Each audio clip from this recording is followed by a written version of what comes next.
After a decade of fishing, I have finally moved the heart of an alpaca. With the blessings of the creator deity, I have begun my journey by catching a family divine being, the god of the ocean, Kyogre. In the valley of the fire god, the earth and flames are acknowledged. The clash of deities reveals a crimson giant. The earth god, Groudon, emerges to be tamed. At the sacred fire volcano, the blessings of creation shine anew as the divine pearl descends, heralding the primordial return of the deity.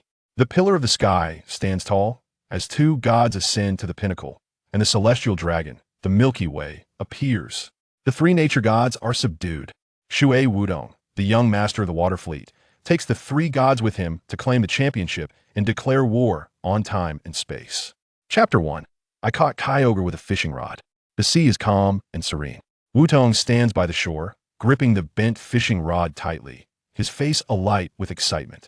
This is because he dreamt last night of the legendary creator deity, Arceus. Arceus proclaimed that he was moved by Wudong's actions and would bestow upon him the blessings of a creator deity, named the ever-fortunate permanent trait.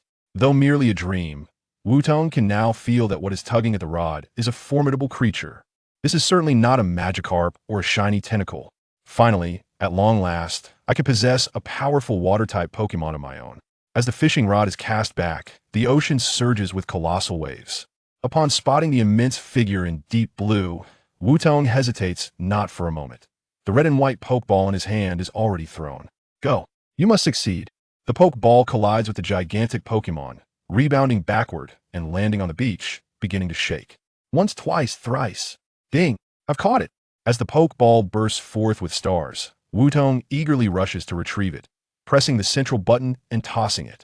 It's decided, you're the one. Roar! A deep, resonant roar erupts as the deep blue form materializes before him, causing the sea to tremble with its presence. That distinctive palm-shaped fin, the orca-like exterior, and the radiant red markings beginning to glow all signify to Wutong that this Pokémon is an ancient legendary Pokémon, the divine beast, Kyogre. What he just caught with his fishing rod is the god of the ocean, Kyogre. What the hell is going on here? Even if the dream's prophecy of immense fortune has come true, directly catching Kyogre is simply absurd. 2 centuries ago, the disruption of time and space led to the arrival of Pokémon on Blue Star, and the collision of 2 parallel worlds caused immense changes. Just like in the games, people play and assist Pokémon, even using them for battles. Wudong, a lad who has fished here since the age of 8, has caught countless Magikarp and Tentacle over the span of 10 years. This is because of his family's rule. To become a trainer, one must use their own strength to catch their first Pokémon. Why not seek out a professor for a starter Pokémon like normal children? Because his family is the Water Fleet. He is the young master of the Water Fleet, the next leader, Shui Wudong. And now, due to his perseverance and dedication over 10 years of fishing, he has moved the heart of the creator deity, Arceus. Under the influence of the ever-fortunate trait, he has astonishingly caught the divine, being revered by the Water Fleet for over a century. The ancient Pokémon, the god of the ocean, Kyogre. Looking at Kyogre, who is now facing him and exhaling, Wutong feels a wave of discomfort. Now I have to go back and tell them that my first Pokémon is Kyogre, and I caught it with a fishing rod. Then, logically, I will swiftly succeed my father as the new leader, allowing the ocean to engulf the entire world. What nonsense! Not to mention how to explain to my father that I caught the deity our family has worshipped for a century with a fishing rod. Just the idea of submerging the world, this absurd goal, is enough to get me locked away by the League for 100 years. So why on earth would the god of the ocean, a legendary Pokémon, be caught with a fishing rod? Where's your dignity? As he complains, due to Kyogre's presence, the massive tsunami behind him is rapidly approaching. You come back here. I might not get beaten to death by my father, but I could drown because of you. Wutong recalls Kyogre into the Pokeball. As the waves crash down, the sea returns to tranquility. So what should he do next? This question resurfaces in his mind, and suddenly, Wutong remembers something. In a small forest to the east, there resides a Zorua with the illusion ability. The mutant variant of the illusion ability can even transform others or Pokémon into different forms. If he can find it and have it turn Kyogre into a form resembling a Magikarp or something similar, he could deceive his family and become a normal trainer. Most importantly, that creature has been Wudong's friend since childhood. If it weren't for the family rules, it would have already been Wudong's first Pokémon. In the past, I wanted you to be a trainer, But you said friends shouldn't be bound by Pokeballs. Now that you need me, you say you want to become my trainer and lead me to pursue the pinnacle of being a trainer. You, with your mind solely on fishing, is a bit excessive, don't you think? A hint of discontent is evident in the light blue eyes as their gazes meet. Wudong looks up at the small gray-black fox perched on the branch, feeling somewhat embarrassed and scratching his head. This small fox, entirely gray-black with light blue pupils, adorned with black fur around its neck and dark red fur on its limbs, around its eyes, and atop its head, is undoubtedly the Dark-type Pokémon, Zorua. Moreover, it is a Pokémon capable of speaking human language. It was also at the tender age of 8 that I became acquainted with Wudong, and even to this day, we remain good friends who play together. However, it is rather peculiar that despite the passage of a decade, its level has steadfastly remained at 15, without any alteration. Saluoya, you are well aware that these are the rules set by my father, which must not be contravened. However, now that I have successfully caught Kyogre, I can seamlessly embark on a journey and ultimately become the champion of the league. Thus, in light of our decade-long friendship, I implore you. Wudong clasped his hands together, bowing his head in a beseeching manner. Saluoya let out a huff, leaping down from the tree, circling around Wudong while exclaiming, I truly find you exasperating. You could have simply caught a Kingler and taken me along. Yet you insist on speaking of the bond with your first Pokémon, causing me to wait for you for 10 long years. Do you know why I have remained at level 10 all this time? It is solely because I have been waiting for you to become my trainer. You are such a fool. Having said this, before Wudong could react, Saluoya jumped up and knocked the Pokeball from Wudong's waist. With a swift press of the button, a red light enveloped it, and the Pokeball began to tremble. Once, twice, thrice. Ding! Without a doubt, the capture was successful. Wudong retrieved the Pokeball, pressed the button, and released Saluoya. All right, now let me see your new companion, he said. Saluoya huffed, jumping onto Wudong's shoulder, speaking with a hint of annoyance. I bet you mistook Wailord for Kyogre, trying to fish up the deity of the ocean. I cannot believe that. Upon hearing this, Wudong chuckled, for although he initially doubted that he could catch such a high-level Pokémon, Kyogre was now comfortably residing within his Pokeball. He hoped it would not be frightened upon being released. With this thought, Wudong grasped the Pokeball, pressed the button, and hurled it forth with fervor. Come forth, Kyogre! Roar! When the immense, deep blue form appeared before him, Saluoya was left utterly dumbfounded. The clouds loomed overhead, completely shrouding the area of the eastern forest as torrential rain began to pour. Kyogre's eyes glimmered with brilliance, and a soft blue light arched above Wudong's head, shielding him from the rain. This is truly unbelievable. It is indeed the legendary ancient Pokémon, the deity of the ocean, Kyogre. Saluoya began to stutter, unable to fathom that the boy he perceived as a mere child, Wudong, would have his first Pokémon be one of the divine beings of this world. Now do you believe? Wudong said, a smile gracing his lips filled with pride. For Kyogre's recent actions clearly demonstrated that it regarded him as a trusted trainer. Is that not a cause for great joy? Saluoya leaped down from Wudong's shoulder, disregarding the rain that dampened its fur. Approaching Kyogre, it incredulously inquired, You truly were caught by Wudong with a fishing rod? Roar! Kyogre responded. From the vivid changes in Saluoya's expression, it seemed they were genuinely communicating. Wudong, unable to comprehend Kyogre's words, stood by, attempting to decipher their exchange through Saluoya's expressions and words. However, it was quite astonishing that a deity like Kyogre would not speak the language of humans. Indeed, Pokémon like Saluoya, who could communicate with humans, were quite rare. Roar, roar! Kyogre let out another low growl, to which Saluoya nodded in satisfaction, as if it had attained some form of spiritual gratification. I see now. I thought it impossible for Wudong to catch you with a fishing rod, yet this logical explanation I can accept. Chapter 2. Disguised Gyarados. Wudong, recognizing the implications behind Zorua's words, retorted without hesitation, Hey, that's quite excessive. It is an undeniable fact that I caught it with a fishing rod. Zorua turned away, adopting a rather playful grin as it replied, Well, even so. Kyogre has just awakened from slumber and suffered injuries from a mysterious entity's attack, seemingly causing a regression in its level. It was in this state that you managed to reel it in with your fishing rod. Moreover, it was Kyogre itself that leaped out of the water to be caught. Otherwise, given its size, how could you possibly have pulled it up? Injured? A regression in level? Could it be the work of Arceus? Wudong exclaimed in surprise. Promptly retrieving his smartphone, he selected the Pokemon status option and the screen displayed Zoroa and Kyogre, alongside their levels and health points. Kyogre, LV20, HP 103-103. Zoroa, LV15, HP 52-52. Indeed, its level was merely 20, yet its HP was an impressive 103. Truly the deity of the ocean. Wudong expressed his astonishment, then turned to Zoroa with a mischievous smile, teasingly stating, "In comparison, Zoroa, your HP is only 52. You need to step up your game." Zoroa huffed, turning away and ignoring Wudong completely. "Alright, next up is dealing with Dad," Wudong declared, clenching his fist and casting a glance at Kyogre, who appeared adorably daft.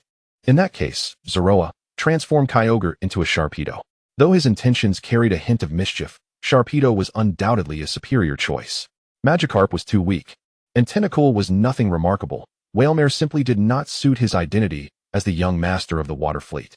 Meanwhile, the evolved Sharpedo, with its formidable image and capabilities, stood as one of the top selections. Zoroa nodded in agreement with Wudong's decision, while Kyogre, understanding Wudong's words, lowered its massive head to allow Zoroa to reach it with its small paws. Illusion, transform. A purple glow enveloped Kyogre's vast form, and within the light, its body gradually diminished. When the radiance faded, the former deity of the ocean had transformed into a Sharpedo, displaying an intimidating array of sharp teeth and a fierce countenance. Half an hour later, at the Waterfleet base. The base was a grand cruise ship situated 200 meters above the coastal waters, accessible only by traversing a submerged tunnel exclusively for Waterfleet members. Upon successful identity verification, the hatch opened, and as Wudong took a couple of steps inside, a cool female voice greeted him. "Young master, you have returned." Approaching him was a stunning woman with deep blue hair that swayed gently, her form accentuated by a tight-fitting top adorned with the Waterfleet emblem and a black skirt that ignited endless imagination. "Yes, Sister Izumi, I'm back," Wudong replied with a smile. Izumi, a senior officer and leader of the Special Operations Team, was 24 years old. "How was your fishing? Did you catch a Magikarp or a Phoeba? It would be even better if you managed to snag a tasty mudkip," Izumi said, her expression devoid of emotion as she delivered what she believed to be a humorous remark, its impact akin to delivering a cold joke in Antarctica. Wudong suppressed the instinctive shiver, offering a few polite laughs before striking a proud pose with his hands on his hips, declaring, "I caught a big one. I've successfully tamed my first Pokémon, and I can officially become a trainer." Clap, clap, clap. Izumi mimicked applause with her mouth, then curled her fingers into a smile as she remarked, "Well done. Congratulations on becoming a Magikarp trainer. Strive to become the champion of Magikarp." The 3-no attribute girl Izumi executed her cold joke ability, with a power level of 120 and remarkable effectiveness. Wudong finally succumbed to a shiver, desperate to divert the conversation and avoid further cold joke attacks. "Sister Izumi, is Dad on the ship? Hurry and let him see my Pokémon. The boss is in his office. I'll go with you, but remember to make the Magikarp leap in the most perfect arc for a spectacular splash." Izumi once again utilized her cold joke attack, raising her hands overhead to form a heart shape, all while maintaining her stoic expression. Wudong, this older sister who was 6 years his senior, had joined the water fleet when he was just 10 years old, and her demeanor had remained unchanged since boarding. Emotionless and cold in tone, yet surprisingly gentle towards Wudong, her kindness manifested in the form of what she perceived as effective actions, continuously deploying cold joke attacks on him. For the other members, this had become an anticipated routine. The young master goes fishing, returns, and is then consoled and motivated by Izumi's ever-creative cold jokes. "What? You actually caught a Pokémon that can become your first partner, and it's neither a Magikarp nor a Phoeba. This is incredible. It must be Kyogre's divine intervention." Within the office, a middle-aged man clad in a deep blue pirate outfit exclaimed excitedly. He circled the newly transformed Sharpedo 4 or 5 times, his eyes brimming with tears of emotion. Turning, he immediately began fervent prayers to the mural of Kyogre hanging on the wall, as if catching something beyond a Magikarp or Phoeba was a miraculous event. "Hey, Dad, you're going too far." Wudong thought about prompting Zoroa to dispel the illusion, wishing he could send this fellow into the sea at Kyogre's behest. Indeed, this eccentric yet whimsical uncle was Wudong's father, Mizuho, also known as the head of the water fleet, earning him the moniker Water Dragon. "Just joking. Don't take it to heart." Mizuho laughed heartily, patting Wudong on the shoulder, his gaze filled with pride and anticipation for his son. "Congratulations on becoming a trainer. You must always remember the philosophy of our water fleet. The ocean is the most beautiful existence in this Pokémon world, the root of all life. Yet, Due to human greed, the ocean is being excessively exploited, forcing Pokémon to lose their homes. Our mission is to reclaim the ocean from those nefarious desires, allowing it to expand continuously and restore the Pokémon's utopia. Mizuho fervently articulated this conviction, a message he had repeated since Wudong was 5, yet each time he spoke, he conveyed immense passion. Naturally, Wudong was not particularly interested in his father's eccentric beliefs. He was merely curious about how Mizuho would react if Kyogre were to revert to its original form. However, curiosity aside, Wudong certainly had no intention of doing so. He retrieved the Pokeball and returned Sharpedo within. Just as he was about to turn and leave, a familiar voice suddenly resonated from the entrance. "Hey, you fishing boy finally caught a usable Pokemon? It seems I arrived just in time today. Come, let us engage in a Pokemon battle, and let me see just how formidable your Pokemon truly is." Wudong instinctively turned to look, and there she was. The ultimate troublesome young lady, Akahane. Chapter 3. Lady Akahane wishes to battle me. Her flowing crimson waves cascaded like flames, and her extravagant Lolita dress prominently displayed the fiery emblem of Team Magma, with orange-red eyes resembling gems forged from flames. She pointed rudely at Wudong's face while delivering her earlier remark. This seemingly adorable, yet notoriously troublesome young lady was none other than the heiress of Team Magma, Akahane. Wudong's childhood friend bore a name wholly unsuitable for a girl, thus she insisted on being called Miss Yane by him. Faced with the impudent behavior of Qi Yin and the challenge she had just posed, Wutong, accustomed to such antics, merely turned away, addressing Shui Long as she declared, "Father, I shall embark on my journey now. Await the news of my triumph as the champion of the league. Farewell." Wutong employed the move Ignore, its effects being unpredictable, yet it struck a critical blow against Qi Yin. "Hey, how dare you disregard me, Missy? You think you can just overlook my presence, don't you? You insolent Wutong. You act as if I am invisible. I am enraged. I demand a Pokemon battle with you. Now, immediately." Qi Yin stomped her little shoes against the floor, creating a resounding thud. Shui Long coughed lightly and leaned closer to Wutong's ear, whispering, "Ahem, my son. Qi Yin has come specifically to find you today. Perhaps indulge her a little.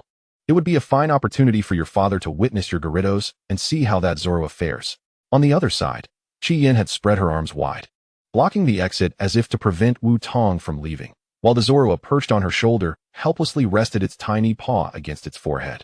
Even it understood the troublesome nature of this young lady. If she felt unsatisfied, the heavens could very well turn upside down. If that infatuated uncle from Team Magma were to lose his temper, the fragile peace maintained for 2 years could be shattered once more. Wutong, fully aware of these dynamics, weighed her options and decided to shake the Pokeball containing Kyogre, donning a confident smile as she proclaimed, "I truly have no way to contend with you. Let us head to the deck. Since we are to battle, let us put your troublesome self to the test against the might of Kyogre."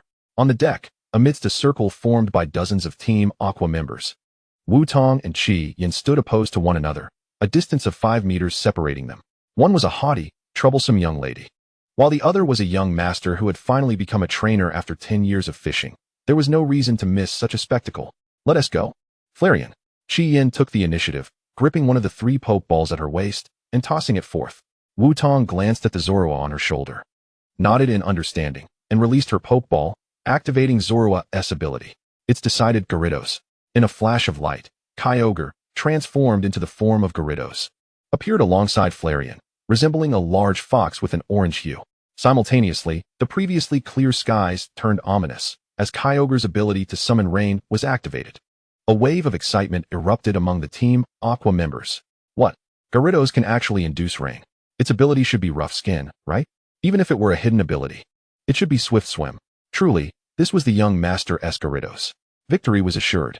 In the rain, the power of Water-type moves would be amplified by 50, while Fire-type moves would see a corresponding decrease of 50. Indeed, the reason for choosing the deck over the battle chamber was precisely this. On the deck, Kyogre's ability could be unleashed, ensuring that Qi Yin's 3 Fire-type Pokemon stood no chance in the rain. Moreover, even without the rain, they were facing an ancient legendary Pokemon, the god of the ocean, Kyogre. The rain merely added another layer. As Wutong did not wish for Qi Yin to suffer an overly humiliating defeat, providing her with a rationale for the disparity in conditions. Don't think you can win just because of that. My Flareon is at level 25, while your Gyarados is only at level 20. The level difference is sufficient to compensate for the disparity. Qi Yin, of course, was not one to back down easily. She raised her finger, commanding Flareon to use quick attack, taking the offensive. Not bad at all, managing to keep your wits about you and not resorting to fire-type moves. Wutong remarked with a smile of admiration. Flareon executed its quick attack, striking Gyarados with its swift limbs. However, regrettably, this blow was merely a minor annoyance. The forthcoming attack, however, would not be something Flareon could withstand. Gyarados, use Whirlpool. Drown her. Wutong commanded, her gaze filled with seriousness. For exerting full effort was the greatest show of respect.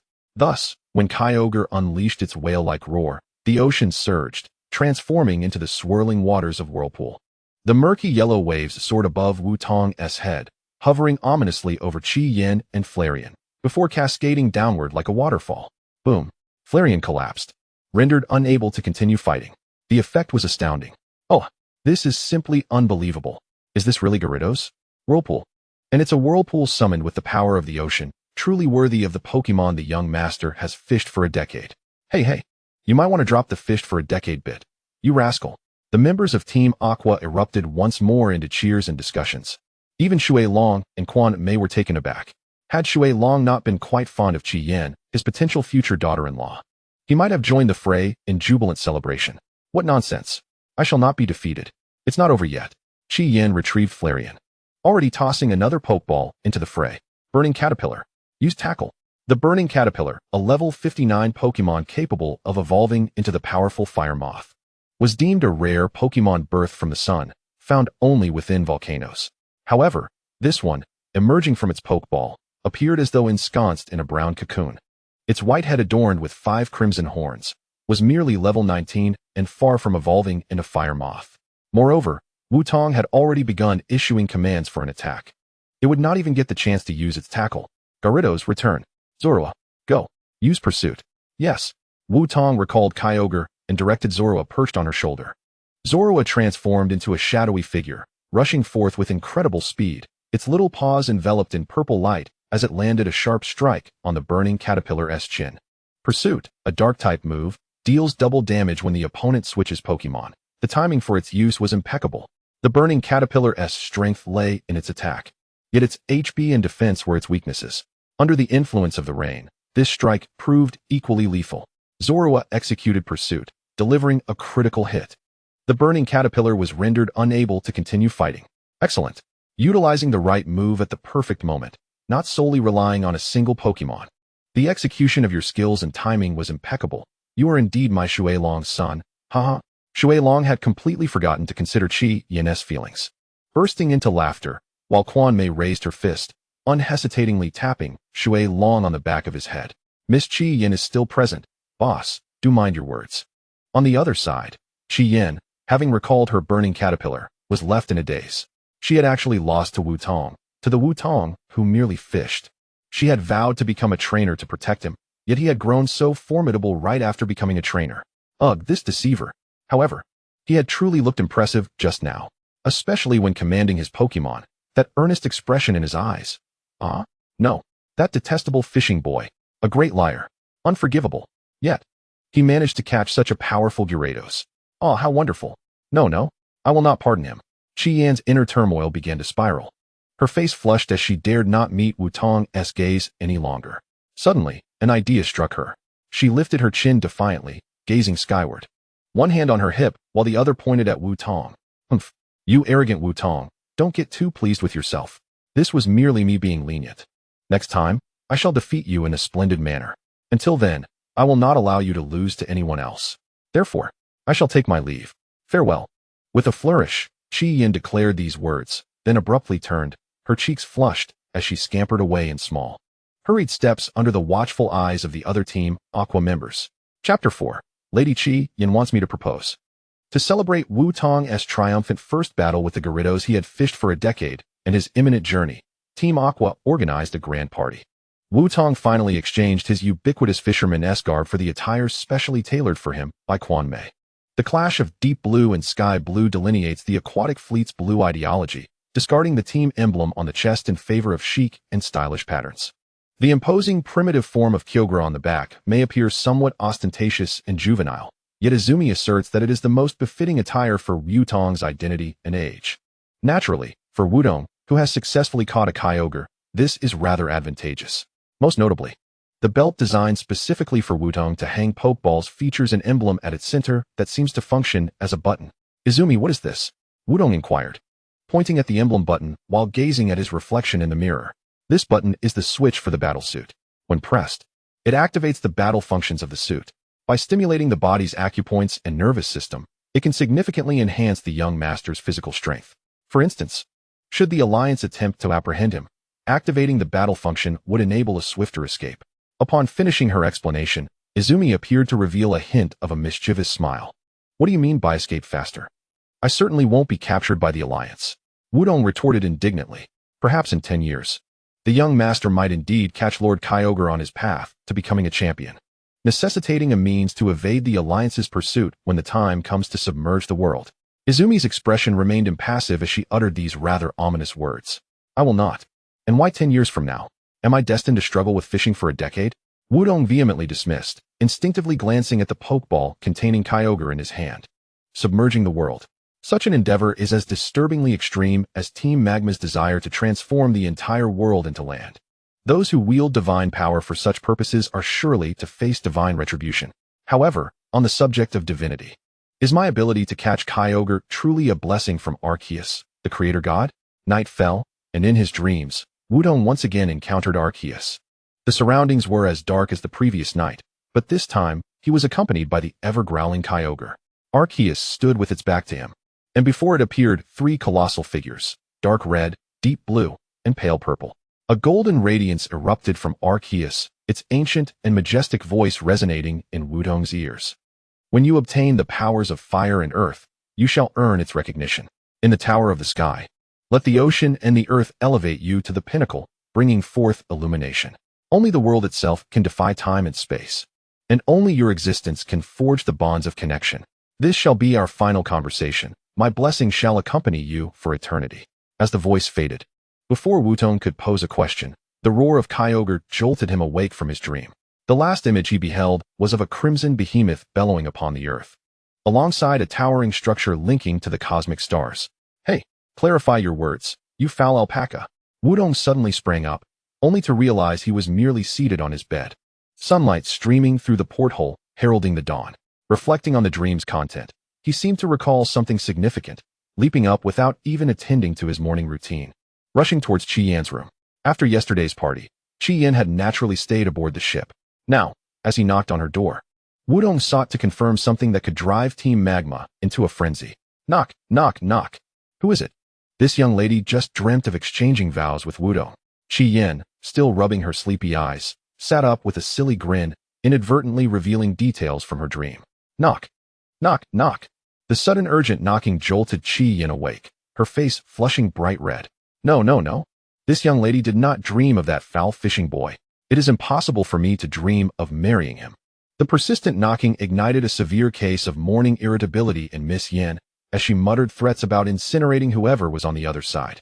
Hastily getting out of bed, Qi Yan seemed to forget her disheveled appearance due to her sleep state and the dream's content. The buttons on her nightgown had come undone, and upon opening the door, she was met with the sight of Wutong. Wow, the golden legend. A voice suddenly echoed in her ear, causing Wutong to freeze. Qi Yan, good morning? Wutong. Qi Yan, who had been ready to throw a pokeball, was also taken aback.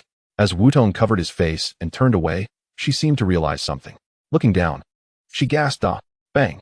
You perverted, incompetent fishing boy. The young lady's high-pitched voice echoed, punctuated by the sound of the door slamming shut, her full name escaping her lips in an exasperated scold. Meanwhile, she stood in her nightgown, blushing at the doorway, her mind replaying the earlier scene.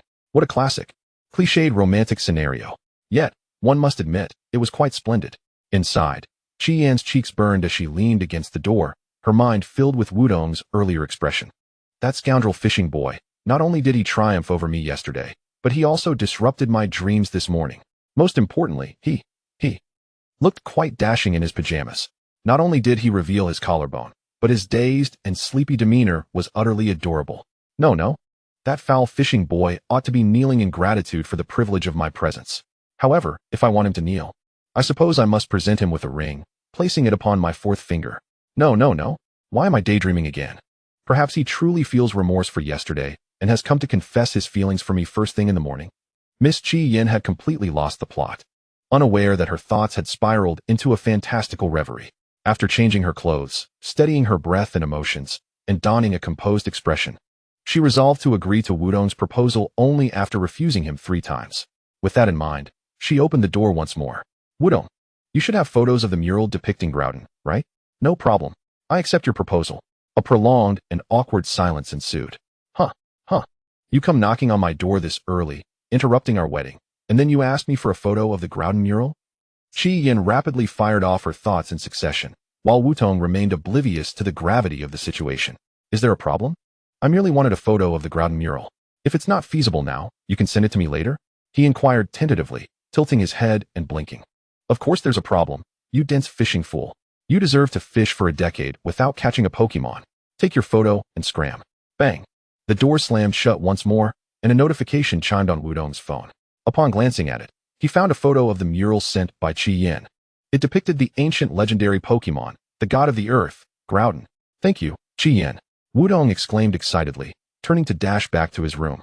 5 minutes later, the screen displayed a colossal crimson beast resembling a dinosaur, its body enveloped in red-scaled armor, the dark side appearing scorched by flames and taking on a gray hue.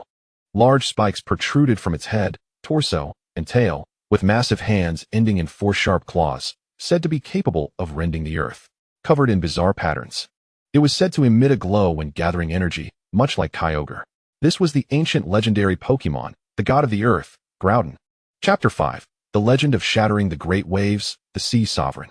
In ancient lore, it is said to be the creator of the earth, possessing the power to command light and heat, and even capable of evaporating oceans. Groudon slumbers beneath the molten lava, and upon awakening, volcanic eruptions are imminent. Its eternal rival is another legendary Pokémon of ancient times, the god of the ocean, Kyogre. Whenever the two meet, a fierce battle ensues, reminiscent of the clashes between the Aqua and Magma teams of yore. Most notably, the mural depicts Groudon standing atop the land of erupting lava, roaring, strikingly similar to the crimson behemoth that Wudong glimpsed in his dreams. As the words of Arceus resonate in his mind, Wudong becomes certain that this refers to none other than Groudon. Yet, what does the power of fire and earth signify? Moreover, what does it mean to gain recognition? Gazing at the mural on the screen, Wudong furrows his brow, pondering aloud. Stretching lazily on the bed, Zoroark nonchalantly remarks about the power of fire and earth, suggesting, in the parlance of trainers, that it must refer to gym badges. Zoroark's words suddenly spark a realization in Wudong, and he instinctively exclaims, could it mean that if I conquer the rock and fire gyms and successfully acquire the badges, I will earn Groudon's recognition? In that case, the rock type is the first gym, while the fire type is the 5th. By the time I pass through the fire gym, Kyogre and I should both be above level 50. Thus signifying a recognition of our strength. Wudong stands up, his eyes sparkling with excitement, which unnerves Zoroark, who shivers under his gaze. Hey, don't look at me like that. You're the trainer here, not me. Do you expect to gain some validation from your Pokémon? Wudong feels slightly embarrassed by Zoroark's comment, chuckling as he scratches his head and returns to the couch. Clutching Kyogre's Pokeball, he senses a peculiar energy emanating from within. With Arceus's blessing and the fortunate trait of being caught with a fishing rod, Kyogre's level has decreased due to injury. Piecing all this together, Wudong is now convinced that as long as he obtains the Rock and Fire Gym badges, he will gain the recognition of another ancient legendary Pokémon. That would be Groudon, the god of the earth, revered by the Magma team for over a century. If the Magma team were to learn that their deity might soon be captured by Wudong, it would surely drive the entire organization into a frenzy. Yet, Wudong remains unconcerned by such matters. His thoughts dwell solely on one objective: to embark on a journey, challenge the gyms, capture Groudon, and become the champion of the league. In the morning, under Wudong's vehement objection, Water Dragon cancels the ceremony of canon salutes from the fleet and instead presents Wudong with a dimensional storage pouch. Similar to a Pokeball, this pouch can hold a considerable amount of items, filled to the brim with various supplies prepared by Izumi, from healing potions to Pokeballs and an array of berries. Wudong firmly believes that had Izumi not been an important staff member, she would undoubtedly accompany him on his travels. Just as other members were about to run over in tears, Wudong promptly activates the combat suit switch and dashes away at a speed of 9 seconds for 100 meters. Half an hour later, upon catching sight of the town's silhouette, Wudong finally halts his sprint, panting as he finds a stone to sit upon. Do they really need to be so dramatic? I'm merely traveling to challenge gyms. He muses. Water team members are present in every city of the division. Is such a fuss necessary? Zoroark leaps down from his shoulder, grooming his wind-tousled fur with a hint of exasperation. Wudong chuckles, gazing at the distant blue and white town.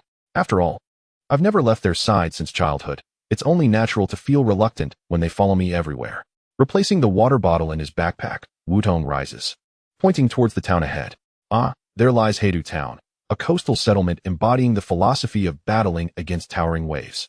Many members of the water team hail from this very town. Zoroark nods, standing on his hind legs and playfully mimicking a fighter's stance with his forelegs. I've encountered the townsfolk before. They were quite startled by my antics when they visited the forest. However, their moves are quite impressive. Zoroark's antics provoke hearty laughter from Wudong as he shares tales of Heidu Town while making his way towards it. Meanwhile, from the thicket by the roadside, 3 figures peer out, discussing Wudong's retreating silhouette. Who would have thought this place belongs to the water team? And judging by that little brat's words, the townsfolk here should be formidable. One remarks, "It matters not. We are only here to capture that rumored Pokémon, which has nothing to do with the water team." However, it's quite a wonder that the little brat Zoroark can actually talk, another comments. What is so remarkable about that? I converse with you every day, yet you've never shown any astonishment. The third figure retorts, in any case, as long as we manage to capture that rumored Pokémon, we'll make our swift exit. Let us prepare to set off. You're not the one to give us orders. A male and female voice chime in unison, accompanied by the sound of fists striking their heads. Oh, it's young Master Wudong. Has he finally caught a usable Pokémon to begin his journey? One exclaims, haha, that mischievous Zoroark has finally been taken away. The Jengar we saw in the forest must be this little one. The townsfolk greet Wudong warmly, naturally referring to him as young master due to the water team's connection. The most enthusiastic of all is the owner of the Sea House restaurant, who insists on treating Wudong to a lavish free meal to celebrate his decade of fishing, now finally embarking on his journey as a trainer. 20 minutes later, at the dining table, servers begin to bring out dishes while the restaurant owner, clad in a sea blue apron, engages Wudong in conversation. By the way, young Master Wudong, you must have heard of the recent rumors, right? Even Captain Water Dragon has begun to take this matter seriously. The owner picks up a piece of sashimi, dipping it generously in wasabi before popping it into his mouth, coughing slightly as he speaks. What rumors? Wudong inquires with curiosity, having heard nothing of the sort, nor had Water Dragon mentioned anything. It's about the guardian of Heidu Town, the Sea Overlord. The owner sets down his chopsticks, his expression turning serious. Young Master Wudong must be familiar with the Sea Overlord, for there is a story associated with it. Legend has it that long ago, a fearsome giant beast roamed the sea, coming ashore at night to snatch townsfolk for food. At that time, the townspeople were merely fishermen, utterly powerless to resist. Each night, they could only lock their doors and windows tight, praying that the beast would not choose them. The owner recounts with great seriousness, and Wudong feels a sense of familiarity. This story seems reminiscent of something Water Dragon once narrated, likely involving a savior who came to rescue the town. Could it be the Sea Overlord? What happened next? Did the Sea Overlord save the town? Zoroark, quick to interject, blinks its big eyes, gleaming with excitement. Indeed, the owner affirms, his expression animated. On a stormy night, the Sea Overlord emerged. It battled the giant beast, fighting from the town to the sea. With overwhelming strength, it shattered the colossal waves, and the beast's form gradually crumbled.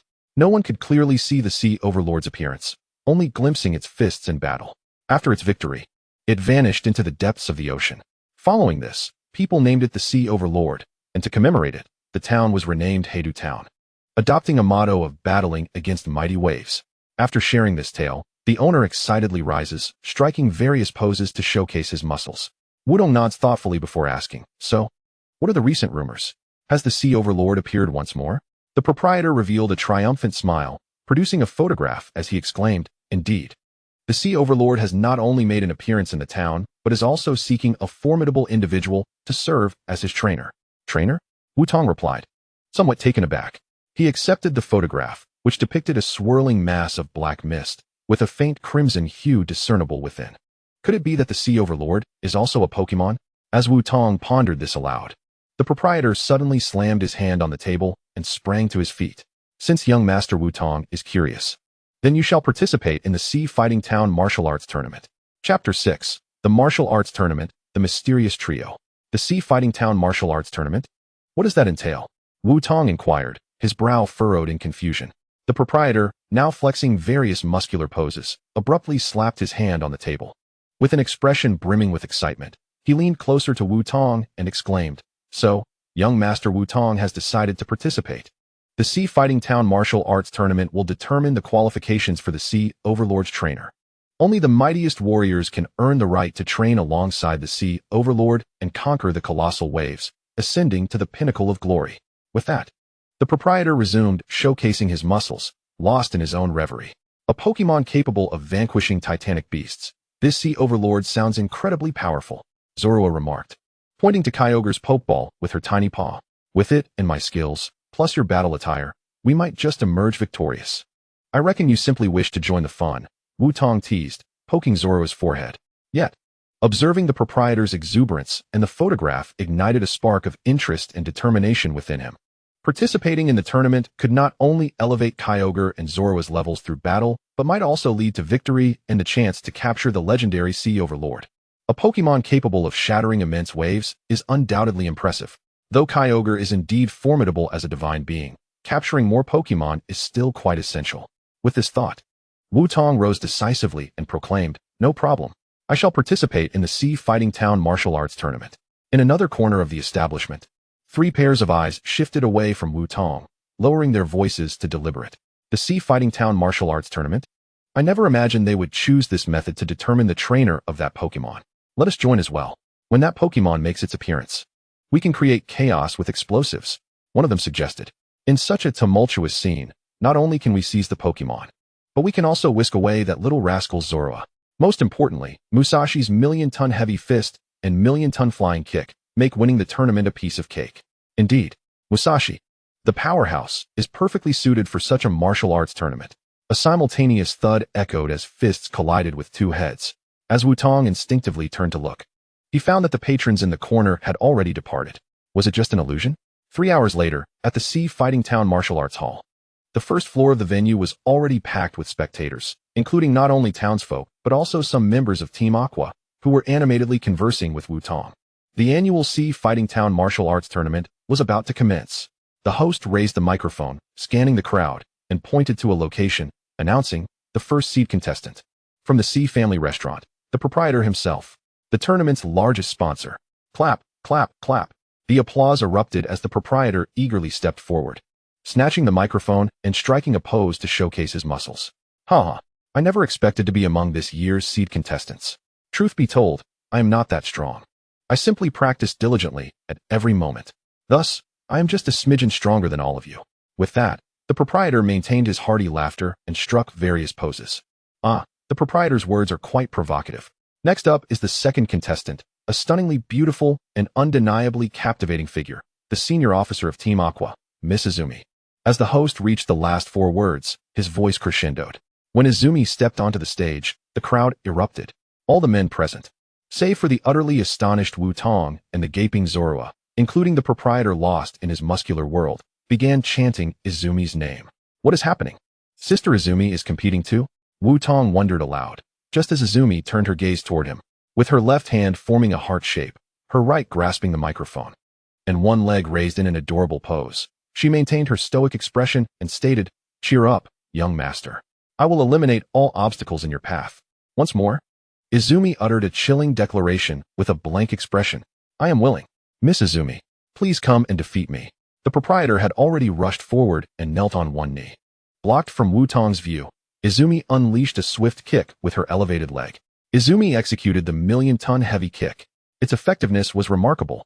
The proprietor was sent flying out of the arena, rendered incapable of fighting. In the end, Izumi blew a kiss at Wu Tong with her impassive demeanor and stepped aside. Goodness, the first seed contestant has been eliminated just like that. It appears this year's martial arts tournament is destined to be a gathering of the strongest, promising an abundance of thrilling moments.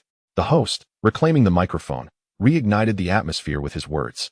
Except for Wu Tong, who rested his forehead in realization that this martial arts tournament was likely to be thoroughly disrupted. Next up, we have the 3rd, 4th, and 5th seed contestants. Why introduce them all at once? Because they are the trio of martial spirits from the distant martial arts nation. They are the million-ton heavy fist, Zhongwu, the dashing middle-parted gentleman, Delang, and last but not least, the cursed one, transformed into a Pokémon, yet still burning with the spirit of martial arts. Meow meow. Boom. Boom. Boom.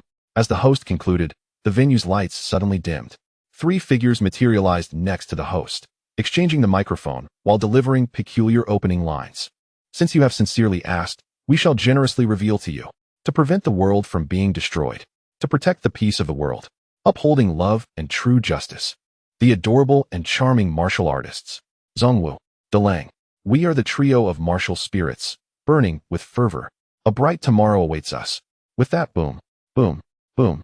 The lights illuminated once more, revealing the trio to the audience. On the left stood a man with blue-purple hair, styled in a dashing middle part. His handsome features complemented by a rose he held. On the right was a woman with purplish-red hair fashioned into twin buns. Her exaggerated eye makeup and lipstick accentuating her fiery red cheepow. In the center, arms outstretched, stood a cream-colored cat Pokémon with a lucky coin on its forehead. Meow meow. The entrance of the trio of martial spirits was nothing short of spectacular, leaving the audience in awe. Of course, if contestant Delang wishes to avoid elimination at this moment, he should refrain from delivering flowers to Miss Izumi as a declaration of affection. The host retrieved the microphone. His expression filled with fervor as he announced, "Next up is the 6th contestant, the highly anticipated super contestant, known as the 2nd generation of Team Aqua, the ultimate idol of all fishermen across the globe, the king of Fish Destroyer, young Master Wutong's father, Captain Shui Long. Indeed, it is I, the captain of Team Aqua, Captain Shui Long. My ambition is to submerge the entire world beneath the ocean." The pirate-clad Shui Long leaped down from the ceiling, hands on his hips as he recounted his perilous dream with a grin. Wutong stood frozen, his mouth agape, mirroring Zoro's expression. What on earth is happening? Chapter 7. The first round, defeating Gyarados. 20 minutes later, on the 2nd floor of the venue, at the Pokémon Battle Platform Center, the host, microphone in hand, enthusiastically delivered the opening remarks. All competitors are now in position. So, the first round of the 3-part contest begins. Defeat the Gyarados. The rules are quite straightforward. Each contestant will take turns battling the Gyarados provided by Captain Water Dragon. Due to level constraints, the Gyarados will have its skill power limited, increasing with each of the 3 attacks. Contestants who successfully withstand all 3 attacks or triumph over the Gyarados will advance to the next round. The judges will score the battles, and the contestant with the highest score will receive a Gyarados egg. As soon as the words left the host's mouth, he snapped his fingers, and a member of the Aqua team stepped onto the battle stage, cradling a vibrant red Pokémon egg. Once he placed the egg on the prize podium, the host produced a Pokeball from his hand. Pressing the button, he tossed it over to the left side of the stage. A thunderous roar, filled with ferocity and wrath, echoed as a blood-red figure materialized before the eyes of the 20 contestants. It was none other than a shimmering red Gyarados. This was the Pokémon lent to the host by Water Dragon, an 80-level red Gyarados. Wudong instinctively glanced towards Water Dragon, only to find him gazing back with a knowing smile. To his surprise, this fellow had lent his Pokémon to the host for the martial arts tournament. And in the very first round at that. Was he truly intent on eliminating all the other competitors in one fell swoop? This was nothing short of magnificent. Truly, he was a remarkable father. Right off the bat, he was providing an incredible advantage for Wutong, who possessed a Kyogre, the god of the sea. This was practically a free pass to victory. No matter how ferocious and destructive the Gyarados might be, when faced with a legendary deity, it would inevitably revert to its humble form as a Magikarp. Moreover, this Gyarados was far more attuned to Wudong than to its trainer, Water Dragon. Perhaps this was the reason Wudong had managed to bring so many Magikarp ashore? Now, the first segment officially begins. Let us welcome our first contestant, the fully revitalized Captain High. Clap, clap, clap, clap. To the sound of applause from the host alone, a robust figure leapt from the crowd. Accompanied by hearty laughter and an exceedingly flamboyant display of muscles, Captain High appeared in white swim trunks adorned with a Magikarp design. With sufficient flair, one could conquer even the most insurmountable foes. Captain High clenched one fist while the other arm hurled a Pokeball. Hitmonlee, as the Pokeball opened, a humanoid Pokemon clad in a karate gi, deep blue in hue, emerged, its face obscured by intersecting black markings. Humph. Huh. The humanoid Pokemon struck a karate stance. Hitmonlee, a 25-level fighting Pokemon, surged with vigor upon donning its belt, its punching power reportedly capable of cleaving through ocean waves. The Pokédex relayed Hitmonlee's fundamental information, and Wudong nodded, eager to observe Captain High's performance. By spectating, he could better grasp the overall rules and the Gyarados' attack patterns, aiding in formulating a strategy for countering them. Gyarados, attack with water cannon at 25 level power, commanded the host, gesturing downwards. This was the initial attack, maintaining an equal power level of 25. Hitmonlee, use high jump kick. Captain High reacted swiftly, determined to secure high scores with a stylish victory. The Gyarados opened its massive maw, blue light beginning to coalesce. With a roar, it unleashed a water cannon, boasting a power of 120. Simultaneously, Hitmonlee's palms glimmered with sharp luminescence as it crossed its arms, launching a strike against the incoming torrent. Boom! The water column was cleaved into 4, passing harmlessly by Hitmonlee. The first attack was successfully thwarted. With only this level of power, you cannot defeat the fruits of our training, Captain High proclaimed confidently, while Hitmonlee struck a striking pose. Utilizing the effect of high jump kick to slice through the water column, they maximized their defense against the opponent's attack. Wudong nodded, muttering to himself. On his shoulder, Zorua, hearing this, questioned, "Do you still need to analyze this? Just let Kyogre take over and dominate." Wudong smiled and shook his head, patiently explaining, "It's not that simple." The host mentioned that the skill power increases sequentially. Watch closely for the upcoming second attack. Just as he articulated this, the host on stage commanded the Gyarados to launch its second attack. Gyarados, use water cannon at 30 level power. The second attack was yet another water cannon, but its power had escalated to 30. Once again, the familiar glow gathered, and the water column surged forth. Captain High issued his command. Hitmonlee, counter with Ice Punch. As the water column's power intensified, Hitmonlee clenched its right fist, summoning icy blue energy, pulling back before delivering a powerful punch. The fist collided with the water column, instantly freezing a thick shield of ice. Hitmonlee pressed its other hand onto the ice surface, surprisingly employing it as a shield against the water column. Not only that, but Captain High also positioned himself behind Hitmonlee, both hands propped on its back. Together, they fortified their defense against the intensified water cannon. Bang! The ice shield shattered completely. Yet, the water cannon's assault simultaneously ceased. Hitmonlee and Captain High merely staggered back 2 meters, remaining within the confines of the battle stage. The second attack was successfully blocked. Wudong, observing from the sidelines, quickly deduced that while it may not have been the wisest tactic, it was undoubtedly entertaining. Captain High had a knack for leveraging the mechanics to secure higher scores. "Do you not feel any sense of crisis?" Zorua asked, astonished. Glancing at the imposing Captain High on stage, "I feel like he is on the verge of defeating that Gyarados." Wudong continued to smile, maintaining an air of calm. "Fear not. Captain High has already been completely read by the host. He will undoubtedly be unable to withstand the upcoming third attack." As he finished speaking, the third attack commenced on stage. Hitmonlee, initiate close combat. Captain High took the offensive, opting for close combat, a technique that sacrifices defense for a rush towards the opponent, though it does reduce both defense and special defense. Hitmonlee grunted and charged towards the Gyarados, with Captain High following closely, raising his fist to attack. Evidently, after the previous 2 rounds of defense, Captain High was brimming with confidence, seemingly poised to truly conquer the Gyarados. However, much to his misfortune, he fell into the host's trap, just as Wudong had analyzed. Gyarados, use Water Tail at 40 level power. The third attack saw a leap in power to 40. With a 15 level disparity, could Hitmonlee and Captain High possibly triumph? The answer became clear. They could not. Smack! The crisp sound accompanied the cries of Captain High and Hitmonlee as their forms arced gracefully from the second floor. Captain High and Hitmonlee lost their combat capabilities, unable to rise again. Chapter 8. The Cowardly Fruitful Worm. Witnessing the Gyarados' mighty tail hurl Captain High out of the window, the contestants, who previously thought little of the Gyarados, now gasped in astonishment.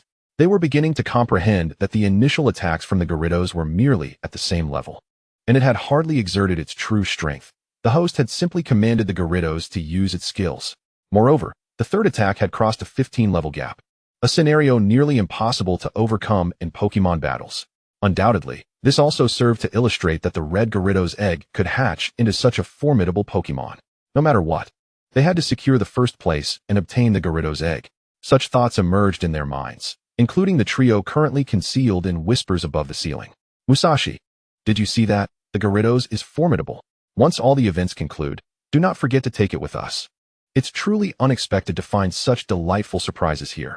Even if we present the Gyarados to Lord Sakaki, we can still keep this Gyarados egg. Now let us." The trio magnificently claim our victory. The host below began to announce the upcoming competitors. Next, let us welcome the most mysterious contestant of this tournament. Presenting the Spirit Team from the Actor Martial Arts Nation.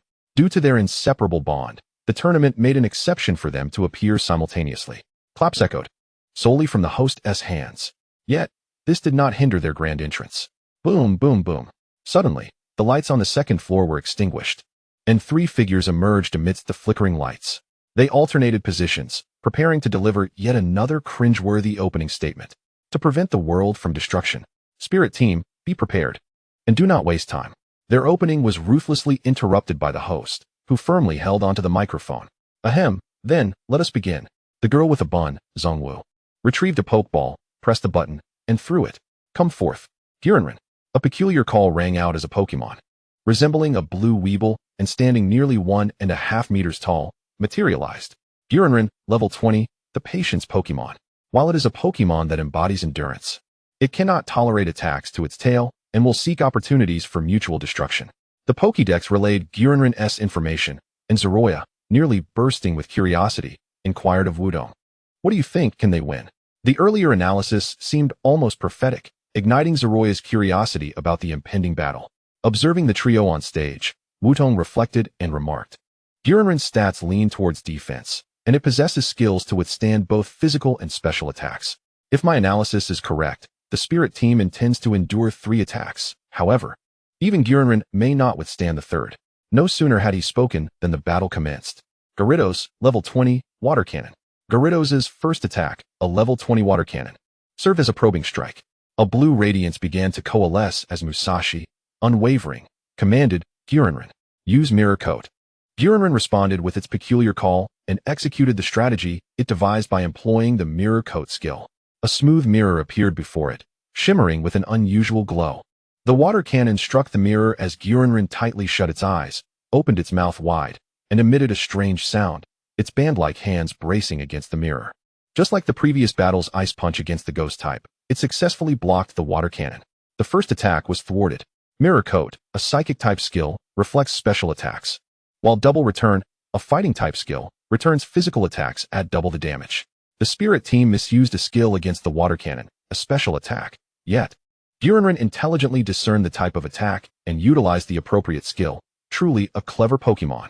Wudong calmly articulated the analysis, and Zoroya, brimming with confidence, remarked, the intellect of Pokémon surpasses what trainers like you imagine. I dare say, this Gyurenren can indeed withstand all 3 attacks. Wudong smiled, choosing not to counter Zoroya's assertion. We shall see. The trio on stage wore smug smiles as the host nonchalantly directed Gyarados to unleash its second attack. Gyarados, use Dragon Dance. Dragon Dance, a dragon-type stat-boosting move. Gyarados began to twist its body, performing an eccentric dance, enveloped in a special glow. Once the bizarre dance concluded, Gyarados would enhance its attack and speed, essentially foregoing its second attack to focus on strengthening itself for a decisive third strike. This was precisely the optimal moment for the Spirit Team to launch their attack. Such a splendid opportunity shall not be wasted. Gyurenren, use Takedown. Zongwu pointed at Gyarados, issuing the command. Yet, surprisingly, Gyurenren shook its head, refusing to execute Takedown. Gyurenren, what is the matter? Attack now. Zongwu reiterated emphatically. So Nansu. Gyurenren continued to shake its head, relinquishing its chance to attack. Gyarados' Dragon Dance concluded. The second attack was successfully blocked. What is happening? Zoroya swiftly glanced at Wudong, who, meeting Zoroya's expectations, explained, do you not understand? This Gyurenren is not only intelligent, but has also learned an offensive skill it should not possess. However, this very trait harbors its most fatal weakness, timidity. Due to its timid nature, it cannot bring itself to attack a fierce Pokémon like Gyarados. Consequently, the earlier Mirror Coat did not return an attack effect. Moreover, Gyarados' Water Cannon, being a special attack, was met with Double Return, a skill that only counters physical attacks. Such a contestant cannot possibly withstand the forthcoming third attack, powered by the Dragon Dance. Wudong made yet another prediction as the stage prepared for the third attack. Gyarados, level 35, Hyper Beam. The third attack, a level 35 Hyper Beam, unleashed after fortifying its attributes with Dragon Dance, a potent skill with a power of 150. Gyurenren, quickly use Destiny Bond, and take it down with you. Zongwu finally issued the correct command. Destiny Bond, a ghost-type skill, ensures that if the user is knocked out by the opponent's attack, the opponent also faces a similar fate. Undoubtedly, this was the most fitting skill for the current situation. Yet, so Nansu, facing the seemingly annihilating Hyper Beam, the timid Gyurenrin voluntarily retreated into its Pokeball. The Hyper Beam hurtled towards Zongwu, who stood behind Gyurenrin. There's no way out. Forgive me. Zongwu hurled her ally, Dallin, forward. She utilized her teammate as a shield. Musashi, you scoundrel.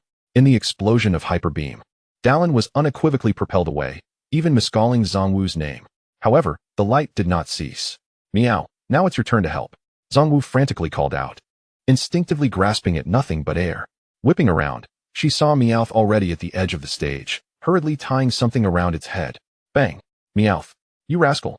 Zongwu, transformed into a parabolic arc, was flung away. The final Hyper Beam surged towards Meowth. Meow. Chapter 9, a magnificent and perfect victory. Amidst the wretched cries, the dust from the explosion settled, revealing a small figure slowly rising. It was Meowth. It still stood on stage, adorned with a headband that granted it a precious 1 HP item even after a near-fatal blow. Because Meowth is a Pokémon, the third attack was successfully blocked. The Spirit Team Triad advanced unexpectedly. Below, Wutong rubbed his forehead, utterly astonished at the existence of such tactics. However, when the host called his name, the truly dazzling battle was only just beginning. With the Master Ball of Kyogre clutched firmly in his hand, Wudong rose to his feet and strode toward the opposing platform. On the left side of the platform stood a resplendent red Gyarados. To the right was Wutong, gripping his Pokeball tightly. Below, the Water Dragon and Quan Mei eagerly anticipated Wudong's battle, while the other competitors inwardly whispered the word defeat. Even though the contender was the esteemed young Master Wudong, the significance of the red Gyarados was undeniable. Moreover, they harbored little faith in the newly minted trainer's ability to vanquish such a formidable foe. Yet, regrettably for them, their assumptions were misguided. After 2 rounds of combat, Wudong had discerned all the skills of the Gyarados and the host's attacking style. Let us go. Sharpedo. He hurled the Pokeball, triggering the illusion ability of Zorua. With a roar, Kyogre, disguised as Sharpedo, re-emerged. The Drizzle ability activated. Dark clouds gathered ominously on the ceiling of the second floor. Good heavens. What is this? Rain indoors. Is this something Sharpedo can do? Absolutely astonishing. Under such rainfall, the potency of Gyarados' abilities would likewise be amplified. An incredible scene unfolded before all eyes, and while they were still in shock, Gyarados initiated its first attack. Gyarados. 30 level power, Hyper Beam. Indeed. The first strike, 30 level power. Hyper Beam. Why 30 level? Because just last night at the gala, Wudong had engaged in Pokemon battles with the Aqua Team members all evening. Now, both Kyogre and Zorua had reached level 30. Moreover, commencing with Hyper Beam was not only strategic due to the ineffectiveness of Water-type attacks, but also a reflection of the Water Dragon's earlier words. If you don't resolve him with utmost speed, you will undoubtedly be resolved by him in the blink of an eye. It was precisely this statement that compelled the host to unleash the most devastating skill at the very outset. Yet, Wudong's confident smile suggested he had anticipated this moment. Raising his hand, and then forcefully sending forth Sharpedo. Use thunder. From the rain-laden clouds rolled forth brilliant yellow lightning, the thunder roaring with fury. Boom. Crack. The thunder struck with dazzling brilliance, directly targeting Gyarados. The concentrated Hyper Beam was interrupted, the first attack thwarted. Water-type, quadruple weakness to electric, an astounding effectiveness. This strike did not merely impact Gyarados. It resonated deeply within the hearts of all present. What had just transpired? The level 30 Sharpedo had unleashed an electric-type thunder. Furthermore, due to the rain, Thunder's 70 accuracy had elevated to a guaranteed hit. This blow even induced a paralysis effect on Gyarados, which still bore the lingering sparks of electricity. An almost impossible event unfolded, leaving the host utterly dumbfounded. Yet undeterred, he commanded a second attack. Gyarados, 35 level power, use Hyper Beam. The second assault, 35 level power. Still Hyper Beam. With an HP that was remarkably substantial at level 80, even quadruple weakness to electric would not fell it after 3 strikes. However, for Wudong's Sharpedo, being hit just once would suffice. Come back, Sharpedo. Wudong retrieved his Pokemon into its ball. I leave it to you, Zorua. Use Protect. Zorua leaped down from Wudong's shoulder. A peculiar glow emanated from its diminutive form, completely shielding against the incoming Hyper Beam. Protect, learned through TM17, could entirely block the opponent's attacks. But repeated uses would lead to failure. Yet, deploying it now was utterly flawless. for Wudong's goal from the very beginning had not been to defeat Gyarados. Through the two preceding battles, he had grasped the scoring techniques of the sea boss and the defensive strategies of the Elder. Applying them to his Pokémon led to the spectacular effects now on display. First, he astonished everyone with the incredible Drizzle ability, followed by the Thunder skill. This strategy ensured their focus remained solely on Kyogre, diverting attention from the task of defeating Gyarados. After all, with Gyarados' 80 level HP, Wudong was no fool. Depleting it through 3 attacks was inconceivable. Thus, scoring was of paramount importance.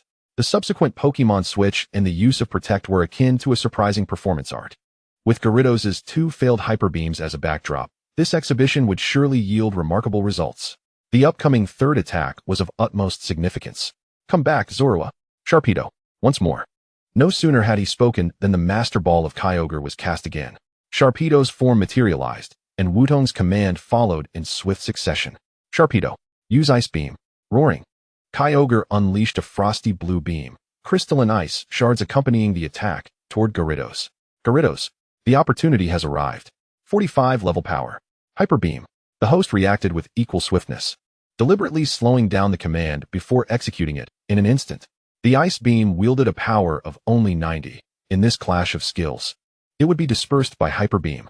This time, there was no Thunder, no Protect. The 15-level disparity in levels would undoubtedly lead to Wudong's defeat. Yet, regrettably for him, he was mistaken. Wudong, blessed by the Creator, activated the Super Luck ability. Zzz. A crisp crackle of electricity echoed. The paralysis effect triggered. Gyarados was unable to act. Its skill usage thwarted. Simultaneously, the Ice Beam struck. The icy blue beam enveloped the massive form. The diamond-shaped ice shards inflicted various damages upon it. As the beam dissipated, frost settled. The Super Luck ability activated once more. Gyarados was encased in ice. Now, Wudong pressed the button on his battle suit, activating the combat functionality. He sprinted at high speed, simultaneously drawing back his fist, preparing to unleash a tremendous blow. This punch was akin to a battering ram, aimed directly at the ice. Boom. The resounding crash shattered the relatively thin ice. Gyarados, roaring, toppled backward in defeat. Wudong, withdrawing his fist amidst the icy mist, appeared almost divine. So impressive. Truly. Young Master Wudong, you are undoubtedly the rightful champion. The execution of skills, the coordination of Pokémon, the explosive power of the trainer, this was nothing short of magnificent, an epitome of perfection. Cheers erupted, accompanied by thunderous applause, yet no one noticed Wudong slightly turning his head, exchanging a wink with Gyarados. Had it not been for Gyarados' exertion within the ice block and the preceding cooperation in its backward fall, how could such a dramatic moment have been achieved?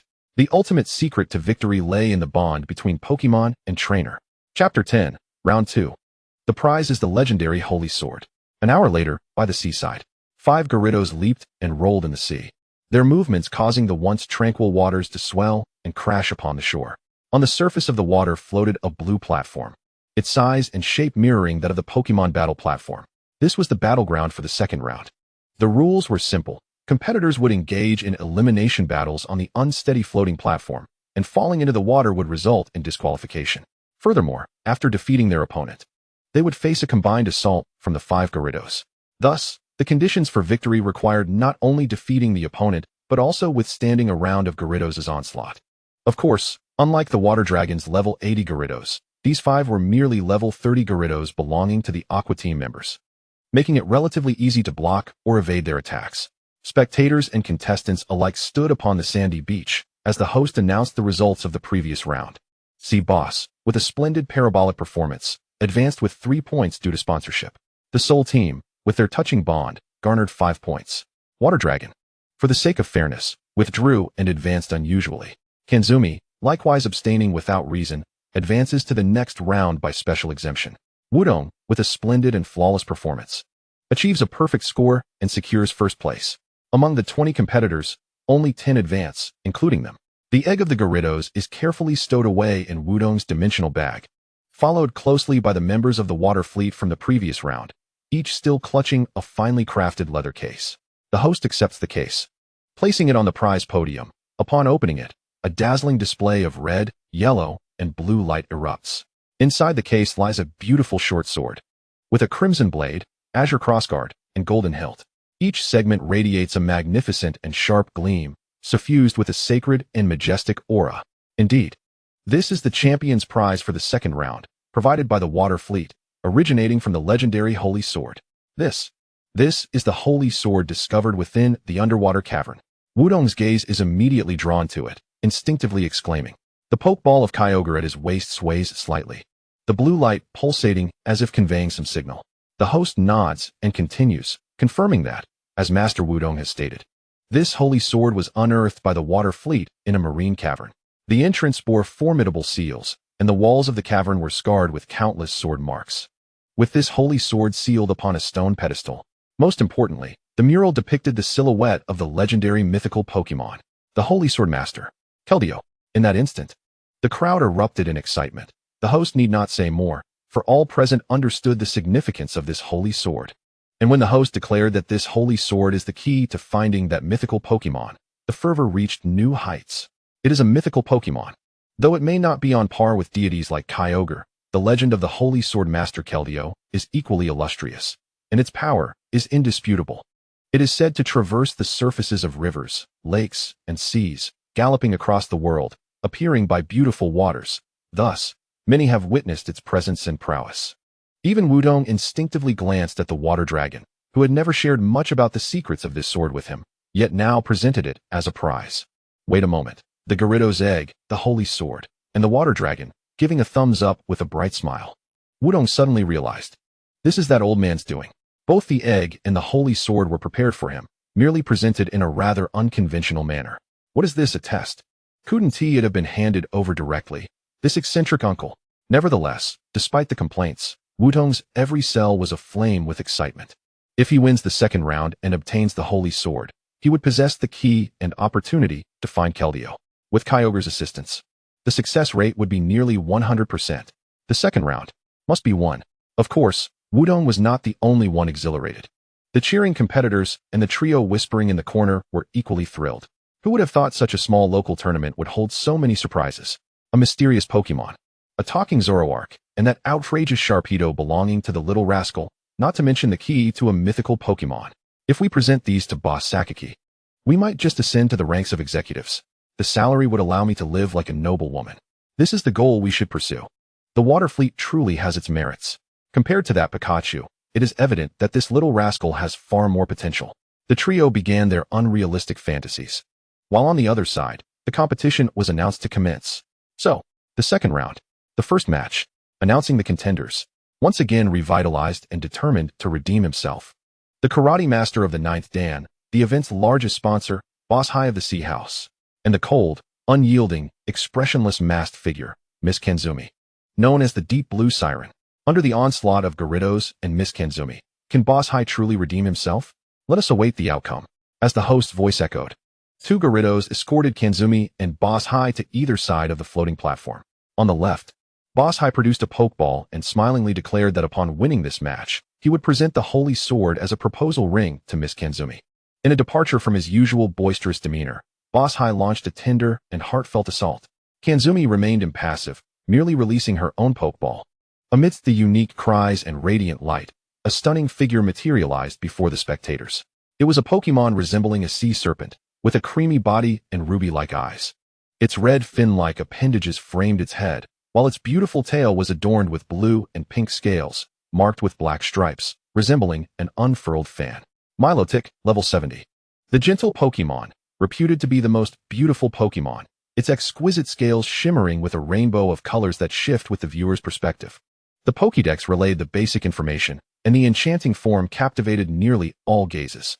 Boss High's Pokeball slipped from his grasp, and the striking ghost nearly fell into the sea. However, in a moment of panic, it froze in place, much like its master.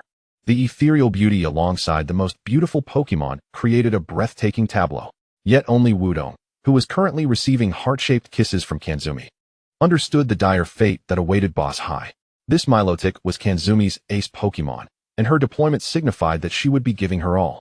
Indeed, this was the case. As Boss High adjusted his Magikarp-themed swim trunks, preparing to utter some suave catchphrase, Kanzumi had already issued her command. Milotic, use Icy Wind. Roar, roar, roar.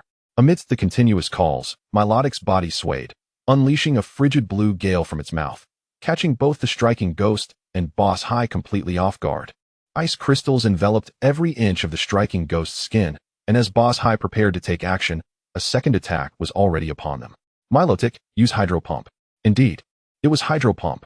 Unlike the previous round's restricted power, the level 70 Hydro Pump was gathering full force. At last, Boss High reacted, waving his hand to command the striking ghost. Engage in close combat. Leap to Milotic's blind spot. Even if Hydro Pump is unleashed, it would also affect her and Miss Kanzumi. Humph. The striking ghost, receiving the command, raised its leg to leap, but Wudong shook his head, declaring that Boss High had already lost. He should not employ that skill. Before Zoroark on his shoulder could voice a question, the outcome had already unfolded. The leaping striking ghost froze mid-air, astonished, before plummeting to the ground, while the charging Hydro Pump struck. In a blinding flash, Boss High and the striking ghost were flung off the platform and plunged into the sea. The 5 Gyarados instinctively shrank into the water, their tails surfacing and waving in surrender. The pink and blue Deep Blue Siren, Kanzumi, undoubtedly emerged as the most formidable opponent of the second round. Chapter 11, Wutong vs. The Mysterious Trio. While engaging in close combat may seem a viable strategy, as it would compel Kanzumi to be wary of Hydro Pump's attack range. She had already employed Icy Wind. Though not particularly powerful, the skill would slow the affected opponent's speed. The striking ghost's pause in midair resulted from the skill's effect, rendering it unable to evade Hydro Pump. Had Boss High opted for the striking ghost to use the move Hang Tough, at least 1 HP could have been preserved.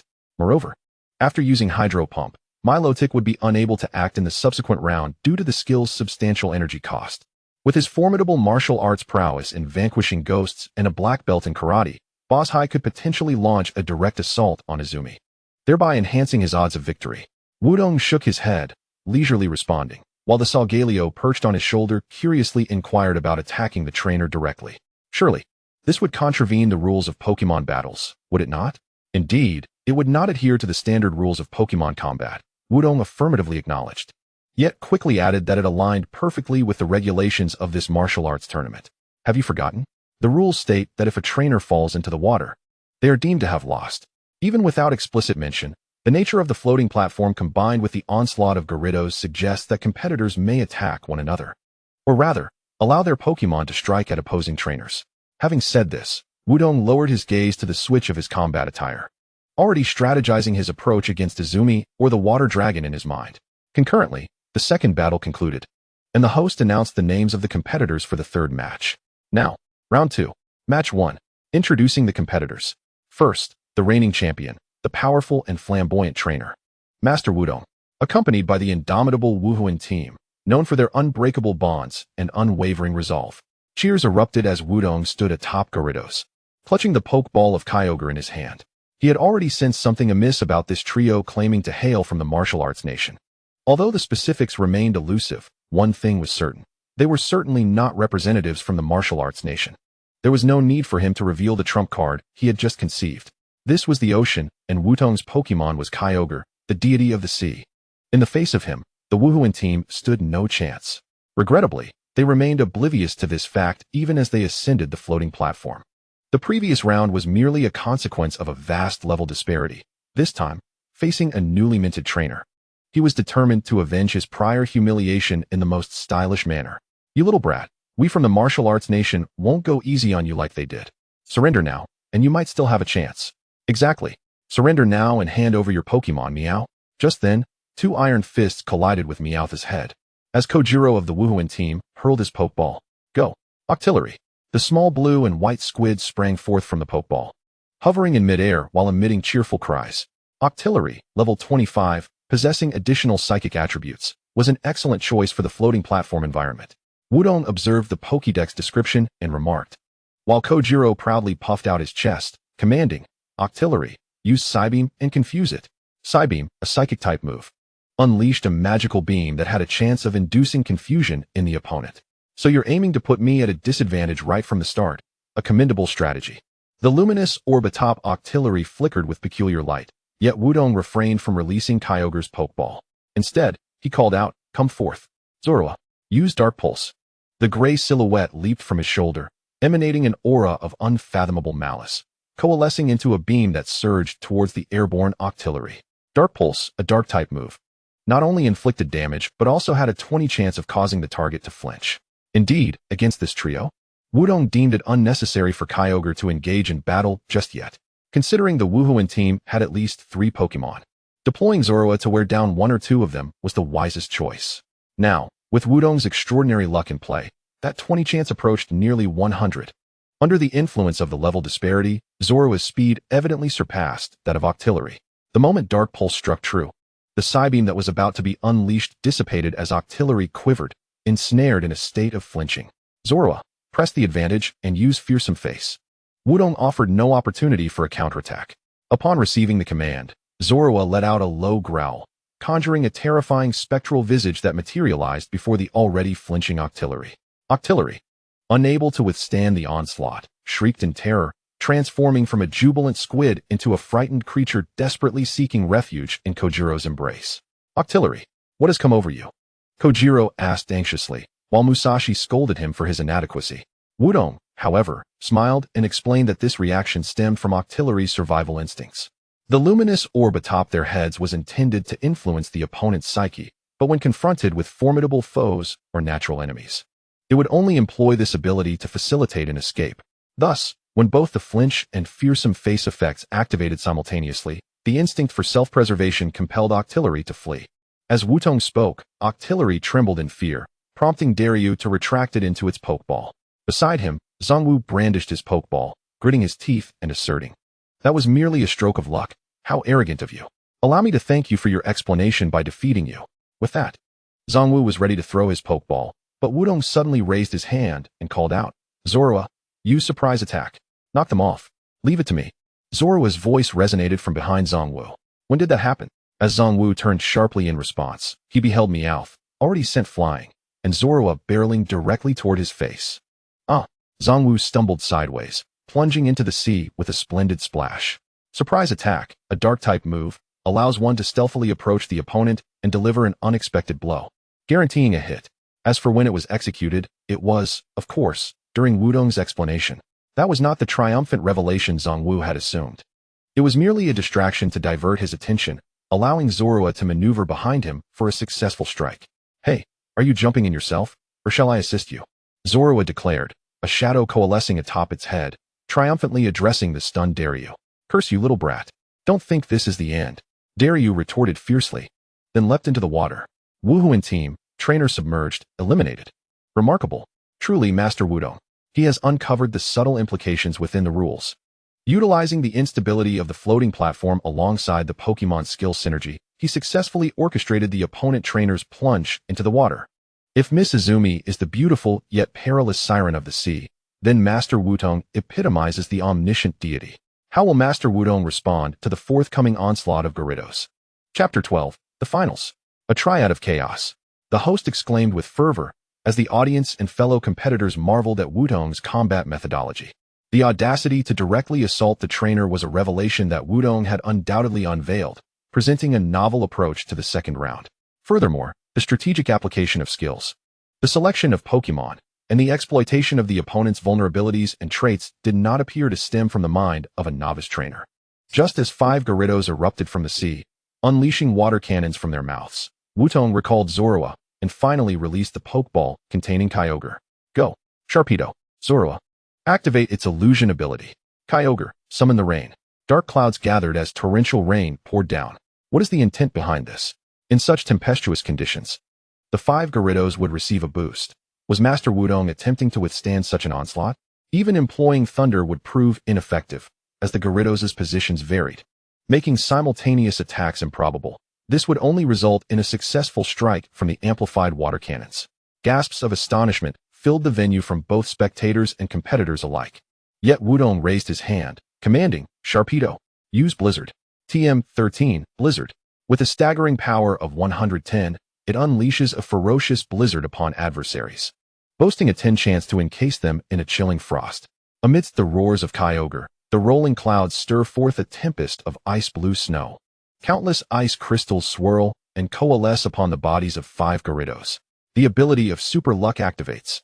Ice crystals crystallize, manifesting 5 ice sculptures upon the ocean's surface. My heavens! All 5 Gyarados simultaneously succumb to the frozen state. This is inconceivable. How is this even possible? In that fleeting moment, the host's sunglasses were knocked askew in astonishment. Within the effects of the blizzard, all 5 Gyarados are rendered immobile, unable to act. Sharpedo, unleash thunder.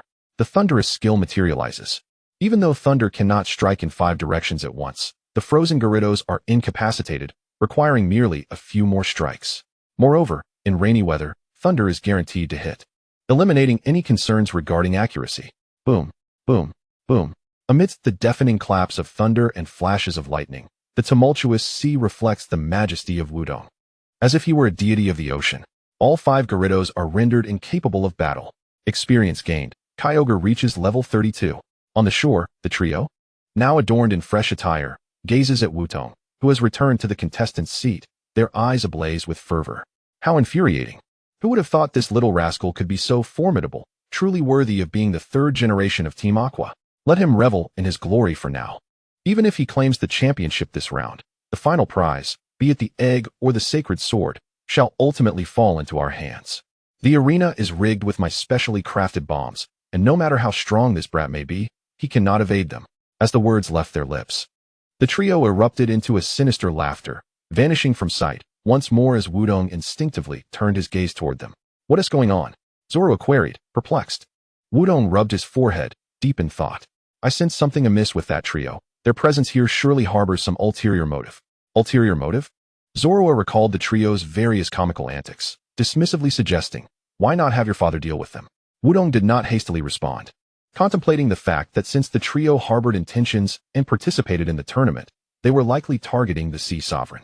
The Sea Sovereign would not emerge until after the 3rd round, so any actions they might take would have to wait until then. The current dilemma is that their intentions remain unclear.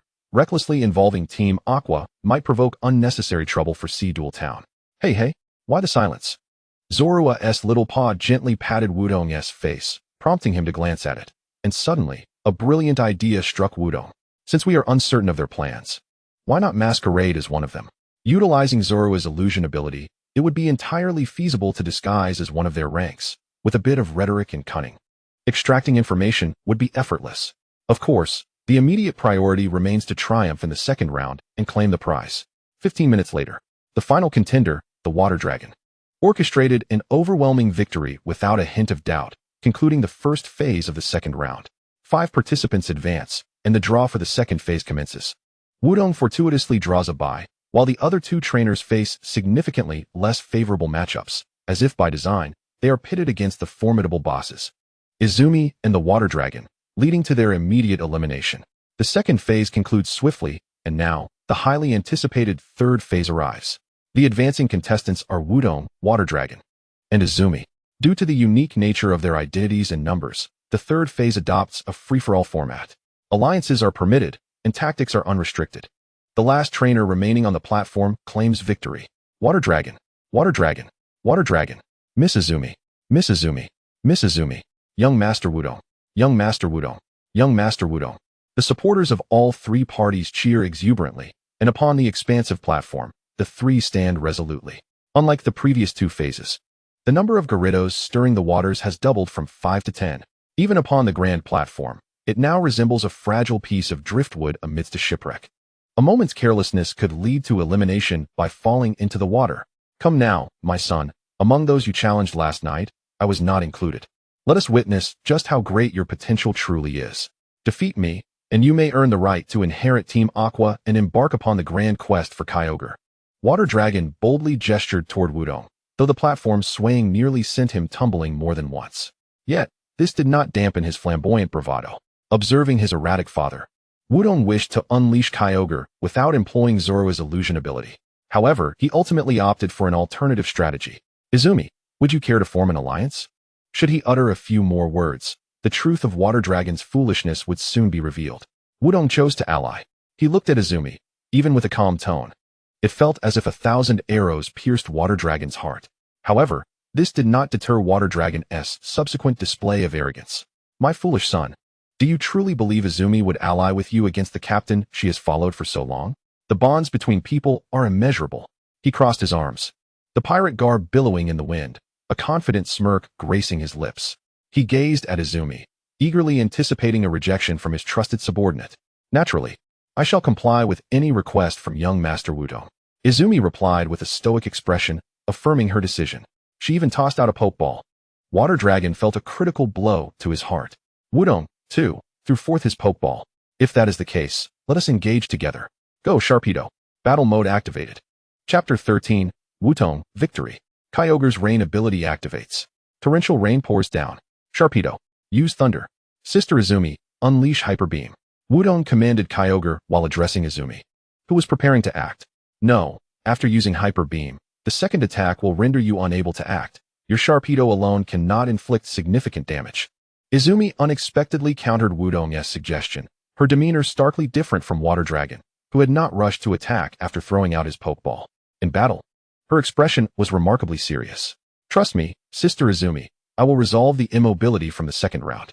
Your Milotic's only noteworthy damage capability against my father's Gyarados is Hyper Beam. Wudong reiterated, as the thunderclouds above gathered ominously, thunder rumbling in his ears. All right, Milotic. Use Hyper Beam. Izumi did not contest further, and a radiant energy coalesced within Milotic's mouth. Simultaneously, Water Dragon finally instructed Gyarados to unleash Earthquake. TM26, Earthquake. Power 100. It generates shockwaves, attacking all Pokémon in the vicinity. In the context and rules of the platform, it is undoubtedly the simplest and most perfect skill choice. The host and other spectators exclaimed, as expected of Captain Water Dragon. A seasoned and formidable trainer remains so composed. So, how will Wudong and Izumi respond? The focus shifted to Wudong, and he was smiling. He was actually smiling. That confident grin, even more composed than Water Dragon's, suggested he had foreseen what was about to transpire. And indeed, that was the case. The Thunder skill, paired with the Super Luck ability, can guarantee paralysis on Gyarados. After Milotic employs Hyper Beam, it can certainly rely on the paralysis effect to interrupt Gyarados' attack.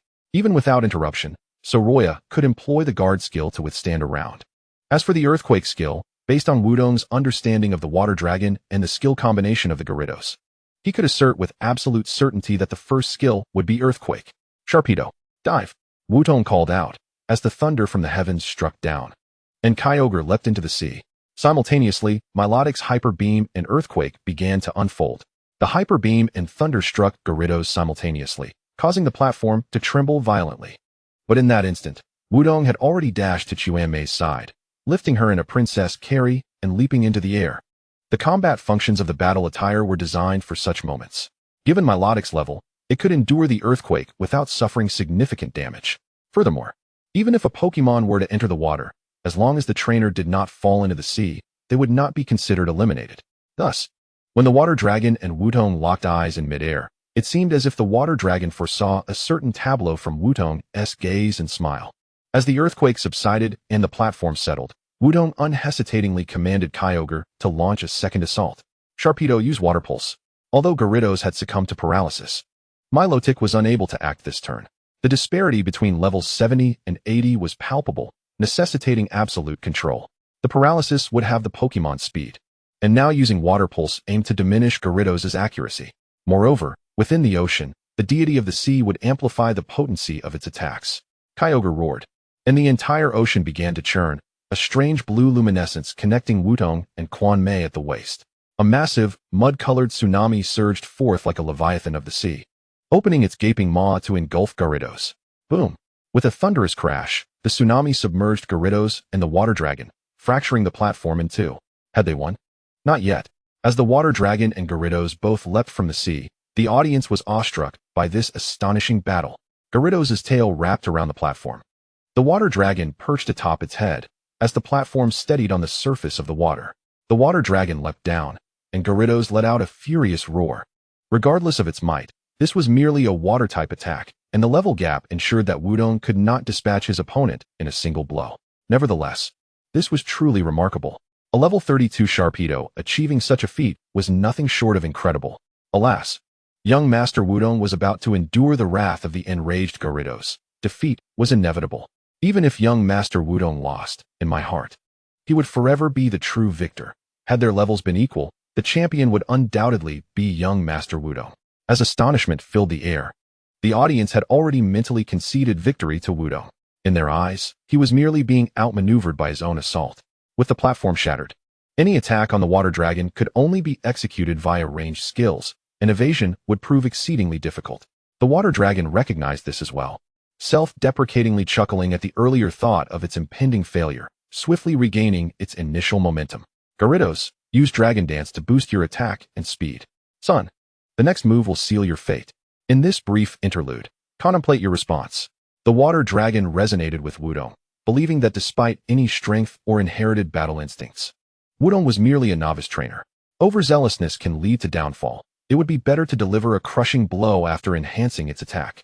Gyarados swayed its body, performing a peculiar dance.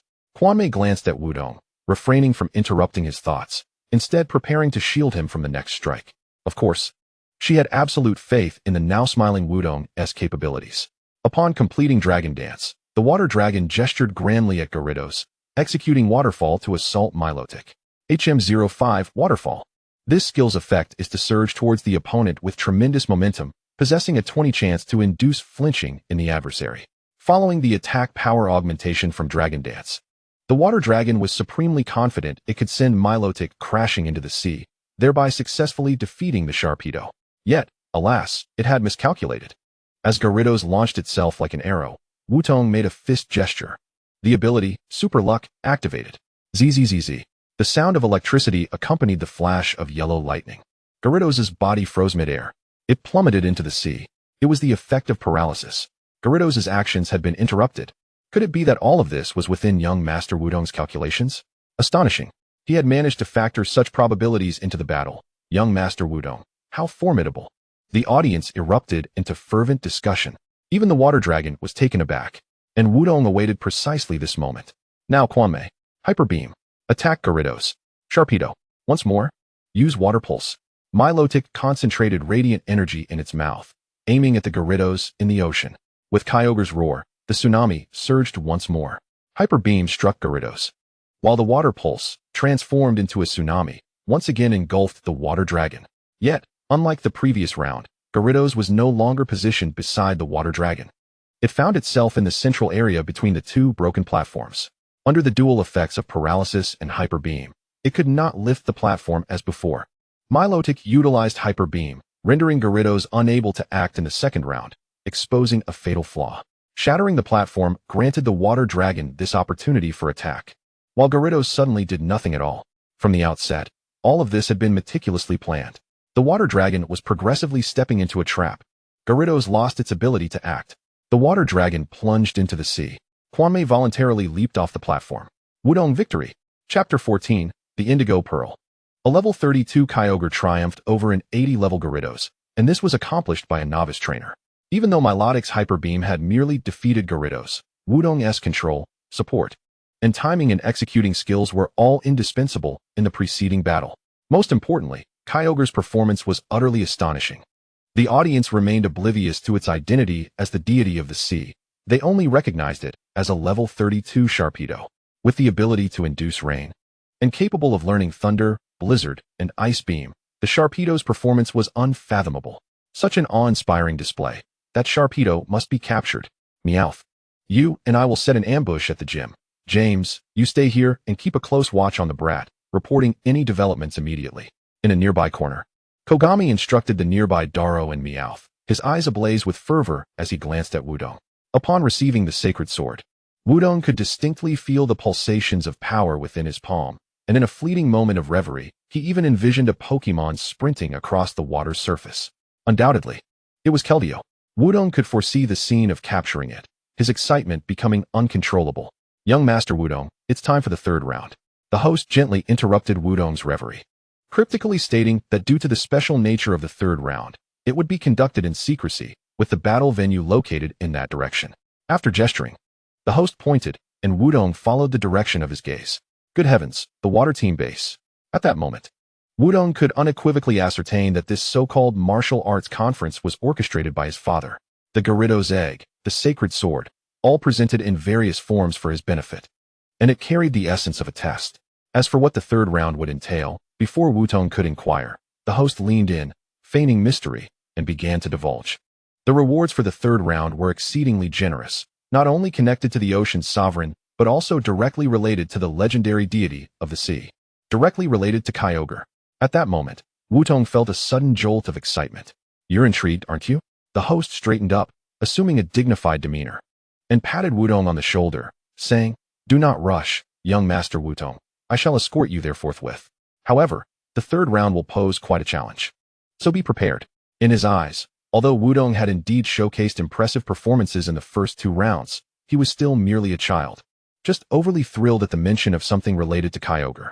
The host smiled and shook his head, mentally contrasting the mature, composed, and formidable water dragon with the still childish Wutong. It seemed that in order to inherit the will of Captain Water Dragon, young Master Wutong still had a considerable journey ahead. Unbeknownst to Wutong, the host's thoughts were far from his mind. He was solely concerned with whether the prize was indeed what he hoped for. If it truly was, then he would strike gold. Under the hostess' guidance, Wutong returned to the base, but instead of being greeted by Izumi, he was met by Chien, who stood with her hands on her hips, stomping her feet in impatience. Hey, you took your sweet time. Chien snapped at Wutong. Puzzled, Wutong inquired, Chien, why haven't you gone back yet? You idiot. Chien was on the verge of exploding, having waited for him for so long, and after cheering for him. His first words were this. Did he want her to leave? Wasn't he her coming to welcome him the best reward? Stupid Wutong. Clumsy Wutong. No wonder no girl likes you. Even if there was, she would undoubtedly be the dumbest girl in the world. Sensing the rising tension, the host quickly interjected. Young Master Wutong, Miss Chien will be your teammate for the upcoming challenge. You both will need to work together to complete the third round. Did you hear that? You foolish fisherman? Don't drag me down. Chien huffed, turning away and striding inside without waiting for Wutong. How infuriating. The thought of having to battle alongside him made her both excited and embarrassed. How humiliating. Despite his foolish remarks, she found herself still anticipating. I mustn't let him see me like this. I mustn't let him see. Chien lowered her head and quickened her pace. Behind her, Wutong scratched his head, still puzzled by her sudden anger. However, his thoughts were more focused on the imminent reveal of the third round's prize. Could it be that item? The one that the water fleet had spent a century searching for? Now, let us unveil the prize for the third round. On the podium, there lay the same exquisite leather case as in the previous rounds. The host stood behind, slowly opening the case. The pokeball at Wutong's waist trembled violently, prompting him to steady it with his hand. Even through the pokeball, he could sense Kyogre's excitement. As the case opened, an indigo light enveloped the entire room. The scent of the deep sea surged into every corner. Wutong felt as if he were witnessing the boundless ocean, witnessing tumultuous waves, and seeing the deity of the sea leap forth, creating towering swells. Am I hallucinating? Chien exclaimed in astonishment, momentarily forgetting her self-proclaimed title. Gripping Wutong's sleeve with one hand, her other instinctively reached forward as if she could see something. I see the legendary Pokémon, Kyogre. Chien evidently shared the same vision as Wutong. Their brief hallucination quickly faded, and Wutong beheld the contents of the case. It was exactly as he had surmised.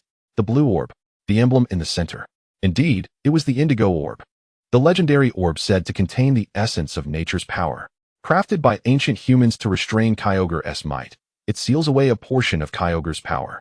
Most importantly, it could revert Kyogre back to its primal form from the ancient era.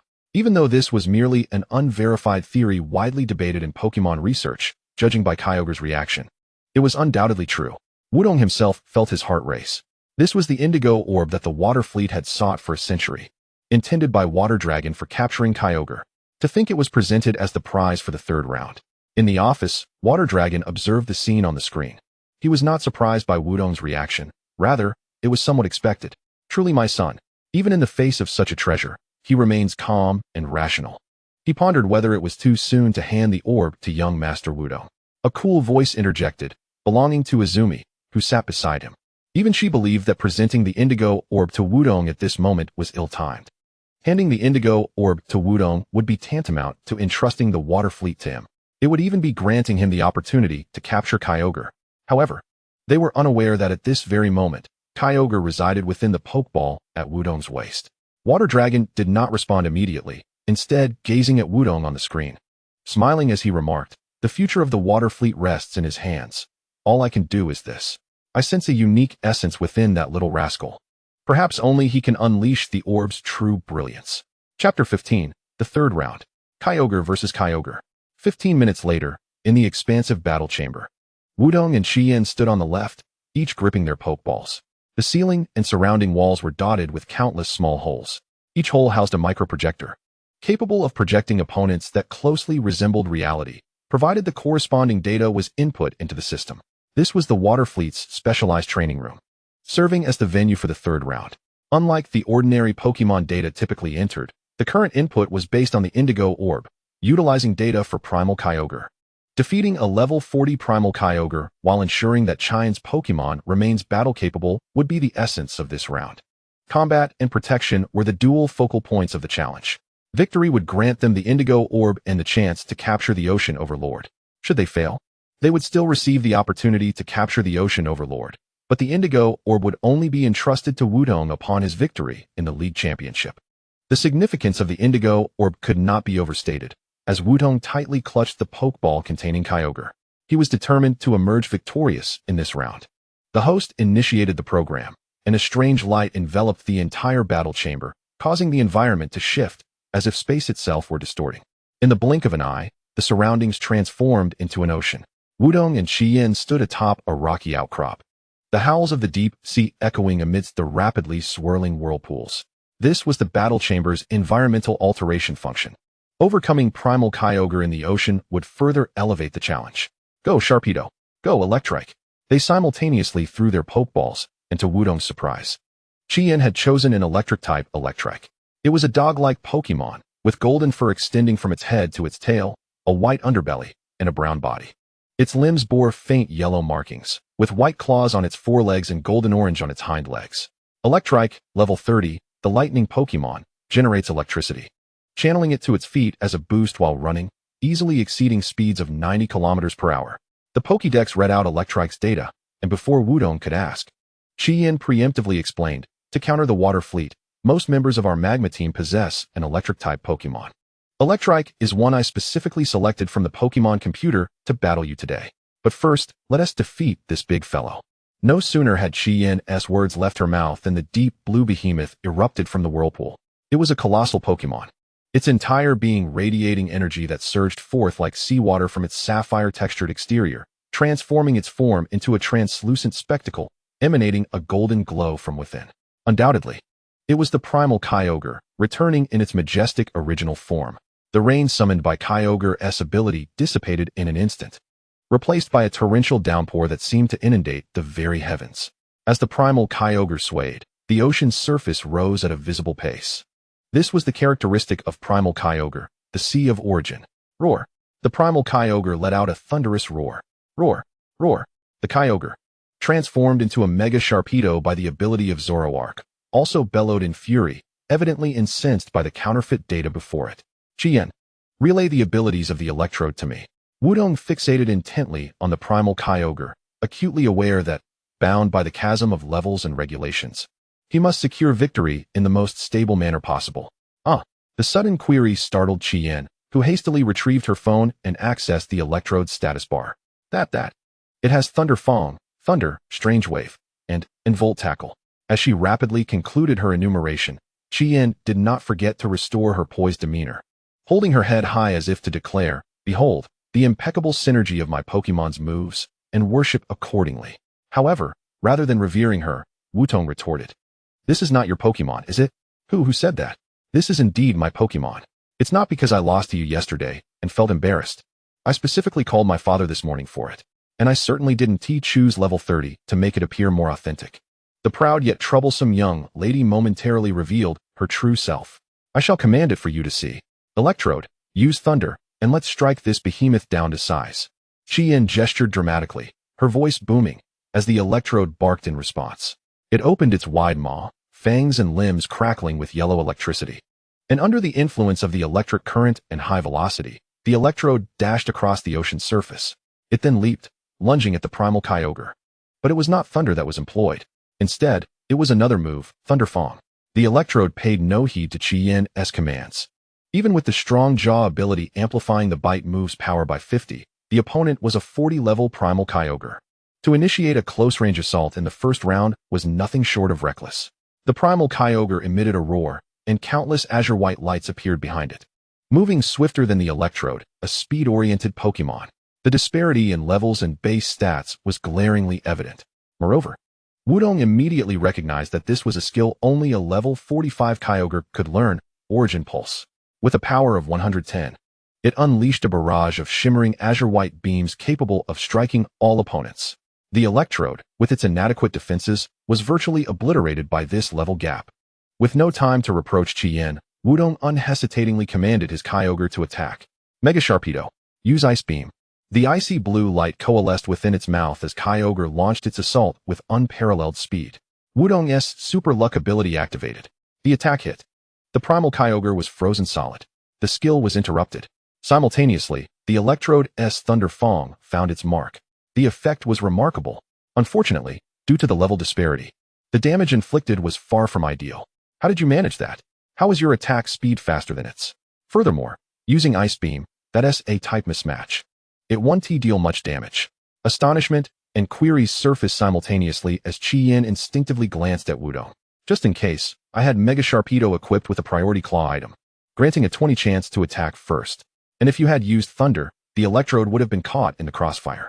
Have you forgotten the rule about protecting your Pokémon? Wudong explained rapidly, not even sparing a glance at Chien's astonished expression.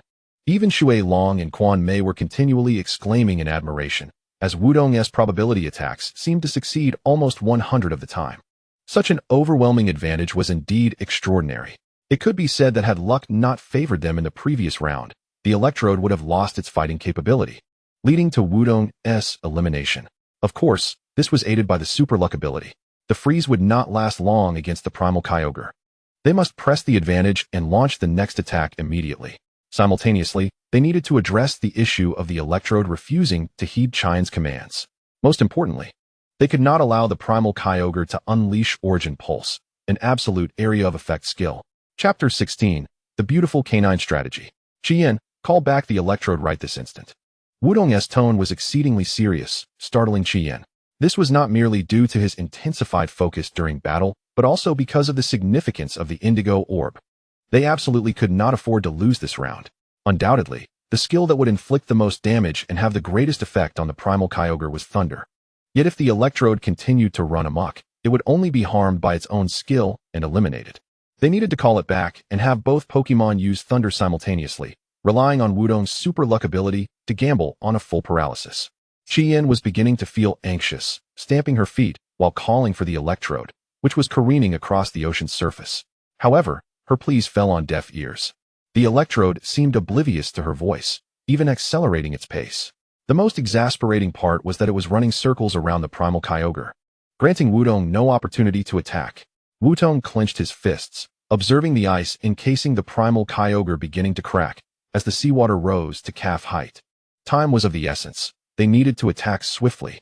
That thing isn't listening to my commands at all. Chien was now utterly flustered. She didn't want to lose in her first battle alongside Wudong. Don't panic. Tell me what it enjoys most. Wudong's tone was unexpectedly calm, though his clenched fists betrayed a hint of tension. Let me think. There's bones, berries, and that, Chien stammered, her cheeks flushing with a sudden embarrassment, seemingly recalling an indescribable image. What is it? Wudong's voice carried a hint of exasperation. Had it not been for the constraints of the rules, he would have already commanded Kyogre to unleash all 4 of its moves upon the Electrode. I can't say. Just that. It's its girlfriend. The other Electrode. Chien finally managed to utter those words, gasping as she turned away, lowering her head to hide her reddened face from Wudong. She mumbled something about not realizing Pokémon could behave that way and how it was done. Wudong, of course, paid no mind to her murmurs. What he needed to do now was to strategize and command. Zoroark, transform into a female Electrode, and strike a few poses to lure that fool back. Wudong directed. Indeed, this was the strategy he had conceived. The legendary beautiful canine strategy. Absolutely not. Zoroark nearly rejected the idea the moment Wudong finished speaking. What kind of joke is this? To transform into a female Electrode and attract that dim-witted creature. Is that so? Wudong remained unfazed, casting a knowing smile at Zoroark, who had leaped down and assumed a defensive posture before him. You see, Sister Quan Mei has gifted me so many presents. I ought to return the favor. How about a scarf? Black fox fur would suit her splendidly. Zoroark shivered at the implication. Wudong was clearly threatening him. Zoroark was well aware that Wudong was merely trying to frighten it. Yet it also understood the profound significance of the Indigo Orb to Wudong. With a sudden inspiration, Zoroark slapped its little head and decided to take a bold leap. Zorua, activate your illusion ability. A dazzling light flickered, and Zorua transformed into an electrode. Although Electrode is devoid of gender-based appearance differences, it still managed to refine its form into something more slender and graceful. With a swift motion, Zorua emitted a captivating, or rather, an alluring bark, which caught the attention of the nearby Electrode, causing it to turn and stare in astonishment. Woof woof woof. The Electrode charged forward, accelerating to an unprecedented speed. Now's the moment. Gyarados, use Thunder. Zorua, command it to employ Signal Beam. Groudon waved his arms, simultaneously directing 3 Pokémon. Despite the 8-level difference, the power of Thunder alongside the type advantage could inflict considerable damage. Moreover, the effect of Signal Beam drastically reduces the special attack of the struck opponent, making it an exceptionally effective weakening blow against the special attack-oriented Primal Kyogre. Amidst the thunderclouds, flashes of lightning erupted, and with a resounding crash, the thunderbolt struck Primal Kyogre. Ice shards shattered simultaneously. Primal Kyogre's Origin C became a boon for Kyogre, as Thunder's skill had a 100 hit rate, and being a true Kyogre, it would also receive a boost. The skill struck true, yielding remarkable results. Roaring in fury, Primal Kyogre was thoroughly incensed. A bluish-white light coalescing behind it. This was the Origin Pulse. Yet at that very moment, Signal Beam struck. The bizarre electromagnetic waves surged from Electrode, targeting Primal Kyogre directly. The precedence of the turn and the swiftness of lightning allowed this skill to hit first. A strange glow flickered across Primal Kyogre, and its special attack plummeted. Don't stop. Keep using Signal Beam. Gyarados, return. Zorua, employ Protect. Groudon had fully immersed himself in the battle, unleashing his full potential. Recalling Kyogre into its Pokeball, Zorua positioned itself in front of Electrode, using its leg to block the clumsy creature from lunging forward while simultaneously executing the skill. TM17, Protect. Fully shielding against the opponent's attack, it had previously been utilized against Gyarados in the first round. Now, a peculiar light appeared, obstructing the incoming beams. The beams striking the ocean surface erupted into explosions, with each hit causing massive disturbances, showcasing the skill's power. However, this skill was thwarted. Chi Yin was utterly dumbfounded, and the water dragon could hardly believe its own eyes. The announcer was poised to declare Wutong's victory. Astonishing. Truly astonishing. First, a gamble on probability successfully froze the opponent. And then, taking advantage of the gap, he skillfully controlled the unruly Electrode. Both Pokémon exchanges and skill utilization were executed with remarkable finesse. Most importantly, his opponent was a level 40 Primal Kyogre. Only Izumi showed a hint of a smile, as if she had anticipated this outcome from the very beginning. Or perhaps, she had always believed that Groudon would undoubtedly triumph. As for the Indigo Orb, her only concern was that such an item in Wutong's possession might attract unnecessary peril. Primal Kyogre still had 3/4 of its HP remaining. Just 3 more thunder attacks would suffice to defeat it. Throughout this process, the priority was to protect Electrode. Once again, Signal Beam enveloped Primal Kyogre, causing its special attack to drop by 2 levels. Yet, the danger had not abated. Repeated use of Protect would eventually fail, and Electrode was still unable to withstand the next Origin Pulse. The bluish-white light had manifested. The second Origin Pulse was imminent. Zorua, retreat. Go, Gyarados. Block this attack. Then use Thunder. Groudon threw a Pokeball towards Electrode, intending for Kyogre to absorb the blow. As Kyogre materialized, countless bluish-white rays descended. Unlike before, this time, the explosion of damage occurred directly upon Kyogre.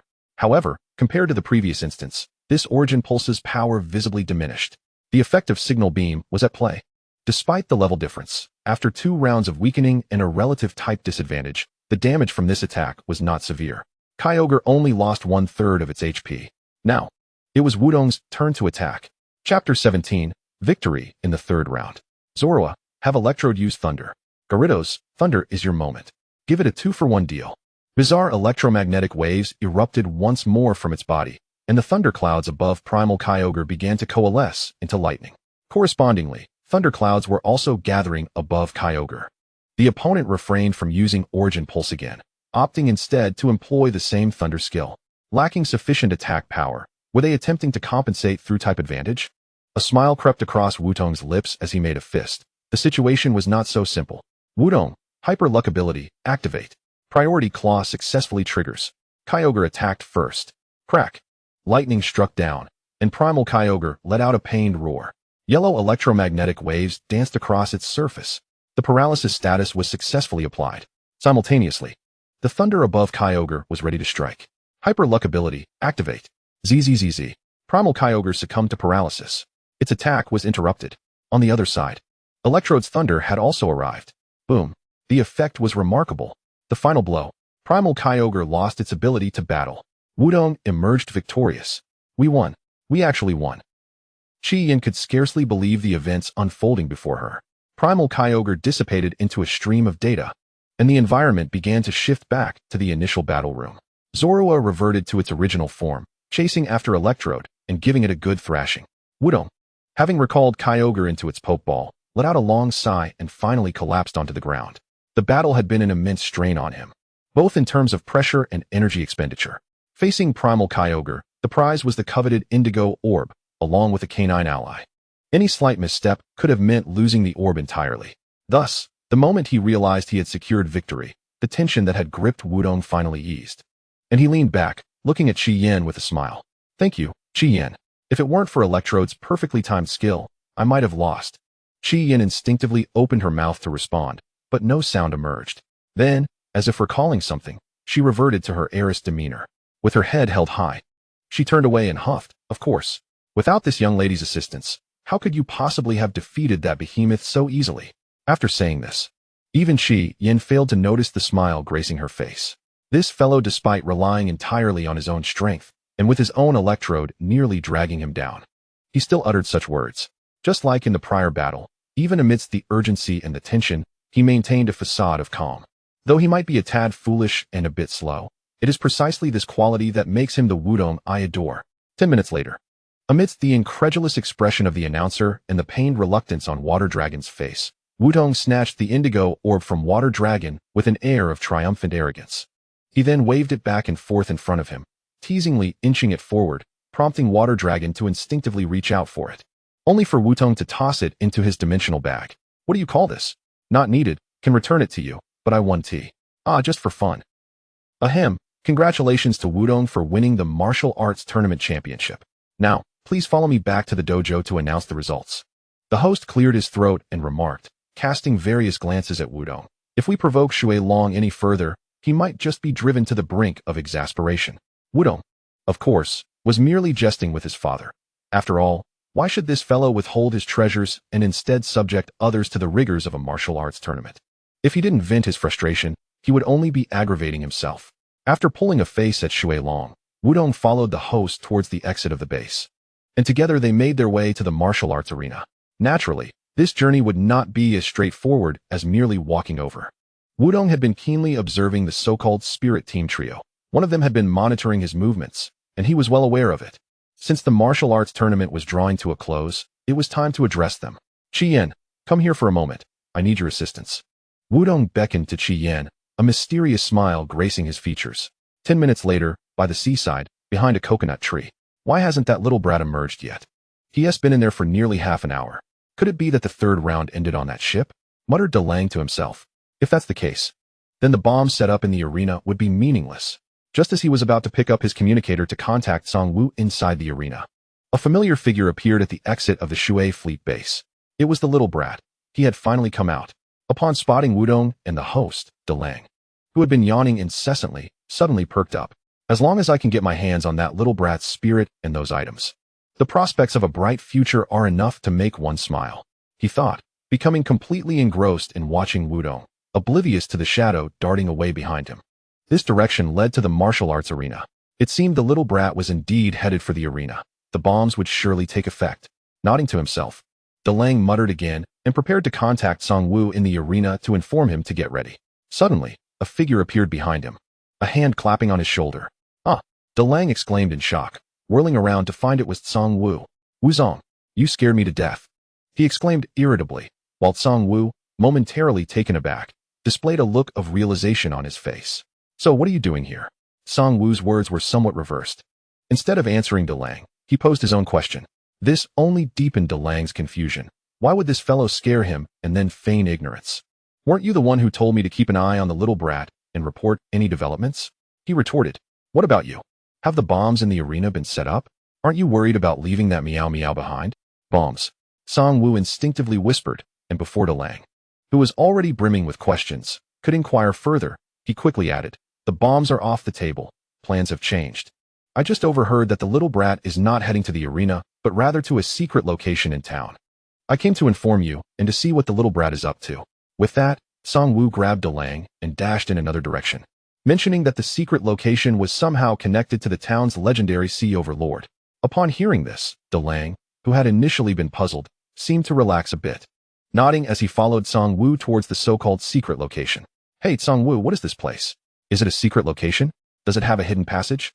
Delang glanced around, noting that they were merely in an ordinary fitness park, devoid of any human presence due to the martial arts tournament.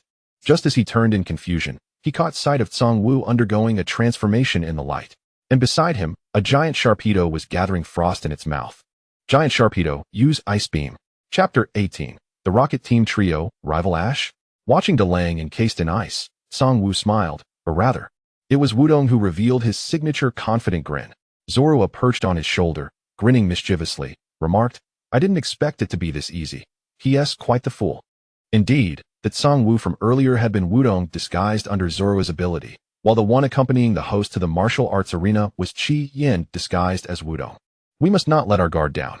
Wudong pointed a finger at Zorua's little nose, contemplating the icy statue before him. "I never anticipated they would set bombs in the arena, and their objective is to seize Pokémon and items. The one we just disguised as, called Wuzong. Rings a bell. I feel I've heard the name somewhere before." Wudong pondered but could not recall where. Perhaps it was merely an illusion. What mattered most was to neutralize the bombs in the venue. They must not succeed. With this in mind, Wudong promptly instructed Zorua, "Zorua, transform me into him. We need to deal with the other two. At the martial arts arena, on the 3rd floor. Honestly, what on earth is Wudong up to? He calls me here to impersonate him, and then vanishes without a word." Chi Yin, having reverted to her original form, sat on the sofa, her little shoes still tapping rhythmically, the wooden floor echoing with a thud. From below, a voice of complaint resonated from the ceiling. "What on earth is that young lady doing up there? Where's that rascal Kyogre? Why hasn't the little brat arrived yet?" On the chandelier above, a Meowth lay sprawled, dust falling onto its head, much to its displeasure. Clearly, the dust was a result of Chi Yan's earlier foot stamping, causing vibrations in the ceiling. "Keep it down. Do you want to expose us now?" came a voice from the corner, the source being Song-woo hiding in the equipment cabinet. Oh no, she should be referred to as Wuzong. Though Wuzong warned Meowth against such actions, she too was beginning to lose her composure. Taking out her communicator, she prepared to inquire about Delang's situation. "Kyogre, how's it going over there? Where's the little brat?" Wuzong whispered, and the communicator crackled with Delang's voice. Or rather, Kyogre's, relaying a location and specifically mentioning not to bring Meowth along, leaving it behind just in case. By the seaside, Wutong squatted, cradling a red Pokémon egg in his hands, cautiously attempting to place it into the water, where faint cracks could be seen on the shell. "It's a Gyarados egg," whispered Wuzong nearby, turning to Kyogre and saying, "That egg is about to hatch quickly. Are you suggesting we make our move now?" Kyogre nodded, pointing towards Wudong and stating, "The little brat hasn't released his Pokémon yet. We can ambush him from behind. Not only can we capture the newly hatched Gyarados, but we can also seize the items." Suddenly, Wuzong had a thought, raising a hand to stop Kyogre, saying, "Wait, the sea overlord hasn't appeared yet. Attacking now would only alert them. Moreover, making a move near the Shui fleet base would surely draw their attention. It's too risky. Our rocket team hasn't reached this area yet, and we cannot afford a direct confrontation with the Shui fleet, at least not without revealing ourselves." As Wuzong finished speaking, Kyogre couldn't help but smile. "The rocket team?" Finally revealing the trump card. "Indeed, Wuzong, your planning is meticulous. I hardly recognize this side of you," Kyogre affirmed, giving a thumbs up. Observing his demeanor, Wuzong felt puzzled. "Hey, Kyogre, what has gotten into you? Aren't you usually timid and argumentative with me? Today, you seem like a different person. Moreover, that little rascal and his Zorua. From my observations, that Zorua, much like Pikachu, despises being confined within a Pokeball." Musashi's inquiries were relentless, akin to a rapid-fire barrage, yet Kyogre offered no response. Instead, he hurled a Pokeball behind him. Before Musashi could comprehend the situation, Kyogre had already snapped his fingers. Ice Beam. A cerulean beam of light struck Musashi, and yet another ice sculpture was completed. At this moment, the tree-like figure by the seaside dashed over, its radiance dissipating to reveal Zorua. Standing before Musashi, Kyogre, who was retracting his Sharpedo into its Pokeball, transformed into the tree-like figure. Indeed, It was the tree-like figure who was conversing with Musashi through Kojiru's communicator, summoning her here not only to discern the situation but also to enhance credibility. After all, having witnessed the Zorua egg of a Gyarados by the seaside, the trio of Team Rocket, with their rudimentary intelligence, would undoubtedly believe it. Now that the details were clarified, the tree-like figure finally recalled where she had encountered that name before, on television, in a random interview segment featuring trainers. The host fortuitously interviewed a certain Pokémon master who was traveling. Coincidentally, they also encountered the trio of Team Rocket. Their opening lines were remarkably similar to those they employed at the dojo. The outcome, as one might expect, was documented in its entirety, showcasing the battle, during which the trio piloted a special robot that ultimately exploded, sending them flying. As for that Pokémon master, his name seemed to be Ash, rumored to be challenging the Pokémon League in the Hoenn region to become the champion. The Hoenn region, of course, was where the tree-like figure resided, and that program had aired about half a month ago. This implies that Ash could very well become a rival for her. During the broadcast, his Pikachu was formidable, presenting quite the challenge. The tree-like figure cast another glance at the frozen Musashi, nodded, and murmured about Team Rocket, astonished that they had already extended their reach into Hoenn. First, she would deal with that Meowth, and once she completed the entirety of the dojo conference, she would inform Izumi. With that thought, she retrieved a rope and hammer from her dimensional bag. 10 minutes later, at the dojo, where on earth have Musashi and Kojiru been? Meowth, perched on the ceiling, was growing impatient. It leaped down lightly, stealthily approaching the door, peering out to assess the situation, yet not a single silhouette was in sight. This was unusual.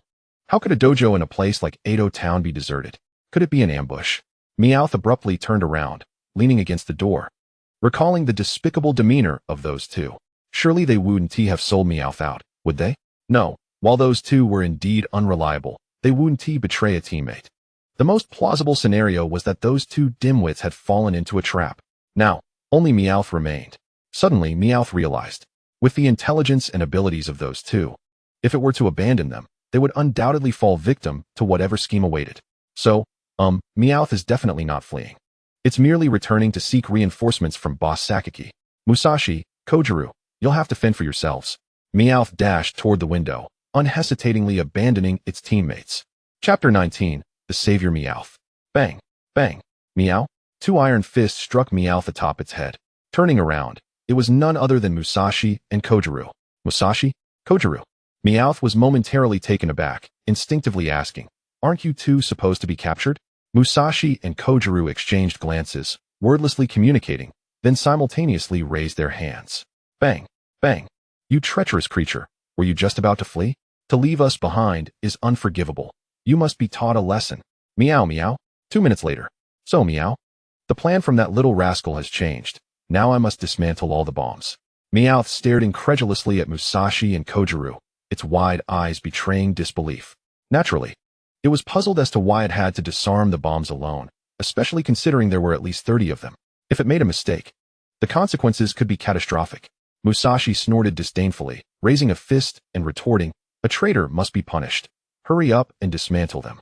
If we delay, that little rascal will escape. Meowth grumbled a couple of complaints but began to disarm the bombs in every nook and cranny, entirely oblivious to Musashi and Kojiru's whispered conversation. This strategy is quite clever. Using this excuse to compel it to disarm the bombs prevents us from revealing our ignorance of their locations while also averting an explosion in the dojo. Kojiru smiled slightly and said to Musashi, be prepared. Once it finishes dismantling the bombs, we'll act, tie it up, and return the explosives to them. Musashi nodded, fixated on the bomb-disarming Meowth, ready to spring into action. 10 minutes later, on the 3rd floor. Where's that Groudon? I've been waiting here forever. Honestly, I must find that fool. I will certainly give him a piece of my mind. Akagi rose, her little shoes clicking as she made her way toward the door. Meanwhile, on the 2nd floor. I'm exhausted, meow. Just one more bomb to go, meow. I'll be done. Meowth murmured, cradling the 29th bomb and walking over to Kojiru, who was to place it into the stolen bag. Turning around, as it approached the last bomb on the ceiling, a female voice suddenly rang out from the doorway. Who are you? Kojiru and Musashi's expressions instantly shifted. Almost instantaneously, they turned their heads to see the red-clad figure. Oh no, those two words echoed in their minds. The girl standing at the door was none other than Akagi, who had been waiting on the 3rd floor for almost an hour. How could we forget about her? Musashi whispered to Kojiru, and at that moment, Kojiru had already dashed out. There's no choice. I must put you to sleep. Kojiru moved like lightning, appearing behind Akagi and delivering a swift chop to her neck. Smack! Akagi had no time to react. Her eyes rolled back as she collapsed.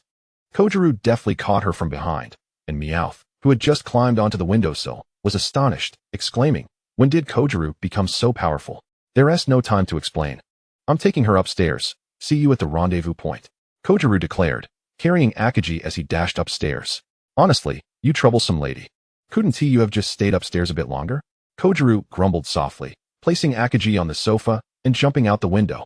Just then, he encountered Musashi and Meowth rushing out from the first floor exit. Meow. Kojiru, did you just jump from the third floor? Meowth was utterly astonished, questioning its belief in Kojiru. But Kojiru was too preoccupied to heed its concerns, scooping Meowth up and sprinting toward the seaside. Honestly, if we don't hurry, those two might just untie the ropes. He had realized earlier that these bombs were on a timer, set to explode in 15 minutes. They had to reach the seaside before the explosion to minimize the damage. On the third floor of the dojo, Akagi lay asleep on the sofa, lost in a deep slumber. On the second floor, atop the ceiling, a red light was slowly counting down in the darkness. 1432, 1431, 1430. By the seaside, bound to a tree, Musashi and Kojiru struggled incessantly, attempting to gnaw through the ropes binding them. Kojiru clenched his teeth, indignantly stating, "That little rascal is utterly despicable to take on your appearance to deceive me, and even used Ice Beam against me. Achoo, achoo." Musashi on the right side also sneezed. Yet he scolded Kojiru, exclaiming, "You fool, how could you fall for such a simple trick? Knowing that the opponent possesses a Zorua, why didn't you verify with the communicator? If it weren't for your communicator being stolen, I would have never been deceived." Kojiru, feeling guilty, could not argue back. He could only mutter while tugging at the ropes, expressing his hope that Meowth would arrive quickly to rescue them. Meow, meow. The distant sound of Meowth was like a heavenly melody to Kojiru and Musashi, who craned their necks towards the direction of the shooting star. "Kojiru, take it easy. You're making me spill my breakfast," exclaimed the shaking Meowth anxiously. To their astonishment, they saw another Kojiru holding it under his arm, along with another Musashi running beside them. It was over. Meowth had also fallen for the trap. We have become imposters. As they realized this horrifying truth, the other Kojiru and Musashi, or rather Wudong and Zorua disguised as them, approached. "You little brat. Let us go." "Meowth, they are imposters. Hurry and save us," Musashi and Kojiru shouted vehemently, causing Meowth to suddenly freeze. Over there were the bound Kojiru and Musashi, while right here were the imposters. Which side was the real one? "Meowth, set the bomb. They are imposters disguised as Kojiru and Musashi," Wudong interjected. Seizing the moment before Meowth could react, he continued, "Do you not remember? I initially contacted Musashi for help because I discovered their disguise, intending to deceive you. It was over." The words had slipped out. Now, even if they tried to backtrack, it would be futile. Musashi and Kojiru were on the verge of petrification. "So that's how it is, Meow?" Meowth clenched its fist and turned to the imposters, declaring that if it weren't for Musashi and Kojiru, they wouldn't have known about the real troubles Musashi had faced. Without further ado, Meowth began pulling bombs one by one from Wudong's dimensional bag, assembling them around the imposters amidst their furious protests. "Honestly, you nearly tricked us," Meowth exclaimed, clapping its hands and pointing at Kojiru. "You little brat. If you don't want to be blown up, hand over your Pokémon and items." As Meowth spoke, Wudong and Zorua transformed back. It, of course, did not notice Wudong retrieving ropes from the bag, nor did it hear the muffled cries of Musashi and Kojiru, whose mouths were taped shut, as they desperately waved their heads trying to alert it to the situation behind. When the rope fell around their waists, Meowth finally reacted. In a split second of instinct, it twisted around and commanded, "Reel it in. Bind them." With seamless precision. Meow. Chapter 20. The Bomb in the Ceiling. 5 minutes later, the chaotic cries and writhing had transformed from 2 into 3, as Wudong squatted before them, tearing the tape off Musashi's mouth. "Team Rocket from Kanto. What brings you to Hoenn?" Despite the smile on Wudong's face, his eyes exuded danger, causing even the battle-hardened Musashi to instinctively shudder. "What are you talking about? I don't understand." Musashi immediately denied, appearing utterly oblivious to her predicament as she insisted, "You little brat, you'd better let me go." Wudong smiled slightly, rising to his feet.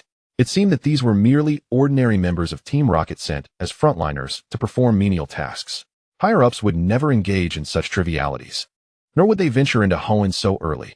Capturing such lowly figures would yield no benefit, since Miss Musashi is so defiant. You shall have the pleasure of experiencing your own bombs. Wudong emphasized, hoping to intimidate her and extract more information. Oh ho ho ho, little brat. You underestimate us far too much. After being blown up hundreds of times, we've come to understand one fundamental truth. Musashi paused, her eyes brimming with confidence and pride. That is, the power of a bomb can at most send us flying. Kojiro and Meowth nodded vigorously, their eyes sparkling with pride despite only being able to emit muffled sounds. Wudong and Zorua were left speechless. What on earth were these three so proud of? What kind of painful past had they endured to be flung around so many times? Wudong felt a few black lines appear on his forehead as he reapplied tape to Musashi's mouth and turned to leave. There was no point in wasting more time with them. It was better to return and see if the Sea Overlord truly existed. Wait, how many bombs are there in total? Zorua suddenly recalled something and turned to Wudong. Wudong furrowed his brows, puzzled. Didn't Team Meowth say there were 30 bombs at the dojo? The two suddenly realized, exclaiming in unison, then how many are here? Wudong promptly turned back and began counting. 1, 2, 3, 4, 28, 29, that's it. 29 bombs. One is still at the dojo. At that moment, Chi Yin had emerged, causing Meowth to flee directly. Chi Yin is still at the dojo. The bomb countdown has 5 minutes left. We must hurry back. Wudong pressed the combat suit switch and took off running with Zorua. That troublesome young lady sure knows how to stir up trouble. If she had just stayed upstairs, all 30 bombs would have been defused. We must catch up. Countdown, 3:12. On the third floor, Chi Yin remained fast asleep on the couch, seemingly dreaming of Wudong returning home from work. Ah, you're back. Go take a shower, then we'll eat. But I want to eat you first. How annoying. In reality, Wudong was urging, hurry up and catch up. Chi Yin was indeed a troublesome young lady. Perhaps it would be better for her to be blown up. Countdown, 2:03. Wudong, foolish Wudong. Chi Yin still hadn't awakened. She was even talking in her sleep. Wudong pulled out his phone, anxiously saying, hello, Dad. Quickly informed the townsfolk near the dojo to rush to the third floor and bring Chi Yin down. The bomb is about to explode. What? Inform the dojo personnel to bring the cards? Your bomb cards are ready? What on earth are you talking about? The wind is too strong. I can't hear you. Running at such high speed caused the person on the other end to be inaudible, just as he was about to say that as the second in command of Team Aqua. Cheating during cards is absolutely unacceptable. Wudong hung up the phone. Damn brat, hanging up on me. Are you in a rebellious phase? Countdown, 29. I see it. I see it. Wudong exclaimed, already spotting the dojo ahead. At his speed, he should be able to make it. Meanwhile, on the third floor, Chi Yin was dreaming of Wudong enjoying a meal, only to suddenly jab her face with a spoon, unable to stop herself, breaking into silly laughter. Wudong, stop fooling around. After we finish eating, you can mess around in your room. Chi Yin mumbled in her sleep, the sensation of the spoon jab still lingering as she slowly opened her eyes, only to be met with a grotesquely flushed face. Ah! The unique scream of the young lady burst from the window, echoing across the sky, causing Wudong's ears to ring and feeling as though a wire in his brain had snapped. Something's wrong. Combat suit. Maximum power. Intense currents stimulated every acupoint, and Wudong gritted his teeth, charging forward at unprecedented speed. 10 seconds. 9 seconds. 8 seconds. 5 seconds. 4 seconds. 3 seconds. Chi Yin. Wudong shouted. And suddenly a shadow dashed out from the doorway. Accompanied by a powerful gust, it struck his face. Under the enhancement of the combat suit, Wudong instinctively raised his arms, crossing them defensively in front of himself. Boom. A resounding blast echoed. Wudong was shoved back a full 5 meters, and his arms were already adorned with wounds. Countdown 0. Boom. What a dreadful sensation. The deafening explosion reverberated, accompanied by unknown shouts from afar. As the glass shattered, Wudong witnessed flames igniting on the second and third floors. Chi Yin. Without hesitation, Wudong prepared to rush in. Ah, I'm here. Chi Yin's voice suddenly echoed from a short distance away. What is happening? Wudong abruptly turned to see the unscathed Chi Yin standing there, covering her face, resembling someone caught between laughter and tears. Before her stood a Pokémon, resembling a crimson octopus with yellow suction cups and spots, its facial markings reminiscent of a butterfly, akin to a wrestler's mask. One of its 8 tentacles coiled around 3 others like a belt, while the remaining 4 protruded like a human fist, clearly intended for combat. Octillery. Wudong immediately exclaimed its name. Ignoring Chi Yin entirely, his first instinct was to pull out his phone and scan the Pokédex.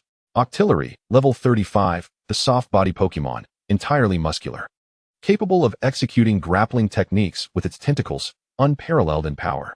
The Pokédex displayed a blue-black octillery, yet the one before him was red, indicating a shiny variant. Wudong's excitement was palpable. He had completely forgotten about Chien. This is incredible. It must be captured. Chien stood in the wind, her head swirling with confusion. Stupid Wudong. Is there only Pokemon in your eyes? Grabbing a stone from the ground, she hurled it at Wudong. I just escaped with my life. And you can't even come over to comfort me with a hug or a kiss. Instinctively dodging the stone, Wudong clutched at Gyarados' Pokeball and advanced towards the octillery, his eyes entirely consumed by the allure of the Pokemon. Chien gaped, utterly bewildered. Just moments ago, she had seen him risking himself to brave the flames for her, and her emotions were just beginning to settle when he abruptly redirected his focus entirely to the Pokemon, setting her aside without a second thought. Chapter 21, Shiny Octillery. Stupid Wudong, what do you mean by this? I'll settle the score with you right now. Anger surged through Chien as she recalled the time Wudong had made her wait, and she charged at him, ready to teach him a lesson. However, before she could take 2 steps, the octillery suddenly extended its right arm to block her path, adopting a stance that made it clear she was not permitted to pass. Not only that, but it also extended its left tentacle, playfully beckoning her back, as if to taunt. HM. The octillery emitted peculiar sounds. Wudong immediately turned his gaze to Zorua. The little creature perched on his shoulder translated, a champion who cannot protect their companions is of no consequence. Only those who can defeat it matter. Just as the translation concluded, Zorua suddenly realized something, saying in disbelief, Wait, Wudong, could it be that this is the Sea Overlord? To know so much about the martial arts tournament, and to claim it must be defeated, who else could it be? The Sea Overlord is an octillery? And a shiny one at that? How bewildering.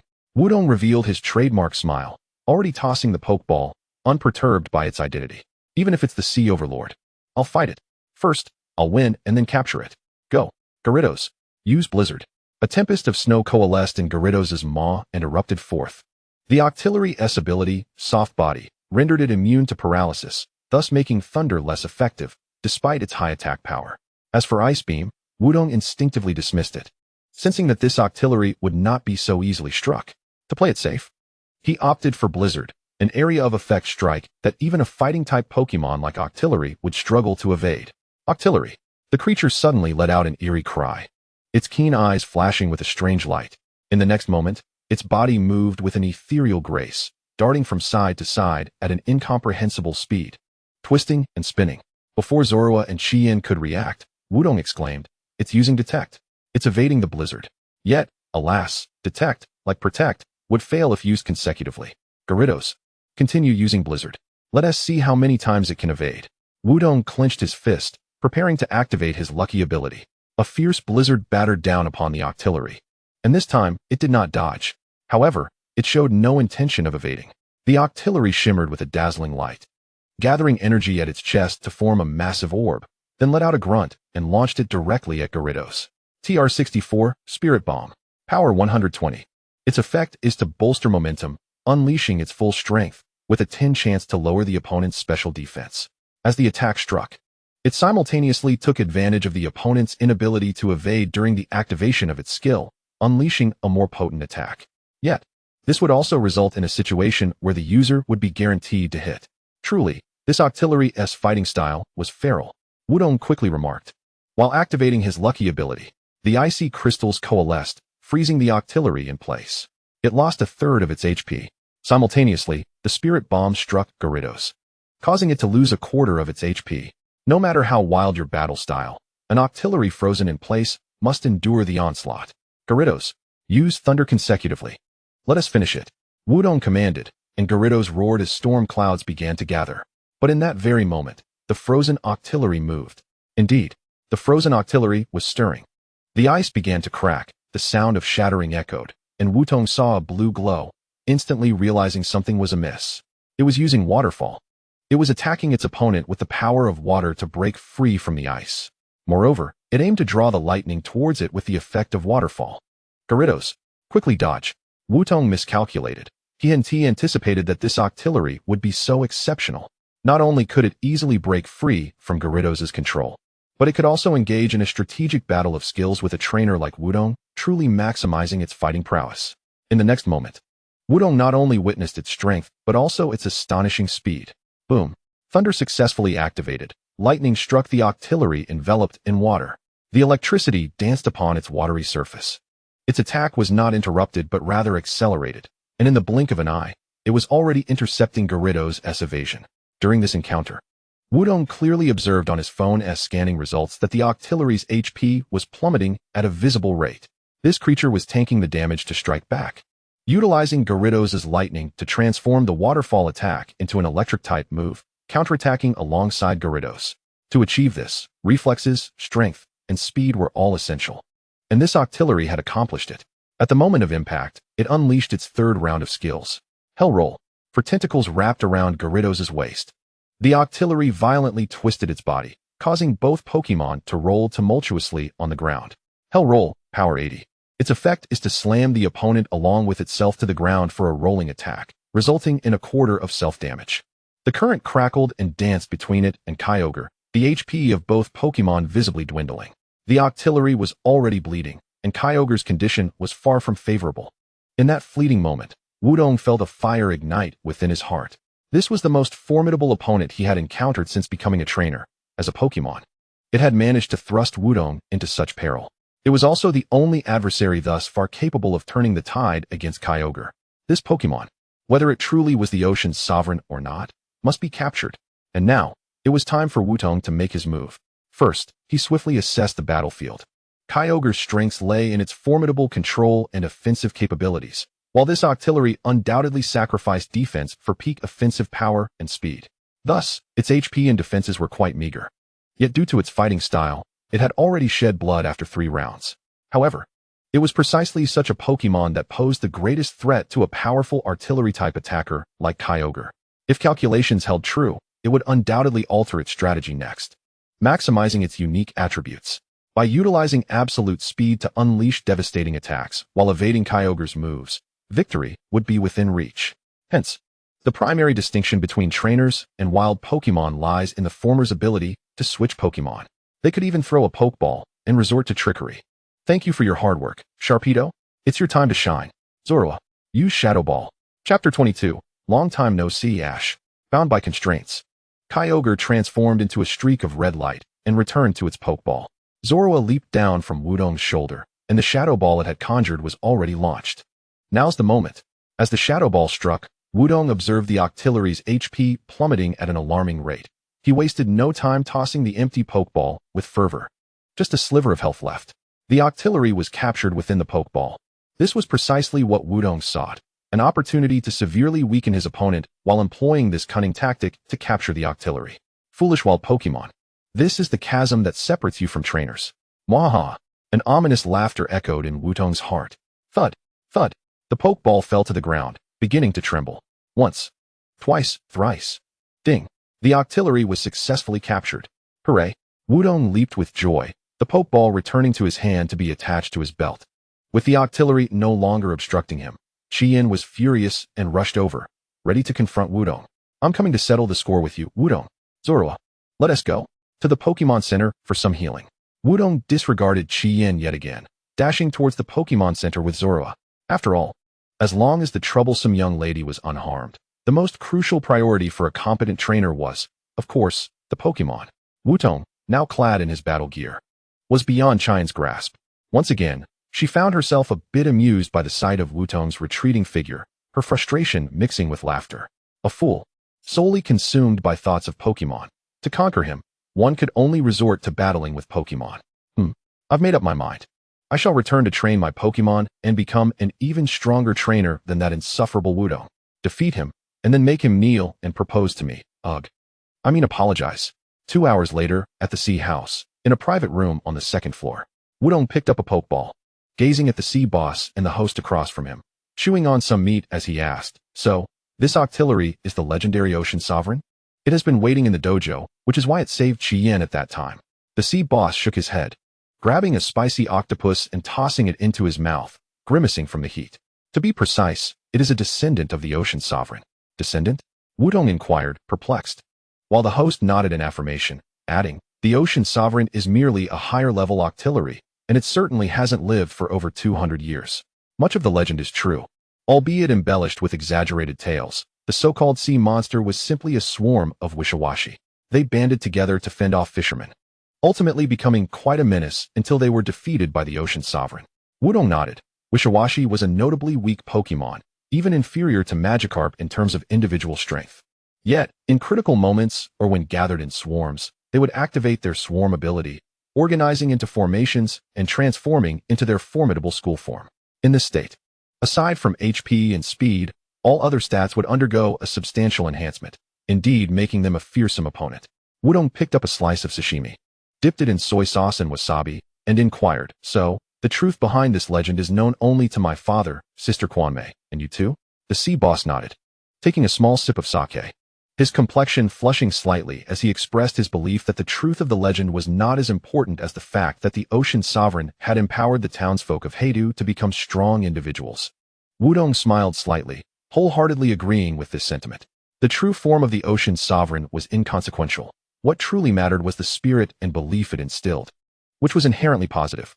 Revealing the ocean sovereign's true identity might only lead to disappointment among the townsfolk, resulting in a counterproductive outcome. Thus, this was for the best. However, now that I have captured the octillery, I shan't return it to you, Wudong cleverly declared, fastening the pokeball back onto his belt. The sea boss and the host exchanged glances, bursting into laughter, exclaiming in unison that it wasn't necessary. Captain Suiryu had originally intended for it to accompany you, young Master Wudong, for a journey. Had you not caught such a powerful Sharpedo, it would have been your first Pokémon. Wudong nodded, realizing that his assumptions were correct. These arrangements were orchestrated by Suiryu. Of course, Wudong could also be certain that had he not triumphed in 3 rounds, that fellow would never have presented the Holy Sword and the Indigo Orb. Speaking of the Indigo Orb, Wudong had previously tested it, only to find it ineffective, while Kyogre mentioned that it could only revert to its primal state after reaching level 45 and learning the move Origin Pulse. The task at hand was to continue traveling and level up Kyogre to complete its primal reversion as soon as possible. The next destination was the city of Kanaz, home to the Rock-type gym. The former gym leader, Cuckoo, had seemingly resigned from her position after marrying some time ago.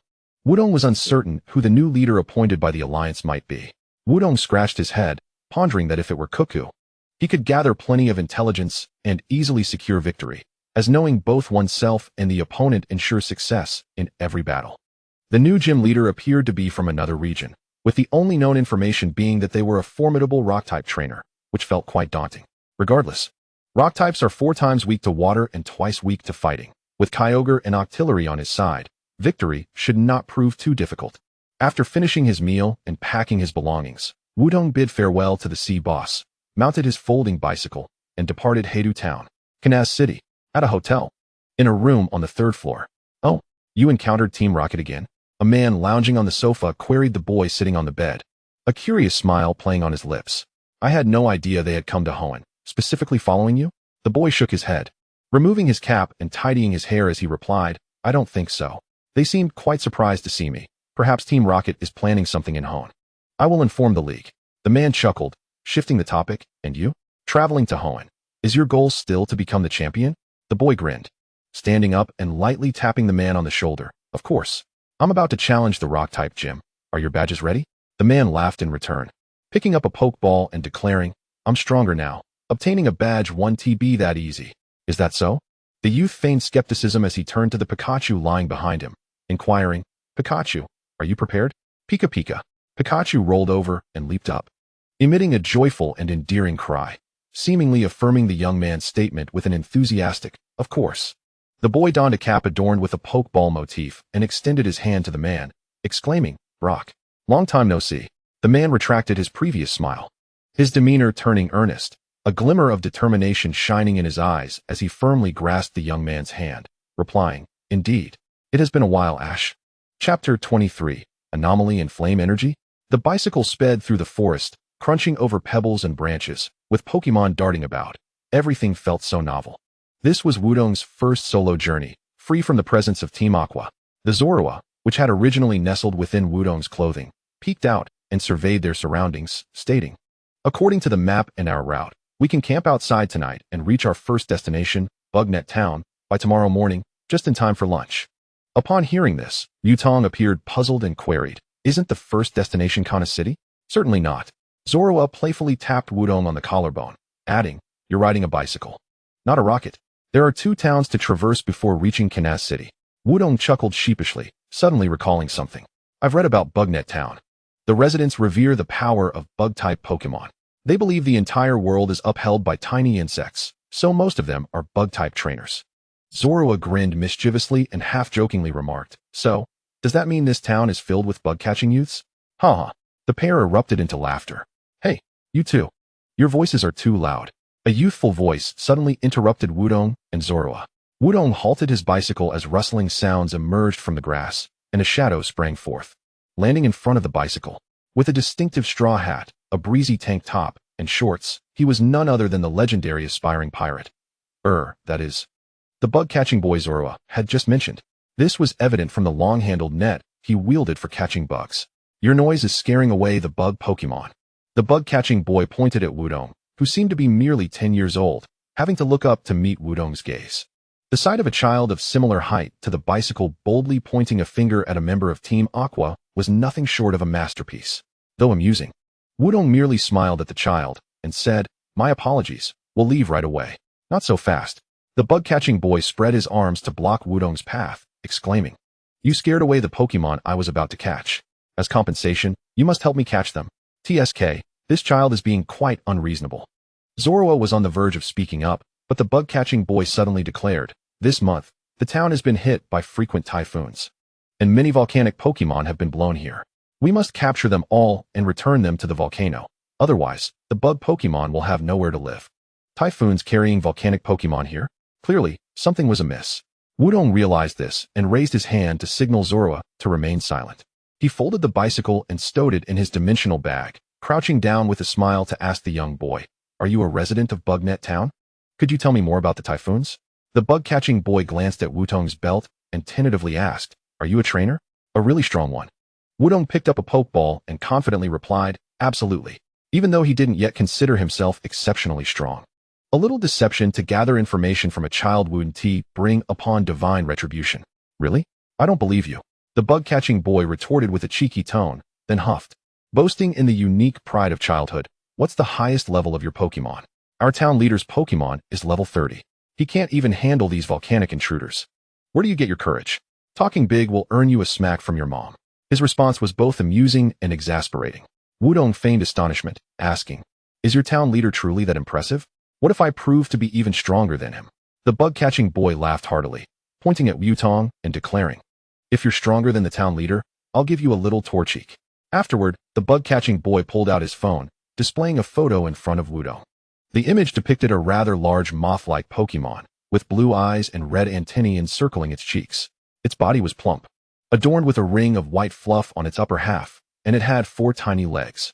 The abdomen was black, with a light blue exterior, and its back bore 3 pairs of orange-red wings, resembling the sun. If the wings were the sun, the black spots distributed on the wings and the outer side of the abdomen represented sunspots. Wutong immediately recognized this striking feature and instinctively called out its name in his mind, Volcanion Moth.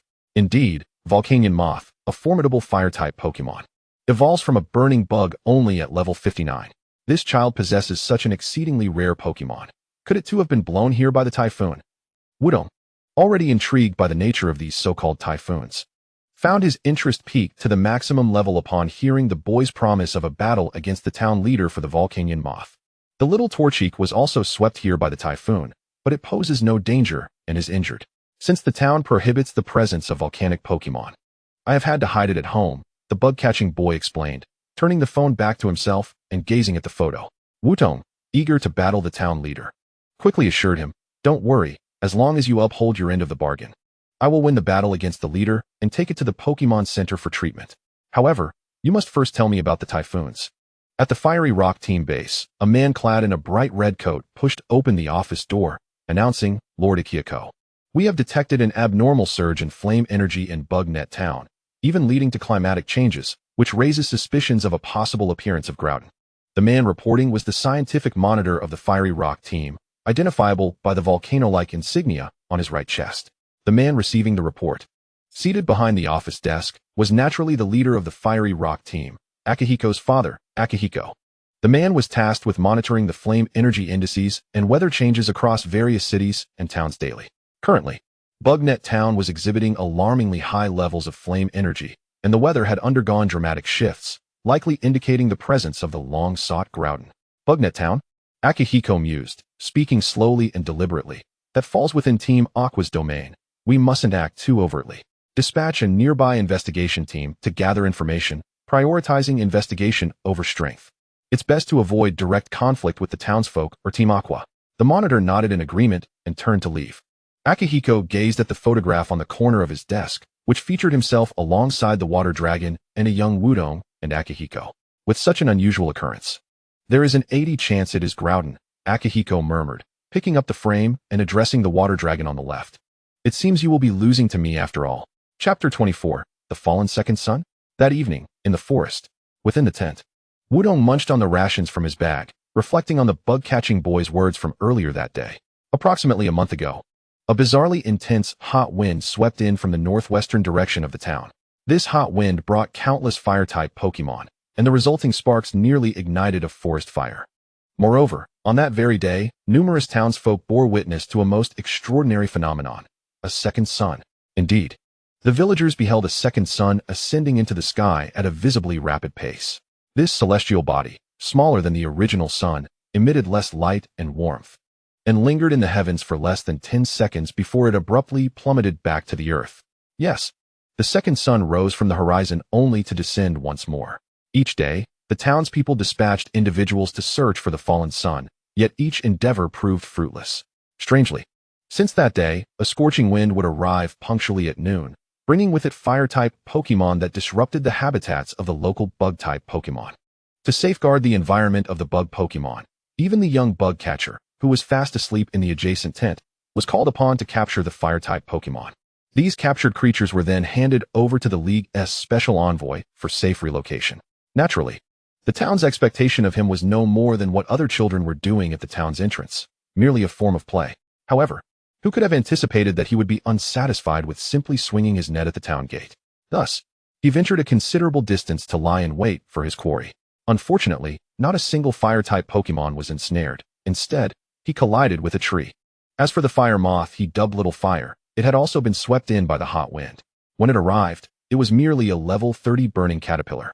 But in a stunning turn of events witnessed by the young bug catcher, it underwent a metamorphosis amidst the flames, evolving at level 30.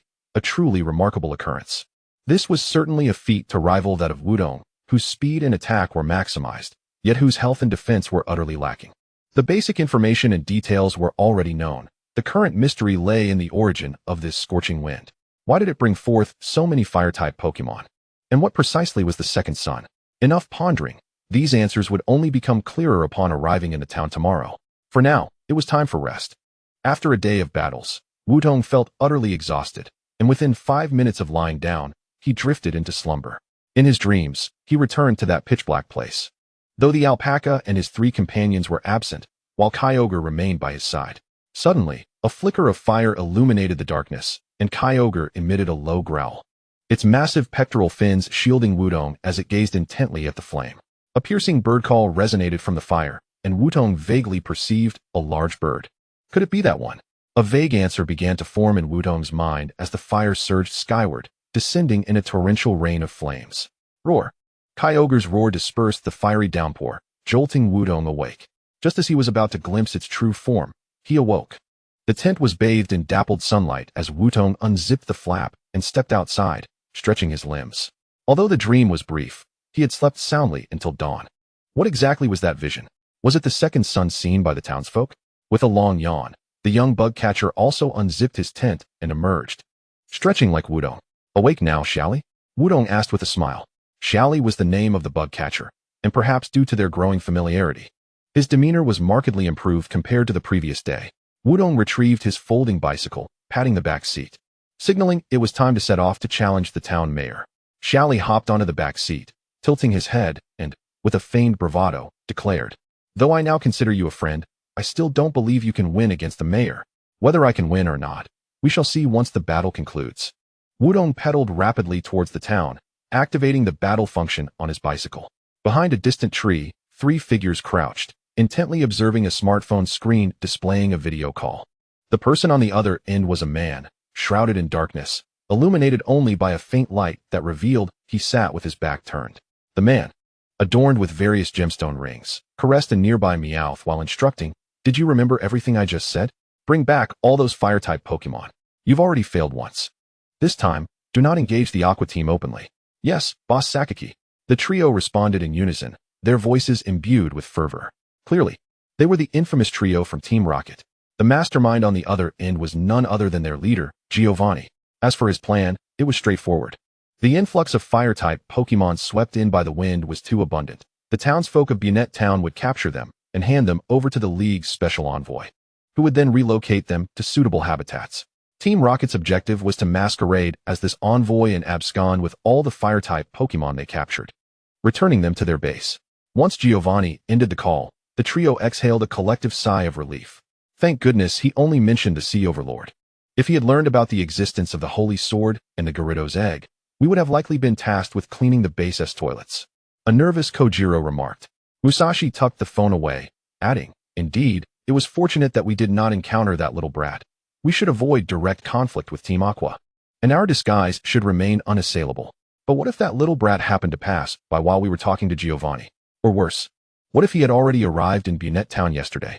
Wouldn't that spell our doom?" Nyarth shrugged, shaking his head dismissively. Without a moment's hesitation, Musashi and Kojiro retaliated with 2 solid punches. Bang! Bang!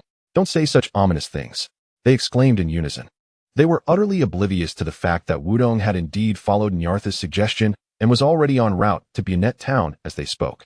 At the northern exit of Bunnet Town, 300 meters from the town, a young man holding a detector remarked, "Indeed, this is the location.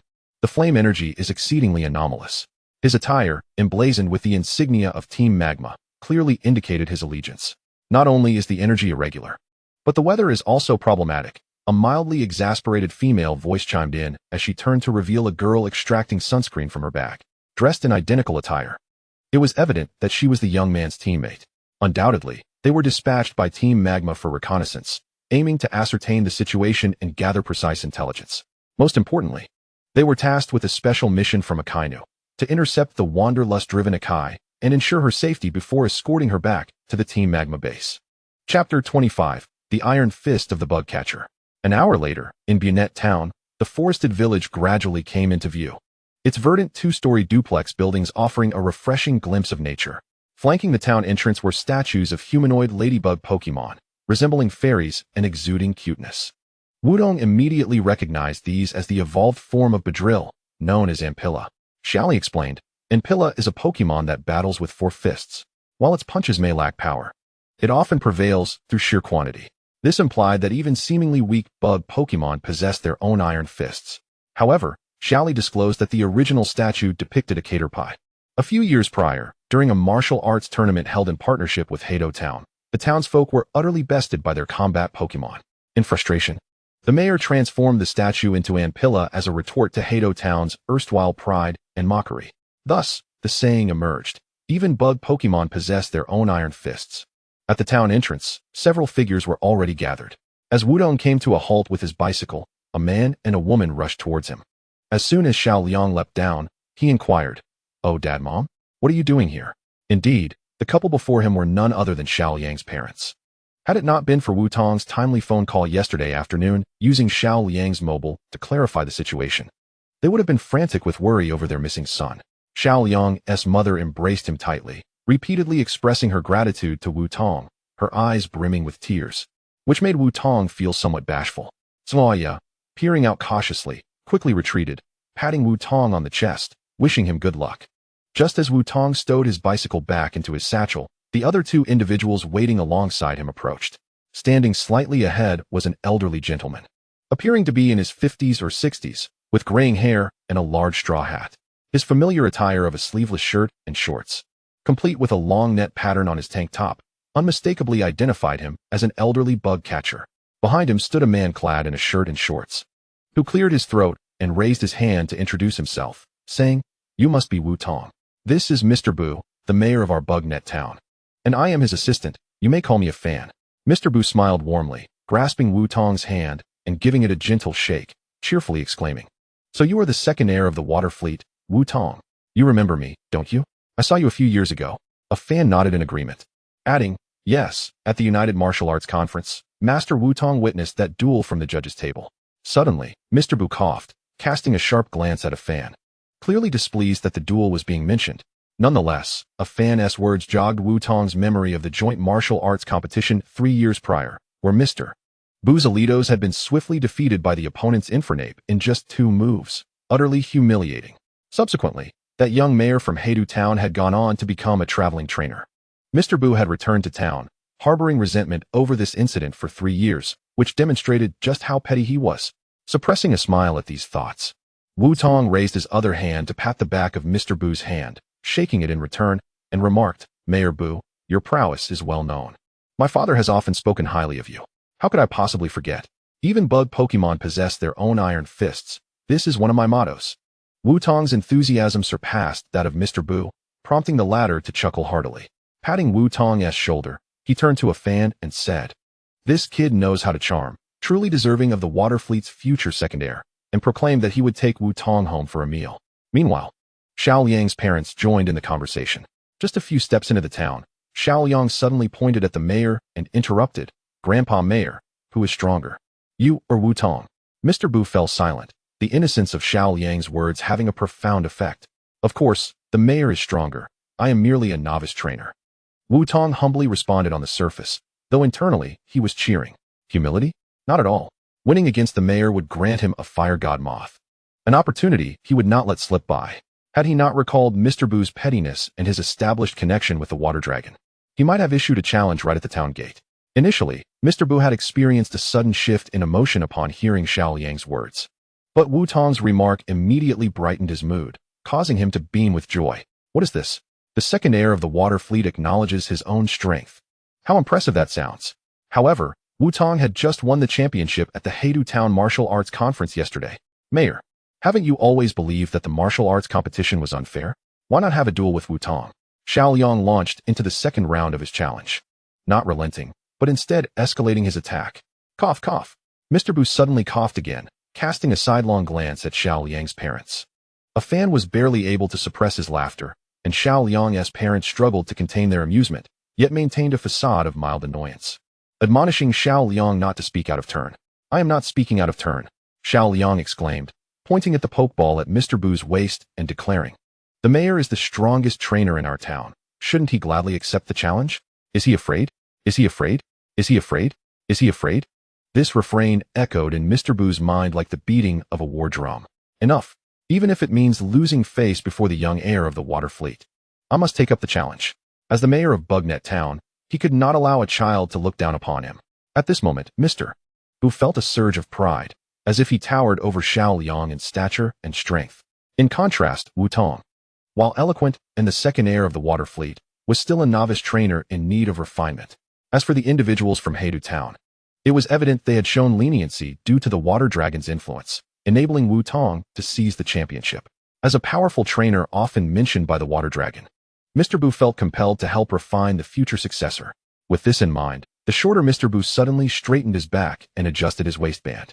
After coughing a couple of times, he stated, while it is true that children speak their minds, Master Wu Tong need not be excessively modest. As the mayor and a longtime friend of the water dragon, I have the duty to ensure you understand what it truly means to be a trainer. It is also an opportunity for you to grasp just how harsh the world of trainers can be. He had taken the bait. He was thoroughly hooked. Wu Tong managed to suppress a smile, displaying the rebelliousness of youth while maintaining a respectful demeanor towards his elder. This complex interplay of emotions only strengthened Mr. Bu's resolve to mold Wu Tong into a formidable trainer. It seemed it was time for him to understand the value of the mayor of Bugnet Town. Once a bug-catching youth 30 years ago, now an elderly bug catcher. Soon, he would witness firsthand what it meant to be defeated in 3 moves, and that even bug Pokémon could possess their own iron fists. Chapter 26, The Iron-Clawed Scyther and the Iron-Fisted Octillery. 15 minutes later, at the battle arena. This was the combat ground of Bugnet Town, where many townsfolk gathered in anticipation of the impending clash, Mayor Bu versus Wu Tong. One was the unanimously acknowledged strongest trainer of Bugnet Town, while the other had just claimed victory at the Heidu Town Martial Arts Conference as a newcomer. After a 3-year hiatus, Mr. Boo was once again challenging Heidu Town. Mr. Boo retrieved his Pokeball, gazing across at Wu Tong with a hint of pride, proclaiming, "Master Wu Tong, I shall not hold back." Wu Tong also grasped his Kyogre's Pokeball, smiling as he replied, "Going all out is the greatest respect in battle." Mr. Boo chuckled, his Pokeball poised in hand. "Then unleash your Scyther. Let him witness your iron fists." The Crimson Pokemon launched from the Pokeball, a humanoid Scyther. Its body adorned with a vibrant red exoskeleton and 2 pairs of translucent wings on its back. Its striking pincers bore patterns resembling eyes, seemingly capable of intimidating foes. Scyther, level 30. The pincer Pokemon possessed a body as resilient as steel, impervious to ordinary attacks, and would flap its wings to regulate its body temperature and prevent overheating. As the Pokédex detailed Scyther's fundamental information, Wu Tong's mobile displayed its basic status bar, revealing an unimpressive HP limit, which could even be described as low. Yet Mr. Boo wore a proud expression, for this was the Pokemon he had meticulously trained anew for the sake of Heidu Town. Envisioning the day he would see Scyther use its large pincers to crush those fighting-type Pokemon. Wu Tong, however, paid little heed to Mr. Boo's demeanor, focusing entirely on Scyther. He recalled that Scyther had low HP and speed but excelled in attack and physical defense, perfect for sending out Octillery. First, it was a test of the prowess of the Octillery Master, and secondly, bearing the title of champion of the Heidu Town Martial Arts Conference. It sparked a mischievous notion in his mind, the desire to vanquish Mayor Boo with a fighting-type Pokemon. With this thought in mind, Wudong affixed the Pokeball of Kyogre to his belt and exchanged it for the Octillery Master, hurling it forth with fervor. "Go, Octillery Master!" The humanoid figure of the Octillery Master materialized in the arena, igniting fervid discussions across the crowd as the combat between Heidu Town and Buwang Town commenced. The uniqueness of the types only heightened the anticipation, reminiscent of events 3 years prior. Would Mayor Boo redeem himself? In that moment, a flame ignited in Mayor Boo's eyes. Momentarily forgetting to scan his opponent's status with his phone, he commanded his Scyther to attack, without hesitation. "Scyther, take the initiative and use Bullet Punch." The right claw of Scyther retracted, its legs bent as if accumulating energy. However, rather than allowing the Octillery Master to seize the opportunity for an attack, Wudong promptly shouted for it to defend with all its might. In that very instant, Scyther surged forth like a crimson bolt of lightning, leaving behind 3 lingering afterimages before a resounding impact echoed through the arena. Bang! The colossal claw struck the 2 tentacles of the Octillery Master that shielded its head, leaving visible scars in its wake. Bullet Punch, with a power of 40, delivered a strike akin to a bullet, ensuring a preemptive strike.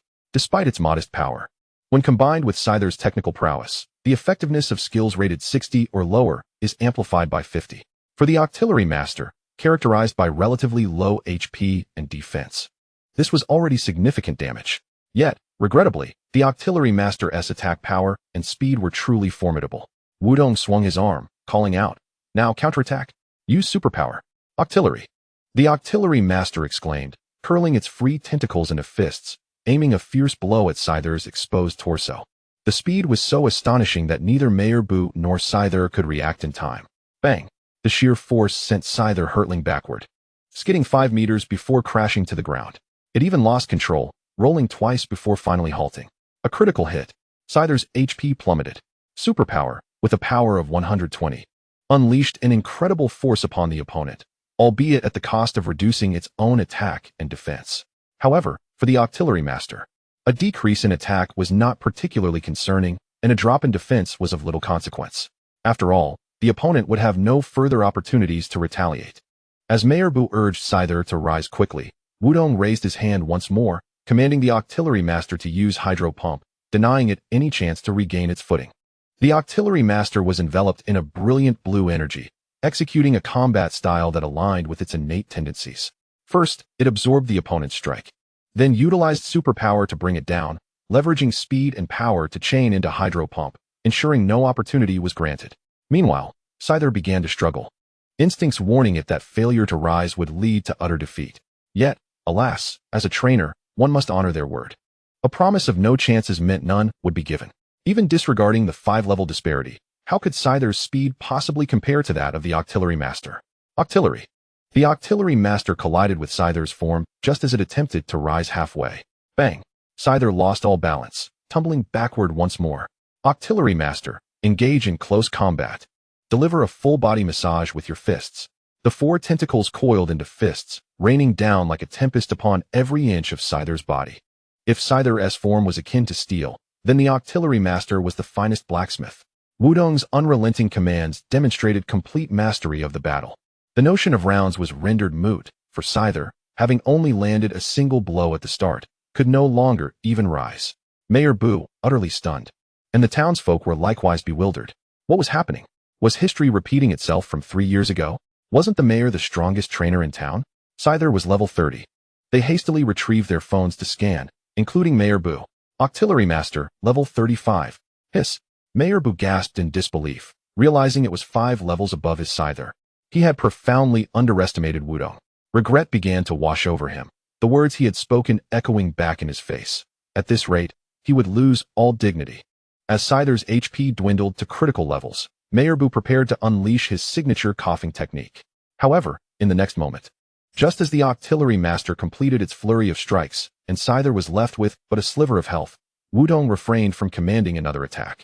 Instead, he retrieved the Pokeball and recalled it. This lad was remarkably astute. Mayor Boo let out a sigh of relief, possessing both strength and emotional intelligence. He was indeed a prodigy worthy of mentorship.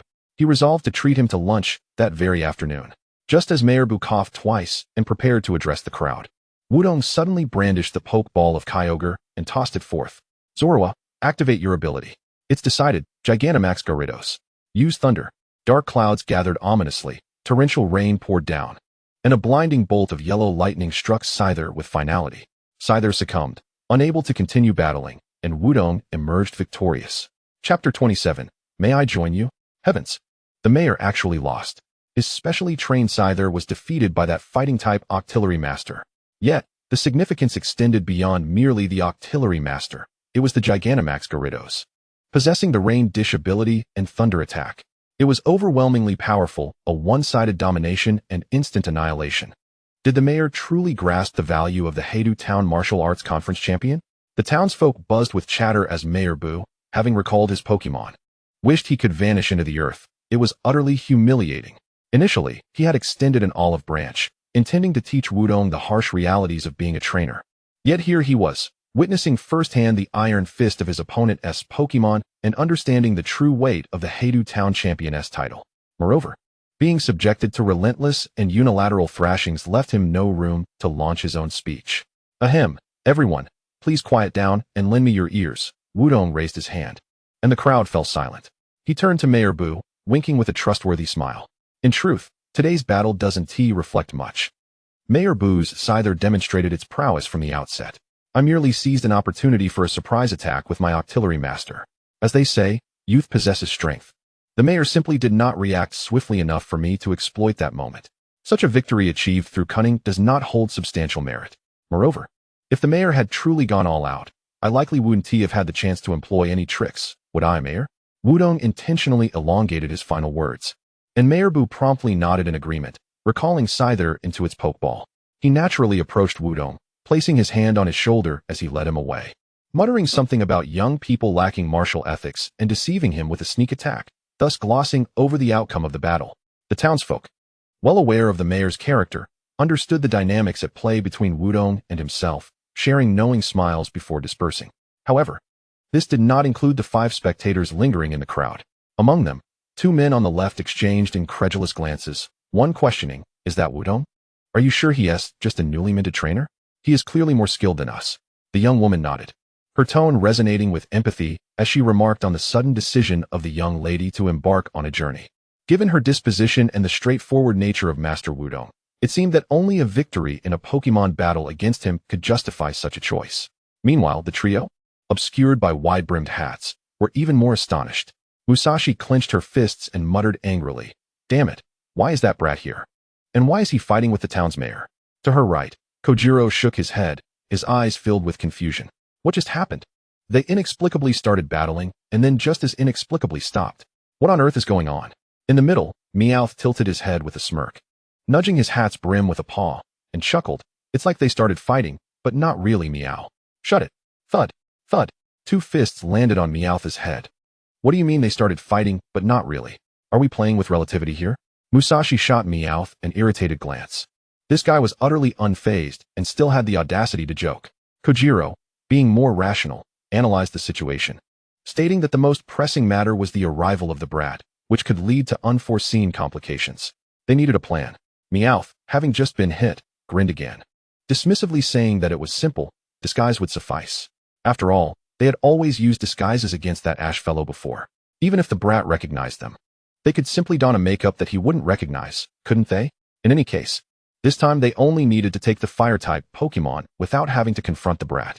Upon hearing this, Musashi and Kojuro's eyes lit up, as if a revelation had struck them. It made perfect sense. They only needed to capture the fire-type Pokémon, and Sakaki was unaware of the presence of Gyarados, Zorua, or the sacred sword dragon egg. As for those, they could simply leave them with the brat for now and retrieve them next time. Without further ado, they resolved to go disguise themselves. Half an hour later, at Old Boo's residence, the table before them was laden with an array of dishes. Yet Wudong had no desire to partake. His victory was for the sake of the Volcarona, and aiding Old Boo was merely a means to acquire information about the peculiar heat wave. However, in this half hour, Old Boo had regaled him with tales of his youthful exploits as a traveling trainer, peppered with braggadocio, without once mentioning the heat wave. Each time Wudong attempted to interject, the old man would abruptly interrupt or simply ignore him as if he hadn't spoken. Wudong began to regret helping him. Had he known it would be better to decisively win first, retrieve Volcarona from Xiao Yang's home, and then question Xiao Yang's parents, it would have been far more reliable than this old codger. Resigned, Wudong picked up his chopsticks and, while listening to the mayor's bluster, nodded, smiled, and executed a series of perfunctory responses in one fluid motion. Suddenly, the wall clock chimed, interrupting Old Boo's rambling. Wudong instinctively turned his head, the hands pointing precisely at 12 o'clock. The clamor of doors and windows being shut erupted simultaneously, like a tidal wave, as the mayor's wife rushed out from the kitchen to secure the premises. Before Wudong could inquire, an unusual phenomenon began. Outside, the world transformed into a fiery red landscape, with swirling dust and debris, as a tempest brought forth a multitude of fire-type Pokémon. Approaching the window, Wudong could see the heat waves outside and felt the temperature in the room begin to rise. Clearly, this was the heat wave Xiao Liang had mentioned. Old Boo had approached at some point, patting Wudong's shoulder as he explained, "Do you understand now why I didn't discuss this with you? It's simply too extraordinary. You must see it to comprehend the phenomenon fully. The heat wave begins every day at noon and lasts for 15 minutes. After it subsides, the townsfolk must venture out to clear the fire-type Pokémon." Gazing out the window, Old Boo sighed, shaking his head. Most of these fire types are blown in from the volcano. The most common are Lavy, Cold Turtle, Fiery Llama, and Psyduck. They can't be caught in nets, and the townsfolk's Pokémon are primarily bug types, making it quite challenging to deal with and capture fire types. Fortunately, their levels are generally low, otherwise, we'd have to seek assistance from the Aqua Team or the Alliance. After capturing them, the Alliance's designated officer would arrive at 3 o'clock to take the Pokémon away, leaving empty Pokeballs for the next day's use. This cycle was untenable. If it continued, the wild bug Pokémon would soon be left homeless. At this point, Old Boo glanced at Wudong, his petty and proud demeanor suggesting he wanted to say something but faltered. Despite the circumstances, he had not sought help from the Aqua Team, and the Alliance had stated only that the officer would take the Pokémon, leaving the capturing work to the townsfolk. Now, asking Wudong for assistance after just losing to him was simply too humiliating. However, Wudong smiled and patted his shoulder, nodding, "I am quite interested in the second son. May I get involved in this event?" "Of course, as long as you're interested." Old Boo's face lit up with joy. Wudong's willingness to help was music to his ears. Moreover, the reason was that Wudong was interested in the second son, not representing the Aqua Team. Thus, it was merely Wudong's personal request to participate, not Old Boo's solicitation for assistance. It was evident that Wudong understood Old Boo's character, which was why he phrased it this way. Standing up, Wudong clapped Old Boo on the shoulder, saying, "Then when I return, please share more information about this incident with me." With that, Wudong simply stated he would step out for a moment and quickly left, not bothering to say much to Old Boo. He certainly wouldn't elaborate, as he was on his way to find Xiao Liang to fulfill his promise and add Volcarona to his team. Although Volcarona's primary type was Bug, and it belonged to the Bug Pokémon category, its secondary type and connection to the volcano were undoubtedly impressive. To be safe, it was best to add it to his team first. Xiao Yang's home was not far from the mayor's house. It was just 2 intersections away. Having grown accustomed to curling up inside Wudong's clothing, Zorua poked its head out from the chest area, furrowing its tiny brows and saying, "I have a strange feeling. You should be cautious." "What is it?" Wudong paused, taking Zorua's words seriously. Zorua shook its head, replying, I'm not sure. But you should remember that sometimes I instinctively sense impending danger and use disguises to avert crises. Wudong nodded. It was precisely because of Zorua's unique ability that he paid close attention when it sensed something was amiss. Given that it had instinctively sensed danger and that he was purposefully heading to Xiao Liang's home, Wudong suddenly realized something and opened his battle suit, sprinting in that direction. No, Xiao Liang is in danger. Xiao Liang's house came into view, accompanied by black smoke billowing from the window and flames that seemed poised to consume everything. Fire! Fire! Quick, someone help! Townsfolk were already rushing out with buckets of water, and Wudong could hear Xiao Liang's cries from inside. Xiaohua! No! Stop! Please stop! It was Volcarona. Without a moment's hesitation, he threw out Kyogre's Pokeball, summoning Gyarados. Use Water Pulse. Zorua activated its illusion ability. Kyogre triggered its Rain Dish ability. Dark clouds gathered overhead as torrential rain poured down, while Kyogre unleashed a muddy water pulse toward Xiao Liang's home. The flames visibly diminished, and Wudong kicked the door open. Rushing inside as he commanded his Octillery's Pokeball. Octillery, rescue the people first. Wudong directed Octillery to save anyone trapped before he turned to assess what had transpired. At the innermost part of the house, there resided a fire god moth, approximately the size of a human. As it flapped its wings, flames erupted continuously, emitting a cacophony of bizarre sounds that rendered it seemingly in torment.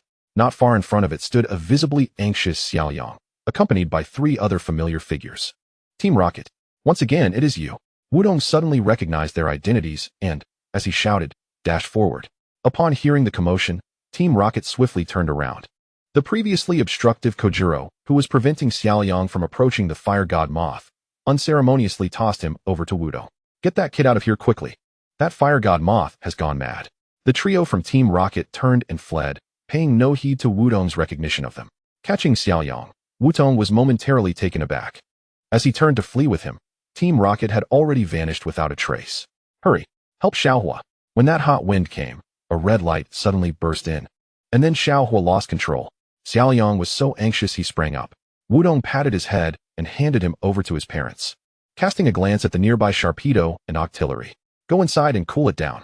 The raging fire had been extinguished, leaving the interior shrouded in darkness. Wudong stared at the fire god moth, which, in turn, was fixated on him. Sharpedo, use the water pulse. Given the type advantage and the constraints of the terrain, there was no need for further contemplation. He simply commanded the use of water pulse. As the muddy yellow wave was about to be unleashed, the fire god moth suddenly emitted a strange cry, swayed, and collapsed. What is happening? Has it ended before the battle even began? Just as Wudong was puzzled, a red beam of light burst forth from the fire god moth's head, shooting towards the window. That must be the source of its madness. Wudong instinctively recalled Xiaoyang's mention of the red light. He simultaneously threw 3 Pokeballs to recall Octillery and Kyogre, as well as to capture the incapacitated fire god moth. With the Pokeballs secured back to his belt, Wudong vaulted through the window in pursuit. Not far behind a tree, the shaken trio from Team Rocket sat on the ground, gasping for breath. Musashi raised her hand and delivered a playful punch to Meowth's head, reproaching, "It's all your fault. You had to barge into someone else's house when that wind hit." Kojiro helplessly shook his head, adding, "And of all places, that little brat had a rare fire god moth at home. Otherwise, we wouldn't have thought to snatch it." Meowth, feeling aggrieved, stood up, clenched its fists, and protested. "What does that have to do with me? It's not like I wanted to steal it. And who knew that fire god moth would suddenly go berserk?" The trio began bickering, pointing fingers at each other. After a scuffle, they were even more exhausted, collapsing into a consensus. Thankfully, that kid showed up. Meanwhile, another group had their own developments. A girl clad in Team Magma's uniform tightly embraced another girl, preventing her from advancing toward Wudong. "Miss, no, it's too dangerous." The girl being held struggled fiercely, protesting, "Let me go. I need to find Wudong. Isn't he in danger? I must help him." Another male member, exasperated, could only softly plead, "Miss, Lord Red Tiger has instructed us to ensure your safety. If anything happens to you, we can't explain it to him." Indeed, the girl being held was the recently arrived Chien, who had witnessed Wudong charging into the inferno. Not knowing what she was chasing after, how could she not be anxious? "Fine, let's accompany the lady," one male member suddenly declared, urging the female member to release Chien, and the 3 of them pursued after Wudong. Simultaneously, Wudong gritted his teeth, observing the rapidly retreating red light. "Damn it, that thing is too fast." Even with the battle suit, I can't catch up. He was about to maximize the power of the suit when Zoroark, peering out, seemed to sense something and furrowed its brow. Wudong, I feel that danger is drawing closer. Be cautious. In the woods, a figure slowly emerged, standing before Wudong. He extended his hand, smiling as he said, "Nice to meet you. You may call me In." Chapter 29, You May Call Me In. The speaker appeared to be a youth of similar age to Wudong. He was tall, clad in a white deep V-neck shirt over a tight black bodysuit. His green hair was tied back in a loose ponytail, cascading down his back, and he wore an entirely black cap with a white visor. A peculiar spherical ornament hung from his chest, and at his waist was what appeared to be a hollow cube.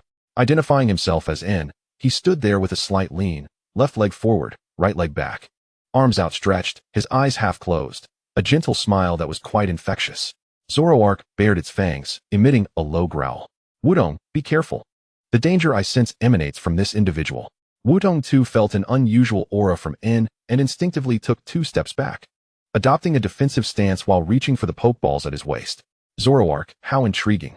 In seemed unfazed by Wudong's actions, instead directing his gaze towards Zoroark, a deeper smile gracing his lips. In the next moment, he turned back to Wudong, his posture straightening as he inquired, "Why is your Zoroark unbound by a pokeball, while the others remain confined in such small cages?" The unexpected question caught Wudong off guard, and just as he was about to respond, In continued to elaborate on his own inquiry. Pokemon confined within pokeballs cannot fully exist. They do not attain true happiness. This is merely a chain used by humans to bind Pokemon. Humans ensnare Pokemon with pokeballs, romanticizing it as a so-called bond. Yet the essence of bond also signifies restraint and control. My aspiration is to gently alter this world, liberating all Pokemon from their pokeballs. I can sense that you are a unique existence. As In approached Wudong, he leaned in closer, maintaining his unwavering smile, his voice imbued with an irresistible gentleness. Therefore, I find you quite intriguing. Would you join me in this noble endeavor, Wudong? Wudong gazed into In's eyes, which were even more alluring than his own, his soft features seemingly possessing a magical allure that could ensnare anyone. However, Wudong remained resolute. He scrutinized In's dark blue eyes and simply stated, "Why were such a hypocritical smile?" It was not a genuine expression of joy, but rather a facade, concealing his true thoughts and past. In's smile faded, and he fell silent, turning his head away and taking a few steps back. He lifted his head as if to collect his emotions, and upon lowering it again, the original smile returned. "I can tell you that ahead lies a legendary existence and an organization you should not encounter at this time. Should you choose to collaborate with me, I can step aside and assist you. Otherwise, I will have no choice but to impede your progress." With that, In produced a pokeball, speaking leisurely. "Even if this is a shackle, I must concede that it does allow for a more convenient companionship." Wudong could not help but chuckle, retorting, "After all this talk, are you not simply seeking a battle?" He drew forth Kyogre's pokeball and hurled it with vigor. Sharpedo. Zoroark, activate illusion. Kyogre, activate rain dance.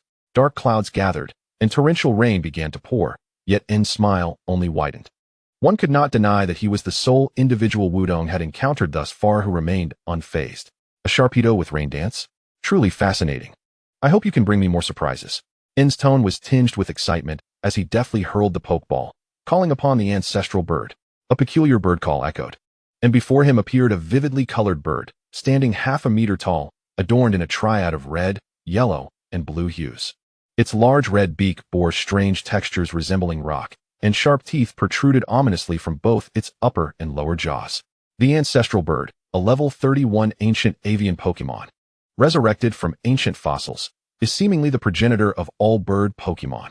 Its wings, incapable of flight, allow it to hop between branches. The Pokédex recited the Pokémon's information, revealing that the ancestral bird statistics were rather unimpressive, indicating it would be relatively easy to defeat. Gyarados utilized thunder. Wudong commanded decisively, though it was indeed a test of sorts. He could hardly believe that In would truly use such a commonplace, if not weak, Pokémon to battle him. Perhaps he was merely probing, or perhaps there was something extraordinary about that bird. As thunderclouds began to gather, In made no command for the ancestral bird to take action. Instead, he fixated on Gyarados and murmured, "How intriguing that it can learn thunder." The yellow lightning struck down with a resounding crash, causing the ancestral bird's HP to plummet rapidly. 2 times weak to electric moves, the type advantage was undeniable. In that fleeting moment, In initiated his command. He gestured with both hands, smiling as he instructed, Ancestral Bird. Employ the move Foul Play and make it your ally. Foul Play, a transformation move. Inflicts damage on the opponent and equalizes their HP with that of the user. By the time Wutong processed this, the Ancestral Bird was already enveloped in a strange luminescence. Kyogre's form warped within the glow, its HP swiftly diminishing to match that of the Ancestral Bird. Wutong correctly surmised that the peculiarity of the Ancestral Bird lay within this skill, and the probing aspect was also tied to it. And was not there to engage in a proper battle. His sole intent was to reduce Wutong's Pokémon to minimal health, obstructing his progress. Realizing this, Wutong chuckled, feigning indifference as he waved his hand dismissively, stating that employing such a backup skill was meaningless. One more thunder would suffice to eliminate your Ancestral Bird.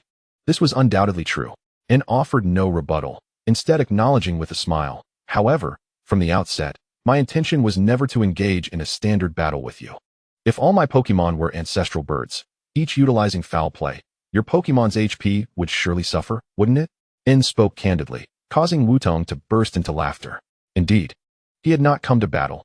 To put it bluntly, he was merely there to vex Wutong. Wutong sensed no hostility from In, yet he felt an undeniable pull towards matters he must confront ahead.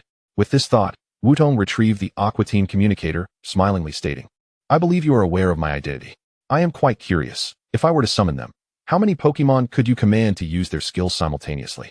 Indeed, Wutong was threatening In with the Aqua Team. Despite his reluctance to leverage his identity to resolve issues, this seemed the most peaceful course of action. In continued to smile, spreading his arms wide and gesturing for Wutong to proceed, his demeanor always exuding elegance. I must remind you, when you gaze into the abyss also gazes back at you. If you involve yourself with them, you will be swept into an inescapable calamity. Are you certain you wish to proceed? Chapter 30. A New Villainous Organization. In's tone carried a hint of amusement as Wutong provided the simplest of responses. He retrieved a blue spray-type healing item from his satchel. A full restore capable of reviving one Pokémon to full health. A premium item. Aiming it at Kyogre, he pressed the button, and amidst the mist, Kyogre's HP was entirely restored, the Pokeball retracting. Wutong tossed another full restore to In, and then activated his battle gear, sprinting deeper into the wooded path. No words were necessary. Even as adversaries meeting for the first time, In understood Wutong's intention, knowing he would be ensnared in disaster, yet resolutely choosing to advance. How intriguing. Observing Wutong's retreating figure, In murmured, turning away to restore the Ancestral Bird's HP with the full restore. As he caressed its feathers, his tone brimmed with tenderness. Thank you for your assistance. You have truly worked hard. Thus, whether to leave or stay rested upon your thoughts, do share your answer with me. In placed the Pokeball at his feet, and the Ancestral Bird glanced at him, then at the Pokeball, pecking the button with its beak and willingly leaping back inside. Picking up the Pokeball, and wore a look of satisfaction. Wutong had long since vanished. Glancing back the way he came, In snapped his fingers. Since this is someone of my interest, I shall lend him a hand once more, Zoroark. A purple illusion darted from the woods, and in a flash, In was gone, replaced by the graceful and slightly smiling Wutong. Not far away, 3 figures clad in crimson appeared as In strolled towards them, deeper into the forest. Wutong, who exactly is that fellow? He seems to know you, and I can constantly detect a very familiar scent surrounding him. Zoroark rubbed its nose with a paw, confirming its sense of smell was accurate. Unclear, but I can sense he bears no ill will. Wutong replied nonchalantly, his mind occupied with In's final words. If you intervene, you will be caught in an inescapable disaster. Wutong struggled to fathom what this calamity might entail. Team Rocket? Or would the League come to apprehend him? As he pondered, he suddenly halted in his tracks. Before him stood 2 figures, obstructing his path, clad in black, their faces obscured by masks. Each bore a purple circular insignia on their chests, emblazoned with the letter M, resembling a master ball. The man on the left brandished a Pokeball, coldly stating, "Little boy, if you wish to avoid a rather unpleasant situation, it would be wise to turn back now." The man on the right remained silent, but similarly brandished a Pokeball, poised for action. Wutong's expression grew serious. As the second in command of the Aqua Team, his instincts warned him that these individuals were undoubtedly part of a nefarious organization. The month-long so-called heatwave and the frenzy of the fire god Moth could be 99 attributed to them. I can tell you, if you venture any further, you will encounter a legendary entity and an organization you should not yet confront. In's words echoed in Wutong's mind, and though he instinctively wanted to laugh, he instead hurled a Pokeball. Go, Gyarados, Octillery, Kyogre, initiate the rain ability. Zoroark, Activate your illusion ability. The downpour commenced, causing the two adversaries to momentarily freeze. Their upper faces betraying shock, but more so, confusion. It's the rain ability. We must eliminate that Gyarados first. The man on the left exclaimed anxiously as he threw his Pokeball to deal with it. Murkrow, the man on the right, was equally swift. Launching his Pokeball as well, two Pokemon emerged. On the left, a menacing-looking Murkrow, donning a large hat, and on the right, a bipedal crocodile with a brown base, pink underbelly, and black stripes across its body, resembling a creature wearing sunglasses. Corviknight, level 25, the big boss Pokemon, emits a low call that summons dark crows, earning it the moniker of the Night Summoner. Crocodile, level 27, the desert crocodile Pokemon, possesses an intense fear of its body growing cold, retreating deep into the sands of the desert on chilly nights. The Pokédex relays essential information about the opponent, while the two adversaries hastily command their Pokemon into action. Corviknight, execute a strike on that Sharpedo. Eliminate one of them first. Crocodile follows suit. Use Pursuit with malicious intent. Wudong chuckled lightly, first inflicting damage on Kyogre with the priority move, Strike. Subsequently, he ordered Crocodile to use Pursuit, maximizing the attack's power against an already injured foe. Their strategic synergy and combat style indicated that this was not their first endeavor. Their effectiveness was often remarkable. Alas, they had crossed paths with Wudong. Sharpedo, use Ice Beam. Attack Crocodile. Octillery, employ Hydro Pump. Interrupt Corviknight's attack. Wudong swiftly commanded, as Kyogre channeled a cerulean beam of ice. The disparities in level and stats afforded them a velocity several times greater than their opponents. Moreover, Octillery was a special specimen, boasting maximum attack and speed. The energy of water enveloped Octillery, propelling it toward the approaching shadow with the swiftness of a released arrow. Unquestionably, the shadow was Corviknight. The Ice Beam shot forth, targeting Crocodile. Bang! Octillery collided with Corviknight, disrupting its attack. A critical hit. The rainy weather amplified the damage. The Ice Beam struck Crocodile, inflicting double damage due to its ice weakness, significantly depleting its HP with impressive results. Wudong clenched his fist, waving his arm to activate the Super Luck ability. Crocodile succumbed to a frozen state. What is happening? The attack was interrupted. How could that Sharpedo use Ice Beam? And that Octillery, its speed, is extraordinary.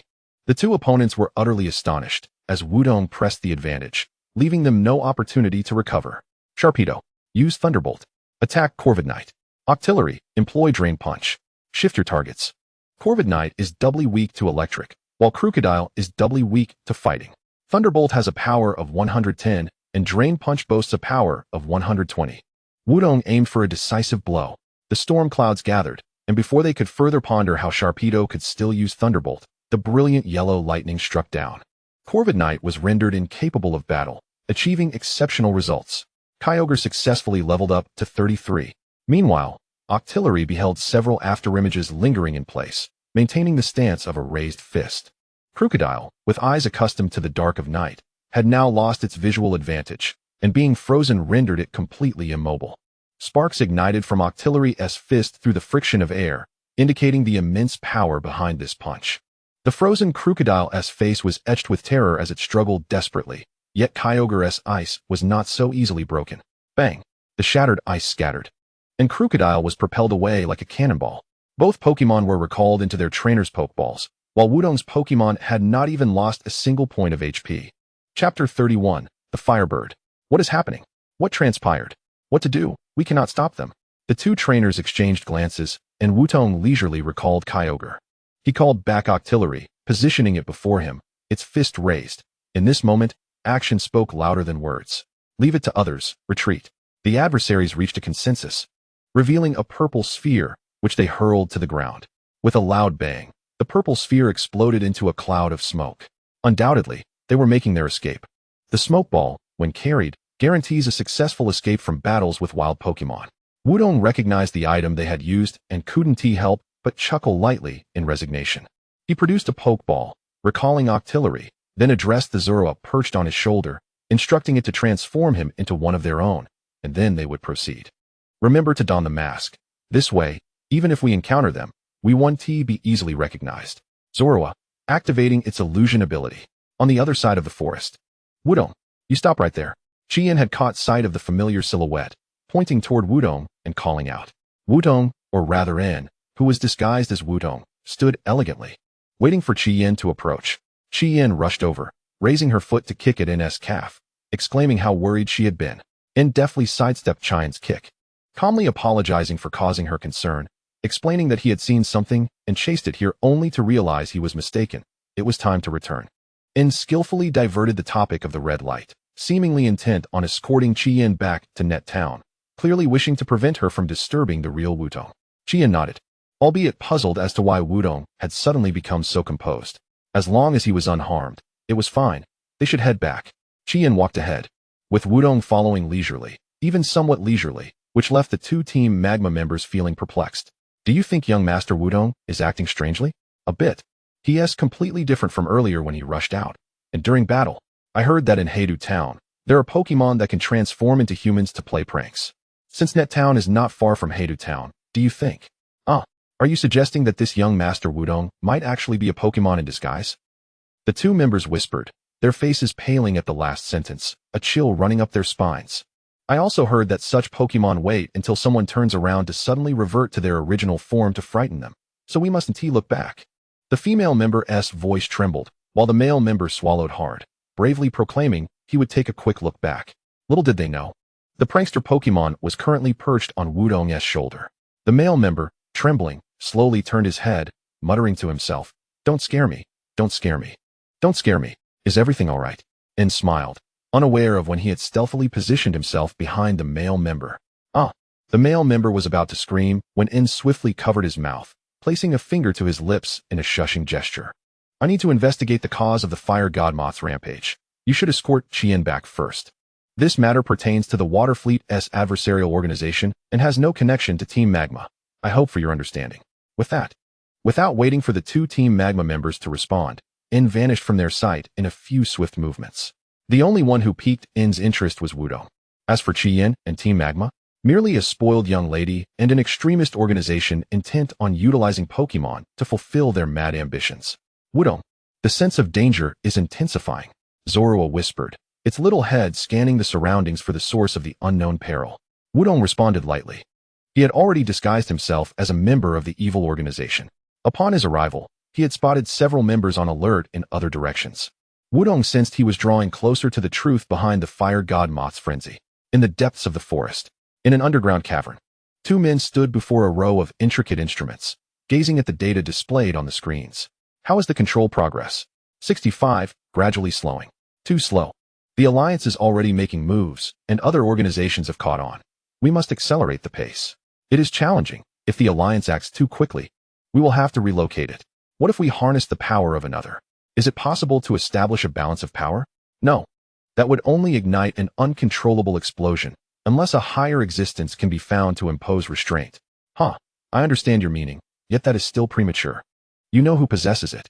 The plasma team has disbanded, and he is now but a solitary figure. With our current strength, we are sufficient.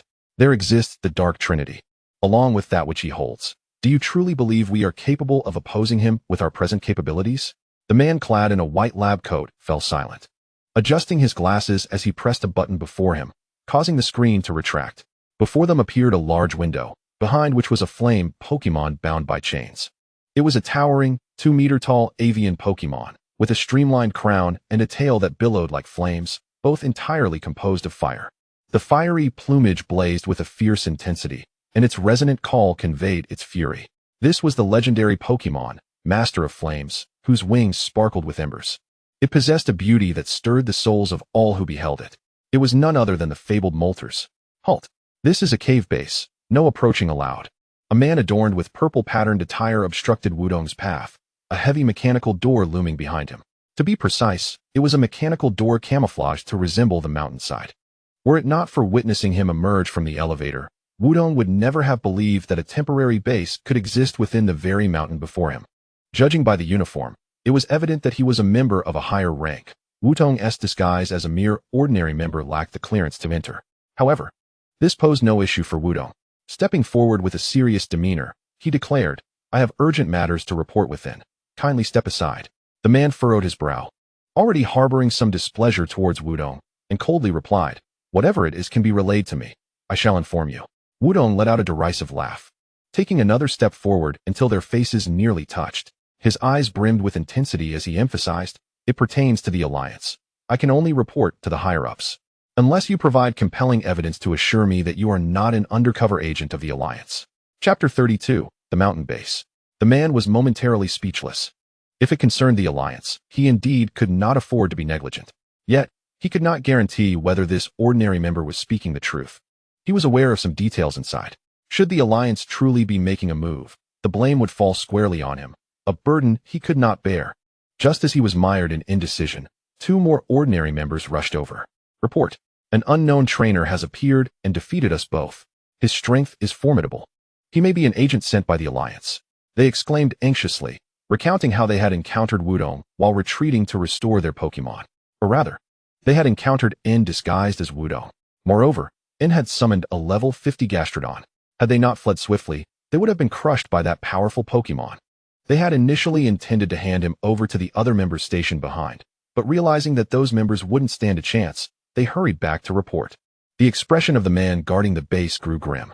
If only one member had suddenly come to him claiming that Alliance personnel were seeking entry, he would have dismissed it outright. But now, with two more arriving, and their expressions suggesting sincerity, he could no longer obstruct their path. "You, accompany me inside. I will stand beside you," he commanded, stepping back and pointing at Groudon. He had decided to relent, but for safety's sake, he needed to follow closely. Groudon nodded, and the man instructed the other two members to withdraw before placing his hand on the mountainside.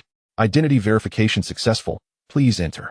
A voice emanated from the mountainside, and the mechanical door, which had blended back into the mountain, reappeared and opened. Groudon and the man stepped inside, only to discover that it was an elevator.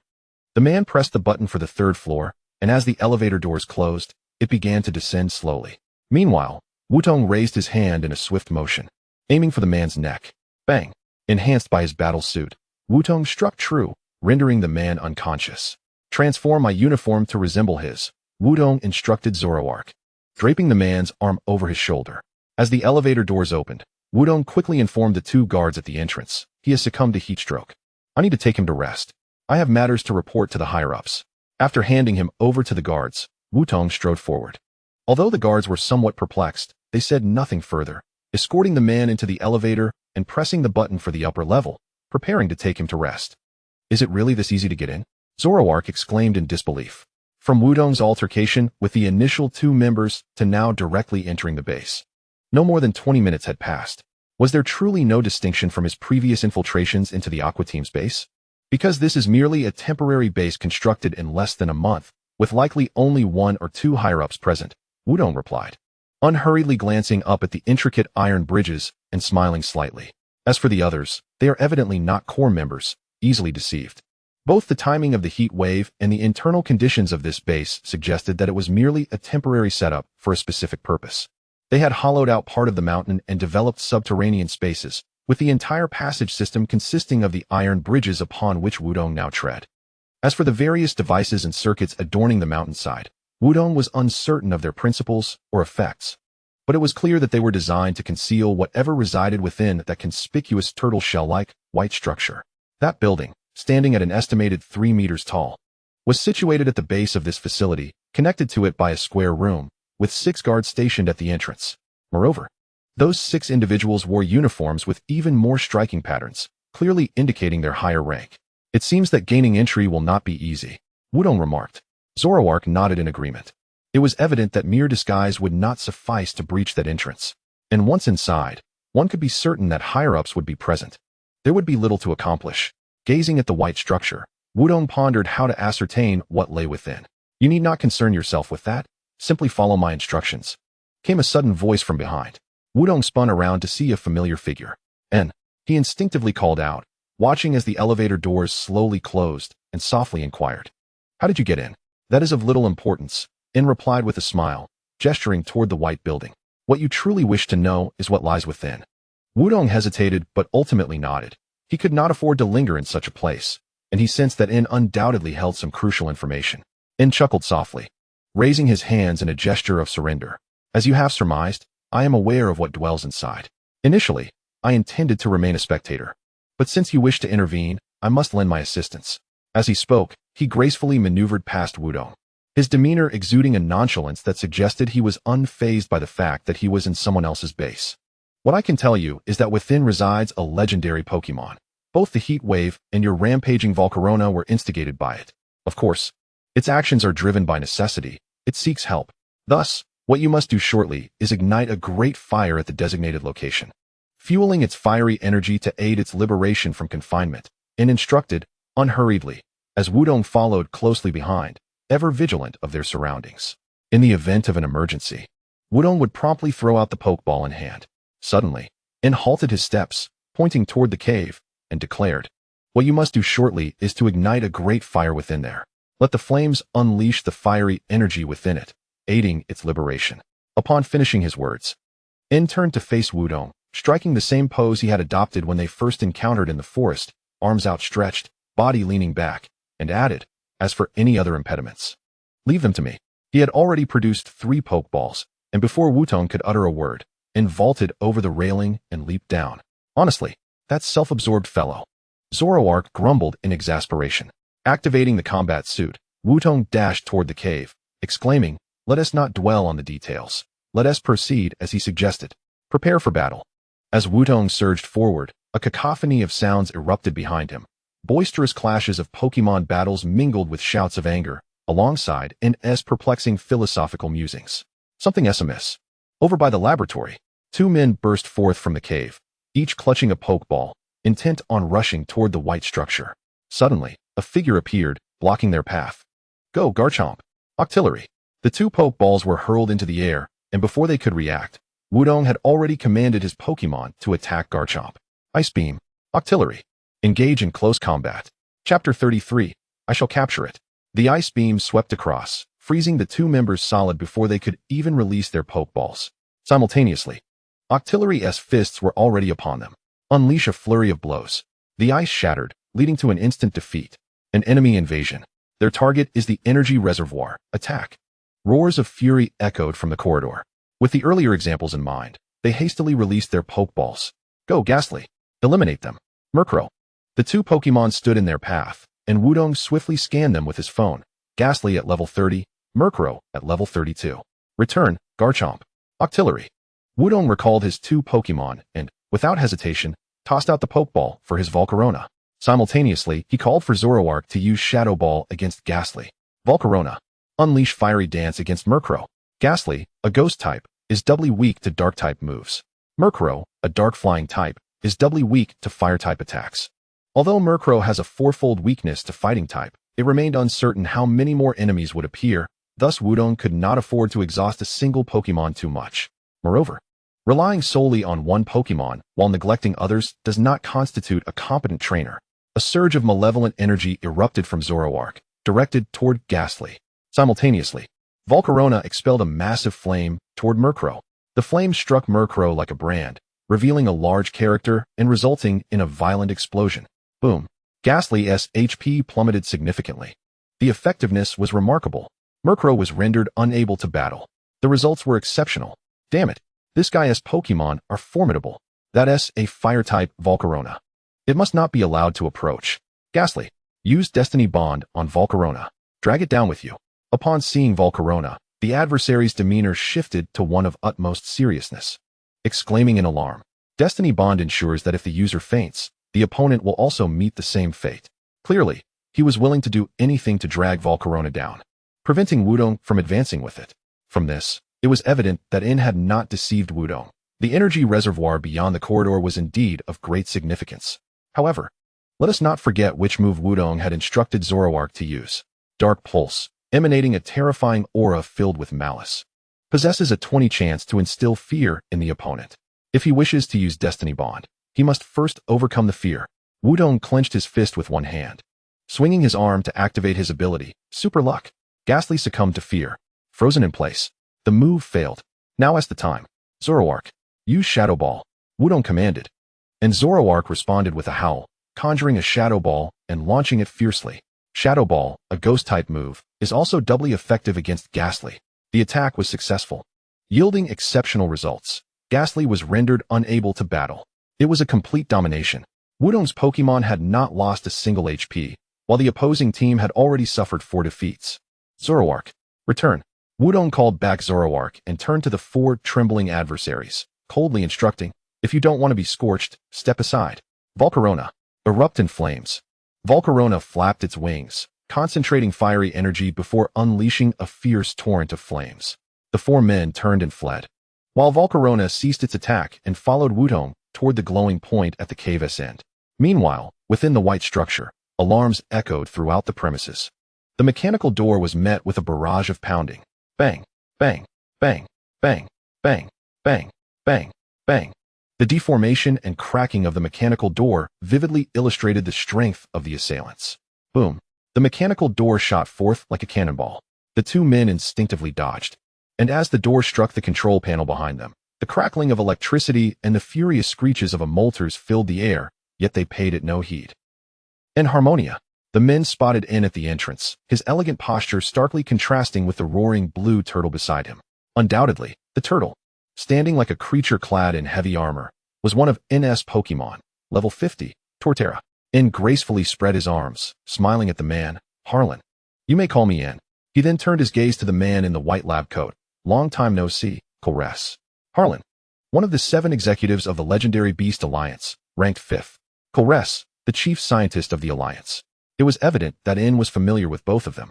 Colress gritted his teeth, turning to glance at the struggling Moltres behind him, only to return his gaze to N, his eyes aflame with fury. You are quite transparent with your emotions, N chuckled softly, noticing the Moltres behind them, his eyes flashing with fury as well. Find a way to stabilize Moltres. Leave this one to me, Harlan said to Colress, brandishing a pokeball to shield himself. Turning to N, Harlan sneered, as far as I know, you have no ties to Team Plasma anymore. Are you so entrenched that you still serve that man, Getsis?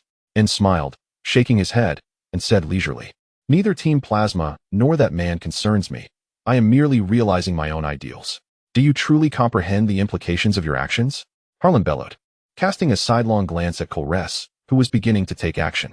He controlled his emotions and tone, smiling as he said, N, we have always reserved a position for you within the legendary Beast Alliance.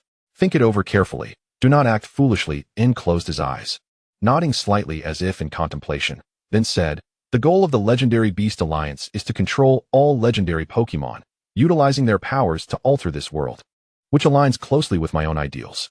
Harlan exhaled a long breath, his smile softening as he replied, indeed, we should not be enemies, but allies. Joining the legendary Beast Alliance is the right choice. With that, he glanced back at the Moltres, noting its struggles visibly diminishing. Phew, finally stabilized for the time being, Harlan exclaimed, but was abruptly interrupted by Colress's startled cry. Harlan. He turned sharply to see a fox-like Pokémon standing on its hind legs beside Colress, its deep purple mane covering its back. The creature's sharp claws were poised against Colress's throat. Zoroark, level 75. The results from the phone scan caused Harlan's pupils to shake in disbelief. He turned and shouted, N, what are you doing?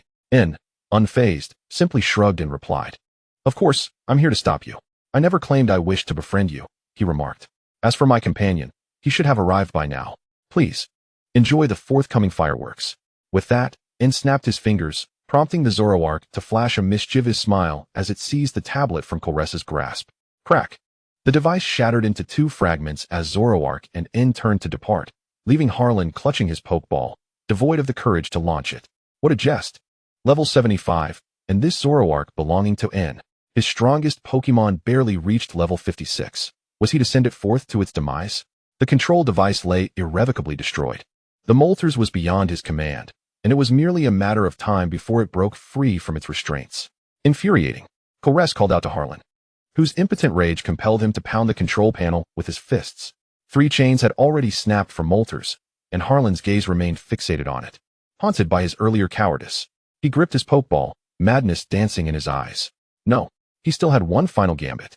The creature's current state was severely diminished. I shall capture it. Chapter 34. The Energy Vault explodes. Meanwhile, within the Energy Vault, with the other members having fled, no obstacles remained. The first thing Wudong noticed was an imposing 5-meter-tall, transparent glass container. Most remarkably, it housed a fireball that gleamed like the sun. The energy flowing from the container's top continually augmented the sun's size. What on earth is this? Zoroark whispered in astonishment, instinctively sensing tremendous peril. Wudong gazed intently at the fireball, slowly concluding, This must be an energy aggregation entity, and the energy amassed here is likely that of the legendary Pokémon. If detonated, the energy should flow back into that legendary creature, fulfilling N's assertion of using fire to help it break free. With that thought, Wudong hurled the Octillery's Pokeball and commanded it to unleash Aura Sphere, shattering the glass container. Time was of the essence. Wudong opted against a cautious approach and instead employed Octillery's most potent physical attack. The Aura Sphere coalesced before him and then surged towards the glass container. Bang! A thunderous crash accompanied the shattering sound as the container was obliterated. Wudong was taken aback by how effortlessly it had occurred. Was it due to Octillery's overwhelming power or the inadequacy of their defenses? Regardless, it mattered not. Gazing at the fireball before him, he recalled Octillery into its Pokeball and commanded the Volcarona to unleash a flame burst upon the fireball. Volcarona flapped its wings, and a fiery explosion erupted upon the fireball. Boom! The explosion was deafening, and Wudong could feel the room trembling. The fireball's volume swelled at an alarming rate. Even without Zoroark's instinctual perception, it was evidently dire. Zoroark swallowed hard, glancing at Wudong, whose expression had stiffened, and timidly inquired, "Wudong, have we landed ourselves in trouble?" "Ah ha ha ha." Wudong chuckled awkwardly, scratching his head. Suddenly recalling the villainous territory they occupied, he felt emboldened. Regardless, we must thwart their nefarious scheme. Let us investigate that legendary Pokémon. Wudong activated his battle suit, initiating combat mode. The suit augmented his speed, and within a minute, he had reached the entrance of the white edifice. Peering inside, he beheld a Moltres ensnared in chains. That was the legendary Pokémon, one of the 3 divine birds. They had indeed captured Moltres. He listened intently to the dialogue between 2 individuals below, gathering information. This organization was known as the Beast Alliance, intent on controlling legendary Pokémon to dominate the world. The second sun that fell a month prior was none other than the injured Moltres. The scorching winds in Burgeon Town had been summoned by Moltres seeking assistance. The 2 individuals below were identified. One was Kyogre, the chief scientist of the Beast Alliance, donned in a lab coat. The other, a ground-type trainer named Harlan, held a high-ranking position within the organization. Kyogre pointed at the instrument's readings, addressing Harlan.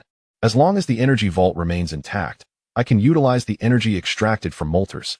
Given sufficient time, I can replicate an entirely new Moltres using this energy combined with the Pokémon's genetic material." Replicate Moltres? Wudong thought, intrigued. This organization could apparently produce a legendary Pokémon. How absurd. Yet, it seemed they had differing opinions. Harlan, in addition to being a high-ranking member of the Beast Alliance, was also a ground-type trainer. His objective was to siphon Moltres' energy, weakening it to merely half its peak state. As ground types are resistant to fire, he believed he could defeat Moltres with his Pokémon and capture the legendary creature. Conversely, Kyogre, the scientist, aspired to create another Moltres. At that moment, their argument reached a resolution. "Fine, transfer the energy vault."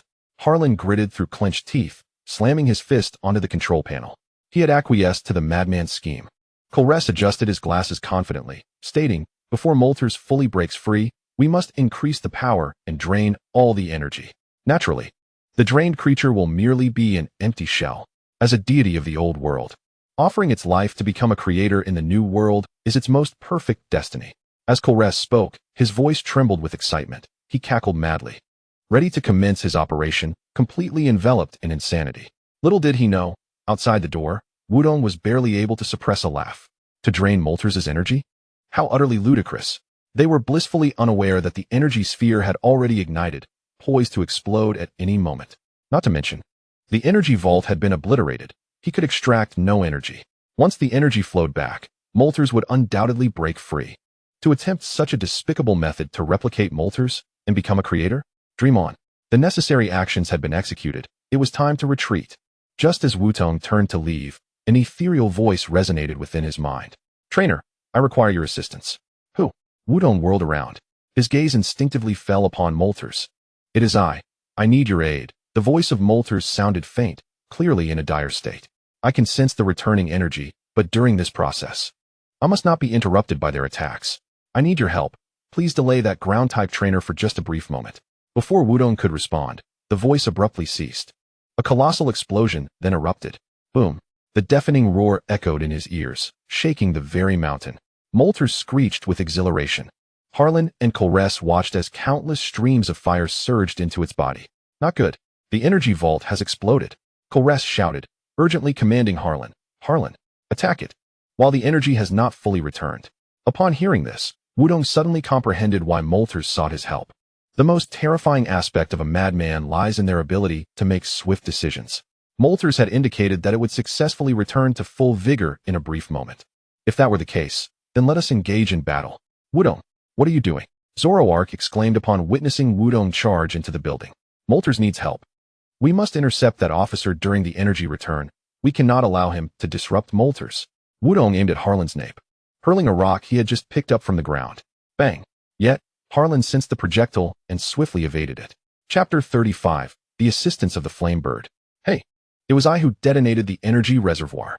If you dare come at me, Wudong boldly shouted at Harlan. While the Soria perched on his shoulder, leapt down to make a face at him. Harlan paused for a moment, and upon regaining his composure, he found himself amused by Wudong's audacity.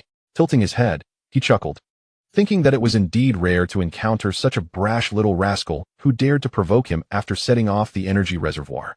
Very well, you exhibit great courage. Harlan even applauded Wudong. However, in the next instant, he tossed out a Pokeball. But courage demands a price. Megastelix. Crush him. A Pokemon over 2 meters tall, resembling a small mountain, emerged with a roar. Its head adorned with drill-like iron horns, its rocky body akin to a mountain, encased in a fiery orange armor. Megastelix. Level 56, the drill Pokemon, possessed immense strength, capable of launching stone attacks from the holes in its palms, its armor resilient enough to withstand volcanic eruptions. The Pokédex relayed its information, and Wudong grasped the Pokeball containing Kyogre, leaping to the side with vigor. Bang! A resounding echo followed. The spot where he had just stood transformed into a half-meter diameter crater. This was merely the result of a single stone propelled through the palm hole of Megastelix raising its arm. Level 56. Truly a tough opponent. However, not insurmountable. Wudong had already devised a strategy. Harlan commanded his Pokemon to attack. Megastelix. Use Rock Wrecker. Eliminate this audacious little brat. Megastelix raised its arms, the holes in its palms continuously ejecting condensed rocks. Rock Wrecker, with a power of 150, launches enormous rocks at the opponent, rendering the user immobile for the next turn. Excellent. Just what I wanted. Wudong thought, as Harlan's underestimation of his opponent led him to recklessly employ such a powerful yet restrictive move. Soria, guard. Block this strike.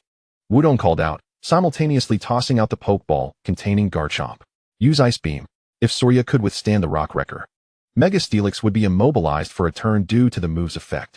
Following that, the Ice Beam, combined with the ability of Super Luck, would inevitably freeze it. Megastelix, being a ground and rock type, was doubly weak to ice and 4 times weak to water. Controlling the situation for an additional turn would provide more opportunities for damage output, especially since Wudong had no intention of defeating it outright. His true objective was to buy time for the Flame Bird to complete its energy recharge. The battle commenced. As the rock projectile soared towards Soria, it leapt down, executing its defensive maneuver. The mysterious force countered the rock, and Kyogre unleashed Ice Beam from its mouth. Wudong clenched his fist, activating his Super Luck ability. Countless ice crystals enveloped Megastelix, freezing it in place, with minimal HP loss. But the outcome was favorable. Hee. I expected no less. Harlan sneered. A level 33 Garchomp, and a level 31 Soria. He remained oblivious to Wudong's true intentions and even disregarded the increasingly anxious Coloss behind him. He glared at the scan results on his phone, cursing, with such feeble strength. What right do you have to challenge me? Merely freezing Megastelix? Do you think I lack other Pokemon? Go. Hippo. He threw another Pokeball, summoning his second Pokemon. It was a large, light brown hippopotamus, with 6 protruding holes on its back from which sand poured forth as it roared, its short black tail thrashing the ground violently. Hippo, level 52, the weight Pokemon, possessed a massive jaw capable of demolishing cars, capable of unleashing sandstorms from its body's holes. Level 52, another tough opponent. Yet even tough opponents can be overcome. Hippo excelled in HP, physical attack, and physical defense, but its speed was significantly low. Therefore, Wudong unhesitatingly returned Kyogre and Soria, tossing out the Pokeball containing Octillery. Despite the 17-level disparity, Octillery's speed was maximized. Did he think that switching to a level 35 Pokemon would suffice? Such naivety. Hippo. Use Tackle. Tackle. With a power of 90, charges at the opponent with overwhelming momentum, inflicting minor damage to itself. However, the critical aspect is that this move has only an 85 accuracy rate. Yes. Wudong cheered inwardly. This Harlan truly preferred grand moves. As long as it wasn't a guaranteed hit, there was a chance for Octillery to evade. If he had used the obligatory ground-type Earthquake, Octillery would likely have been unable to withstand it. Unfortunately for him, he remained ensnared in Wudong's trap. Hippo charged forward with a fearsome roar, akin to a cannonball. But regrettably, its speed was insufficient. Octillery, dodge it and use Aura Sphere.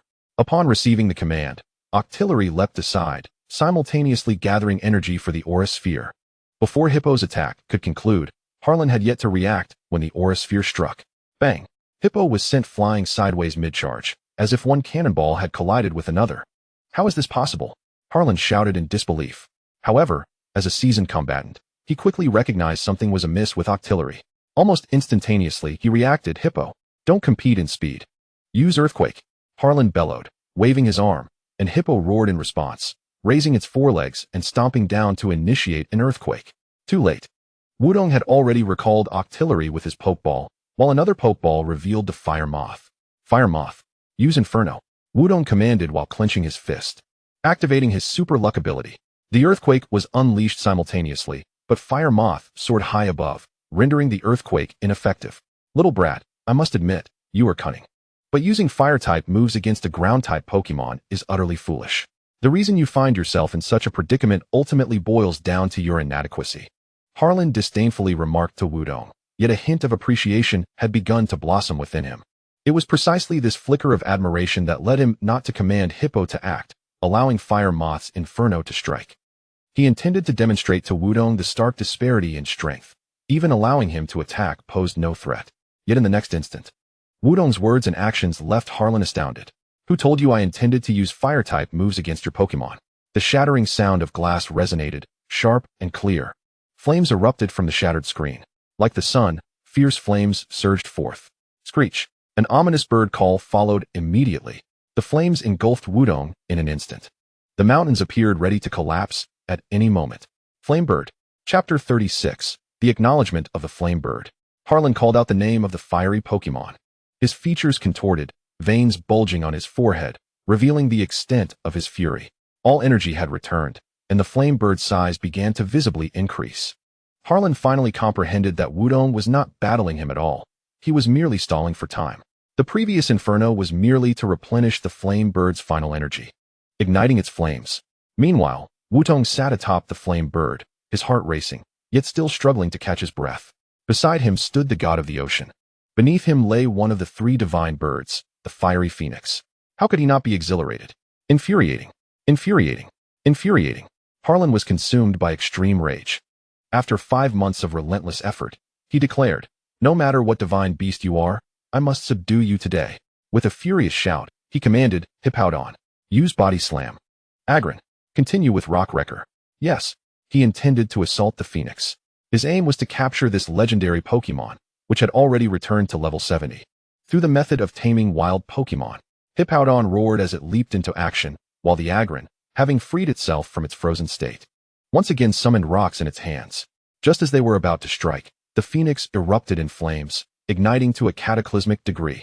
With a piercing screech, it twisted its body, flames seemingly ready to engulf everything, transforming the entire cavern into a hell of fire. Burning Out, a fire-type move with a power of 130, engulfed the user in flames, inflicting tremendous damage upon its opponent, albeit at the cost of temporarily nullifying its own fire attributes. Clearly, the phoenix, equally filled with wrath, unleashed its ultimate move. It aimed to obliterate Harlan in a single blow. Even though the type advantage was not in play, the difference in levels and stats made that strike sufficient. The attack of Hippowdon was interrupted, and it plummeted from mid-air. Agron forcibly ceased its own attack, pivoting to shield Harlan. With its formidable defense, it barely managed to protect him from harm. However, the ensuing cost was the loss of both its and Hippowdon's combat capabilities. Ascending with the Wudong, the phoenix soared into the sky. The entire mountainside trembled under the force of its ascent, on the verge of collapse. Harlan clenched his fists, gritting his teeth, rendered speechless. He withdrew both Pokemon into their Pokeballs and released his third Pokemon, seizing the defenseless Coloss. Excadrill used Dig. 10 minutes later, in the open space, the phoenix flapped its wings ablaze with flames, continuously emitting low cries. Wudong stood before it, with Solgaleo on his shoulder, translating the phoenix's words. Esteemed Divine Envoy, I shall forever cherish your kindness and assistance. Upon sensing your attributes and power, I even wish to embark on a journey alongside you. Yet, this remains but a fanciful thought. My strength is insufficient to walk beside you. The Kyogre beside you is a deity of a higher realm, possessing the might to confront the ultimate adversary. Once you locate my two other companions, your master shall descend, enveloped in radiant white light. As the low cries faded, the phoenix spiraled into a vortex of flames, ascending into the sky. Enveloped in the brilliance of the flames, a feather slowly descended into Wutong's hand. This is my feather. When carried by a fire-type Pokémon, it will significantly enhance its special attack stat and the power of its fire-type moves. I hope it serves you well. Solgaleo synchronously translated the final sentence, and the phoenix vanished from sight. Wutong gazed at the feather, shaped like flames, momentarily uncertain whether to feel joy or sorrow. To say he was joyous would be an understatement. A legendary Pokémon, one of the three divine birds, had just departed right before his eyes, without even affording him a chance to capture it. Conversely, to say he was disheartened would also be an understatement. The information conveyed by the phoenix was overwhelmingly significant. The term divine envoy undoubtedly implied that Wutong was a messenger of the creator deity, Arceus. The fact that even the phoenix, of such power, deemed him unworthy to walk alongside it, indicated that only deities of Kyogre's caliber could do so. What an impressive status. Moreover, the mention of its two other companions, without a doubt, referred to the other two divine birds, Articuno and Zapdos. Contemplating this, it became painfully obvious who their master was, without question. It was the legendary Pokémon known as Lugia, also referred to as the god of the sea. In legends, Kyogre is the deity of the sea's creation, while Lugia is capable of calming and conjuring ocean storms. There are also ancient myths in certain regions that speak of a dragon god governing the weather, which indeed refers to Lugia, the white light. Wutong murmured, still somewhat in shock, as he pulled out his phone to search for threads related to Lugia on the trainer forum. Unlike Kyogre and Groudon, Lugia has made numerous appearances in human sighting events. Thus, photographs of it could be found online. Found it. Wutong clicked on a video segment, depicting a colossal Pokémon enveloped in a radiant white light. As it appeared, the oceanic storm visibly calmed at a remarkable pace. There was no doubt that this was Lugia. Solgaleo turned to Wutong, excitedly exclaiming, "The white light, it resembles what the phoenix described." Wutong nodded, grasping the feather, which was nearly the size of his forearm, and shook it, stating, "It seems that if we find the remaining Articuno and Zapdos, and obtain their acknowledgement in the form of feathers, Lugia will appear." Solgaleo gently tapped the feather with its small paw, adding, "Just as you can find Groudon upon acquiring the rock and fire badges." At that moment, the prospect of capturing Lugia ignited a fervor within Wutong, causing his entire being to swell with excitement. After all, it was a legendary Pokémon of Kyogre's caliber. How could he not be thrilled? Kyogre sensed its potential loss of favor and emitted an unhappy sound. Of course, my favorite will always be Kyogre. Wutong crouched down to pat Kyogre's head, speaking in a tone akin to that of soothing a child. "You are my first Pokémon. Our bond is unparalleled." Wutong's path forward had now broadened. He would continue his journey, challenge gyms, earn badges, capture Groudon, locate Articuno and Zapdos, obtain their feathers, and ultimately capture Lugia. Wutong entrusted the Phoenix Feather to his Volcarona. It would significantly enhance its special attack stat and the power of its fire-type moves, qualifying it as a divine gift. The immediate result was a remarkable spike in the special attack stat displayed on his phone, increasing by a full 50 points. Hooray! Wutong cheered, not only due to Volcarona's stat changes. His phone also indicated that Kyogre had reached level 36. Solgaleo also achieved level 35. Octillery reached level 39. And Volcarona hit level 38. Undoubtedly, this was a consequence of their previous battle with Harlan's Pokémon, followed by the Phoenix's appearance, which led to an even distribution of experience.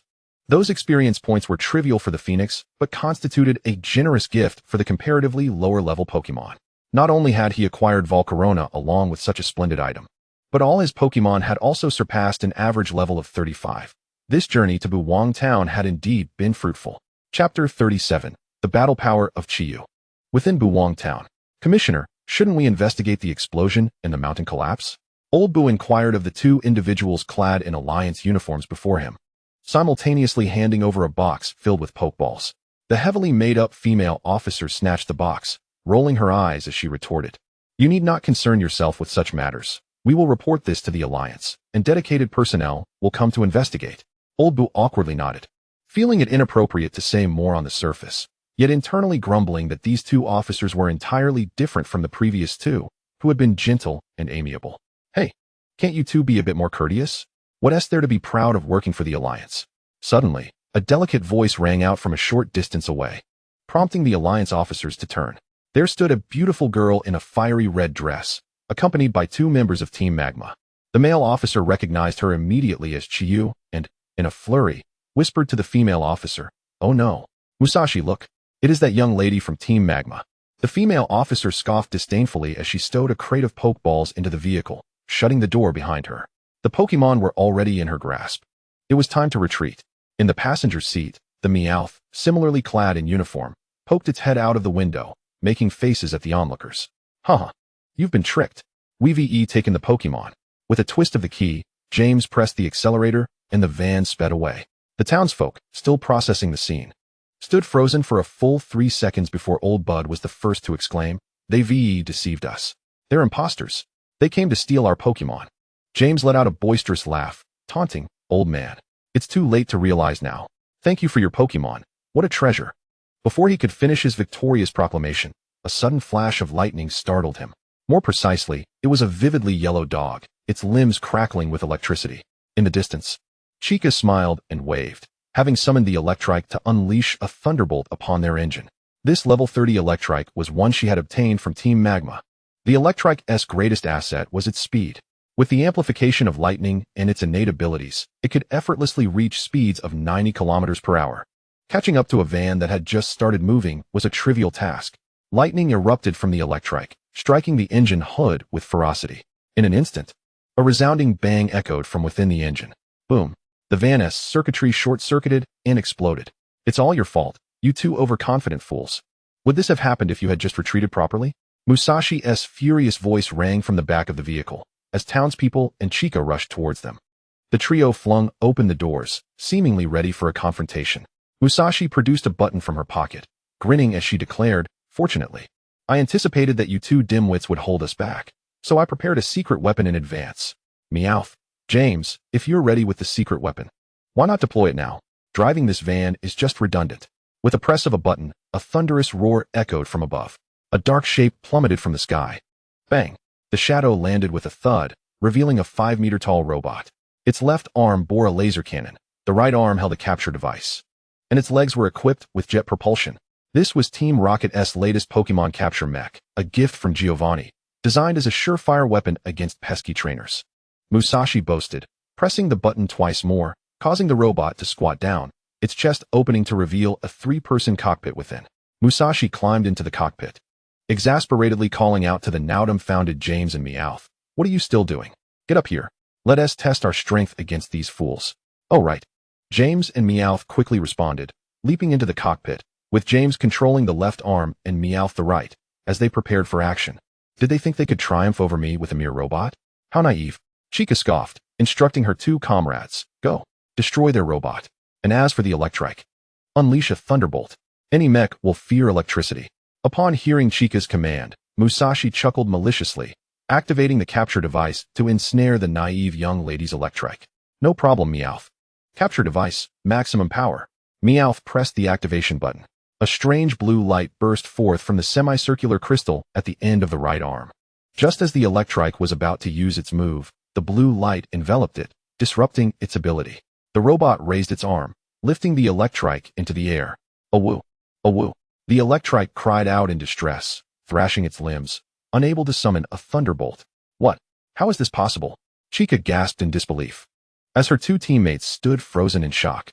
Not only them, but even the townsfolk of Netting Town, who had already drawn their Pokeballs, ready to attack, found themselves unable to throw a single ball. How could this monster of a robot restrain Pokemon? "What are you all doing standing around? Get to work." The robot began to stride forward, and Chica, watching her two teammates, stomped her feet in frustration. The male teammate opened his mouth, hesitating, "Miss. We're merely members of the investigation team. Our Pokemon are not at your level." Chica was utterly speechless. That foolish father of hers. Where had Wudong disappeared to? Having turned away, he was nowhere to be found. There was no choice but to rely on herself. If it were Wudong, what would he do right now? Following his combat style, the first step would be to formulate a plan. Planning takes time, so someone must delay them. Simply put, she needed to find 2 expendable pawns to send out. As long as those 3 fools indulged themselves a little too much, they would surely become overconfident. Once they let their guard down, everything would fall into place. With that thought, Chica looked up at her 2 teammates and issued her command. You 2 send out your Pokémon. It doesn't matter if they win, just delay them as long as you can. If they get captured, it's fine. I'll retrieve them. As her teammates rushed out to battle, Chica turned back to old Bud.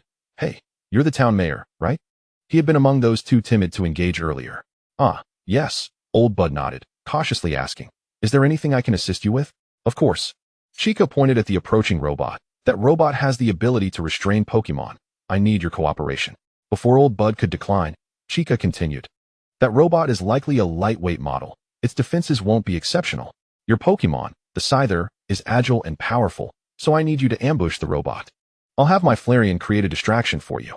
Remember, the robot's greatest threat is its restraining ability, so you must flank it on the right and attack its right arm. Having successfully intimidated old Bud with her gaze, she received a nod of agreement. And the plan was set in motion. Old Bud vanished into the crowd, maneuvering around. The Pokémon of the 2 teammates were swiftly ensnared by Meowth. And Chica promptly threw a Pokeball. Go, Flareon. Nothing will work against us. Musashi declared triumphantly, shaking the control stick while directing her allies. James, attack with the laser cannon. Meowth, prepare to capture. Understood. James and Meowth replied in unison. As the robot's left arm was raised, the laser cannon glowing ominously, gathering energy. Don't think for a moment that I'm as easy to deal with as they are. Chica called out deliberately, commanding Flareon to use Sand Attack. Sand Attack, with a power of 0, served to throw sand in the opponent's face, reducing their accuracy.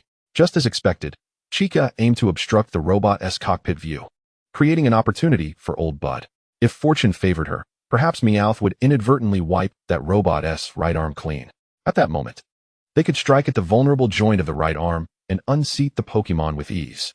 As Chica had predicted, Team Rocket became overconfident.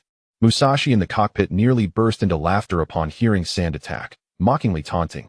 Using such a low-power, simplistic move, I see you've truly lost your judgment. James, Meowth, handle this level of opponent. Flareon darted forward a few steps, letting out a howl as it targeted the robot's chest. With a powerful leap, it kicked the ground, sending dirt flying. Oh no, my view is blocked, I can't see, James shouted, and in a moment of panic, his hand slipped, firing the laser. Bang! The laser struck the ground 3 meters beside Flareon, stirring up a cloud of dust and dirt, and a small crater materialized instantly. It missed. This move was effective. Flareon, continue to throw sand. The mud and sand continued to be flung, rendering the glass of the control cabin completely opaque. Before Musashi could react, Meowth deftly maneuvered its right arm to wipe clean the glass, as if it were a habitual gesture akin to clearing one's eyes. And that was precisely the moment Akaji had been waiting for. He immediately called out to old Boo. It's time to attack. No problem. Let them witness the iron fist of the bug Pokémon. Scyther, unleash Bullet Punch. The voice of old Boo echoed from the right side of the robot. His Scyther lunged forward. Scyther raised its closed pincers and struck fiercely at the joint of the robot's right arm. Bang! Another resounding crash echoed as Bullet Punch connected, causing the right arm to shudder and the restraints to fail, sending the Pokémon tumbling down. What? Both Kojiro and Meowth exclaimed simultaneously, and Musashi finally reacted, lifting her fist to strike at their heads.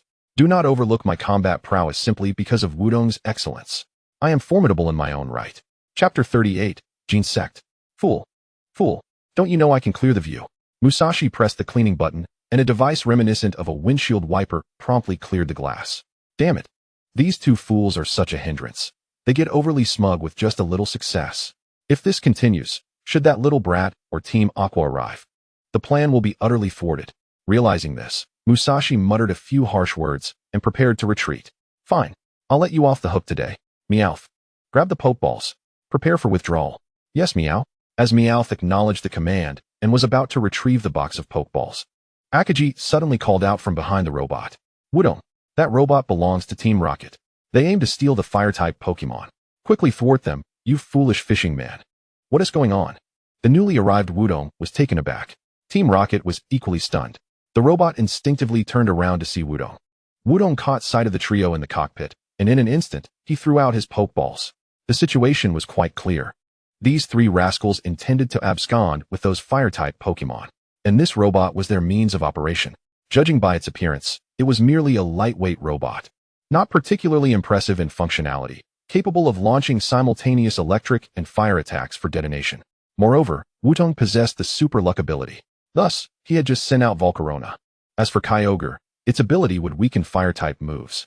Therefore, the electric-type assault would be entrusted to Electrike. Akaji, have Electrike use Thunderbolt. Wutong called out, simultaneously clenching his fist with one hand, directing Volcarona to attack using Fiery Dance. Flames erupted at the connection point of the robot's waist, closely followed by a bolt of lightning. The super luck ability activated. Boom. The sounds of the explosion and electric currents resonated simultaneously. The robot stiffly twisted its upper body, visibly jolting from the current, and alarms blared in the cockpit. Severe damage detected due to the intense impact. Warning, emergency escape protocol will soon initiate. Boom. Another thunderous sound. In the explosion at the robot's lower half, the upper body was blown away. What an irritating sensation. The voice of Team Rocket faded into the distance. Perfectly resolved.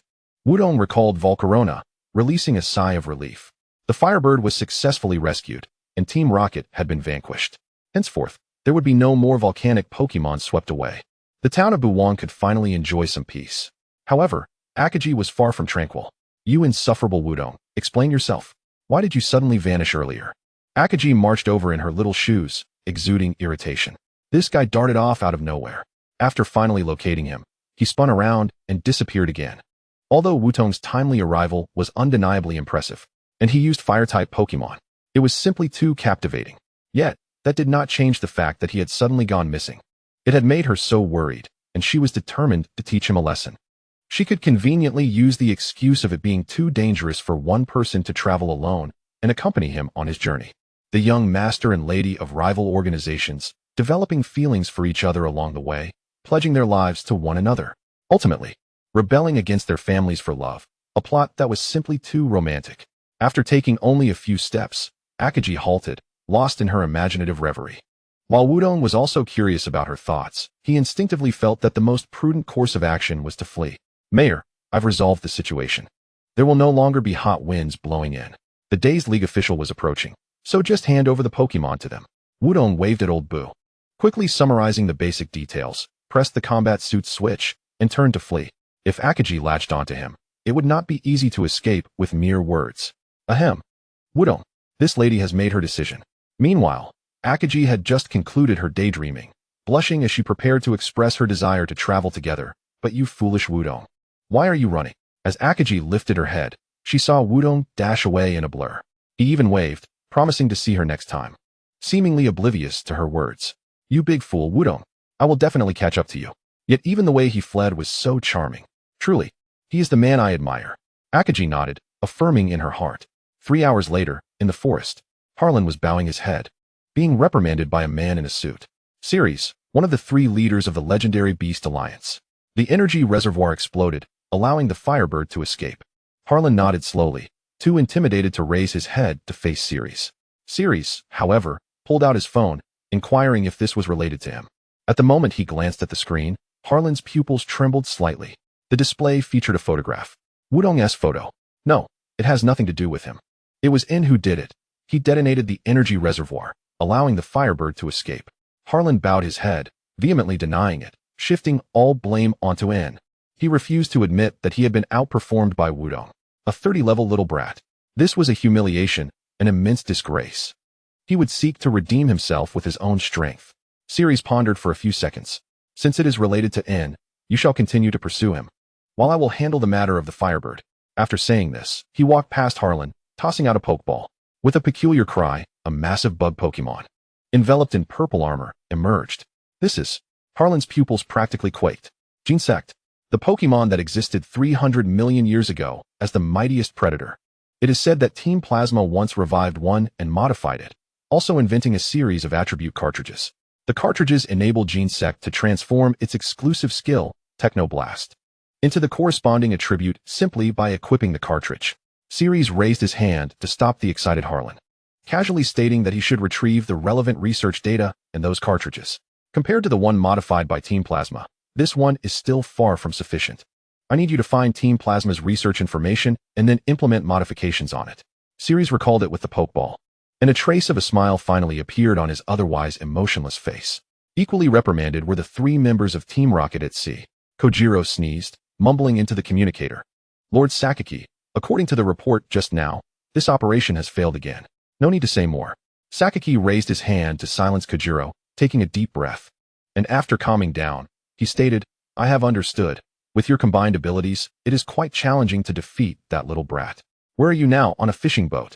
Sakaki inquired, a frown adorning his brow. Meow Meow promptly leapt forth to answer. Yes, indeed. We were rescued by fishermen at sea. We are on our way to Changhua City. The fishing vessel, now en route to Changhua City, piqued Sakaki's interest. As he mused to himself while stroking the head of the feline leader, in that case, you may as well proceed to Changhua City. To my knowledge, there have been some strange rumors circulating in the Changhua Forest. Sightings of legendary Pokémon have been reported there. Your task is to investigate thoroughly. If you locate the legendary Pokémon, bring it back to me, and I shall send you items that will aid you. Do not let me down this time. Chapter 39. The Terrifying Incident in Changhua Forest. 3 days later, the bicycles came to a halt at the entrance of a grand city, where the characters for Changhua City loomed before them. We've arrived. Changhua City, exclaimed Wutong, a hint of excitement in his voice as he pulled out his phone, where the wiki displayed essential information about Changhua City. It was described as a city that fosters communication between humans and nature, extending to the coast, and thus referred to as the city where gentle sea breezes waft. Most importantly, it boasted a gym. The gym leader, Qianli, specialized in normal-type Pokémon and was renowned as an exceedingly powerful individual. Furthermore, he was the father of Ruby, the current champion of the Hoenn region.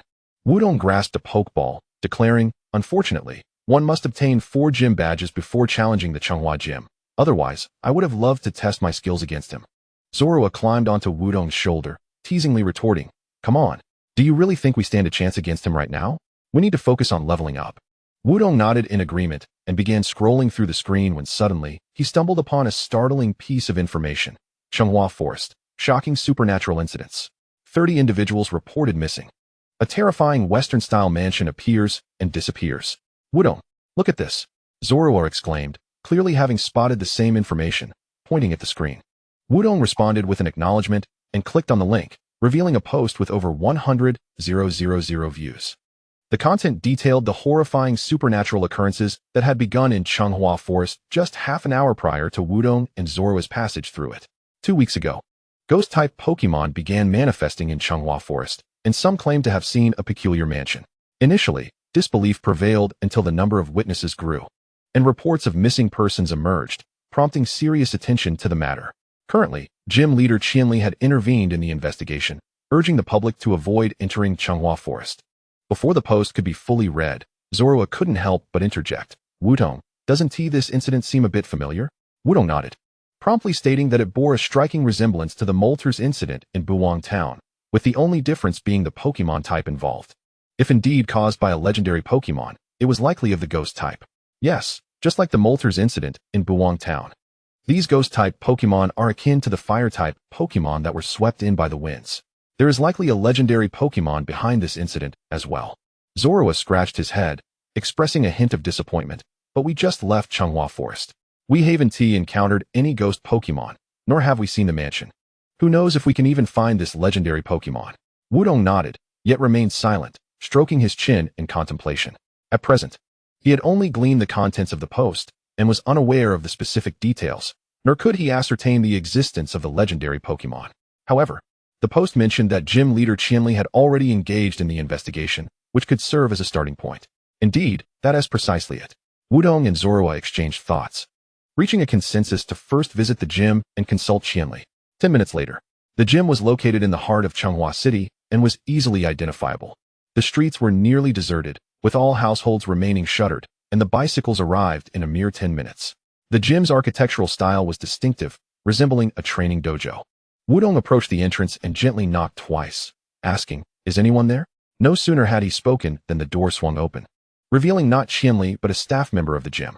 I apologize, but the Changhua gym is currently not accepting challenges from trainers. Please return after the incident has concluded, the staff member said, inclining slightly with an apologetic tone. Wudong had anticipated such a response. Nonetheless, he maintained a smile, stating, I'm not here to challenge the gym. I wish to inquire about the events in Changhua Forest, and I would be willing to assist if needed. The staff member glanced at the pokeball at Wudong's waist, hesitating for a moment. Just as a refusal was about to escape his lips, a steady voice came from behind. It's fine.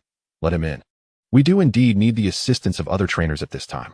The staff member immediately stepped aside, gesturing for Wudong to enter, while saying, Yes, Qianli, gym leader.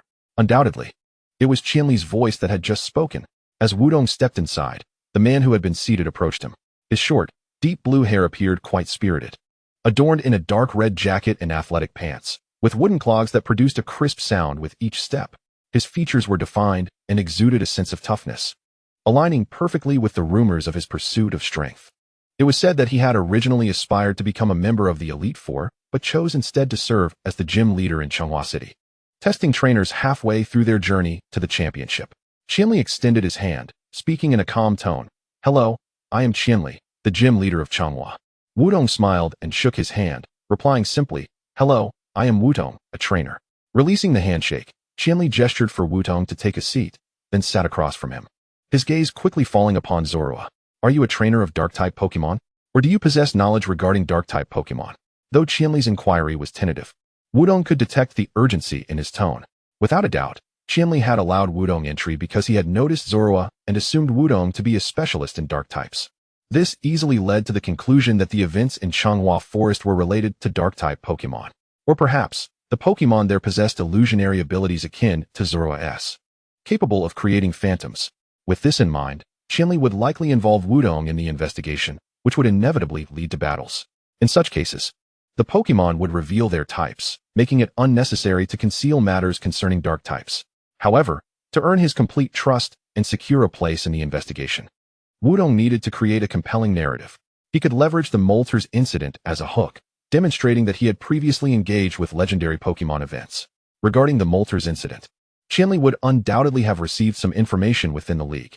By establishing trust, Wudong could glean further intelligence. What concerned Wudong most was the question of whether the incident was indeed instigated by a legendary Pokémon. With this in mind, Wudong shook his head and addressed Qianli. I am not a dark-type trainer, but I possess a certain understanding and research on all types. However, I have participated in similar incidents. You are aware of the Buwang Town event, are you not? Qianli's eyes brightened, yet he maintained his composure, merely nodding and responding in a measured tone. You refer to the hot wind incident, correct?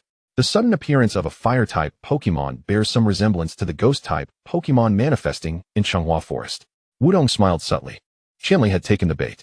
He was probing him, and from the very beginning, it was evident that he was knowledgeable about the intricacies of the incident. Wudong pulled out his phone and, lowering his voice deliberately, remarked, But it is not merely a straightforward hot wind incident, is it?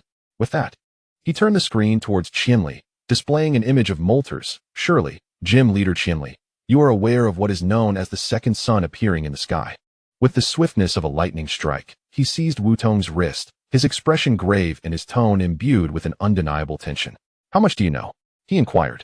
The first step of the plan was successful, as the bait had been taken.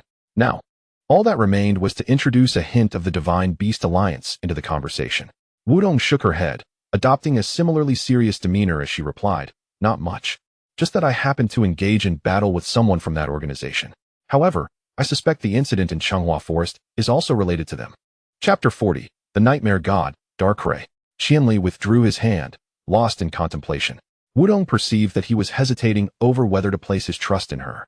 It was evident that Qianli was aware of the Divine Beast Alliance and the legendary Firebird, but his knowledge seemed limited to their escape and the Firebird's reappearance. The intricacies of the situation eluded him, leaving him uncertain if Wudong was being dishonest. After some reflection, Qianli instructed the staff to summon Manchong, asking him to bring along his Shinado. He then turned to Wudong, an apologetic note in his voice as he said, I'm sorry, but I need you to wait a moment. I may require your cooperation for some tests shortly. Despite his polite words, Wudong could discern his underlying intentions from his gaze. Shinado, a Pokémon of psychic and fairy type, possessed formidable mental powers, even the ability to foresee the future. The tests Qianli mentioned were undoubtedly aimed at utilizing Shinado's telepathic abilities to ascertain whether Wudong was lying. Manchong, the one being summoned, was likely a trainer. With Shinado as his primary Pokémon, one must commend Qianli's caution, yet Wudong remained unfazed. She had merely concealed a portion of the truth. Moreover, Qianli's increasing wariness only underscored the significance of the Changhua Forest incident. amplifying the likelihood of the existence of legendary Pokémon. One could say that Qianli's vigilance and anxiety were precisely what Wudong wished to observe. 5 minutes later, the door to the gym swung open, and the staff ushered in a young man. His unruly green hair gave him a somewhat disheveled appearance, and his white coat failed to conceal his slightly slender frame. Despite his evident fatigue, he maintained a polite smile. The young man cleared his throat and, in a somewhat feeble voice, addressed Qianli. "Is there something you require from me?" Clearly, he was Manchong. Qianli nodded, rising to introduce him. "Allow me to present Wudong, a trainer from elsewhere, who wishes to collaborate with us in investigating the Changhua Forest incident." Having already stood, Wudong approached and naturally extended her hand, saying, "Hello, I am Wudong." Manchong nodded and smiled, shaking Wudong's hand as he introduced himself. Once the three were seated, Qianli slowly inquired, "Manchong, can Shinedo's telepathy serve to detect deception?" Manchong nodded, retrieving a pokeball. "Theoretically, it can," he replied, "as long as the subject is cooperative." "Why do you ask, Qianli?" Unbeknownst to Manchong, Qianli's question was intended for Wudong's ears. Noticing that Wudong had not reacted, Qianli turned to her and said, "Wudong, I sincerely apologize, but for safety's sake, I must ask you to cooperate." "Of course," Wudong replied with a smile, rising to her feet. Only then did Manchong grasp Qianli's intent. He tossed the pokeball, and out emerged a Pokémon that resembled an elegant maiden. Its white body appeared as if adorned in a long gown, with its hem and hair in a lush green, exuding an overall beauty. Shinedo, level 56, the emotion Pokémon, primarily exists to protect its trainer and can even utilize its illusionary energy to create miniature black holes. As the Pokédex relayed its details, Manchong offered an embarrassed smile. He gently patted Shinedo's head and said, "Shinedo, please use your telepathy on Mr. Wudong." Shinedo emitted a sound, and a circle of ethereal light appeared above its head before merging into Wudong's brow. "We may commence," Manchong informed Qianli. Nodding, Qianli began the inquiry. 2 minutes later, he finally relaxed, patting Wudong's shoulder as he said, "I truly apologize for any offense earlier." Wudong smiled in response, assuring him it was of no consequence. Given the limited information at hand, Qianli's questions were relatively simple, requiring only fragments of truth. However, now that a basic trust had been established, what Wudong was privy to was far beyond mere fragments. Pausing momentarily, Wudong feigned curiosity and asked, "Qianli, what exactly transpired in the Changhua Forest? Have any of the missing persons been located?" Upon hearing the term missing persons, Qianli let out a heavy sigh and requested Manchong and Wudong to elaborate on the details. 10 minutes later, after a thorough discussion, Wudong had grasped the fundamental situation. The origin and progression mirrored the accounts in the posts, inexplicably appearing ghost-type Pokémon, escalating sightings of a mansion, and a rising count of missing individuals. The latest update indicated that nearly 80 of Changhua City's citizens had succumbed to an unresponsive slumber. Furthermore, based on the reactions of the comatose, they seemed entrapped in a most peculiar nightmare. Naturally, Shinedo, with its psychic abilities and telepathy, became the ideal healer. Yet it could only alleviate their nightmare states. Awakening them was beyond its capabilities, and the effects were diminishing. Manchong's exhausted appearance was a testament to this, as the sheer number of unconscious individuals left him no time for rest. Most importantly, through Qianli's relentless investigation, some astonishing progress had been made. He had discovered the nightmare god, Darkrai. Darkrai, a legendary Pokémon, is said to possess the power to plunge both Pokémon and humans into nightmarish dreams. Qianli had glimpsed it once in the Changhua Forest. Though it had only been a fleeting moment, the sensation was unmistakable. Considering the condition of the citizens, it was nearly certain that they had fallen victim to Darkrai's nightmarish grasp. The mansion in Changhua Forest likely belonged to the illusions or nightmares conjured by Darkrai. Much like Zoroark creates illusions for mischief, Darkrai evidently ensnared the missing individuals within the mansion's confines. This was precisely why Qianli had invited Wudong. He aimed to utilize Zoroark's illusionary talents to lure Darkrai into revealing itself. Unfortunately, Qianli was blissfully unaware that this had been Wudong's intention all along. Manchong's Pokémon was level 56, while Qianli's would surely be higher. With these two as bodyguards, safety was nearly assured. As for the mansion and Darkrai, with Zoroark's capabilities combined with the luck charm ability, enticing Darkrai should pose little difficulty. At present, the greatest concern remained to ascertain whether the Divine Beast Alliance had any involvement in this matter, and if they encountered Darkrai, how they might capture it. Despite Qianli's investigations, he had found no evidence of their interference. As for the capture itself, Since Qianli and Manchong would serve as bodyguards, a strategy to circumvent them would be essential. What course of action should one take? Until departing from the gym and being escorted to the inn by Manchong, Wutong had yet to conceive a viable plan. The most effective method to divert the two would be to ensnare them in Darkray's nightmarish grip. However, in such a scenario, Wutong could not safeguard her own interests. To resolve the situation, she would have to adhere to the legends. Possessing the feather of the mythical dream god, the new moon feather. The new moon feather. Where might one procure it? As she pondered this dilemma, Manchong, upon reaching the doorway, sighed deeply. Alas, it is said that merely possessing the new moon feather can dispel Darkray's nightmare powers. Yet, this feather seems devoid of any effect. Could it be that the legend is merely a fabrication? With that, he abruptly produced a feather from his satchel, an exquisite plume radiating a moonlit glow. Wudong instantly recognized it as the new moon feather. It is the feather of the dream god, Cresselia. Wutong endeavored to suppress the astonishment in his voice. Yet he could hardly conceal his excitement as he addressed Manchong. May I have a glimpse of that feather? Of course, Manchong replied, handing over the feather while exhaling a sigh. This was given to me by an elderly woman during my travels. It is said to be a feather of the dream god. However, it seems merely a decorative item now, as it has failed to dispel the nightmares plaguing the citizens. If you fancy it, I shall gift it to you. Chapter 41, The Eerie Mansion. If you fancy it, I shall gift it to you, Manchong reiterated with a smile, utterly oblivious to the significance of what he had just given away. Wutong, containing his excitement, rose and cleared his throat, swaying the crescent feather as he asked, Are you certain you wish to bestow it upon me? Is it not of great importance? Manchong nodded dismissively. In my eyes, it is merely an ornament. Even if it truly is the feather of the dream god, it only radiates brilliance in the presence of the right individual. I believe you are that person. Shinado also mentioned that you possess a unique power, and I trust in you. After saying this, Manchong gave Wudong a thumbs up, which quickly turned into a gesture of covering his mouth due to a cough. He waved for Wutong to sit down, turned to exit, and closed the door behind him, leaving Wudong and Zoroark alone in the room. With the curtains drawn and the lights extinguished, Wutong retrieved the crescent feather, which he had deliberately concealed in his bag. The radiant glow reminiscent of a full moon instantly filled the entire room, casting a gentle halo that revealed a beautiful silhouette. As if it were poised to lead him into a dream, Wudong was 100% certain that it was indeed the dream god, Cresselia.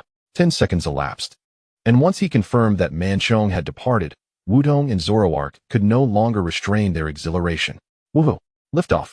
Wudong! It's real! This is absolutely real!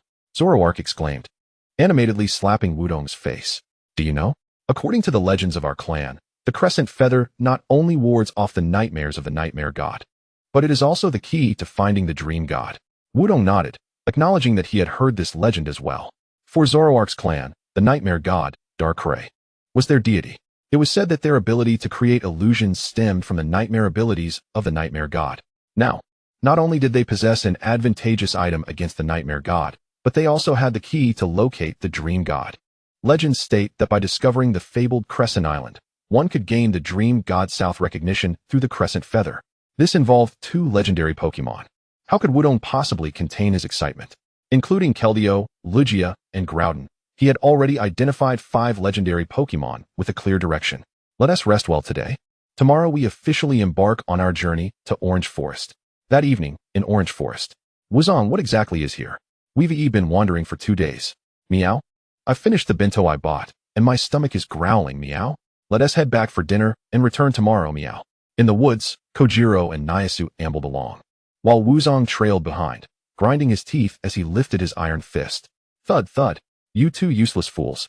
Are we here for a vacation or for action? You can't endure this little hardship. Boss Sakaki is already very angry. If this investigation goes awry, we might as well prepare to return to base and clean toilets. After scolding them, Wuzong took out a cookie and began munching. This guy eats snacks while claiming we're not enduring hardships. Exactly. Eat up, and become a big fat cat, meow. Kojiro and Nyasu lamented, while Wuzong, unfazed, raised his fist again. Thud, thud. 2 days prior, the trio from Team Rocket had been assigned to investigate the Orange Forest incident. According to the intelligence obtained by Sakaki, it was likely caused by the legendary Pokémon, Darkrai.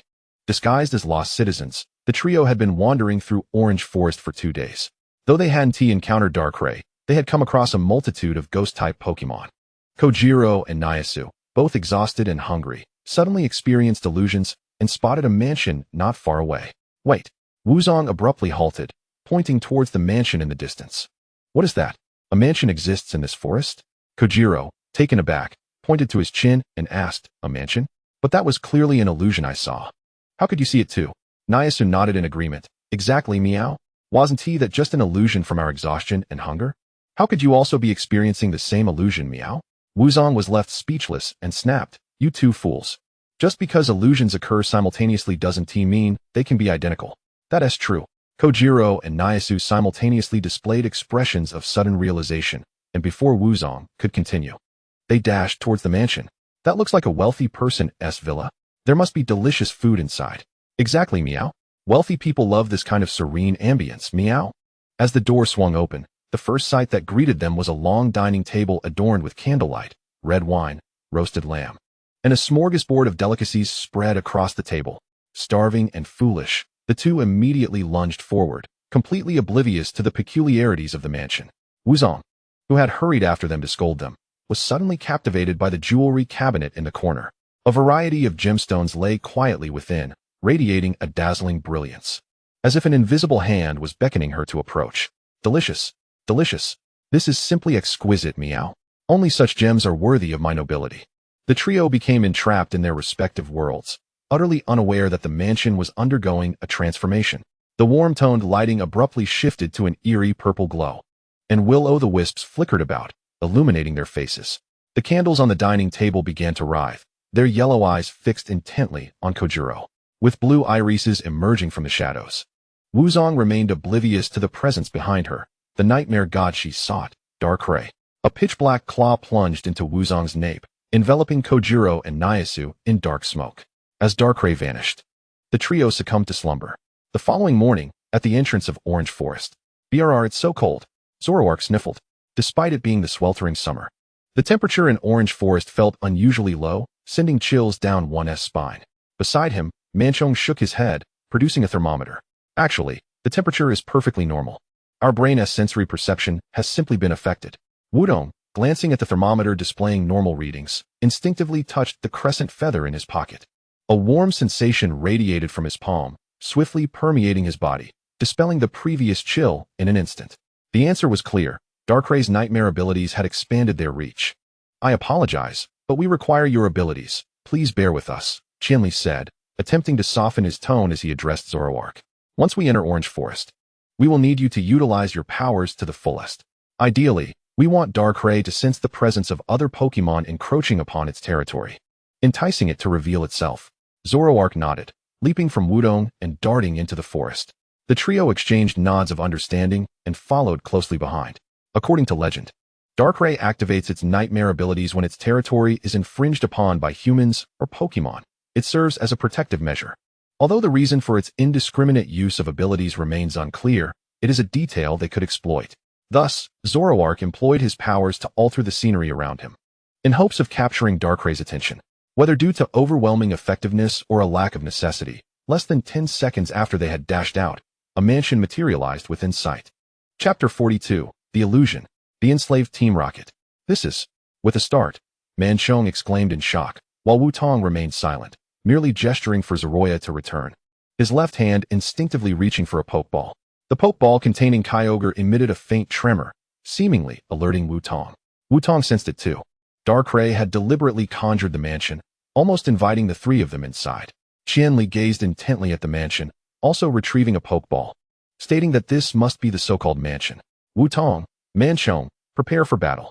The trio drew their pokeballs, and, after exchanging nods, Qianli raised his hand and forcefully pushed open the mansion's grand door. With a resounding bang, the wooden door collided, revealing an empty room before Wutong. Apart from the candles flickering in the corners and the eerie black-blue chandelier overhead, there was nothing else. No sign of Qianli or Manchong, who had just stood beside him. Even Zoroya had vanished. What was happening? Wutong paused, beginning to recall the events of that fleeting moment. Qianli had pushed the door open with great force, and a blinding light had flooded in, followed by darkness. When he opened his eyes again, he found himself in this place. For some reason, this sensation felt oddly familiar. Wutong suddenly remembered, during his childhood, he had traversed mazes created by Zoroya's illusions, witnessing various scenes and Pokémon. The abilities of the Zoroya clan were said to stem from the nightmarish powers of the Nightmare God. If that were the case, the Nightmare God was akin to a magnified version of Zoroya. This entire mansion was merely an illusion. They were still within the Orange Blossom Forest, but had been displaced within this dreamscape orchestrated by Darkrai. Everything fell into place. The missing individuals had unwittingly entered the mansion, lost in the illusion, and subsequently succumbed to nightmares. Knowing that what lay before him was merely an illusion left little to discuss. The pressing matter was to locate Zoroya and the others. Since they remained in the Orange Blossom Forest, sound should still carry. He needed to inform them that everything was an illusion. Zoroya, Manchong, Qianli, give it up. They can no longer hear your voice. A sudden male voice interrupted Wu Tong's cries. Following closely was a familiar female voice. Don't worry, they're just sleeping soundly. Finally, a peculiar voice chimed in. Don't be anxious. You will soon be asleep too, meow. Wu Tong whirled around, instinctively shouting, Who are you? Laughter echoed in the empty room, their voices emanating from all directions, as three figures materialized behind Wu Tong. Since you have sincerely inquired, we shall generously enlighten you. To prevent the world from being destroyed, to safeguard the peace of the world, to uphold love and the true essence of evil, we are the charming and beautiful villains. Team Rocket, comprised of Musashi and Kojiro. We traverse the galaxy. A bright tomorrow awaits us. That's how it is, meow. The bizarre introduction made Wu Tong realize who they were even before he turned around. Yet, even so, he was startled upon facing them. The trio from Team Rocket stood there in their pajamas, striking odd poses, and most notably, they were asleep. If Kojiro's snores could be deceiving, then Meowth's unbelievable bubbles of snot could not possibly be faked. Wu Tong rubbed his forehead, struggling to find words to describe these three fools. One could easily guess that they had come here seeking Darkrai, only to stumble into the mansion and become part of the missing individuals. However, he never anticipated that those who fell into a comatose state could still be controlled in their sleepwalking, even engaging in Pokémon battles. Go, Lurantis. Off you go, Gengar. If it was absurd for them to throw Pokeballs while sleepwalking, it was even more ludicrous that their Pokémon were in the same state. Emerging from the Pokeballs were a sleeping Lurantis and Gengar. Scanning with his phone revealed a sleep status indicator beneath their HP. Wu Tong was left utterly speechless. He couldn't fathom Darkrai's twisted sense of humor. But since the enemy had launched an attack, he might as well help them wake up. Lurantis was 4 times weak to Bug-type moves, while Volcarona, a Bug and Fire-type, could utilize its Bug-type skills against Lurantis. Gengar, being a ghostly Pokémon, had no offensive skills, posing minimal threat. Therefore, it would be best to let Volcarona and Octillery take the field. Volcarona, Octillery, it's up to you. He tossed both Pokeballs simultaneously. Unlike their somnolent opponents, Wu Tong confidently commanded, Volcarona, use Bug Buzz. Octillery, engage in close combat. Kojiro swiftly raised his arm, calling out, Lurantis, use Trick. Counter with the enemy's strength. Musashi, living up to expectations, directed, Gengar, use Mirror Coat. Block that foul octopus's attack. Their actions appeared to Wu Tong as if they were mere children playing on the roadside. Having Lurantis employ Trick was indeed a clever choice, but disregarding the level disparity. The stats of both sides were worlds apart. With Lurantis' speed, what could it possibly use to compete with Volcarona? The situation with Gengar was even more amusing. Close combat was a fighting-type move, a physical attack. The effect of Mirror Coat was to double the special attack damage received from the opponent. Using a defensive skill to counter physical damage was the correct choice in this scenario. If Gengar were awake, it might have been able to discern the right move to employ. Alas, it too was sleepwalking. The outcome was clear. Volcarona vibrated its body, unleashing a piercing sound wave attack, which proved highly effective. Lurantis lost its combat capability. Octillery's fists pummeled Gengar like a torrential storm, and considering Gengar's form, it was akin to hitting a punching bag. Mirror Coat had no effect whatsoever. Gengar endured for 3 turns before finally succumbing. The trio recalled their Pokémon, abruptly collapsing like marionettes with severed strings, thudding to the ground. Were it not for their ongoing snores, Wu Tong might have genuinely worried something was amiss. Despite being adversaries, he still felt a twinge of concern. After all, he wasn't a monster. Yet in the next breath, he unhesitatingly commanded Octillery to unleash its most powerful move. Let's finish this. Octillery, use Aura Sphere to send Team Rocket flying. The Aura Sphere slowly coalesced before being launched with explosive force, akin to a cannonball. Bang! The Team Rocket trio soared through the air amidst the deafening noise. What an annoying sensation. Chapter 43. Hatching, the Red Gyarados. The rocket team was flung away, yet the surrounding environment remained unchanged. Turning to push the door, Wutong discovered it would not budge. He paused in bewilderment, murmuring to himself, "It's clearly an illusion." Yet it possesses such tangible physical effects. Not only that, but he also sensed that the ominous chandelier above and the surrounding candles seemed somewhat off. They opened their eyes and began to writhe as if they had come to life. No, they weren't alive. They were Pokémon. Wutong suddenly realized this. Pulling out his phone to scan. Chandelure, level 40, a lure Pokémon. If surrounded by Chandelure's flames, one's soul will be drawn in and burned, leaving only a hollow shell. Litwick, level 30, a candle Pokémon. It feigns illuminating the candlelight to guide, but in reality, it siphons the opponent's life force. The Pokédex emitted its scanning results, confirming the presence of a Pokémon. The Crystal Lamp Spirit is the evolved form of the Candle Spirit, possessing both ghost and fire attributes, with a doubled vulnerability to water and dark types. Its ability, Flame Absorb, not only grants immunity to fire-type moves, but also allows it to absorb attacks from opponents, thereby enhancing its own offensive capabilities. There were 4 Candle Spirits and 1 Lamp Spirit, totaling 5 Pokémon. The Fire God Moth proved to be of little use. And with the absence of Zorua, only Kyogre and the Octillery could take the field. Wudong recalled the Fire God Moth and sent forth Kyogre's Pokeball. Kyogre. Annihilate them in one fell swoop.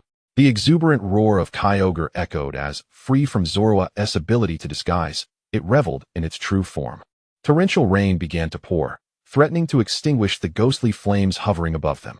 Initially, the spirits had gathered, cackling with mirth, but suddenly they panicked, howling as they lunged forward to attack. While Pokémon, unrestrained by trainers, often fail to make sound judgments, even when outnumbering their foes or boasting higher levels. The strategy for this battle was simple. Let the Octillery stall the highest level Crystal Lamp Spirit. The remaining 4 Candle Spirits, despite their level of 30, were pitifully weak compared to Kyogre, who could dispatch them with a single move. Octillery, unleash Water Pulse to strike the Crystal Lamp Spirit, commanded Wudong.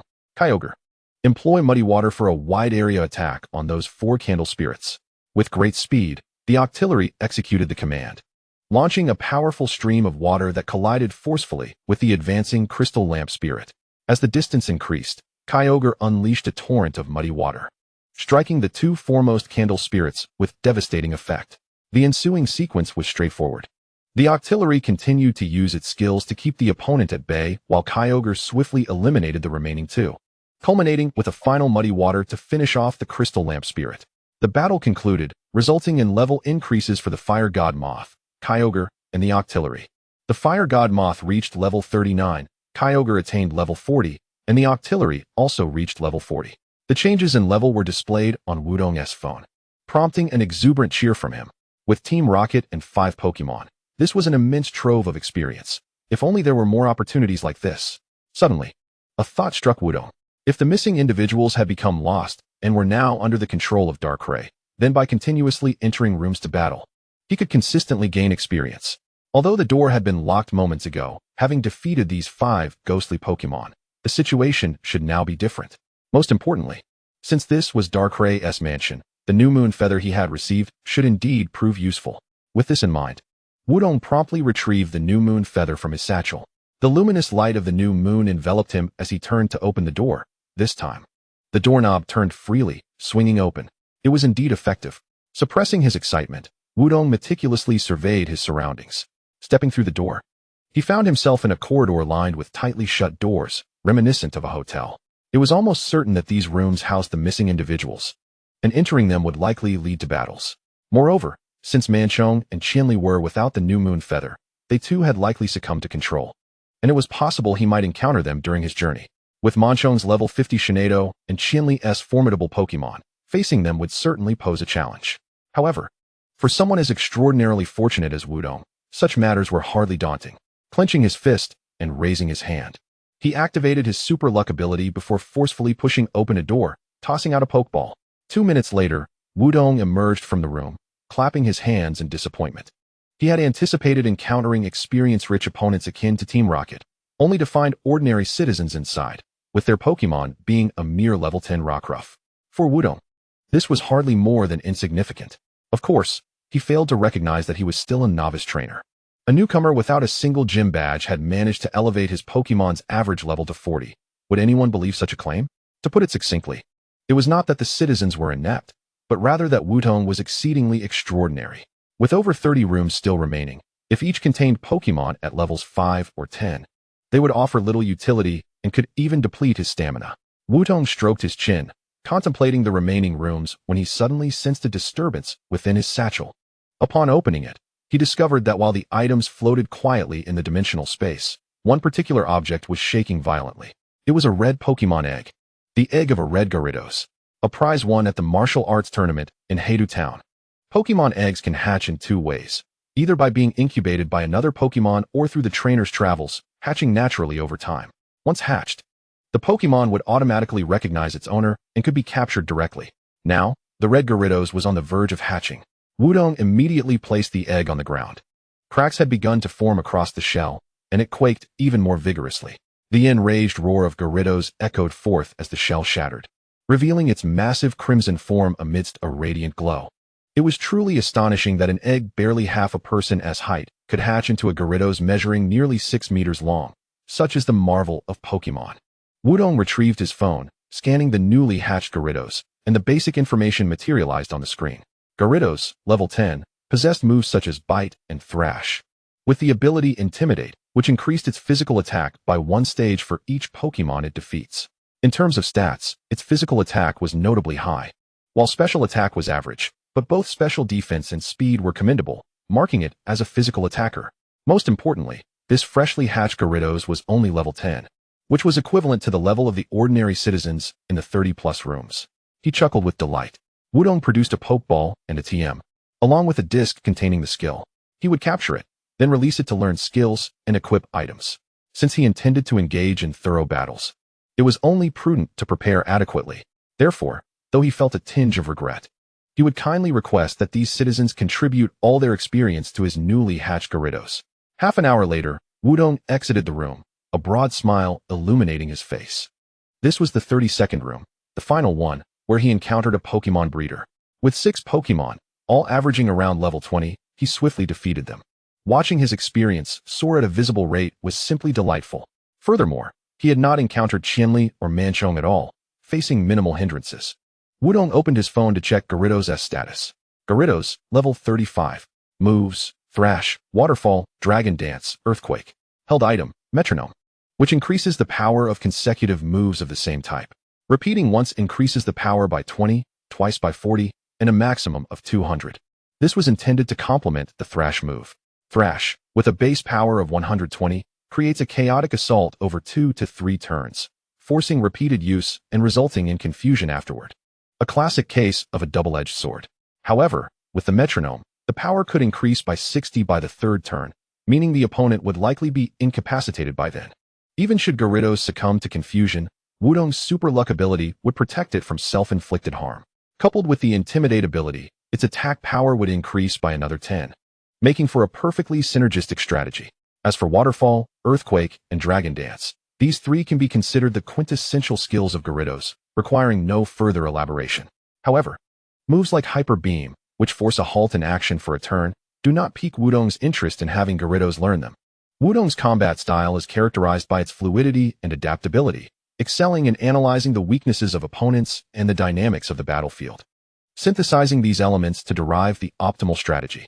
A forced cessation of action would disrupt Wutong's tactics, rendering it undesirable. Next, the objective is to continue the pursuit, locating Zorua while coaxing Darkrai into the open. Zorua has mentioned that Darkrai is regarded as a deity among its kind, undoubtedly having been taken by Darkrai. As the god of nightmares, Darkrai frequently manifests within human sight, thus not shrouded in mystery. Numerous records document its actions. For instance, Darkrai's nightmare ability is rarely employed proactively. It only activates in response to attacks or under special circumstances, serving as a means of self-preservation. Wutong surmises that Darkrai may have been subjected to certain events, prompting such extensive self-protection. Not only has it orchestrated disappearances, but it has also plunged the citizens of Orange Blossom City into a deep slumber. Alternatively, this could merely be a method to absorb the citizens' nightmares to restore itself. There exists a psychic-type move known as Dream Eater, which allows the user to consume an opponent's dream to attack and restore its own HP. It is highly likely that Darkrai's actions are rooted in a similar principle. Wutong hopes for the latter scenario, as it would imply that Darkrai's current state resembles that of the initial Kyogre, significantly lowering the difficulty of capturing it. Now, only a single door remains, a door at the end of the corridor, directly facing Wudong, seemingly awaiting his push. He approaches, grasps the handle, and twists it. With a jarring creak, as the door swings open, Wudong is engulfed by an unprecedented pull. He glimpses a black vortex at the threshold, but feels no inclination to resist. He senses that Zorua is within.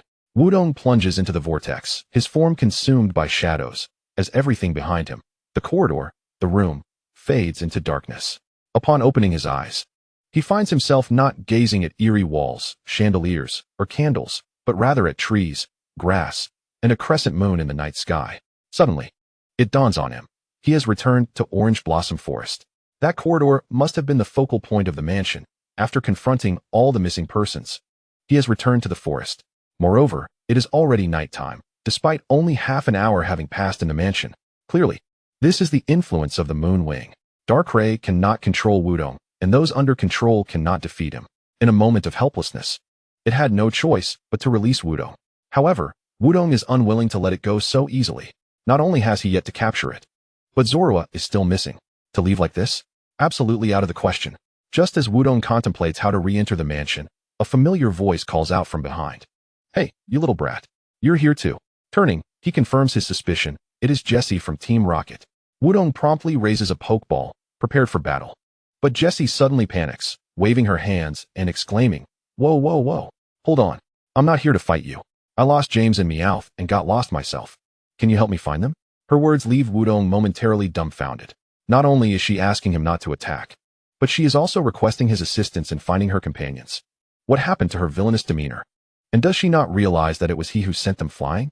Of course, Jessie cannot hear Wudong's inner thoughts, and she approaches him, declaring, without saying anything, "I'll take that as your agreement. In this nighttime forest, little ones need adult supervision to be safe. Given our past interactions, I'll let you off the hook for now. Let us call a truce." "Truce? Based on our past interactions? You want me to protect you, don't you?" Wudong is about to voice his thoughts when Jessie interrupts him with her next remark. "Your Zorua is likely in that strange mansion as well, having gotten separated.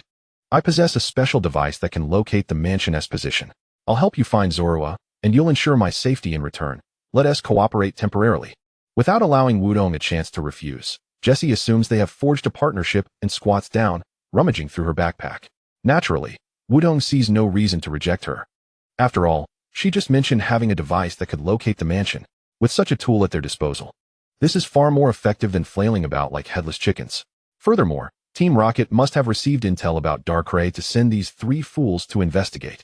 Jessie clearly aims to exploit Wudong to capture Darkrai, yet she remains oblivious to Wudong's own intentions to use her. Since Team Rocket seeks to capture Darkrai, they will undoubtedly provide useful items. Once he acquires such tools and knowledge, he can pursue the capture himself. This plan not only thwarts Team Rocket's scheme, but also secures Darkrai and saves the citizens of Orange Blossom City. Truly a trifecta of benefits. Jessie remains blissfully unaware of Wudong's ulterior motives, having forgotten that he is the scion of a notorious villain organization, and she produces a small radar. This radar can track the mansion's unique energy. The red indicates their position, while the black signifies Darkrai, or rather, the mansion's location. Once they arrive, by deploying Team Rocket's specially designed absorber, they can siphon the mansion's energy and unveil its disguise. In that moment, they will encounter a most peculiar Pokémon, the architect of all this chaos. It is an exceedingly malevolent creature. Once defeated, Zorua will be found. Chapter 45, The Reliable Little Brat. Jessie earnestly declares, her demeanor and tone impeccably performed. If Wudong were a fool, he might indeed fall for it. That so-called evil Pokémon must refer to Darkrai. She nearly slipped up when discussing what the black dot represented. With such theatrics, she must think everyone is as gullible as James and Meowth. Of course, while she may be adept at acting, Wudong is even more so. "You intend to use me to battle Darkrai? Very well. I require your assistance to remove the mansion's disguise, which was already part of my plan." Thus, Wudong promptly adopts an innocent demeanor, nodding in agreement and deliberately praising Team Rocket for their impressive array of equipment and items. An hour later, Gyarados use Waterfall. Wudong commands, and Gyarados lunges forth, striking the nearby Gengar with astounding force. A critical hit. Gengar loses the ability to battle, and Gyarados levels up to 40. Wudong recalls Gyarados and retrieves a super potion from his bag, offering it to Jessie, saying, "Here, Take this to heal your Pokémon. Jessie accepts the potion, momentarily taken aback. They have already defeated nearly 20 wild Pokémon, and as they draw closer to Darkrai, the frequency of Ghost-type Pokémon encounters increases. Jessie applies the potion to her Chimcho. Yet her gaze remains fixed on Wudong. She suddenly realizes that this little brat is not so intolerable after all. As a companion, he proves remarkably reliable, powerful, resourceful, and, most importantly, quite the gentleman. He stands in stark contrast to those two clueless fools. Regrettably, the little rascal is an adversary, and our collaboration is merely temporary. Soon, I shall continue to exploit him. Wudong remains oblivious to Musashi's contemplations. She simply wishes to avoid wasting time and hindering progress. On several occasions along the way, when Wudong could have effortlessly resolved matters, she insisted on letting Gyurainu intervene, which wasted considerable time. Darkrai keeps shifting, which explains why, after an hour, they have yet to arrive. Now, they are perilously close, and Wudong cannot allow her to cause Darkrai to escape once more. With this thought in mind, Wudong activated her battle suit, initiating its combat functionality, while simultaneously inquiring of Musashi if she was prepared.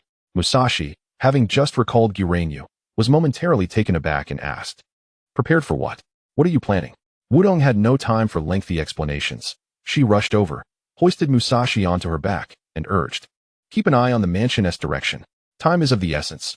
I'll carry you there." With a surge of speed, they dashed forth. Musashi barely had time to feel shy, her heart fluttering, before the rushing wind swept it away. With the battlesuit's capabilities maximized, Wudong's velocity rivaled that of a motorcycle at full throttle. The oncoming gusts and jolts made Musashi feel as if her stomach were turning inside out. Retracting her earlier words, that little rascal was indeed insufferable, certainly not a reliable gentleman. Ugh, ugh, ugh. Musashi leaned against a tree, having expelled the cookies she had previously eaten. Wudong, gazing at the mansion that emanated an eerie atmosphere, finally allowed a smile to grace her face. She handed Musashi a bottle of water and eagerly announced, "We've arrived at the mansion. You can use the absorber now." Musashi accepted the water with an irritated glare at Wudong. Though Wudong was too focused on the mansion to notice, Musashi retrieved a large instrument resembling a vacuum from her backpack, adjusted its various parameters, and with a serious demeanor began to instruct Wudong. "Listen closely, I will absorb the mansion's energy. That malevolent Pokémon will likely cause the lost souls trapped inside to attack us, having lost their sanctuary. You need to buy me time, fend them off, and do your utmost to reduce that malevolent Pokémon's HP to the lowest possible level, so that I may capture it. Do you understand?" Wudong nodded and glanced at the instrument, which bore a striking resemblance to a vacuum cleaner, except atop its dust container sat a black pokeball. "Musashi, what is that pokeball for?" Wudong feigned curiosity. Musashi glanced at her, pondered briefly, and without hesitation replied, "By infusing the absorbed mansion energy into this specially crafted pokeball, the capture rate can be elevated to 80, since its energy derived from the mansion itself. That malevolent Pokémon won't experience any discomfort even if captured," Musashi proclaimed with pride, leaving Wudong momentarily stunned. It seemed this fellow truly viewed herself as a fool, to speak so freely without concern. Initially, Wudong merely sought to glean information, yet she ended up acquiring the entire revelation. "Since you've offered the pokeball, I shall graciously accept it," Wudong declared. "Musashi, we can begin." Wudong produced the pokeball, and Musashi pressed a button to activate the absorber. A brilliant white light illuminated the scene as Wudong observed dark energy spiraling towards the mansion, being drawn in by Musashi's device. In just 5 minutes, the upper portion of the mansion had vanished, prompting Wudong to marvel at Team Rocket's prowess in creating such peculiar machines. In contrast, Team Aqua primarily focused on strengthening their forces and fleet. Should they encounter one another at sea, even the alliance would stand little chance. Another 3 minutes passed, and only a third of the mansion remained, while Darkrai, inside, could no longer sit idly. 3 black whirlpools appeared on the ground, and 2 figures emerged from either side. "Manchong, Chinli." Wudong recognized them and immediately called out, but the 2 figures remained with their eyes tightly shut, showing no reaction. Musashi gripped the handle of the absorber tightly, gritting her teeth as she warned Wudong, "It's useless. They've already been controlled. You must defeat them." It was indeed peculiar. There were only 2 individuals, while over 30 people were reported missing. Where could they have gone?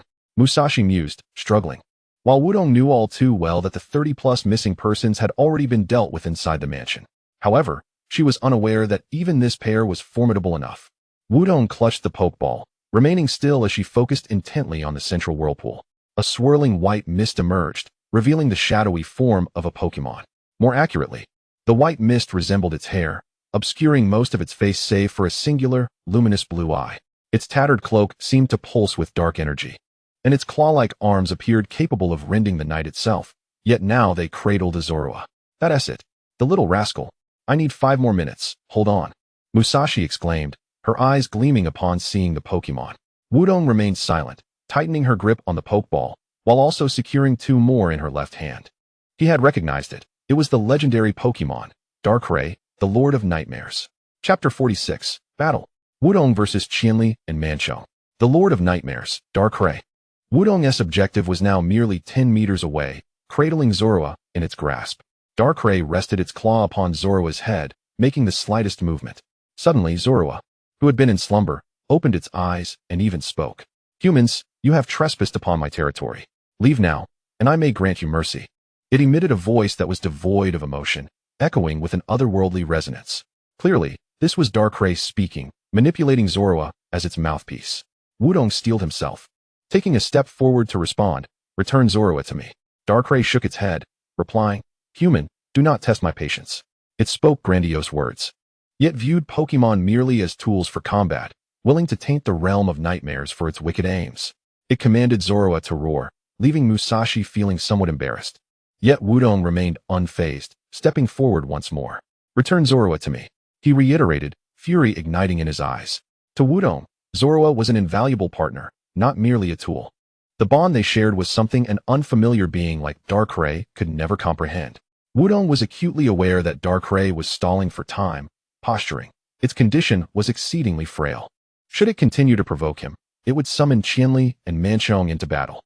On Wudong's side, he could either endure for 5 minutes and forcibly capture Darkrai with the Pokeball, or he could defeat Qianli and Manchong within those 5 minutes, awaken this self-proclaimed nightmare, and then capture it. As he took a third step forward, Wudong chose the latter. Fire God Moth, 8-armed martial artist. Defeat the foe.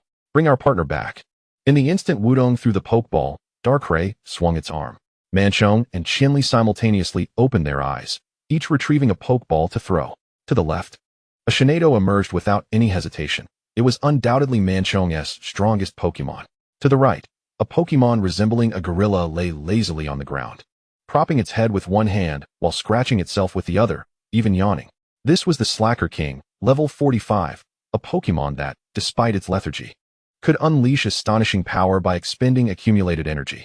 As the level 45 was announced, even Wudong breathed a sigh of relief, realizing that Qianli was utilizing gym Pokémon rather than his personal companions. For gym leaders, the Pokémon they employ are categorized into gym Pokémon and personal Pokémon. Gym Pokémon are specifically designated to confront trainer challenges and adhere to a fixed format in terms of level, attributes, and skills. In contrast, personal Pokémon are the leader's cherished partners, embodying an entirely different concept. Not to mention Qianli's formidable prowess. Had he used his own Pokémon, Wudong would have had little chance of victory. The ordinary Pokémon, Taku King, is particularly vulnerable to fighting-type moves, being 4 times weak against them, thus leaving the Octopus Master to contend with it. Consequently, the primary adversary becomes the level 56 Shinado. With a 16-level disparity, and Zorua incapacitated, Wudong could only rely on Fire God Moth and Gyarados. First, a strategy must be devised. Taku King's ability, Lazy, prevents it from acting in the second turn after using any skill. This presents a significant advantage for the high-attack Octopus Master, allowing it to swiftly eliminate opponents. Shinado, being a psychic and fairy type, leans towards special attack prowess. Fire God Moth is resistant to fairy-type moves, suffering only half the damage from them. Wudong can take a gamble, as the controlled Shinado may not make the most rational decisions. If he can prompt Shinado to use a fairy-type move, Fire God Moth could endure for a turn. Furthermore, Fire God Moth possesses a psychic-type move, Instant Amnesia, which can significantly enhance its special defense by forgetting certain things. As long as Shinado employs a fairy-type skill, Fire God Moth can confidently use Instant Amnesia in that turn. Following that, healing items can be utilized to restore HP, while continuously activating Instant Amnesia to maximize special defense. In this manner, by the end, Shinado would be unable to inflict any damage on Fire God Moth, rendering it capable of battle. Without hesitation, Wudong commanded, Octopus Master, Use True Chi Bomb to attack Taku King from a distance. Fire God Moth. Employ instant amnesia. With a clenched fist in his left hand, he activated the super lucky ability. Taku King. Unleash ultimate impact to interrupt the Octopus Master. Shinado. Utilize Moonblast to diminish Fire God Moth's special attack stats. Qianli and Manchong also directed their Pokémon to engage in combat. Notably, Shinado was employing the Fairy-type move, Moonblast. Moonblast, with a power of 95, harnesses the moon's strength to strike the opponent, boasting a 30 chance of lowering the opponent's special attack. Clearly, he aimed to weaken Fire God Moth's already extraordinary special attack. However, he did not anticipate that this was precisely what Wudong desired. Meanwhile, Qianli, exhibiting a keen fighting instinct, commanded Taku King to use Ultimate Impact. Ultimate Impact, possessing a power of 150, allows the user to surge forward with all their might, but renders them unable to act in the subsequent turn. This inability to act coincides perfectly with Taku King's lazy ability, making it the most suitable skill for Taku King. As the Pokémon with the highest base stats among normal types, should it absorb this ultimate impact, the low HP and defense of the Octopus Master would be obliterated in one blow. Both sides found themselves at the brink of crisis. Whether it be Fire God Moth or the Octopus Master, they must withstand or evade this strike. The outcome hinged on this moment, yet Wudong wore a confident smile. With a level advantage, the attack of Moonblast struck first. The brilliance of the full moon cascaded upon Fire God Moth, significantly depleting its HP. Nearly to the brink of failure, yet the outcome was less than satisfactory. Fire God Moth remained standing, radiating a peculiar glow, its special defense having risen significantly. Meanwhile, despite Taku King's status as a statistical anomaly, it still fell short in speed compared to the Octopus Master. As the impact approached, the True Chi Bomb had already been unleashed, and with a thunderous crash, Wudong shouted evasively. The two colossal forces collided, causing Taku King to falter for a second. And it was precisely this second that allowed the Octopus Master to leap into its rear. Ultimate Impact, with a power of 150 and an accuracy of 90. Indeed, only 90, not 100. Far from a guaranteed hit. In the contest of speed at the same level, the Octopus Master would rarely lose to any opponent. Wudong sprayed healing items on a Fire God Moth, simultaneously commanding, use Reckless Attack. Deliver the final blow.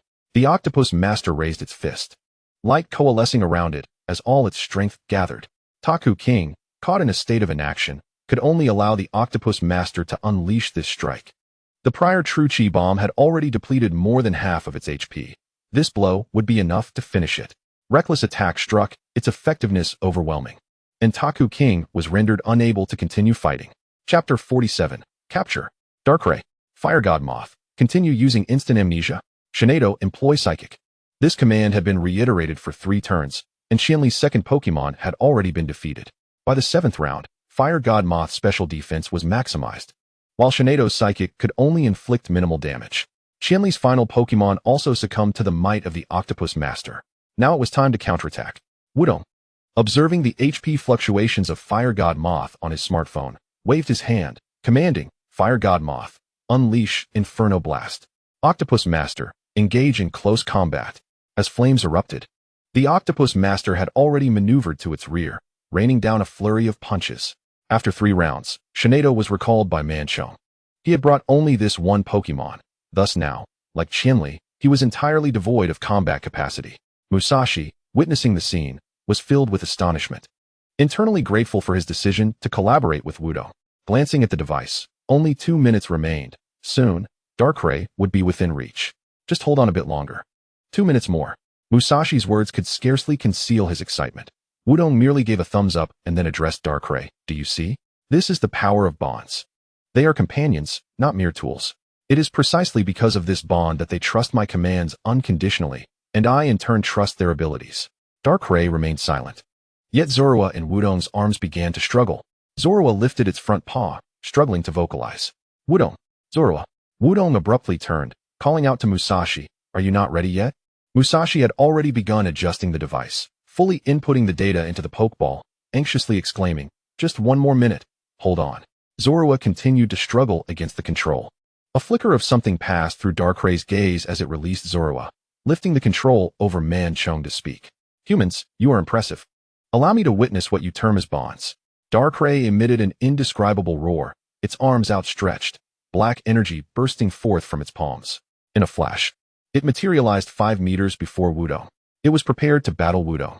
Darkrai, level 45, the Dark-type Pokémon, is said to appear in human nightmares on moonless nights.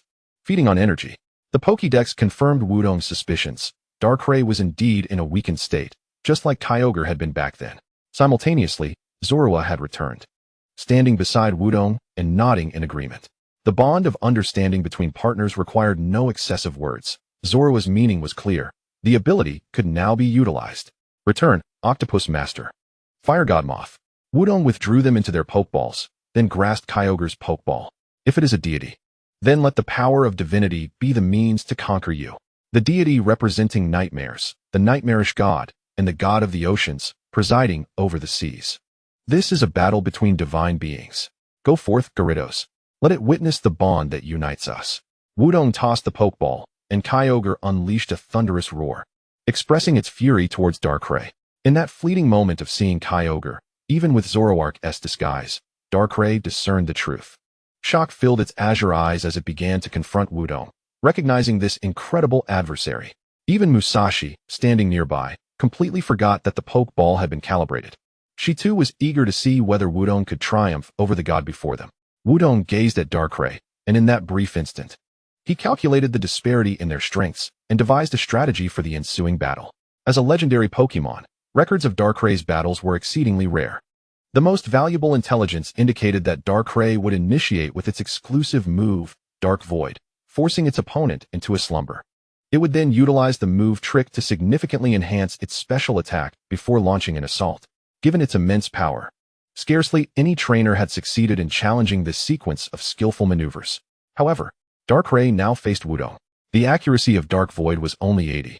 All that was needed was to rely on the ability Super Luck to gamble on evasion. If successful, the first round of control could be broken, allowing for a counterattack with Blizzard to freeze the foe. Yet, since Super Luck had been employed to evade Dark Void, the chance of freezing with Blizzard would only be a mere 10. Should the freeze fail, Darkrai would likely continue to use Dark Void in the second round, making matters exceedingly dire. Nevertheless, Wudong had faith in Kyogre. He believed in its strength. Such was the bond between partners, an unwavering trust. Darkrai commenced its actions, its hands weaving circles before it, as the portal to the realm of darkness materialized. Simultaneously, Wudong swung his arm, activating his ability. Gyarados, use Blizzard. The blizzard erupted from Kyogre's mouth, while Darkrai had already plunged its hands into the black void. The entrance to the dark world appeared before Kyogre, its shadowy arms reaching out. In an instant, Kyogre was engulfed by darkness. The evasion had failed. Darkrai had struck true. When Kyogre re-emerged, it had succumbed to slumber. Yet a smile lingered on Wudong's face, for Darkrai had become encased in ice. Indeed, Darkrai too had fallen into a frozen state. The Super Luck ability did not apply to evasion, but rather to the effects of Blizzard. As long as Darkrai remained frozen, even if Kyogre entered slumber in the first round, it would not be of grave concern. Why? Because Kyogre had a trainer. A light blue spray was produced by Wudong, a healing item, Awakening. True to its name, it could alleviate a Pokémon's sleep. With Kyogre awakened and Darkrai still frozen, the next phase was simply one-sided assault. Prepare for an onslaught akin to a barrage of cannon fire. Gyarados, use Thunder. Gyarados, use Water Spout. Gyarados, use Ice Beam. Darkrai fell into a frozen state once more, its HP dwindling to the brink. One more strike would lead to its utter defeat. In that fleeting moment, Wudong suddenly activated the battle switch and dashed towards Musashi. The Pokeball he had prepared for so long was meant for this moment, only with a different user. Before Musashi could react, Wudong had retrieved the Pokeball from the vacuum cleaner. Dark energy pulsated in his palm, and its effectiveness was beyond doubt. It would surely work. Gazing at Musashi, Wudong raised his index and middle fingers, gesturing at his head, dropping a simple thank you before turning and hurling it towards Darkrai. What are you doing, you little brat? Of course, he was attempting to capture it. If I do not enter hell, who shall? Let me bear this wickedness. The Pokeball opened, capturing Darkrai, which thudded to the ground, beginning to tremble. Once, twice, thrice, the Pokeball suddenly shook violently. Was it about to fail? Hey, you saw it too, right? Our bond. Wudong was unlike those others. He was my partner. Without witnessing it firsthand, what right do you have to judge? Zoroark suddenly called out to the Pokeball, and astonishingly, the Pokeball calmed amidst those three utterances. Ding! The Pokeball erupted with stars. Darkrai was successfully captured. Chapter 48. The Fall of Articuno. Darkrai had been captured by the little brat. This thought reverberated in Musashi's mind. She had witnessed Wudong use her Pokeball to capture Darkrai. Then he released it to heal it with a potion before recalling it once more. A heart-wrenching betrayal. It was nothing short of cruel. That little brat, oh no. Wudong. Musashi extended her hand, forcing an awkward smile as she addressed Wudong. Asking if she could have her Pokeball back, Wudong feigned innocence, nodding and saying, "What? Return it to you? Sure. But first, let me wake up the master of the 1,000-mile pavilion." Master of the 1,000-mile pavilion, wake up. It's all fine now, thanks to Team Rocket rescuing us. Huh? What did you say? Team Rocket is a villainous organization? They must be apprehended? Don't let them escape? After speaking, Wudong suddenly stood up, nodding and pursing his lips, pretending to think for a moment before whispering to Musashi. "It seems we are temporarily allied, right? Now that the incident is resolved, hurry and take Kyogre and Meowth away. Otherwise, when the master awakens, it will be too late." Pointing towards the unconscious Kyogre and Meowth lying nearby. Zoroark, meanwhile, pretended to prop up the still unconscious master of the 1,000-mile pavilion, simulating a sudden awakening. After much hesitation, Musashi turned and sprinted toward Kyogre, shouting, "Damn it! You little brat! Our partnership is over. I will not let this slide." With Kyogre slung over her shoulder and Meowth clutched in her hand, Musashi soon vanished into the night, leaving Wudong marveling at her extraordinary strength. About 10 minutes later, after confirming that Musashi had truly departed, Wudong released Darkrai, engaging in conversation through Zoroark's translation. 10 minutes later, after a brief exchange, Wudong finally grasped the situation. A month prior, Darkrai had appeared in Orange Flower City, often wandering human cities at night, consuming nightmares on behalf of humanity. Initially, this was a benevolent act, but coincidentally, several members of the legendary Beast Alliance were present in Orange Flower City at that time. Leading them was one of their leaders, named Celery, who discovered Darkrai. They began negotiating with Darkrai, attempting to persuade it to join their ranks to alter the world. Darkrai's response was direct, attacking the minions, while Celery countered with equal decisiveness, opting to forcibly capture it. Celery was exceptionally powerful. Even Darkrai found it challenging to contend with him. Most notably, he possessed a legendary Pokémon. One of the very legendary Pokémon Wudong was most concerned about, Articuno, one of the 3 divine birds. Overwhelmed by Articuno and the other Pokémon, Darkrai found itself unable to withstand Celery's onslaught and was forced to retreat into the Orange Flower Forest. Yet Celery would not easily relent, of course. He pursued relentlessly and located Darkrai. In a moment of desperation, Darkrai had no choice but to expend all its strength, conjuring an immense nightmare to escape into the darkness. Utilizing such an ability while injured was akin to burning its life force. At that time, Darkrai's level plummeted to 10. Daring to re-emerge only 3 days after confirming Celery's departure. In a state of desperation, he was compelled to allow the citizens to witness the eerie mansion that served as the foundation of this grand nightmare, enticing trainers to enter, only to feast upon their dreams to regain his strength. However, as panic ensued, trainers ceased to venture into the forest, left with no alternative. Darkrai turned his attention to the citizens of Orange City, plunging them into a state of unconsciousness, conjuring nightmares, and continuing to restore his power through this dream-eating. Yet, as time passed, the strength he could regain from consuming dreams diminished significantly, rendering it nearly futile by level 45. It was at this juncture that Wudong and his companions arrived, prompting Darkrai to resolve firmly to target Qianli and Manchong. The stronger the trainer, the greater the power he could absorb. With this in mind, the mansion materialized before Wudong and his friends. Upon entering, however, not only was he unable to restore his strength, but he also encountered Wudong, who bore the feather of New Moon. Moreover, Wudong defeated over 30 trainers that Darkrai had painstakingly controlled. Unable to contend with Wudong, Darkrai had no choice but to expel him. Yet, upon his departure, Wudong returned with Team Rocket, intent on siphoning the nightmare energy that had birthed the mansion. This led Darkrai to perceive Wudong as akin to the legendary Beasts Alliance, both seeking to capture him and utilize him as a tool for battle. He had witnessed the plight of the controlled Articuno, devoid of will and incapable of resistance. As for Zorua, Darkrai recognized it as a Dark-type companion Pokémon, prompting his desire to rescue it from Wudong's side.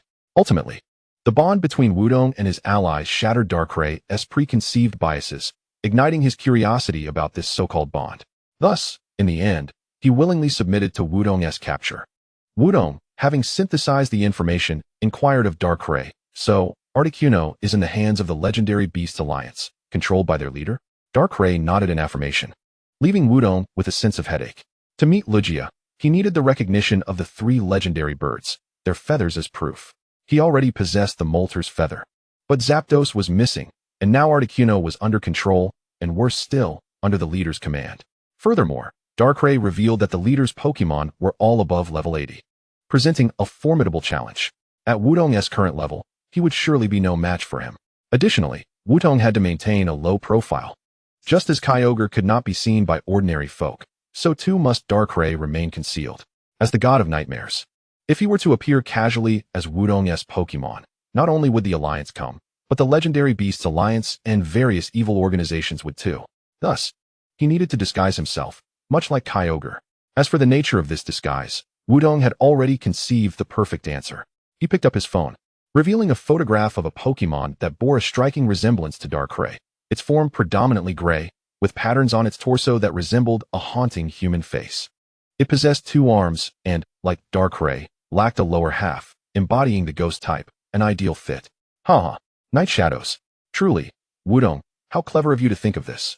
Zorua couldn't contain himself, rolling on the ground in laughter, exclaiming how Wudong was a genius of design, following the fearsome Sharpedo with the equally impressive night shadows. Darkrai, having grown accustomed to being perceived as an evil nightmare, had no objections to his public appearance. Zorua assumed his illusion, and Darkrai gestured with his arm, releasing his ability, becoming accustomed to it before indicating his desire to retreat into his Pokeball for rest.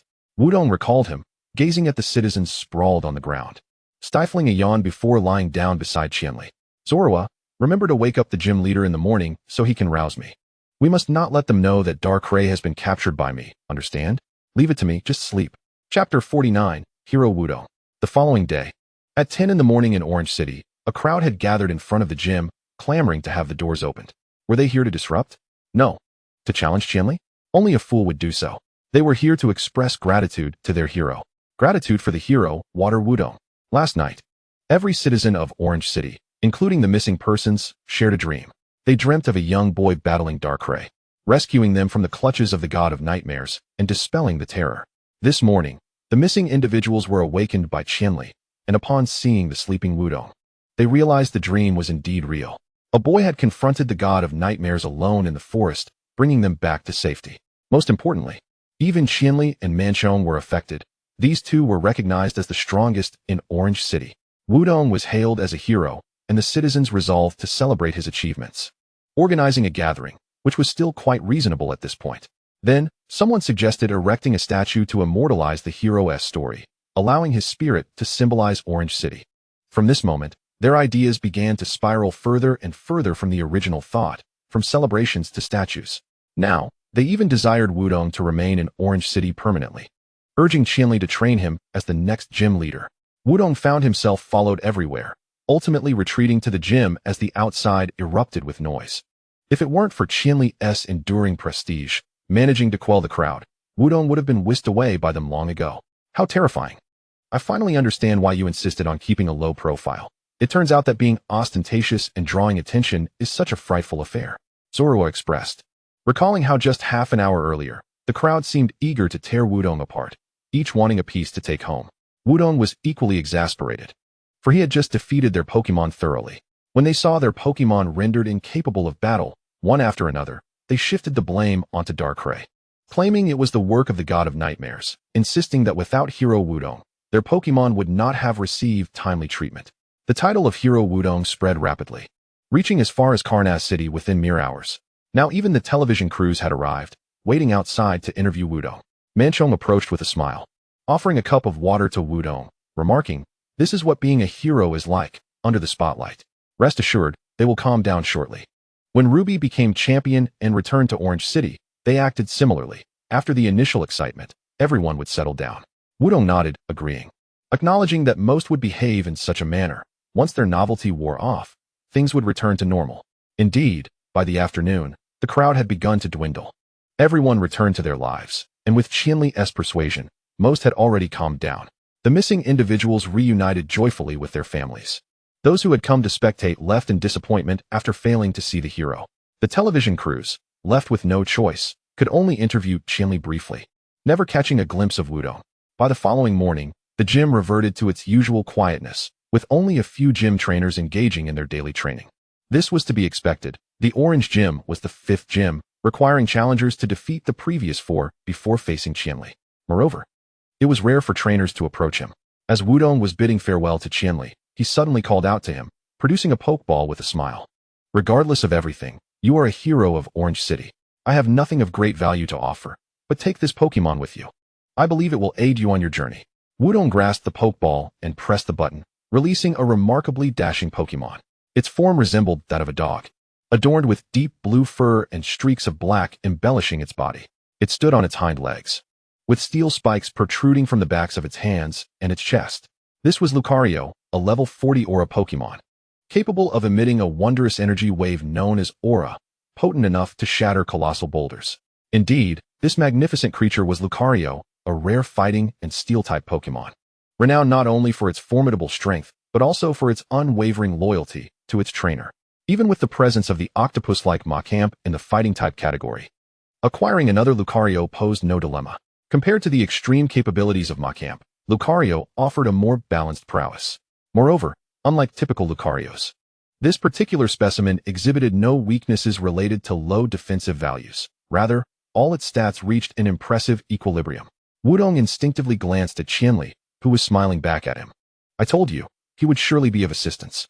I encountered him purely by chance. Alas, I have a preference for the normal-type Pokemon, so I am entrusting him to you. Upon finishing his statement, Qianli suddenly recalled something, requesting Wudong to hold on for a moment. He then turned and disappeared into a room within the gym, re-emerging after a considerable time. As Qianli approached, he apologized for the wait and handed Wudong a particular item. It was a silver bracelet, embedded with a transparent stone resembling a glass marble at its center. The stone bore patterns reminiscent of genetic chains, seemingly radiating an extraordinary power. Qianli placed the bracelet on Wudong's left wrist, smiling as he spoke. This, when worn, is said to be a Mega Bracelet, with the stone known as a Keystone, which apparently enables Pokemon to undergo Mega Evolution. As for Mega Evolution, it is currently in the final stages of research, with scarcely any information available. Even I am not privy to much. In summary, this bracelet was entrusted to Qianli by the League, but since he had no immediate use for it, he thought it best to have you wear it. Perhaps it won't be long before you can utilize it. Wudong was nearly taken aback, marveling at how Qianli was so generously offering such valuable gifts as if they were swept in by a gust of wind. The mere acquisition of such a powerful Pokemon as Lucario already left him feeling somewhat bashful, and now he was being presented with such a significant item. However, having known each other for only 3 days, it felt almost inappropriate to decline such precious offerings. Since Qianli insisted, it would be remiss not to graciously accept. Lucario and the Mega Bracelet. How delightful. Regarding Mega Evolution, Wudong had heard a few words from Shui Long. It was said to be a cutting-edge research endeavor aimed at unleashing the full potential of Pokemon, enabling them to undergo Mega Evolution. Given that Qianli had mentioned the research was nearing completion, it was reasonable to believe that genuine trials of Mega Evolution would soon take place. Securing the bracelet signified that Wudong would be among the pioneers to experience this phenomenon. Such an auspicious opportunity, one would be foolish to pass up.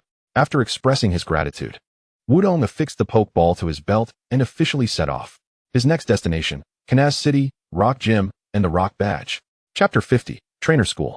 5 days later. Stepping off the bus, Wudong inhaled deeply, surveying the scenery before him. He found himself in a sprawling metropolis, rivaling the grandeur of Orange City. In contrast, Orange City exuded a more natural, comfortable ambience. Here, towering skyscrapers and a palpable sense of technology permeated the air. Stretching lazily, Wudong excitedly declared, "We've finally arrived at Kanaz City, home of the Rock Gym." He opened his phone, perusing the information on Kanaz City, a city that harmoniously melded nature and technology.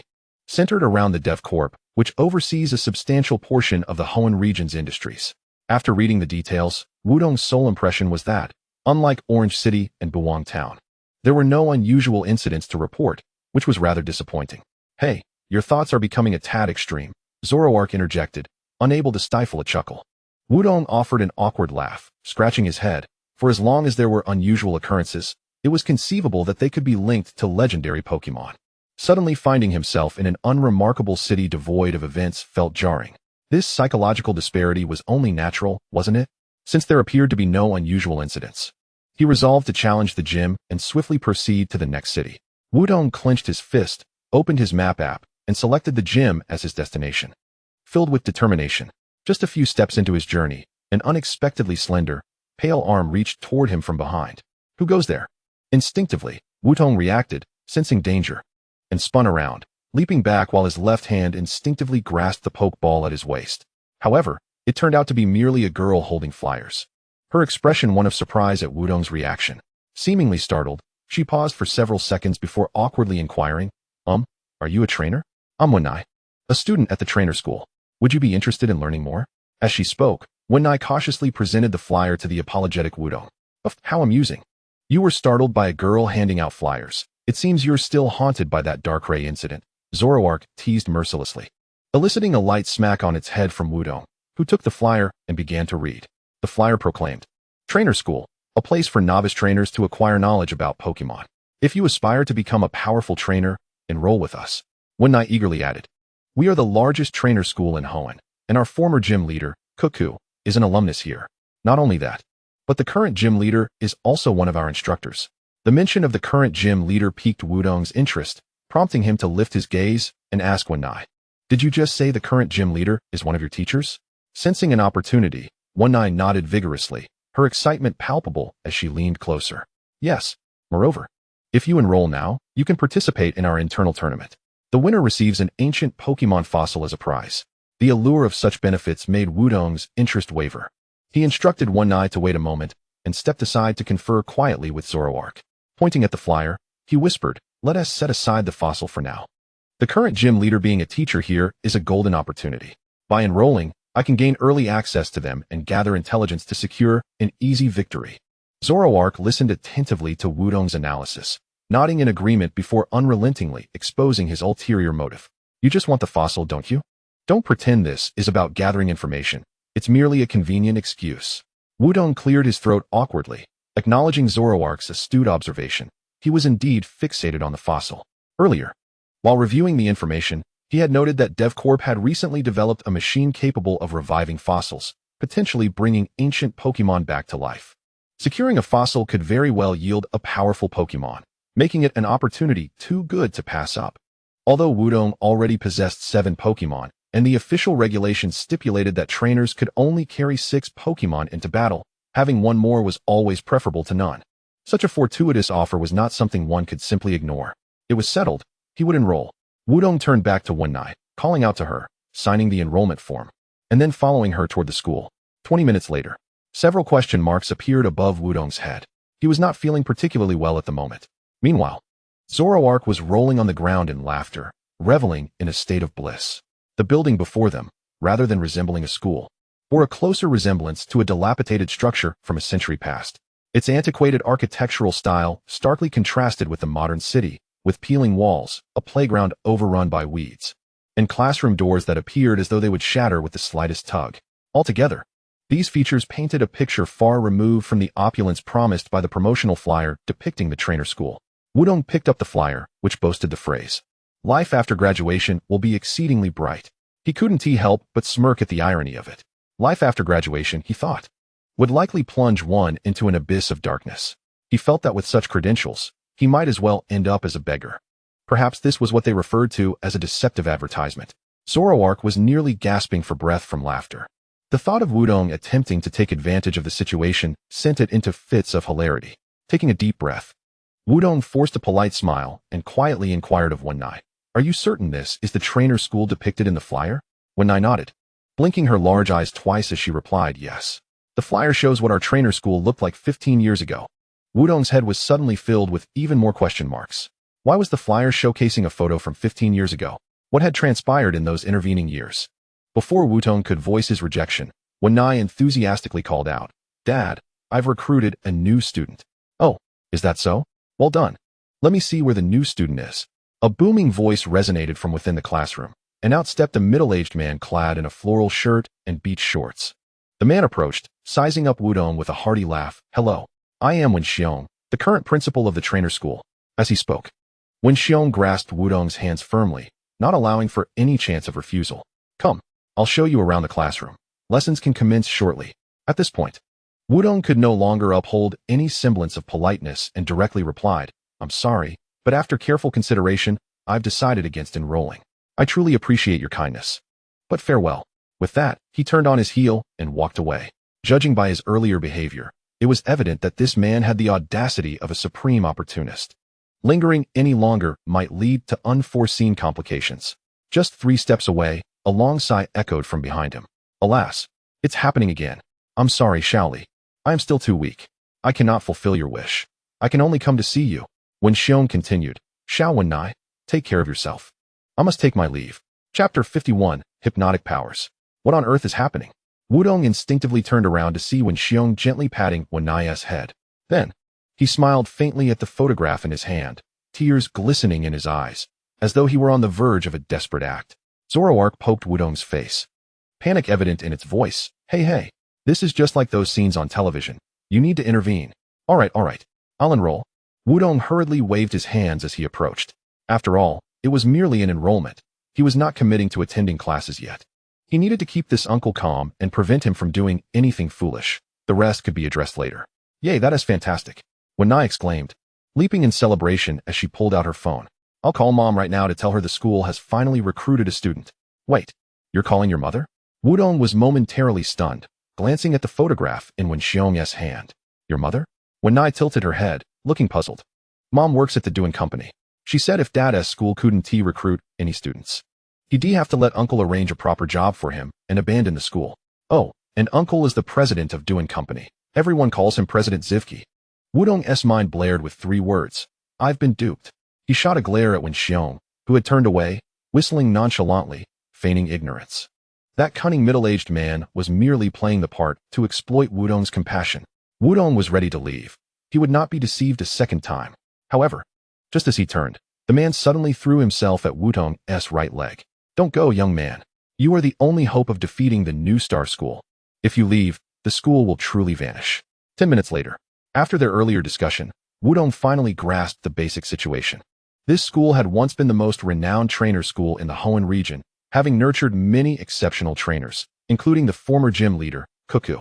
However, 5 years prior, a new competitor emerged in Karnaz City, named the New Star Trainer School.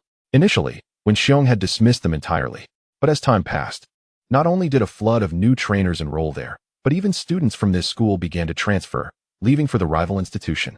Even the teachers started to jump ship. In just 3 months, the Karnaz Trainer School had lost all its students, completely replaced by New Star School. Without students, there were no tuition fees. Lacking maintenance, the school fell into disrepair. During this period, many former students, including Cuckoo, had attempted to assist. Even the Duan Company had offered funding multiple times, but Wen Xiong had refused each time. While he appeared to Wudong as an extremely shameless and cunning man, he possessed an oddly stubborn conviction regarding this matter.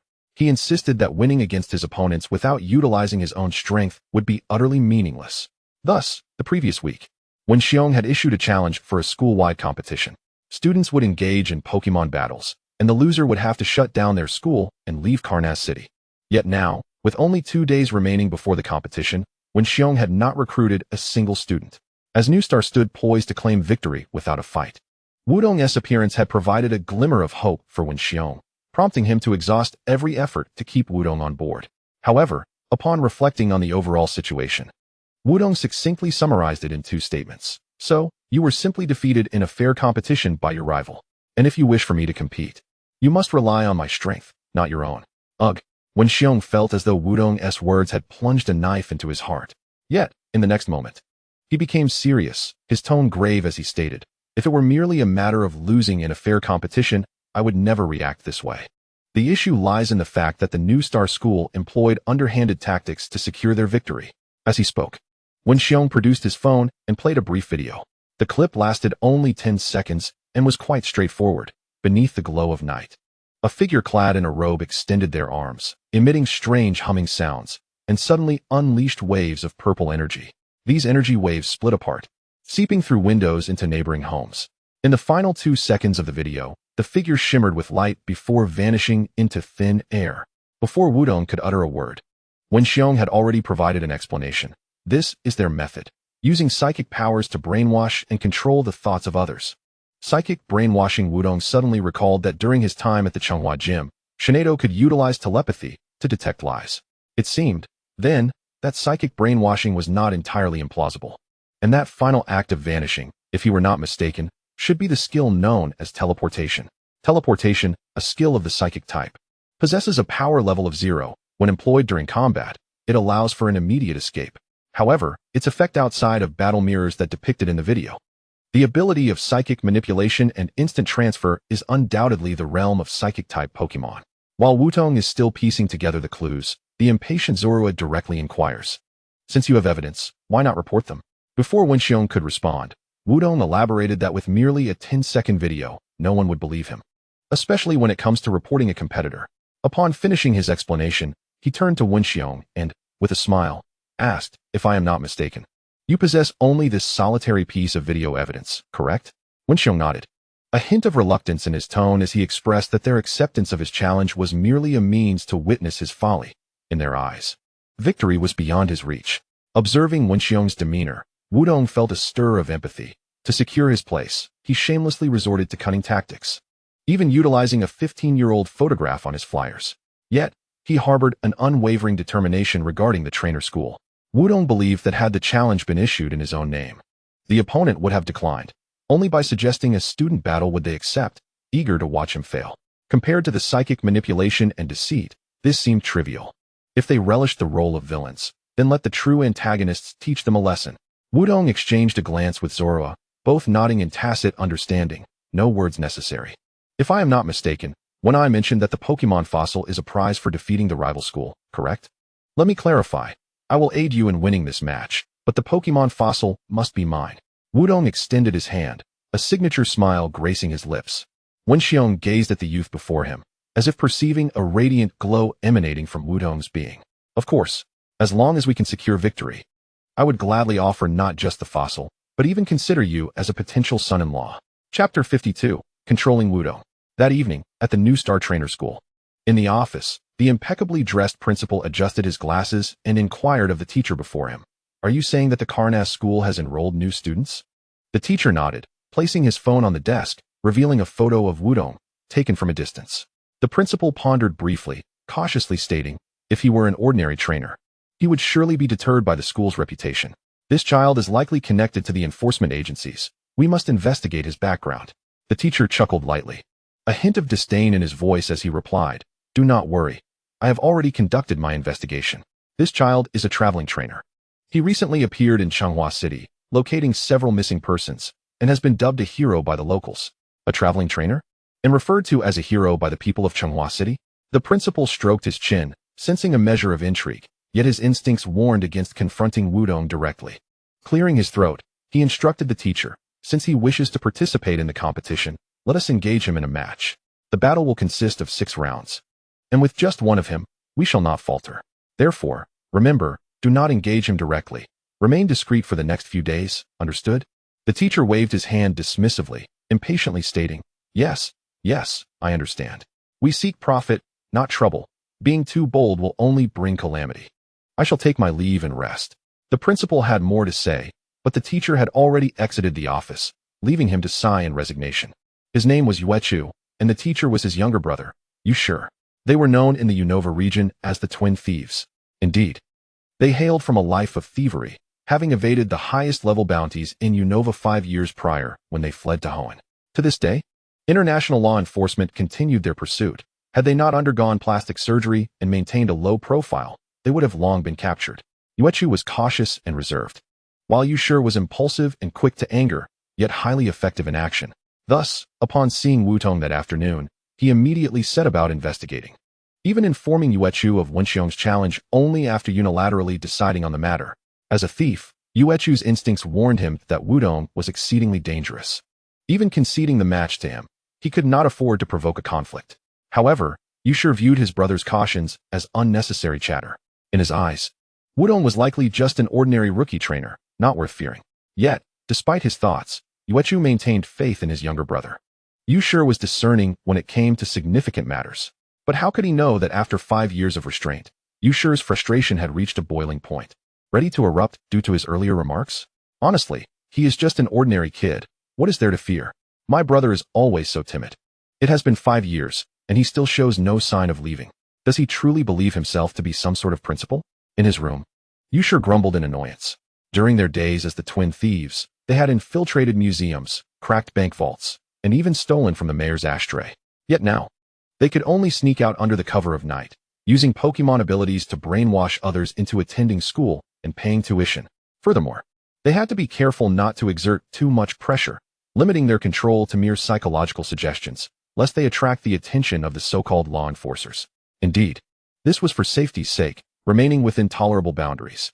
But now, even a mere child posed a threat.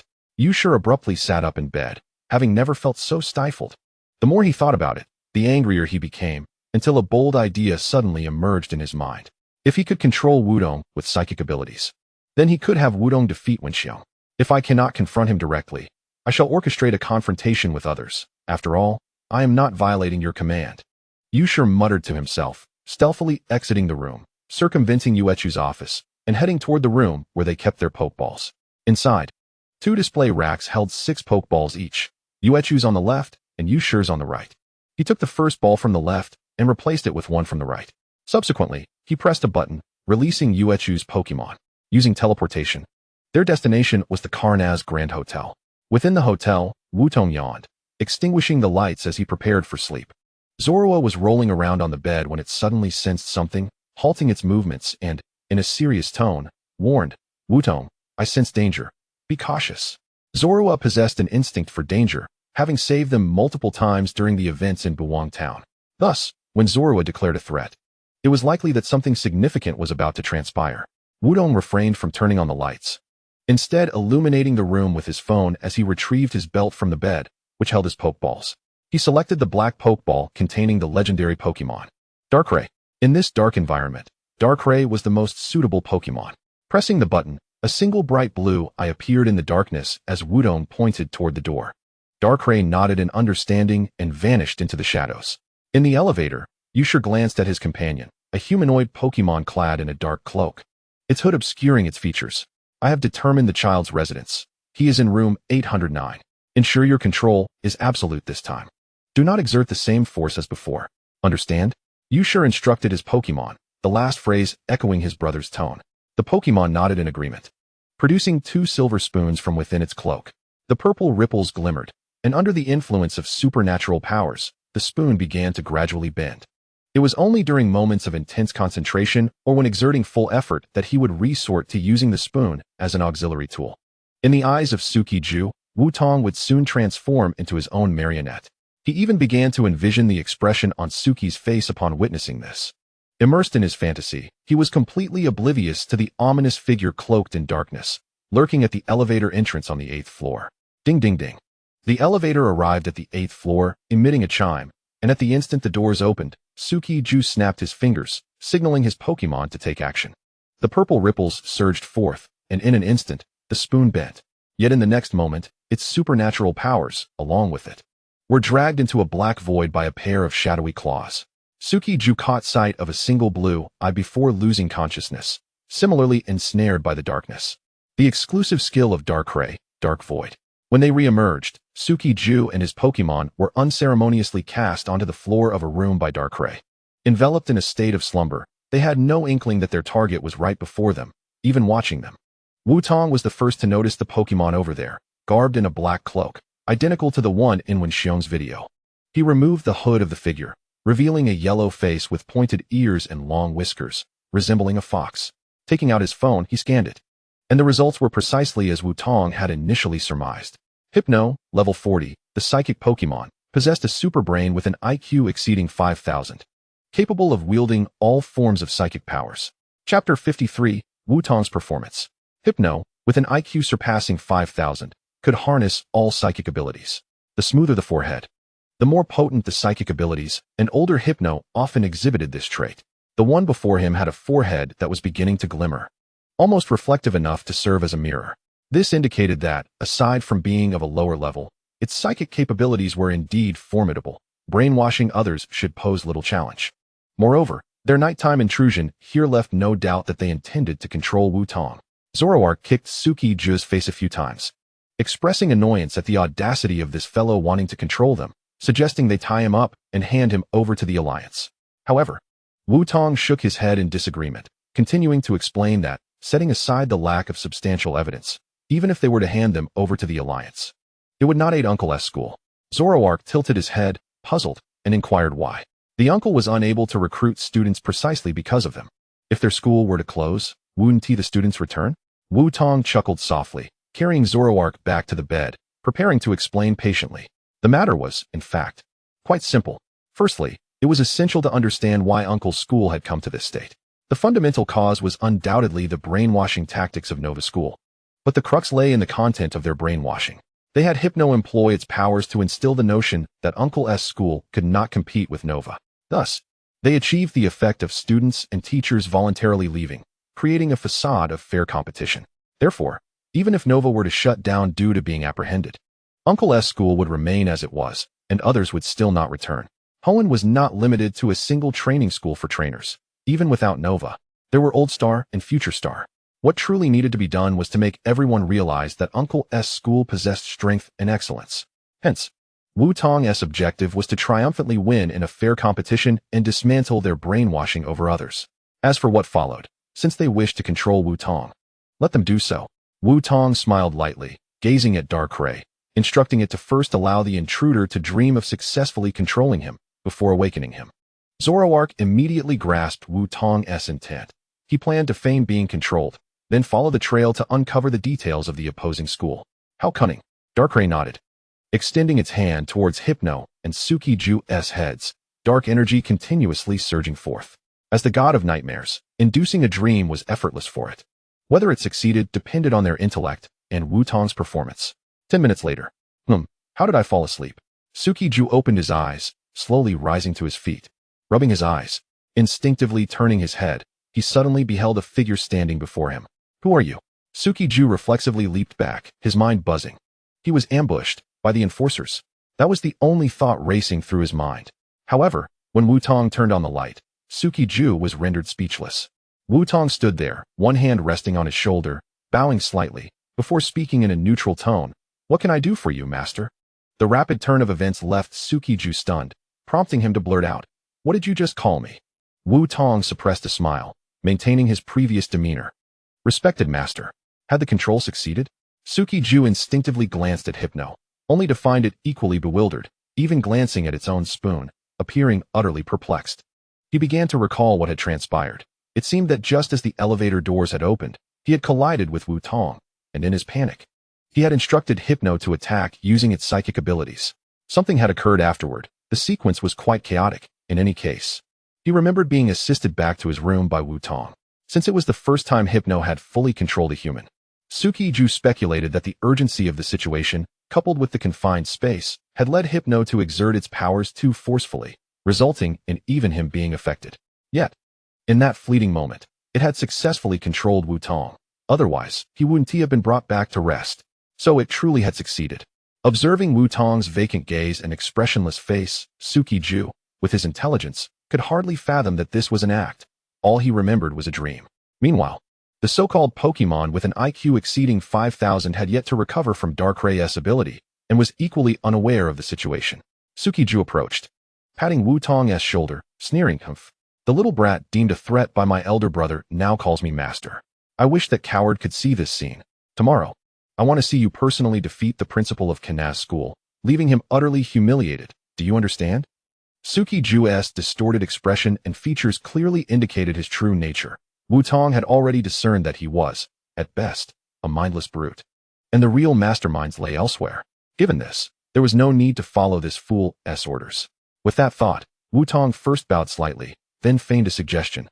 Respected master, if you wish to humiliate Wen Xiong, an audience is necessary. I believe I should publicly declare my intention to join Nova School during the match and then challenge him. This would be the most effective approach.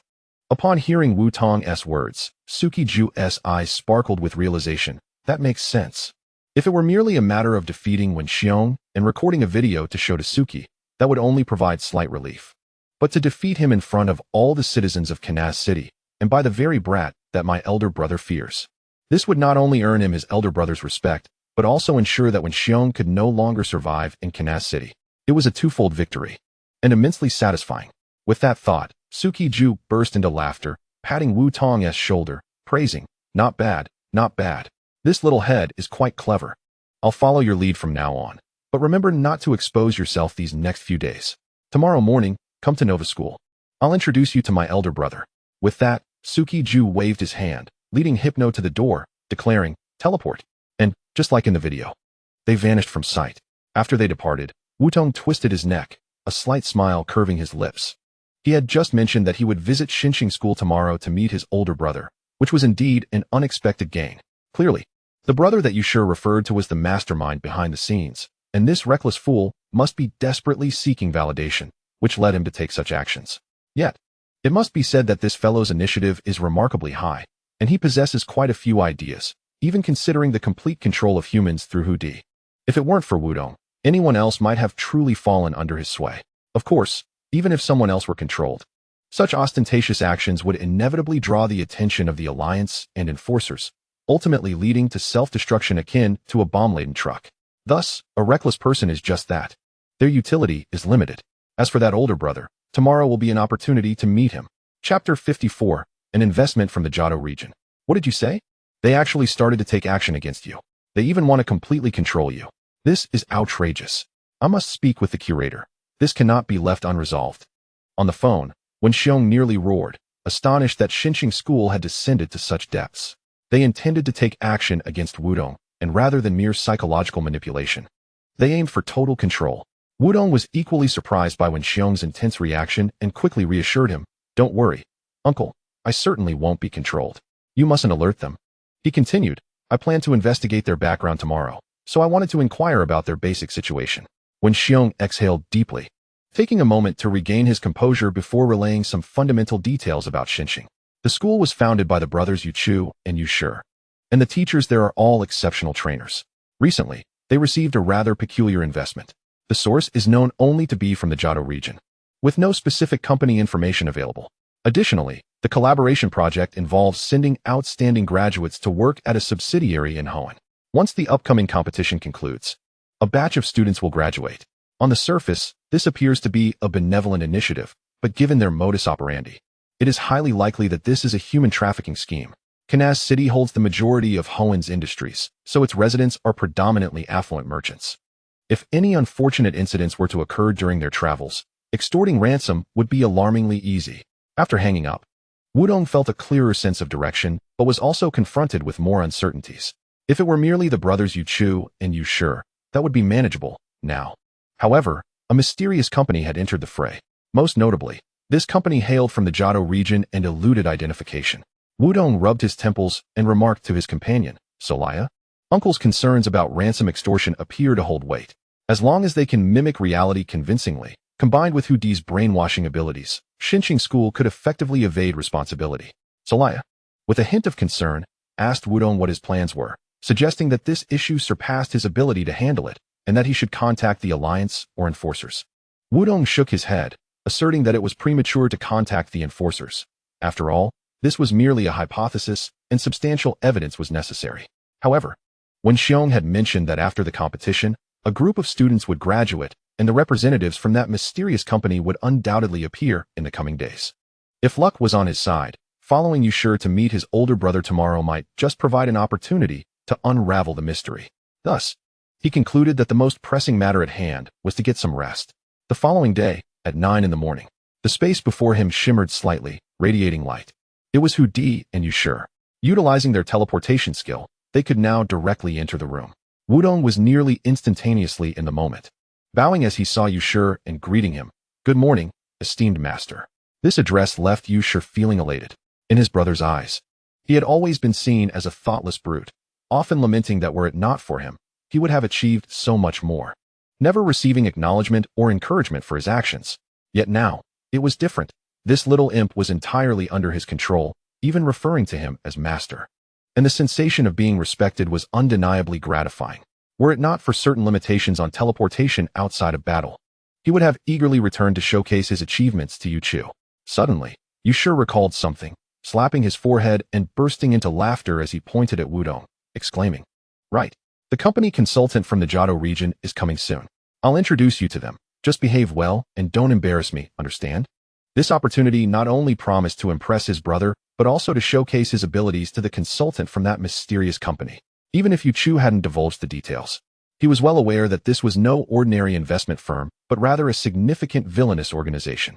Rather than play the role of a mere principal or teacher here, he would prefer to join that organization and ascend to prominence with his exceptional skills. Yushur was completely lost in his grand visions of the future, entirely oblivious to the changes in Wudong's expression. The company consultant from Johto, wasn't he that the very mysterious company when Xiong had mentioned? Last night, he had pondered that if fortune favored him, he might encounter them, and now, the opportunity was literally knocking at his door. At that moment, Wudong was uncertain whether to attribute this stroke of luck to his extraordinary fortune or to the foolishness of the person before him.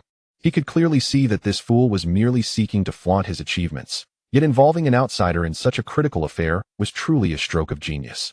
It was no wonder he failed to earn trust and opportunities. One must concede that Yuchu, the older brother, genuinely cared for his sibling. Had it been anyone else, he would have long been relegated to menial tasks. Meanwhile, in Kanas City, at a bus station. Here we are, Kanas City. What a magnificent city. I wonder what delicious meals await us here. A young man and woman disembarked from the bus, accompanied by a Meowth Pokémon. It goes without saying that they were none other than Team Rocket. Reflecting on the scene from the night before when they were chastised by Sakaki, Musashi felt an overwhelming headache. Observing her two companions, who seemed to have forgotten all seriousness and were instead preoccupied with finding a restaurant. She couldn't fathom how they could be so carefree, due to the failure of the Orange Forest plan. Sakaki had been furious and initially decided to have the three of them return to headquarters and clean toilets. However, he suddenly recalled that Team Rocket had recently established a partnership with a trainer school in Kanas City, wherein they would send a batch of outstanding graduates to work at Team Rocket's Hoenn branch. With a shortage of manpower at the Hoenn branch, local trainers were indeed in high demand. Most importantly, even if any accidents were to occur, they wouldn't implicate the main office in Johto. Therefore, the final negotiations for this collaboration were entrusted to the Team Rocket trio, closest to Kanas City. This time, there would be no need for battles or capturing legendary Pokémon. They merely needed to facilitate a simple meeting and supervise the progress of the work. Such a straightforward task, if poorly executed, would leave Sakaki at a loss to comprehend what use these three had beyond cleaning toilets. To some extent, this was not just a task, but a special assessment of the trio. Observing Musashi's anxious and serious demeanor, Kojiro casually patted her shoulder and said, "Don't worry, Musashi. As long as the little brat doesn't interfere, this task will be a breeze." Meowth nodded in agreement, reassuring her, "That's right, don't fret.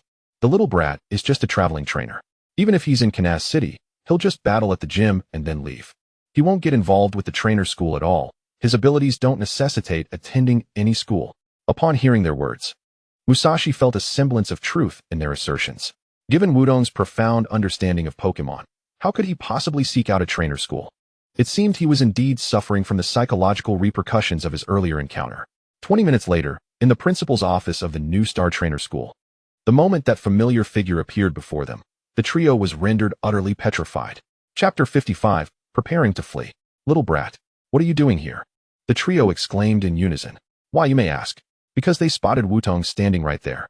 Moreover, Yuechu was rubbing his temples, visibly suffering from a headache. What was happening? Did Wudong foresee Team Rocket's plan and come in advance to apprehend the Yu brothers, coincidentally colliding with the trio? While it is often said that enemies cross paths, this was quite an extreme case.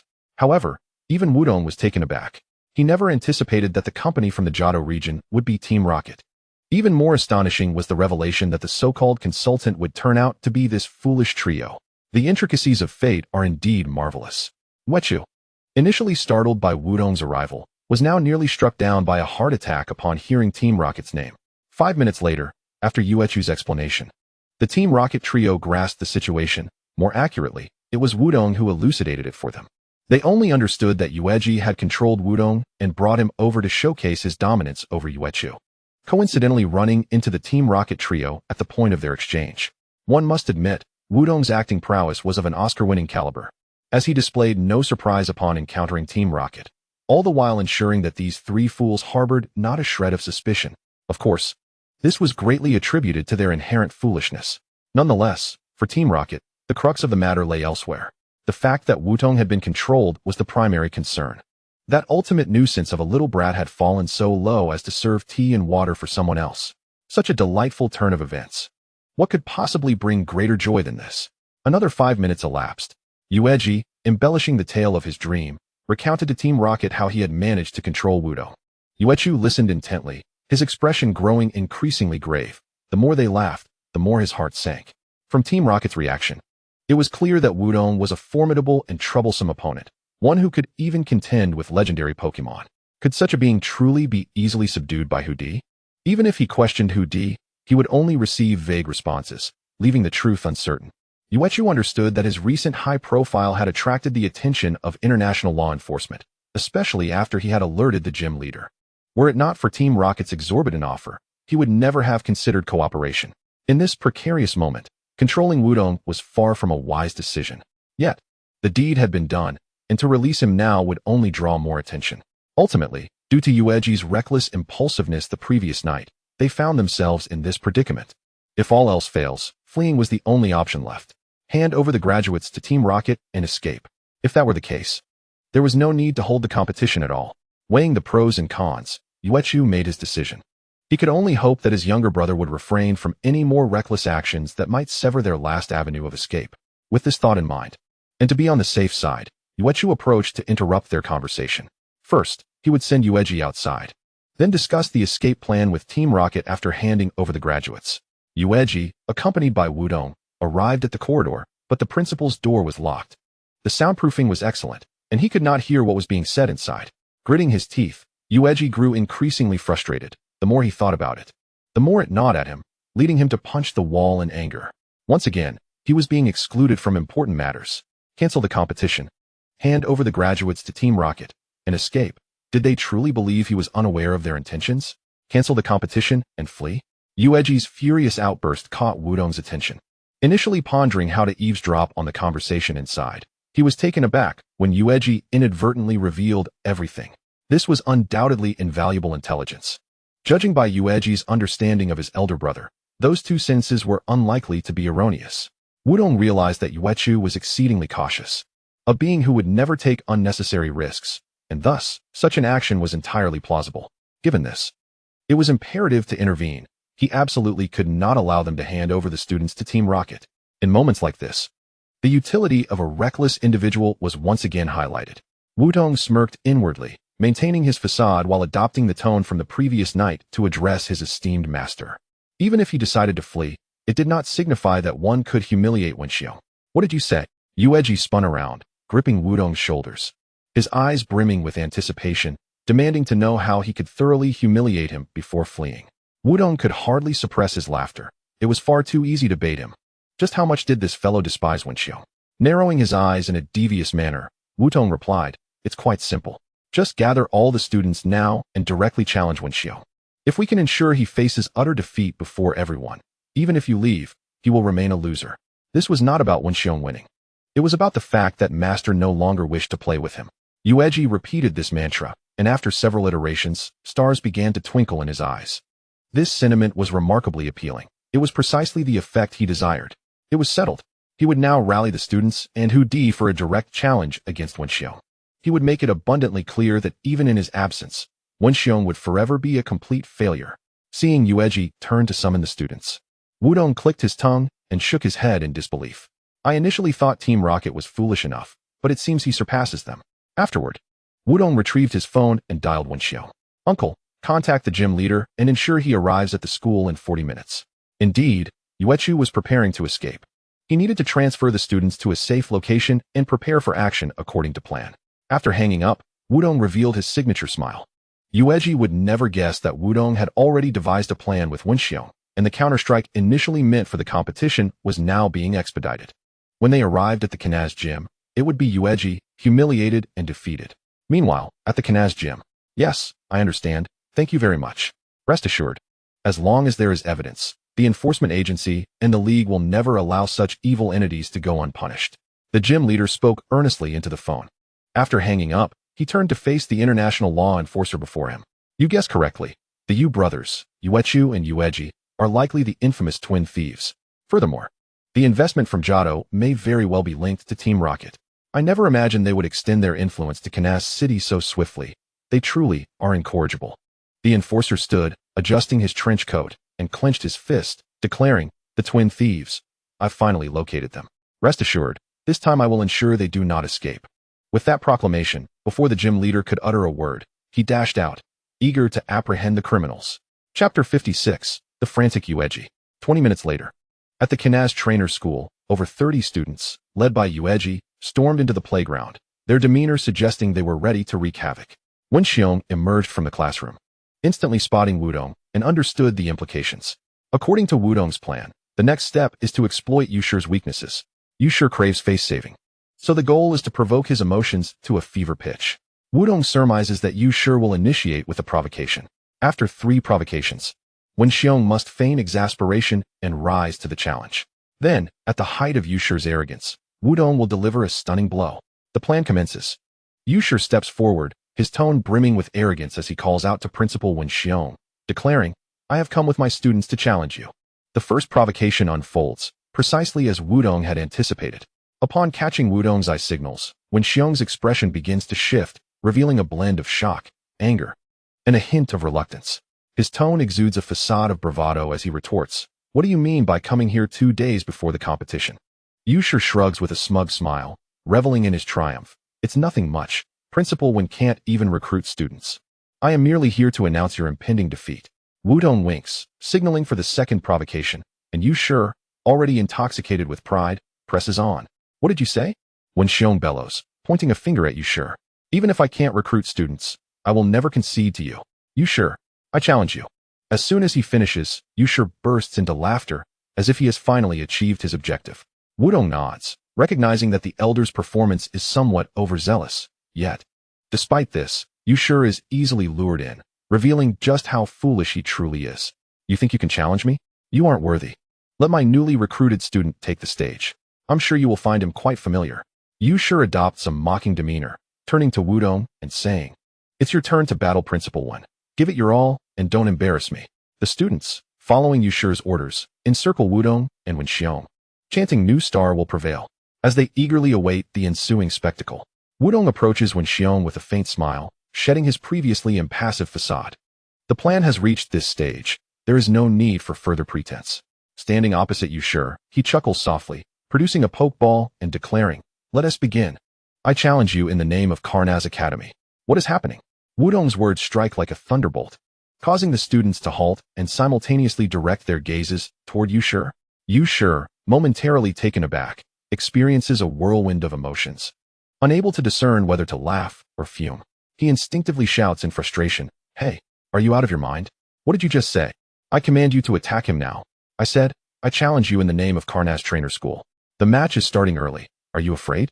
Wudong maintains his smile, exuding an aura and presence that far surpasses Yushi's. He presses the button on the pokeball and hurls it forth. Zorua bursts forth, its ability activating, while Kyogre transforms into a Garchomp, emitting a furious roar. Dark clouds gather, torrential rain pours down, and a faint deep blue glow envelopes Wudong, causing all raindrops to veer away from him. In that moment, he resembles a deity amidst the downpour. Meanwhile, the increasingly frantic Yushi serves merely as a jester, accentuating the divine magnitude of Wudong. "Good. You're quite something." Yushi grits his teeth, the downpour jolting him to clarity. He finally realizes that throughout this entire exchange, Wudong has never been under his control. He has been toyed with by this mere child. Unforgivable. Absolutely unforgivable. Yushi erupts into maniacal laughter, brandishing a pokeball, and shouts in a frenzied tone, "Incineroar. Burn them all. Incinerate everything." With a similarly frenzied roar, a Pokémon emerges into view. It resembles a massive long-snout rodent, standing nearly 2 meters tall on its hind legs. Flames erupt from its nape, resembling a fiery collar that explodes with its roar. Incineroar, level 50, the volcano Pokémon, creates heat waves with its scorching flames to conceal itself, and the explosive heat can incinerate anything. The Pokédex relays this information, and Wudong deduces that Yushi has completely lost his rationality. Faced with Kyogre and torrential rain, he dares to use a fire-type Pokémon. Although there is a 10-level difference, it is merely a slight numerical advantage. However, Wudong must achieve absolute perfection in this battle. He aims to utterly obliterate Yushi's pride. Thus, regrettably, Yusher's Pokémon will have no opportunity to use any moves. For Wudong has equipped Kyogre with a held item, the Priority Claw, which grants a 20 chance to strike first. For Wudong, that 20 feels equivalent to 100. Unbeknownst to Yusher, he wildly gestures, intent on battling Wudong with fervor, shouting, Incineroar. Unleash all your power. Use Inferno. Inferno, a fire-type move with a power of 100, engulfs the target in flames, guaranteeing a burn status. Clearly, the volatile Yusher is hell-bent on engaging Wudong with fire-type attacks, but Wudong will not grant him the opportunity. As flames coalesce, Wudong raises his hand in a fist, activating his ability while commanding Garchomp to unleash Ice Beam. The Luck ability activates successfully. The Priority Claw activates successfully. Kyogre emits a deafening roar, unleashing an icy blue beam from its mouth, striking Incineroar. Thanks to the Priority Claw, the speed is astonishingly swift, interrupting Incineroar's attack and freezing it solid. However, due to Incineroar's 5 times weakness to ice, the effect is not as powerful as one might hope. Nevertheless, Wudong's goal with this strike is not to inflict damage, but to assert control. Most crucially, everyone is taken aback in that instant. It is utterly unbelievable. A level 40 Garchomp not only summons rain, but also manages to control a fire-type Pokémon that is 10 levels its superior. Yusher, the esteemed teacher, has seen his Pokémon subdued, despite being a fire-type trainer stronger than even gym leaders. Yet, Yusher is evidently panicking. He has made a fundamental error in using a fire-type Pokémon under such circumstances. Students murmur among themselves, and Wen Xiong cheers like a child. Especially in contrast to Wudong's composed elegance, Yusher's flushed face renders him even more comical. He grinds his teeth, his features and body trembling slightly. How dare he mock him so? Absolutely unforgivable. Suddenly, Yusher recalls the words spoken at the beginning of the month, admonishing him never to provoke Wudong. He remembers that upon seeing Wudong gain control, he received no praise. Instead, he was scolded. Why? You're just a little brat, a rookie trainer. Just a Garchomp. How could you possibly defeat me? You little brat. Do you think freezing my Pokémon means you've won? Watch. Even as a water type, I can still annihilate you. You little brat. Next, we settle this in 3 rounds. Incineroar. Use Burn Up. Let us go all out. Chapter 57. The Canon Water Cannon of the Ocean God. Little brat. Next, we settle this in 3 rounds. Do you dare to accept? Yusher points at Wudong, his voice cracking with rage. Wudong maintains his smile, lightly chuckling as he responds, certainly. In terms of presence alone, it is clear who the true powerful trainer is at this moment. Yusher has long since disregarded the students' discussions and opinions. His focus is solely on Wudong, intent on reducing him to ashes. Very well. You dare to accept. You are quite courageous. Then, Incineroar. Use Burn Up. Let us go all out. With a near-roaring command, the fiery beast erupted in flames, the ice melting and evaporating in an instant. Consumed by flames, its fire-type move, Inferno, unleashed a devastating power of 150, scorching its entire body and inflicting tremendous damage upon its opponent. Moreover, if a Pokémon in a frozen state uses this move, it can break free from its icy prison. However, this skill comes at a cost, rendering the Pokémon's fire attributes temporarily inert. In the battle at the mountainous base of Netting Town, the legendary Firebird employed this very skill to obliterate Halland's Rampardos and Hippowdon in a decisive display of power. Without a doubt, Yusher was genuinely prepared to go all out against Wudong. Wudong quickly switched to a Pokémon with a Protect move. This strike is aimed directly at you. Wen Xiong called out immediately, fully aware of the unscrupulous tactics of his opponent. With their escape imminent, who knew what that scoundrel would resort to? Above all else, the safety of Wudong and his Pokémon was paramount, far more significant than any victory. As an eyewitness to the Firebird's battle, Zoroark shared this sentiment and promptly urged Wudong. The uncle is right. Let me take the lead. Use Protect to defend, then counterattack. Flames blazed fiercely around the fire beast, the very air seeming to ignite as it charged toward Kyogre with a furious roar. Yet, Wudong remained unfazed, showing no signs of panic, as if the approaching creature was merely an inconsequential rodent. For before Yusher stood not an ordinary Sharpedo, but a deity governing the oceans, the ancient legendary Pokémon, Kyogre. Even in the face of the Earth's master, Groudon, Kyogre had never known fear. Now, it was simply a frenzied fire beast, of no concern. It was time to unleash that skill. Last night, Wudong had replaced the move Waterfall with Hydro Cannon. Hydro Cannon, a water-type move with a power of 150, unleashes a formidable torrent upon the opponent. although it leaves the user immobile for the next turn. Typically, a move that induces such a state of vulnerability would not even enter Wudong's mind. Yet a playful jest from the previous night had revealed a remarkable truth. His Kyogre could learn Hydro Cannon via a technical machine and would not suffer from the usual paralysis. With a maximum PP value increased to 15, a 150 power move without the usual immobility, originally capped at 8 PP, now soaring to 15. What an astounding concept. At that moment, Wudong could only think of 4 words: God of the Ocean. Indeed, this was a feat achievable only by a deity. And now, the fire beast would face Hydro Cannon in the midst of rain. A brutal onslaught from the invincible artillery, Kyogre. Sharpedo. Use Hydro Cannon, Wudong shouted, clenching his fist and swinging his arm. The lucky ability activated continuously. The priority move, Prankster, was successful. A colossal jet of water erupted from Kyogre's maw, the overwhelming force causing the very ground to tremble.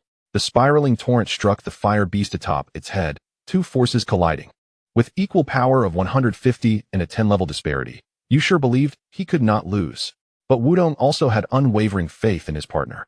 Sharpedo, do not succumb to him. Wudong's voice rang out as Kyogre summoned all its strength, the water column doubling in thickness beneath a radiant blue glow. The immense force halted the fire beast in its tracks, forcing it to recoil, leaving a long trail in the earth as the flames on its back were extinguished. The might of Hydro Cannon, the power of the god of the ocean. At last, the fire beast could no longer withstand it. With a thunderous crash, it collided against the classroom. The already precarious teaching building collapsed with a resounding roar. The skill concluded, yielding exceptional results. The fire beast was rendered incapable of battle. We won. We actually won. When Xiong stood in stunned silence, fixated on the classroom, repeating those words in disbelief. It was as if he had witnessed the impossible, so profound that he momentarily ignored the collapse of his own classroom. We really did win.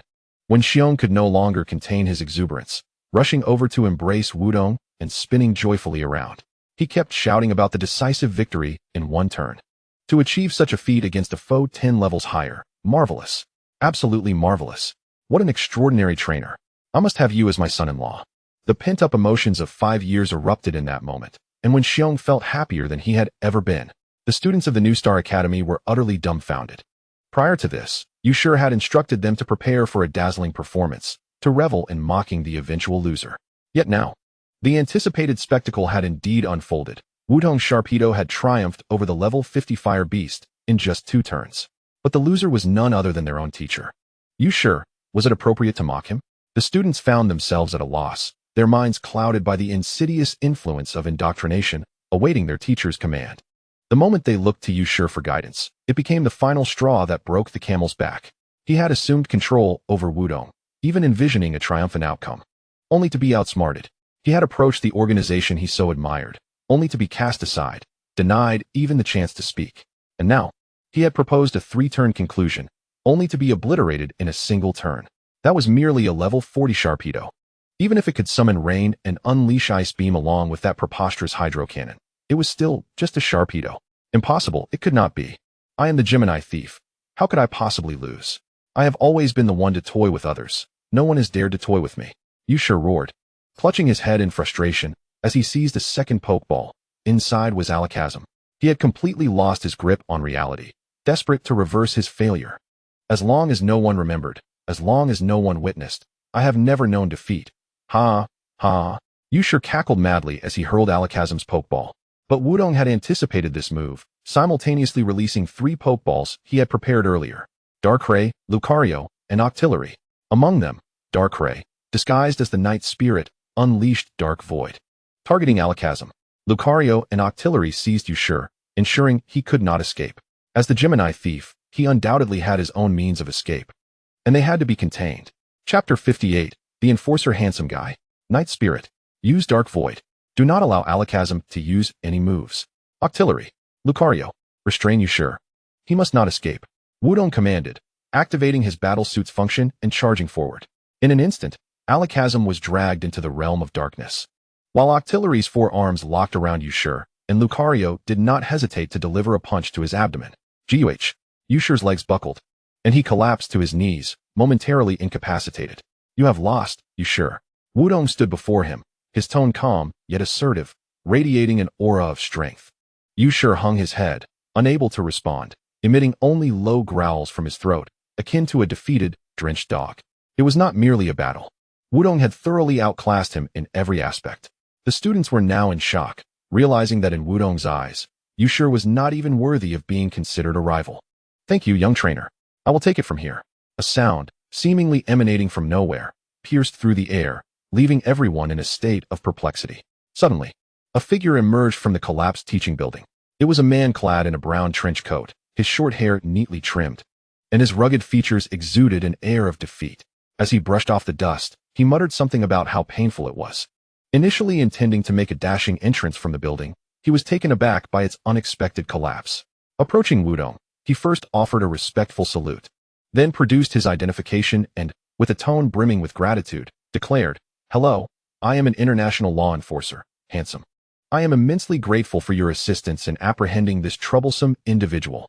An international law enforcer? And his name is Handsome? How peculiar. Wudong's attention momentarily shifted to this oddity, and it seemed that Handsome noticed this as well. Clearing his throat, he awkwardly explained, "Handsome is not my real name. It is merely my code name. However, if you wish to call me that, I wouldn't mind at all. Ha ha ha. Wow, this fellow has quite the audacity." Wudong managed a strained smile and nodded. His previous awkward demeanor had morphed into one of unabashed pride. Meanwhile, Handsome had turned away, producing handcuffs and exclaiming, "At last, I've caught you, Yushur." Yushur glanced up at Handsome, merely scoffing before shifting his gaze to Wudong, saying, "You're quite impressive, but I concede to being captured by you." It appeared that the punch from Lucario had fully roused Yushur, yet the fury and resentment in his eyes were unmistakable. Handsome fastened the handcuffs around Yushur's wrists and confiscated his Pokeballs, releasing them one by one before reclaiming them. Notably, all of this individual's Pokemon were of the fire type, reflecting his explosive temperament. After confirming the Pokemon, Handsome turned to Wudong, his expression serious as he stated, "Now, all that remains is his brother, Yuchu, and the Rocket Team. I must secretly transfer him to the Enforcement Bureau. Could I trouble you to restrain them for me?" Without waiting for Wudong's response, he tossed out a casual, "All right, I'll leave it to you with peace of mind," and promptly turned to depart. Most importantly, as he walked away, he muttered something about his earlier failed dramatic entrance, vowing to seize another opportunity. Wudong couldn't help but smirk. He had already discerned that this fellow had relished the thrill of the moment and intended to have Wudong handle the troublesome individuals, so he could make a grand re-entrance for a perfect finale. Truly, his audacity was remarkable, surpassing even Uncle Wenxiong. "By the way, Wudong, I noticed your Darkrai seems to possess abilities akin to those of a Sharpedo." Uncle Wenxiong suddenly placed a hand on Wudong's shoulder, an air of shameless opportunism radiating from him. These students have been thoroughly brainwashed, unable to snap back to reality anytime soon. Could you possibly have your Darkrai help them regain consciousness quickly? Uncle Wenxiong unabashedly proposed. Wudong forced a dry laugh, deciding to retract his earlier statements.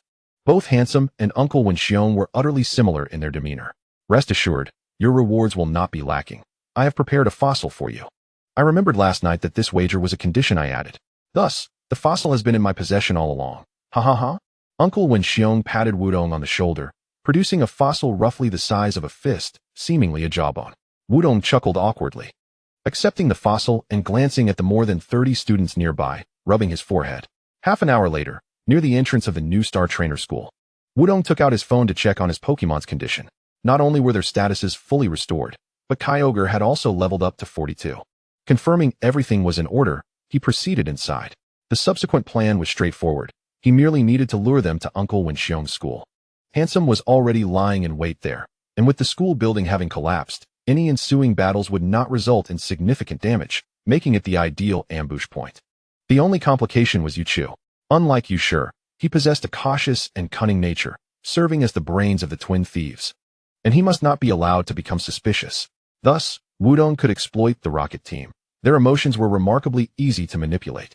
He merely needed to pique their interest, and Yuchu would undoubtedly agree to investigate.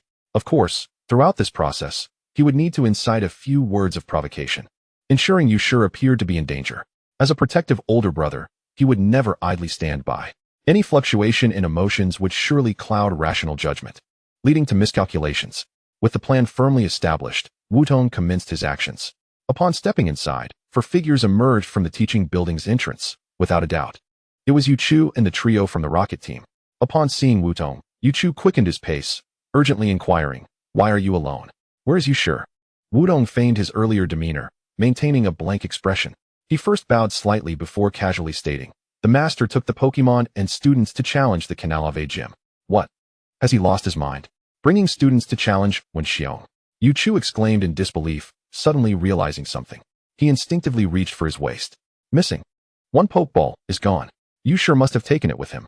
A buzzing sound echoed in Yu Chu's mind. Given Yu Sure's nature, if he were to lose, he could resort to anything. Meanwhile, the Rocket team remained somewhat perplexed, but Kojiro and Meowth quickly voiced their thoughts. It's just a challenge against the opponent's school. There's no need to make such a fuss, right? I mean, with your strength, you can't possibly lose to the principal of a defunct school, can you? They had taken the bait. That was precisely what Wudong needed. However, the gym leader happened to be at the school, and during the battle, it seemed the master was at a disadvantage. Wudong cleared his throat, deliberately maintaining a slow pace to heighten Yu Chu's anxiety. Yu Chu's heart sank. He didn't care about Yu Sure's disadvantage, but his opponent was the gym leader, the formidable rock-type trainer from the Kanto region, reputed to rival the prowess of the Chuanghua city's 1,000-mile prowess. Given Yu Sure's temperament, upon realizing he needed to escape, he would undoubtedly cause a ruckus if he lost to such an individual. In that event, there would only be one outcome for him: capture. Not only that, but he would also drag Yu Chu down with him, as he had yet to establish a deep-rooted collaboration with the Rocket team. Even if he were captured, he wouldn't receive their assistance. At this critical juncture, nothing could go awry. Moreover, the cooperation with the Rocket team was of utmost importance. He absolutely could not allow them to witness Yu Sure's foolishness. This matter had to be handled personally. With this thought in mind, Yu Chu promptly turned to the Rocket team trio, apologizing, "I sincerely regret this, but I must ask you two to wait here for a moment while I attend to this matter." Without waiting for their reaction, he dashed outside. Wudong smiled slightly. Yu Chu's composure had already been disrupted. This was excellent. The first step of the plan had been achieved. As for the Rocket team, he could incite them a bit more to follow along. Just as he was about to speak, Musashi suddenly approached, extending her hand and saying, "Hey, kid. You're quite obedient now, aren't you? Hand over the Darkrai." Wudong nearly burst into laughter. She came right at him before he even had the chance to respond.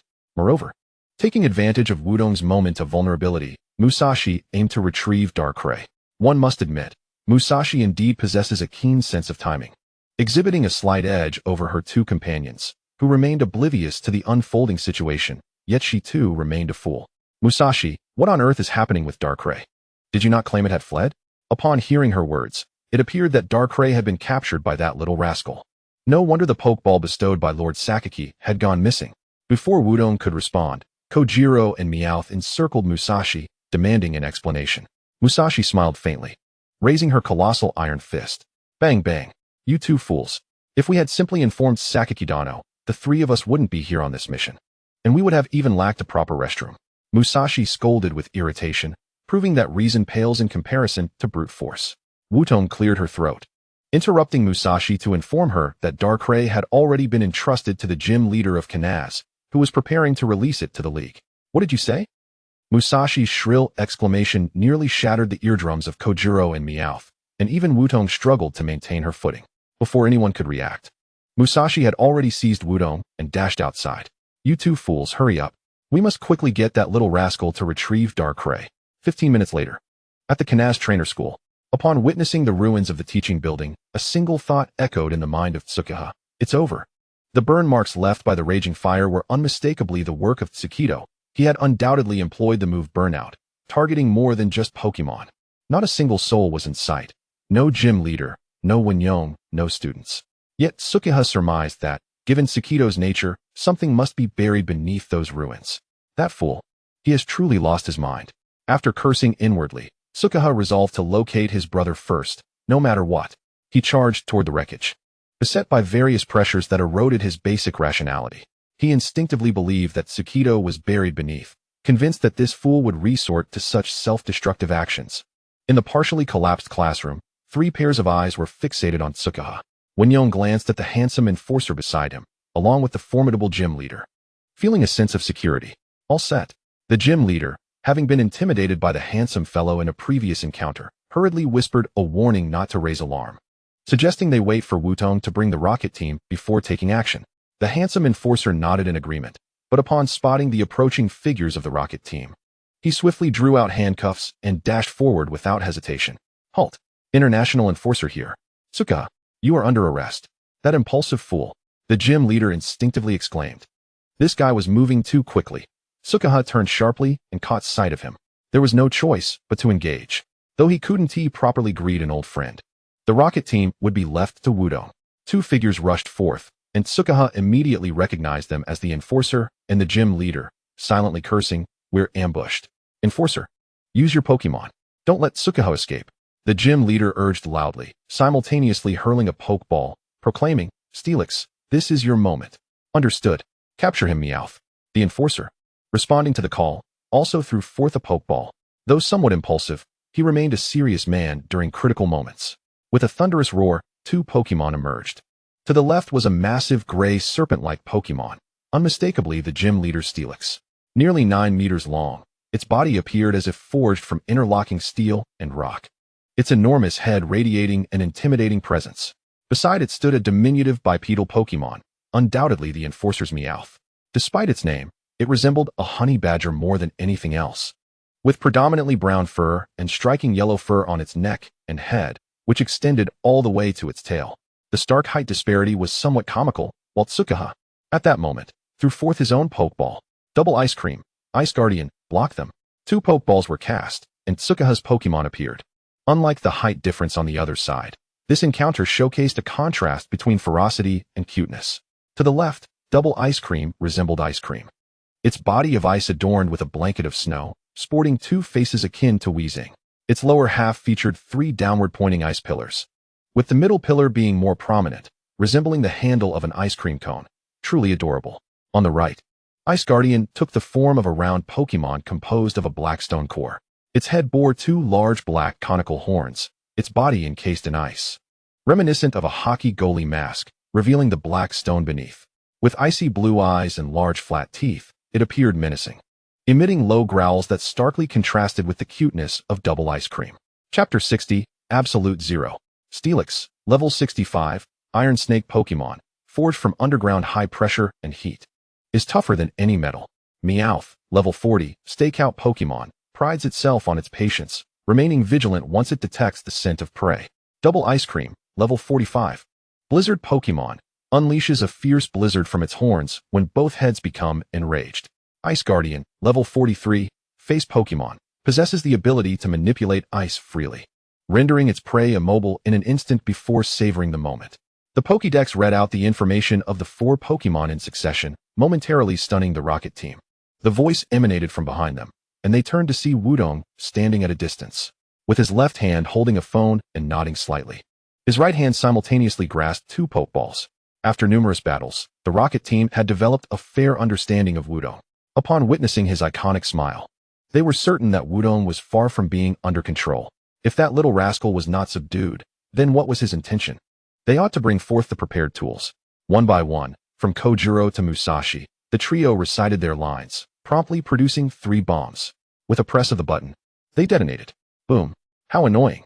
The rocket team traced a beautiful parabolic arc through the air. Were they actually using bombs to escape? Groudon couldn't help but chuckle at their antics. However, recalling their earlier claim that the bomb's power was limited to merely knocking people away, based on their prior experiences, they should be unharmed. Zorua emerged from Wutong's chest, exclaiming exasperatedly, "Really? They escaped again. I suspect you did that on purpose. Now's not the time for that. We must battle." Wutong dismissed Zorua's concerns with a smile, tossing a Pokeball toward the battlefield to prepare for combat. Fire Moth, Octopus Warrior. In Wudong's perception, Sukuna would undoubtedly not surrender, even knowing that the gym leader had a significant level advantage. Given his character, he must possess absolute confidence in his victory. Therefore, despite the gym leader's overwhelming levels, Wudong still aimed to throw his Pokeball. Of course, in the first round, he would not directly engage. He needed to assess the situation first. This was precisely why Wudong had deliberately allowed the trio to escape.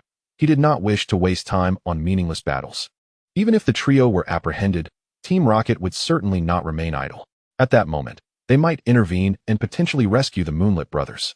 Meanwhile, the battle had already commenced. The gym leader commanded the colossal Steelix to launch an attack with Euroball, targeting the Doublade and executing a double strike.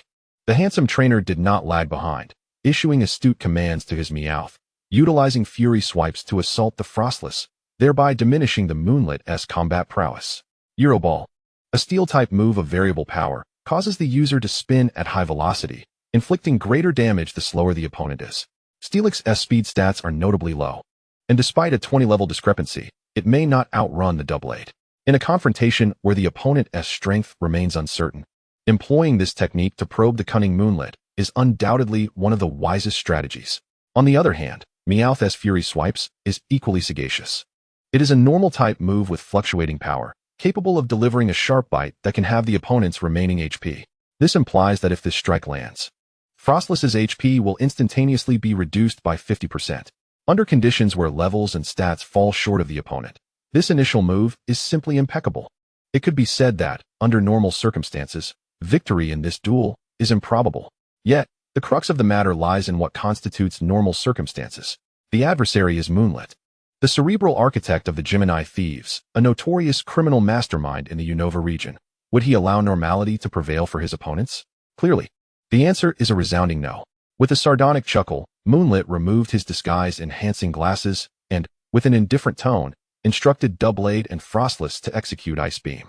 Ice Beam, an ice-type move of variable potency, possesses a deadly effect. If it strikes true, it guarantees a one-hit knockout. This means that should these two techniques connect, even a level 100 Pokémon would be rendered incapable of battle in an instant. Despite a mere 30 accuracy, Moonlit's calm demeanor in invoking this move indicates his unwavering confidence in its guaranteed success. Indeed, Doublade began to whirl its body, releasing a frigid gale from the horn atop its head. Simultaneously, Frostless opened its mouth wide, unleashing a torrent of icy energy. The moves were successfully executed. Steelix, already enveloped in the chilling winds, was helpless, and the Meowth, lacking 7 levels, had succumbed to defeat. What? Steelix, what has happened to you? The gym leader rushed over. Witnessing Steelix's massive form sprawled on the ground, its body encrusted with frost. Likewise, Meowth had fallen, leaving the handsome trainer at a loss for what to do. Zorua, mirroring their shock, exclaimed, "Wudong, you truly predicted this. This guy really had a backup plan." Wudong squinted slightly. He was well aware that Moonlit would have contingency measures, yet he had not anticipated such a lethal technique. Furthermore, judging by Moonlit's earlier reaction, he possessed absolute assurance in the successful strike of his Pokémon. A 30 accuracy, even with item boosts and in-battle item usage, could hardly elevate to 100. There was something amiss with Moonlit's Pokémon. "Give up, you cannot defeat me." Moonlit approached the handsome trainer, his expression and tone as cold and unyielding as the attributes of his Pokémon. "Release the Moonlit brothers, or your next blow will be directed at you." Doublade and Frostless hovered nearby, poised to unleash Ice Beam at the gym leader and the handsome trainer. Any suspicious movement would trigger the previously executed Ice Beam in an instant. But at that moment, Wudong took action. The earlier observation was precisely for this opportunity, as Wudong had discerned Moonlit's tactics and tricks. While Moonlit's Pokémon were not high in level, they could still achieve a one-hit knockout, relying entirely on the Ice Beam technique. However, under the previous circumstances, the opponent must exhibit an extremely low speed akin to Steelix. Otherwise, the opponent would simply strike first, thwarting the execution of Ice Beam. Yet, the most critical point was that even if his Pokémon were not fundamentally flawed, they must share a peculiar similarity with the Octillery. As for the battle aspect, both Doublade and Frostless were doubly weak to fire and fighting types, making it effortless to overcome them. Therefore, the next step was to utilize the speed of Octillery, paired with the fiery might of Volcarona, to elegantly and flawlessly dispatch the adversaries. Volcarona, unleash Fiery Dance upon Frostless. Octillery, engage in close combat, and strike Doublade. Do not allow him to execute Ice Beam. Chapter 61, Capturing Moonlit. Volcarona, Fiery Dance. Octillery, close combat. Wudong raised his fist, activating the Super Luck ability while issuing commands. His two Pokémon sprang into action. Fiery Dance targeted the lower-level Frostless, aiming for a critical hit to achieve an instant knockout. Meanwhile, Doublade was to be restrained by Octillery's speed and strength, buying time for the second round of attacks, ensuring that Ice Beam would not be unleashed. Yet, the utmost priority was to set a trap. With two Pokémon in play, and accounting for the recently captured Alakazam, Moonlit had 3 Pokémon remaining. If each of them possessed Ice Beam, relying solely on Volcarona and Octillery would prove insufficient. It was imperative to find a way to neutralize the trainer himself. Thus, Wudong sought to exploit Moonlit's character flaw. Intentionally withholding ferocious attacks from Octillery, he would only showcase its speed advantage while maximizing Volcarona's output. The objective was straightforward. Wudong aimed to make Moonlit believe that Octillery was merely a bait to lure him into attack, while Volcarona was the true powerhouse.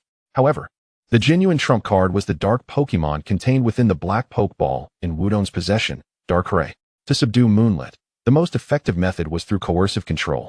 Kyogre's power was too formidable, and other Pokémon were unsuitable. Darkray's Dark Void was undoubtedly the optimal solution, and thus, the plan commenced. The moment Moonlit grasped the situation, Octillery had already positioned itself beside Doublade. Now upgraded, its speed and strength were enhanced. It raised its fist and delivered a powerful blow, sending Doublade crashing into the wall. Simultaneously, flames erupted around Frostless, its spherical body engulfed in fire, prompting Moonlit to instinctively retreat, unable to issue commands in time. Wudong's Super Luck ability activated, resulting in a critical hit from Fiery Dance, rendering Frostless incapable of battle. The close combat attack landed effectively, significantly reducing Doublade's HP. At last, Moonlit reacted, unhesitatingly commanding Doublade to use Ice Beam against Volcarona. Indeed, Moonlit instructed Doublade to target Volcarona, rather than Octillery. Under Wudong's meticulous manipulation, he had clearly identified Volcarona as the primary offensive force in this battle. Octillery's previous speed was extraordinary, undoubtedly a bait. Attacking it would likely lead to evasion, utterly pointless. Hence, prioritizing the elimination of the powerful, type-advantageous main attacker was of utmost importance, even if it meant a trade. After all, he still had 3 Pokémon left to deal with Octillery. Moonlit's strategy was astute. Yet, he failed to notice the smile curling at the corners of Wudong's lips. Indeed, he had fallen into the trap. Moonlit's focus was entirely on Volcarona, completely oblivious to the fact that Wudong had already recalled Octillery into its Pokeball. He was also unaware of the black Pokeball hurled towards Doublade. Doublade began to whirl its body, ice mist erupting from its crown, and in that instant, Darkrai materialized. Zorua activated its illusion ability. Darkrai utilized Dark Void. Wudong deliberately raised his voice, and as Moonlit suddenly realized something amiss, he turned swiftly, intending to issue a command, only to find that the black hole had already consumed his Pokémon. The dark hole successfully struck, plunging Dublin into a state of slumber. How could this be possible? The Night Demon, possessing the Dark Hole ability, has achieved this feat. Yuechue erupted with emotions akin to his brothers. Truly, they are brothers in spirit. Alas, Wudong would not provide an answer. Handsome, now is the time, don't just stand there. Wudong called out to the dashing observer, who had foolishly forgotten his identity and duties, becoming captivated by the duel between Wudong and Yuechue. Yet, as previously mentioned, despite his clumsiness, this fellow proved to be remarkably earnest and reliable in critical moments. At the instant Yuechue was furiously questioning Wudong, he brandished handcuffs and lunged forward, akin to a mongoose spotting its prey. Yuechue, surrender now. You are under arrest. The handsome man mounted Yuechue's back, securing his hands with the cuffs, striking a pose that was both charming and triumphant. 3 hours later, at the Law Enforcement Bureau, I truly appreciate your assistance. Without you, capturing them would have been impossible, and the consequences utterly dreadful.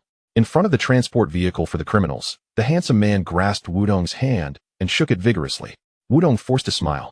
Recognizing the handsome man's decent character, at least he could sense his genuine gratitude, albeit a tad exaggerated. By the way, due to a notification, the Rocket Team and certain villainous organizations are covertly active in the Hoenn region. Therefore, I have been temporarily assigned here for operations. Feel free to contact me whenever necessary. After saying this, the handsome man saluted Wudong, turned, opened the car door, and sped away with a flourish. Truly, a fleeting individual. Zorua, tousling the disheveled hair atop his head, expressed his dissatisfaction.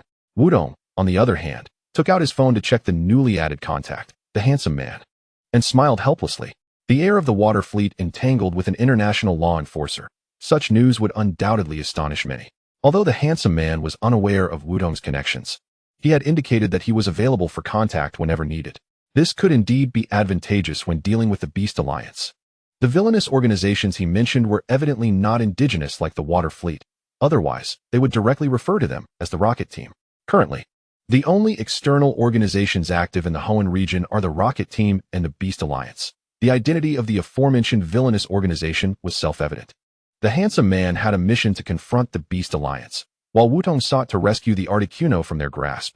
Thus, they could mutually benefit from a perfect collaboration. With this thought, Wudong felt a surge of optimism, and his path became clearer. As for the next step, it was naturally to challenge the gym and defeat the formidable gym leader. Half an hour later, at the Kanaz City Gym, in front of the gym leader. Having effortlessly triumphed over 3 elite trainers, Wudong finally stood before the gym leader. Amusingly, it was only now that Wudong clearly discerned the leader's appearance. He appeared to be a youth in his 20s, clad in a green vest over a tawny short-sleeve shirt, his facial features rugged and sharply defined like stone. Most striking were his eyes, which were narrowed to mere slits. Wudong wondered how he could possibly see anything. "Hello, Wudong. Allow me to introduce myself. I am Brock from the Kanto region, the current gym leader of Kanaz City. To earn the rock badge, you must defeat me," Brock proclaimed with vigor. Yet his expression softened into a warm smile as he extended his hand, clearly a gentle soul beneath his fierce facade. Wudong reciprocated with a smile, shaking Brock's hand and saying, "It's a pleasure to meet you, Brock. Rest assured, I shall not hold back in our upcoming battle." Chapter 62. The Appearance of Mewtwo. 3 minutes later, Brock rubbed his forehead, utterly at a loss for words. What kind of novice trainer possesses Pokémon over level 40 at the first gym? Moreover, the Hydro Cannon can be used consecutively. What on earth is going on? The highest level Pokémon of the gym leader is merely 16, and managing to last 3 minutes is quite an achievement. Wudong received the rock badge, placed it in his badge case, exchanged a few casual words with Brock, and turned to exit the gym, just in time to encounter Wenxiong rushing over. "Hey, Wudong, over here." Wenxiong waved, his right hand carrying a briefcase. Wudong approached, and Wenxiong first handed over the briefcase before continuing. "This is from the Devon Corporation, meant for you. Inside, there is a successfully revived fossil Pokémon. Along with a document I need you to take to Water Island." Wudong opened the briefcase. On the left lay a Pokeball, while on the right was a document enclosed in a folder. Water Island is located off the southern coast of Kanaz City. The next destination for Wudong is the water-type gym situated there. Wenxiong explained that the document is highly confidential, and the Devon Corporation is merely responsible for its delivery. Even they are unaware of its contents. When Wenxiong took the fossil for revival, they learned of Wudong's journey to Water Island and, given Wudong's strength, decided to entrust him with the task. As for compensation, Wenxiong admitted he was also in the dark, as the Devon Corporation had placed it within a compartment of the briefcase. He cautioned that Wudong should only open it when alone and ensure no one else is around. 2 hours later, aboard a passenger ship, in a private room, Wudong drew the curtains, turned on the lights, and, under Zoroa's urging, opened the briefcase to examine its contents closely, discovering indeed a hidden compartment. Retrieving the document and unzipping it, Wudong was taken aback by what emerged from the briefcase.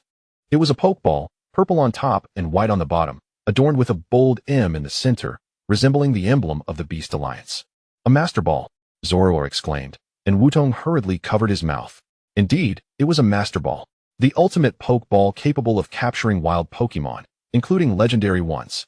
What a lavish reward. Wudong could hardly believe the Devon Corporation was so generous as to offer a Master Ball as compensation. It is known that such Pokeballs are exceedingly rare throughout Hoenn, and many doubt their very existence. Yet now, the Master Ball rested in Wudong's palm, emanating a uniquely powerful energy wave. "Wudong, there is also a letter here, addressed to you." Zoro pointed to the envelope on the other side of the compartment. Wudong opened the envelope and read the letter carefully. 5 minutes later, the letter was concise, yet Wudong found himself reading it multiple times due to its incredibly significant content. It was penned by the president of the Devon Corporation, and its message was straightforward. In summary, it stated that, according to their monitoring, the legendary Mewtwo had been discovered on Water Island. Indeed, Mewtwo, the most powerful and ferocious super Pokémon in legend.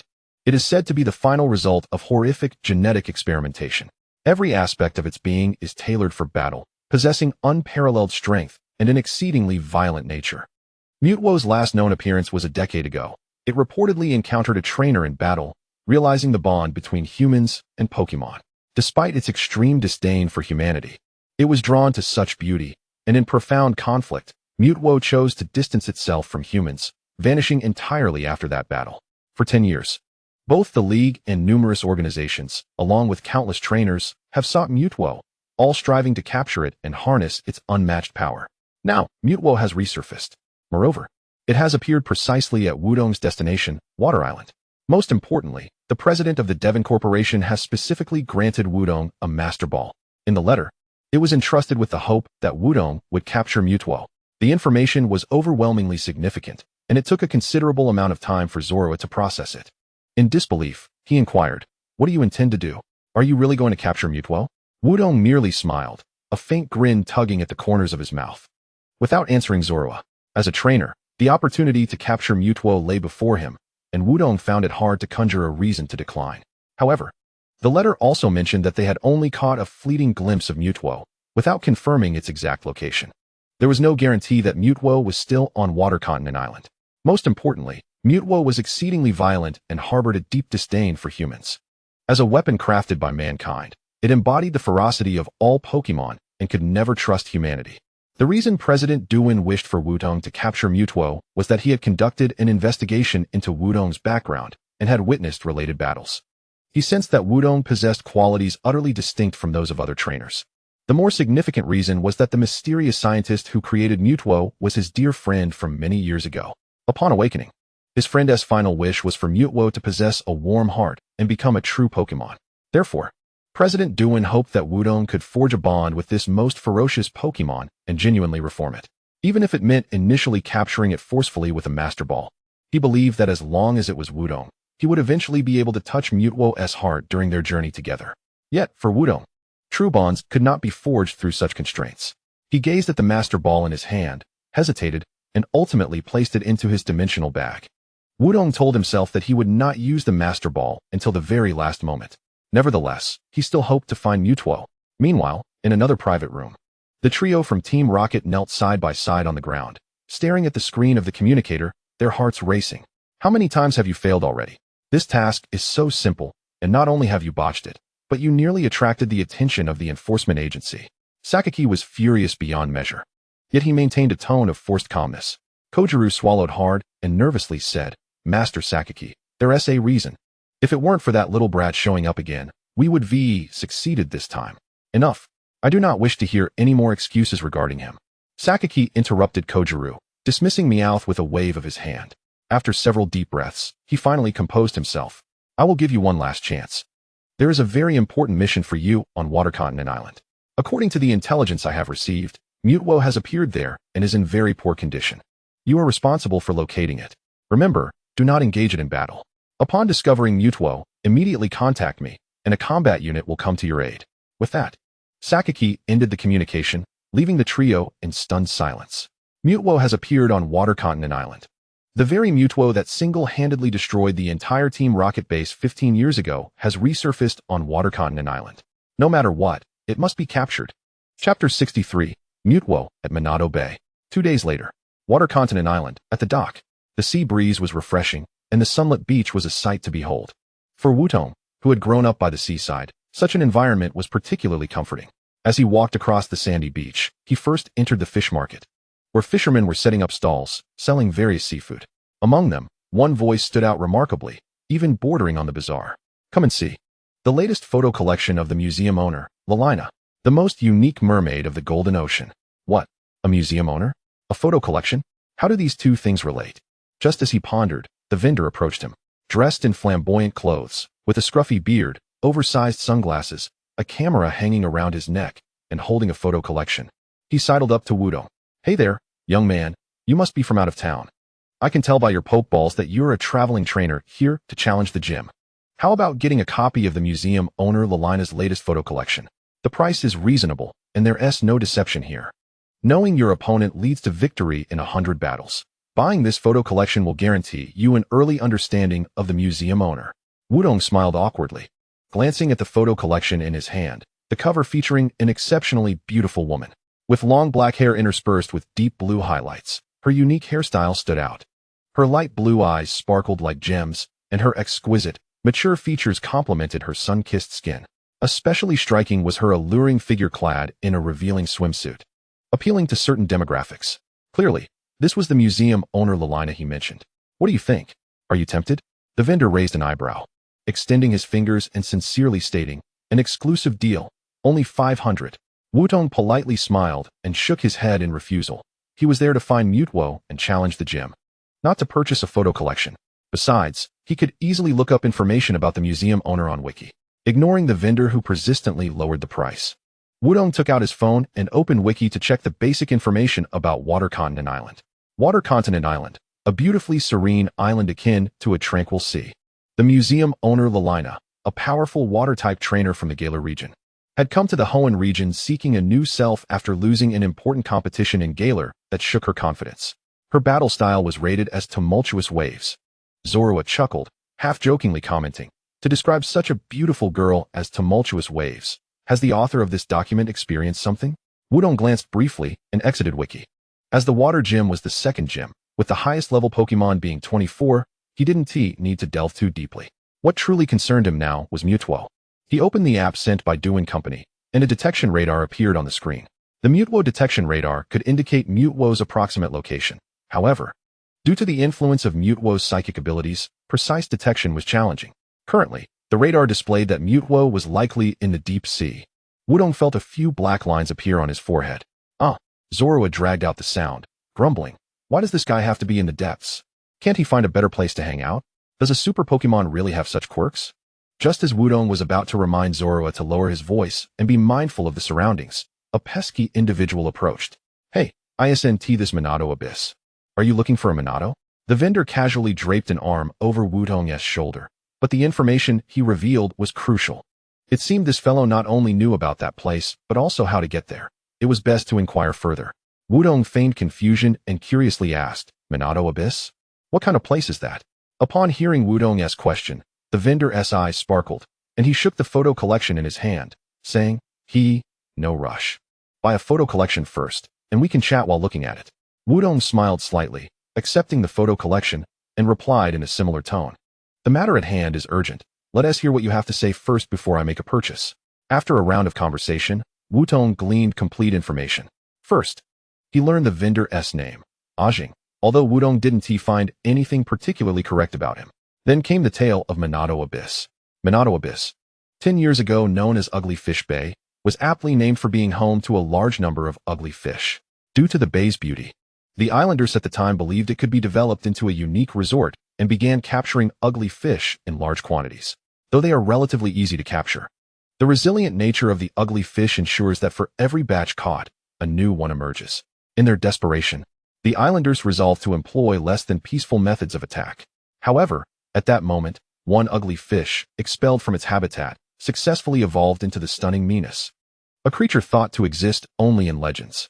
It returned to the bay, driving the islanders away and transforming the once tranquil bay into a vast trench with its destructive light, thus safeguarding the survival of its fellow ugly fish. This incident instilled a sense of shame in the islanders, leading them to recognize their mistakes. They abandoned their development plans and designated the area as a special protection zone, renaming it Minas Bay. To this day, the beautiful Minas can frequently be spotted in Minas Bay. Moreover, after reconciling with the Minas, the islanders have even developed a new project to observe them. For a modest entrance fee, visitors can take a boat to the outer waters of Minas Bay to witness the graceful emergence of the Minas. If fortunate, one might even receive an invitation from a Minas to ride upon its back and swim together. However, a strict rule governs this venture. Activities are only permitted in the observable outer waters, and intrusions into the habitats of the Minas and ugly fish are strictly prohibited. This presents a significant obstacle for Wudong. According to radar readings, the legendary Pokemon is situated deep within the heart of Minas Bay. Not only is this area explicitly off-limits as decreed by Mizuzu Island, but it is also inhabited by numerous Minas. To reach it, one must not only circumvent the island's barriers, but also prepare to face an onslaught from the Minas. Wudong, having been influenced by the prowess of his main Pokemon, Minas, understands its formidable strength all too well. Even with Kyogre by his side, a straightforward assault would prove to be a formidable challenge, necessitating an alternative approach. Just as this thought crossed his mind, Zorua seemed to intuit his contemplation and directly queried Ajing. Hey, you said you could take us there. But now you're saying the regulations prohibit crossing. Can we go or not? Of course we can go, Ajing replied confidently, patting his chest and glancing around before leaning in closer to Wudong and whispering, Rest assured, since I promised to take you, I have my ways. He then straightened his posture, exuding an air of self-assurance. Don't believe me? Just ask around. Everyone on the island knows that Ajing is the most reliable. Before he could finish, a voice called out from nearby. Ajing, are you trying to fool the tourists again? That photo collection of yours from 3 months ago still hasn't sold, has it? The gallery owner is releasing a new one this month. You better step up your game. Chapter 64, Timely Action. Ajing, are you trying to fool the tourists again? Find something productive to do instead of spending all day taking pictures of fish. A vendor called out jokingly from a short distance. Ajing's face turned a deep shade of green upon hearing this. Just after claiming to Wudong that he was the most reliable person on Mizuzu Island, he was being publicly humiliated, especially Zorua, who was covering its mouth, struggling to contain its laughter. All right, I won't make you buy the photo collection then. As it happens, I'm heading that way too, so I'll take you along. Ajing waved his hand dismissively, muttering as he began to pack up his stall. With business already slow, this additional teasing ensured that no one would stop by. No business is to be expected, considering that photo collection is 3 months old. Other than you, which normal man wouldn't know who Miss Lurina is? I really don't understand. Most visitors come to Mizuzu Island primarily to see Lurina, with a side trip to observe the Venus. Yet here you are, fixated solely on Pokémon. No girl will ever take an interest in you like that. Get out and engage with the world. I guarantee that if Miss Lurina stood in front of you, you would faint from excitement. Ajing, shifting from self-deprecation to lecturing, completed packing his stall and had just risen to continue speaking when a calm female voice interrupted him. Excuse me, is Miss Lurina here? Ajing turned around, interrupting the speaker, and let out a scream as he stumbled backward. Wudong instinctively glanced over, spotting a stunning woman beside him, adorned in a black octagonal hat, with a shoulder-bearing top paired with form-fitting jeans. Upon hearing Ajing scream, she hastily donned a mask and sunglasses, lowered her hat, and clutched Wudong's arm tightly. Help me, she whispered urgently. Wudong barely had time to react before countless people rushed toward them, all shouting the same question. Where is Miss Lurina? The situation was evident. The individual clinging to Wudong's arm was none other than the gallery owner, the superstar model, Lurina. Her reason for clinging to Wudong was clear. She intended to pose as a couple out for a leisurely day to avoid being recognized. Wudong's quick thinking led him to grab Ajing's photo collection and shout, "Take a look at Miss Lurina's latest photo collection, the Mermaid of the Golden Ocean." Yes. He immediately pretended to be a vendor selling photo collections. What the? I thought Miss Lurina had arrived. Is it really that necessary to make such a fuss over selling photo collections? Exactly. And besides, that's 3 months old. The crowd, having expressed their grievances, quickly dispersed. And Lurina hastily released Wudong's arm. You scared me. Thank you so much for your help, Lurina said, clutching her heaving chest. It was indeed a moment of sheer panic. Yet Wudong merely offered a polite smile before turning to assist the unconscious Ajing, his attention entirely focused away from Lurina. This reaction left Lurina mildly astonished. It was the first time she encountered a boy who could maintain such composure in her presence. Nevertheless, her surprise was secondary. She needed to wake Ajing, as she had matters to discuss with him. 20 minutes later, at the seaside inn, Wudong laid Ajing down on the bed, stretching his back. One must admit, this guy could sleep soundly. He had carried him from the fish market to the inn without waking up, and yet he had the audacity to proclaim himself reliable. Wudong picked up a pokeball, pressed the button, and half-jokingly said, Darkrai, wake him up. Indeed, Wudong was a man of few words and took decisive action by summoning Darkrai. To be awakened by the god of nightmares was quite the privilege. Darkrai used Dream Eater, consuming Ajing's dreams with a critical hit. Whoa! Wudong recalled Darkrai, and Ajing abruptly sat up, gasping for breath as if he had just witnessed something terrifying. Seeing Wudong calmed him slightly, but his first words were, What about Miss Lurina? You idiot. It was Wudong who carried you all the way here. You don't even thank him and are still thinking about someone else. Zorua scolded, leaping forward and tapping Ajing on the head with its paw. Wudong hugged Zorua, preventing any further actions, and patiently explained, Miss Lurina returned to the gallery and wants to go to Venus Bay. She heard you have a way to get there and came specifically to find you. This was relayed to Wudong by Lurina back at the fish market, indirectly confirming that Ajing had not lied and indeed had a means to reach Venus Bay. Miss Lurina came specifically to find me. Ajing completely overlooked Wudong's earlier words, fixating on the last part. Fortunately, this revelation only fueled his determination, and he sprang to his feet, pounding his chest as he declared, Since it's a request from Miss Lurina, I must take it seriously. The small boat I originally planned to use is out of commission, so I'll prepare a submarine. We will set out at 10 o'clock sharp tonight.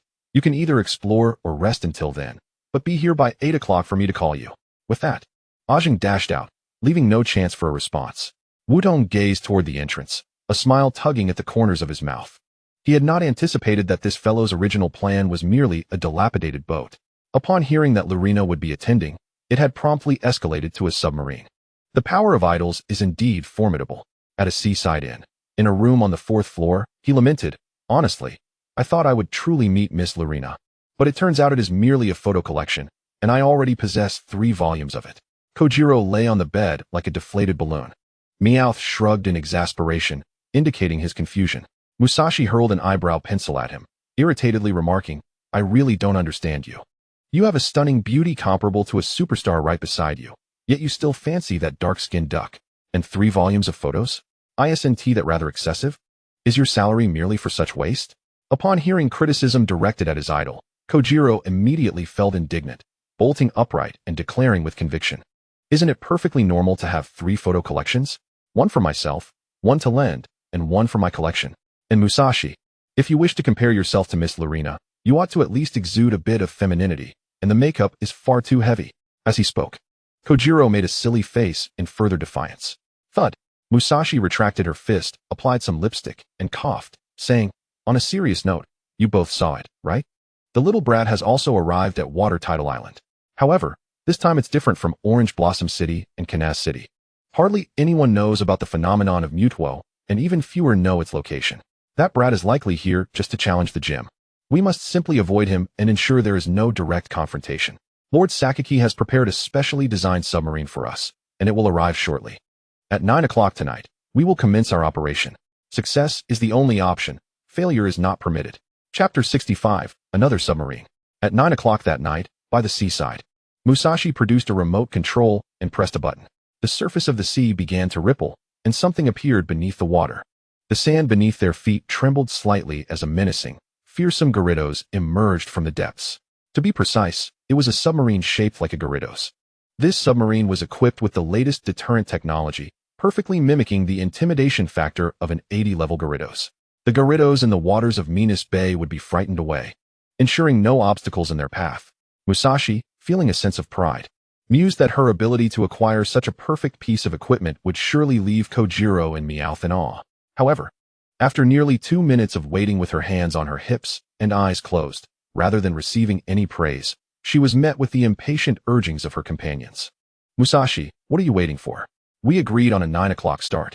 If we delay any longer, we'll be late. Exactly. You're the only one capable of piloting this submarine, Meow. Are you waiting for me to take over? These two, truly lacking in emotional intelligence. Musashi, fuming, boarded the submarine and closed the hatch. Engage. Dive. Commenced the operation. Their target, Minas Bay, the underwater cavern deep within. An hour later, by the seaside, Wudong and Ajing had arrived, yet Lurena's figure was still nowhere to be seen. A submarine, shaped like a Minas, was present on the surface. This is something I had a friend procure specially. It can mimic Minas to the fullest extent. We'll approach gently, and Miss Lorena will surely commend my efforts. Ajing stood tall, exuding pride. Not far away, another figure was riding a bicycle toward them. Her long hair danced in the sea breeze, and her gem-like eyes shone brightly in the night. Undoubtedly, it was Lorena. Apologies for my tardiness. My manager took a bit of time, Lorena said with a hint of regret. Wudong nodded slightly, saying nothing. In contrast, Ajing stood at attention upon seeing Lorena, his teeth chattering with nervousness as he stammered, Gigi, good evening. Miss Lorena, come and see the submarine I prepared. Are you satisfied? This fellow had completely shed his earlier confidence, though thankfully he did not faint as he had earlier that morning. Lorena glanced at the submarine, her expression remaining unchanged, simply stating, thank you for your trouble. Although she did not offer praise. That single statement was enough to send Ajing into a frenzy, as he jubilantly leaped into the submarine to begin basic adjustments. Only Wudong and Lorena remained on the shore. Lorena gazed out at the distant sea while Wudong observed her. The gym leader intended to venture to Minas Bay, and for safety's sake, Wudong deemed it necessary to clarify her intentions. Miss Lorena, may I ask why you wish to go to Minas Bay? Wudong inquired straightforwardly. Unwilling to be deceived as Ajing had been, for safety, it was imperative to ascertain the truth. Lorena stared at the shoreline, her tone calm as she replied. I visited here once during my childhood. At that time, I encountered a wounded, ugly fish, which I healed and befriended. When I left, I released it back into the sea, promising to return and swim together when we had grown. Hence, I wish to go to Minas Bay to find it and fulfill that promise. I believe it is waiting for me. After speaking, Lorena turned to Wudong, offering a faint smile. All right, we can set off now. Ajing's voice called from within the submarine. Wudong nodded, and the two of them entered the submarine in succession. Their mission commenced, targeting Minas Bay. Half an hour later, in the central area of Minas Bay, Wudong monitored the radar on the screen. Noting that they were approaching Mutwo's location, Lurina peered out the window, her brow furrowed as if searching for a long-lost companion. Ajing, increasingly puzzled, observed the submarine's sonar radar. Growing more concerned as he remarked, "This is strange. Most of the meanest and ugly fish seem to be absent. Moreover, the sonar appears to have detected the presence of another submarine. We must exercise caution." Another submarine. Wudong instinctively glanced at Zoroark, who nodded in agreement, sensing the impending danger. It was clear that ordinary individuals would not clandestinely operate a submarine in Minas Bay at night. This indicated that, aside from Wudong, others were also aware of the Mutwo phenomenon. Furthermore, like Wudong, they surely possessed the means to locate Mutwo. The familiarity of this sensation led Wudong to suddenly think of the three imbeciles, the Team Rocket trio, last time in Orange Blossom Forest. They had used a special radar to pinpoint the location of Darkrai, and had Wudong not acted first, Darkrai might have been captured by Musashi. Given the timing, they likely had set out beforehand and were close to finding Mutwo. They could not remain passive. Since they had reached the approximate location and the radar could no longer provide precision, it was the perfect opportunity to shake off Ajing and Lurina. With this thought, Wudong retrieved a diving mask from his dimensional bag, one that would allow him to breathe underwater, and instructed Ajing, "I'll scout ahead. You stay here with Miss Lurina and maintain communication."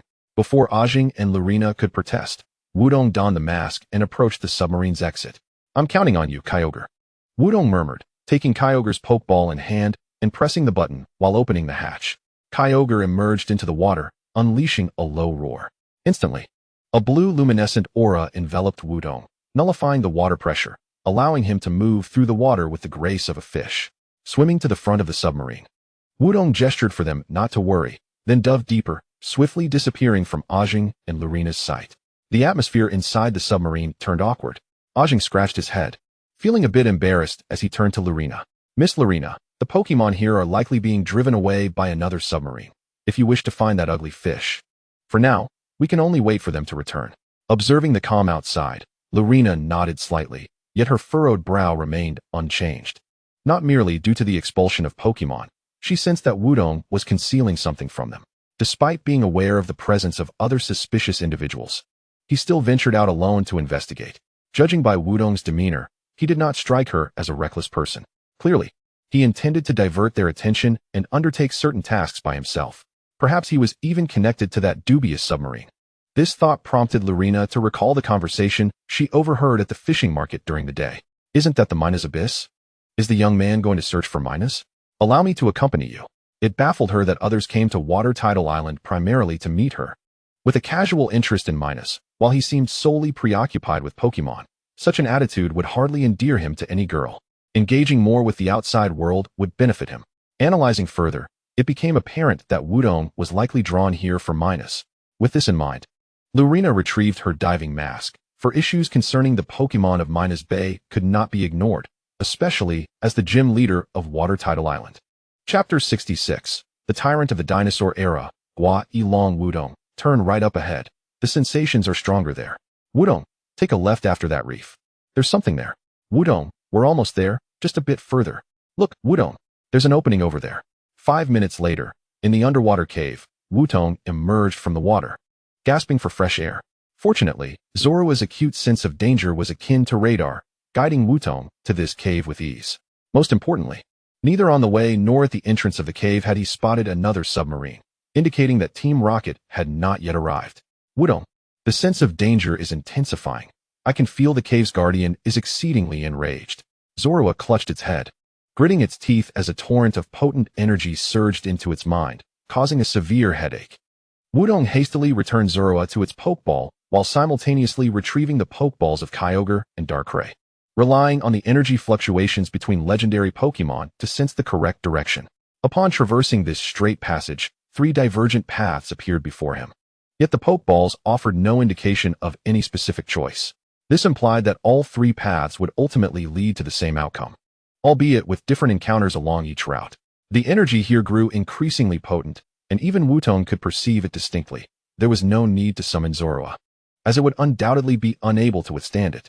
Moreover, much like the mansion of Darkrai, it was likely that from the moment Wudong entered the cave, he had already fallen within Mutwo's perceptual range. Any actions taken would hold little significance. The difference lay in the fact that Darkrai relied on illusions, while Mutwo spread its psychic power throughout every corner of the cave. Truly, one could not underestimate Mutwo. Wudong regarded the passage ahead, pondering briefly before stepping into the center. The instant he fully entered the passage, he felt a powerful surge of energy ripple behind him. Turning around, he noticed a layer of purple light forming a barrier at the entrance of the passage. Instinctively reaching out to touch it, he was repelled. Undoubtedly, this was Mutwo. Clearly, Mutwo intended for Wudong to proceed further, as if subjecting him to some form of trial. How intriguing. A smile crept upon Wudong's lips, having grasped some of Mutwo's intentions. He felt a sense of reassurance within and strode forward without hesitation. After delving deeper for a while, Wudong suddenly recalled that, by convention, Pokémon or adversaries should typically appear at such moments. The instant he instinctively tightened his grip on the Pokeball, a voice echoed from not far away. Competing with us, Team Rocket, for prey is your gravest mistake, meow. Regrettably, your journey ends here. At the moment he heard the voice, any lingering expectation Wudong had was utterly extinguished. Naturally, he still had to approach the battle earnestly. Clenching his Pokeball, he declared, "Come forth, Team Rocket. I know it's you. Let us make this swift." No sooner had he spoken than three figures suddenly charged towards him from the darkness. They shifted positions, reciting an opening line they felt compelled to deliver, even if Wudong had seen through their ruse. "Since you have sincerely inquired, we shall graciously inform you. To prevent the world from being destroyed, to protect the peace of the world, to impart love and truth, we are the charming and beautiful rebels. Jesse, James, we are Team Rocket, traversing the galaxy.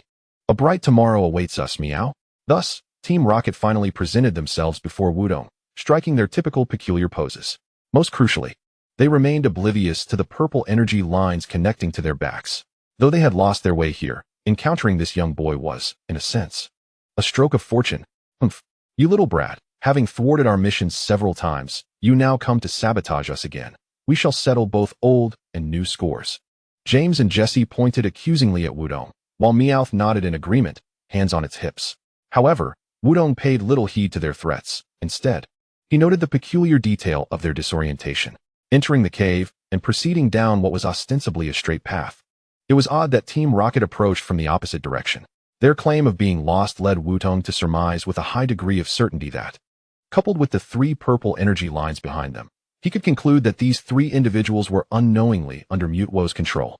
Even with their rationality and awareness intact, they were entirely unaware of their own subjugation. It was pitiable that they were endlessly circling this cave, and now they had become mere obstacles for Mutwo's first trial. Therefore, akin to the Orange Forest, in order to assist them in achieving a swift liberation, it was time to commence the battle. "You little brat. This time, we have powerful Pokémon specially sent by Giovanni," Jessie exclaimed, producing her Pokeball and pressing the button, hurling it forth. Fossil Aerodactyl, the formidable Pokémon from the ancient era. As the Pokeball soared through the air, a piercing roar echoed, and a Pokémon soared through the sky. It was a grayish creature with purple wings, its long, gaping maw lined with serrated teeth that seemed capable of tearing through any prey. Aerodactyl, level 43, a fossil Pokémon, revived from the genetic material extracted from amber, is envisioned as the ruler of the skies during the age of dinosaurs. As the Pokédex relayed the information, the three members of Team Rocket wore expressions of pride. Their ability to command a level 43 fossil Pokémon was indeed commendable. Wudong smiled slightly, grasping his Pokeball. If that was the case, he would respond in kind with a fossil Pokémon. "Go, Guailong. Let them understand who the true monarch is." Wudong launched the Pokeball, and a thunderous roar reverberated through the passage, causing Team Rocket to grit their teeth and cover their ears, struggling to open their eyes, only to behold a towering Tyrannosaurus Rex. To be precise, it was a Pokémon resembling a dark red Tyrannosaurus, robust and formidable in appearance. Its eyes were adorned with orange rock protrusions, complemented by hexagonal scales, presenting a distinctive look. Guailong, level 45, the tyrant Pokémon, prides itself on its invincibility from 100 million years ago, moving with the majesty of a king. Upon the Pokédex's reading, Team Rocket's jaws nearly dropped in astonishment, as the airborne Aerodactyl had already descended amidst the roar. It had indeed shielded its head with its wings, evading the trio and taking refuge beside them. Indeed, this was the Pokémon revived from the fossil by Wuyong, Guailong, possessing both rock and dragon attributes. Its ability, Hard Head, ensures that even when using moves that would typically incur recoil damage, its HP remains unaffected. For instance, should Wudong command it to unleash a move with 150 power. The Dual Chop. Originally, utilizing this skill would result in a recoil effect, inflicting half the damage received as a rebound. However, due to a unique trait, it now incurs no loss of HP whatsoever. To illustrate its impact in battle, consider the current scenario. The Tyrantrum unleashes its Dual Chop. Chapter 67. The Trial of Mewtwo. The Tyrantrum, commanded by Wudong, employs the formidable Dual Chop with a power of 150. Although the opposing Aerodactyl is primarily a rock type, its dual flying type makes it vulnerable to the rock type move, which doubles the damage inflicted. This implies that the moment the Tyrantrum charged forth with a thunderous roar, the outcome was already predetermined. Wudong aimed not only to test the Tyrantrum's offensive prowess and trait effects, but also to demonstrate to Team Rocket what it means to achieve a swift knockout. To convey who the true Pokémon ruler of the dinosaur era is. Aerodactyl, quickly use Iron Head. Block that attack. Musashi shouted in a panic, continually kicking at Aerodactyl. Yet the timid creature remained rooted in place, paralyzed by fear. Moreover, commanding it to withstand the Tyrantrum's Dual Chop with an Iron Head move of mere power 80 was destined for failure, an unfortunate encounter akin to an egg striking a boulder. Musashi, your Pokémon is utterly unreliable. Precisely. Hurry and use Gyarados to defend, Meow. Kojiru and Meowth frantically directed Musashi, yet they were no different than Aerodactyl, hugging Musashi tightly as they witnessed the Tyrantrum barreling towards them. You fools! How am I supposed to throw a Pokeball like this? Musashi cried out in despair. But the Tyrantrum had already arrived, its enormous head crashing forward like a freight train.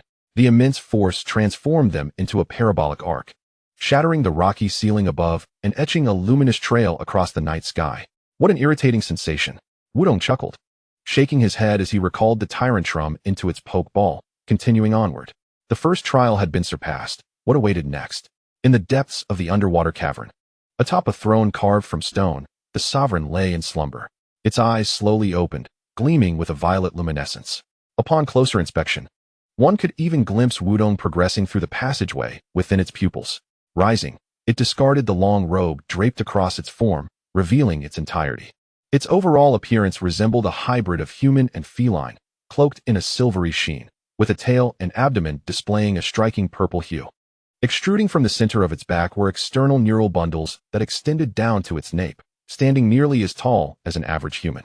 Surrounding it was a destructive violet energy. With each step taken, the rocky ground beneath would shatter, only to be restored by its formidable psychic powers with the next stride. Had Wudong been present, he would undoubtedly recognize this as his ultimate objective, the mightiest battle Pokémon, Mewtwo. Raising its delicate arm, 3 fingers began to curl, causing the space around it to contract and collapse, instantly revealing a corridor. This was a spatial conduit, created by compressing 2 points in space simultaneously through psychic ability, forming an opening between 2 collapsing locations. Of course, even Mewtwo could only wield such power within the underwater cavern, fully enveloped in its psychic grasp. As for the exit of the corridor it entered, the answer lay at the cavern's entrance. Miss Lorena, be careful, Ajing shouted as he lunged forward, pushing Lorena aside and taking her place. The space where she had stood visibly compressed, shattering like glass. Subsequently, a spatial corridor materialized. Mewtwo emerged from within the passage, raising its hand as Ajing succumbed to unconsciousness, suspended in midair by the violet energy. Lorena could hardly believe her eyes. She never imagined a Pokémon could possess such power, capable of snatching away her Pokeball. Most astonishingly, the Pokeball opened of its own accord, releasing the Pokémon within, which too fell into unconsciousness, floating in the air. As for the now empty Pokeballs, Lorena witnessed a flash of violet light in Mewtwo's eyes, and they were crushed in midair by an invisible force. She instinctively attempted to speak, yet no sound emerged, as an unseen hand gripped her throat. In the next moment, a voice devoid of any emotional fluctuation emanated from Mewtwo's direction. Impertinent humans, this is not a place for you to tread. Do not disturb my trial. As punishment, you shall become part of the trial. Following this, I shall return you to whence you came. Wudong had been walking for 20 minutes. Aside from the earlier encounter with Team Rocket and the occasional wild Pokémon that emerged, he had not faced any formidable adversaries. The corridor showed no signs of an end, and an intangible energy incessantly influenced his psyche, provoking an indescribable irritation. The Pokeball containing Kyogre released a refreshing blue energy, enveloping Wudong in a soothing, moist sensation. The Pokeball housing Darkrai unleashed a powerful suction, instantly absorbing the disruptive energies that surrounded him. Such support significantly eased Wudong's discomfort, restoring his previously affected mood to its original state. Curiously, the seemingly endless corridor began to visibly shorten. After merely a few steps, the exit appeared within his line of sight. Following the source of light, as he stepped out, Wudong was met with a blinding brilliance. After a moment of disorientation, a vast space came into view. Having traversed the narrow passage, this expansive area was immensely comforting. However, Lurina's presence abruptly shattered that comfort. "Defeat me, and you shall earn the right to enter the next trial," Lurina stated expressionlessly, her tone devoid of the usual calmness, lacking any emotional resonance, as if she were a different person altogether. Upon seeing the energy lines on her back, the answer was clear. She was under Mutuo's control.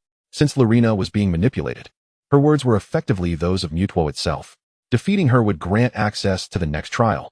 With that in mind, there was no need for further contemplation. Given her controlled state, there was nothing to hesitate over. It was time to strike. It settled then. Kyogre. Wudong threw his Pokeball.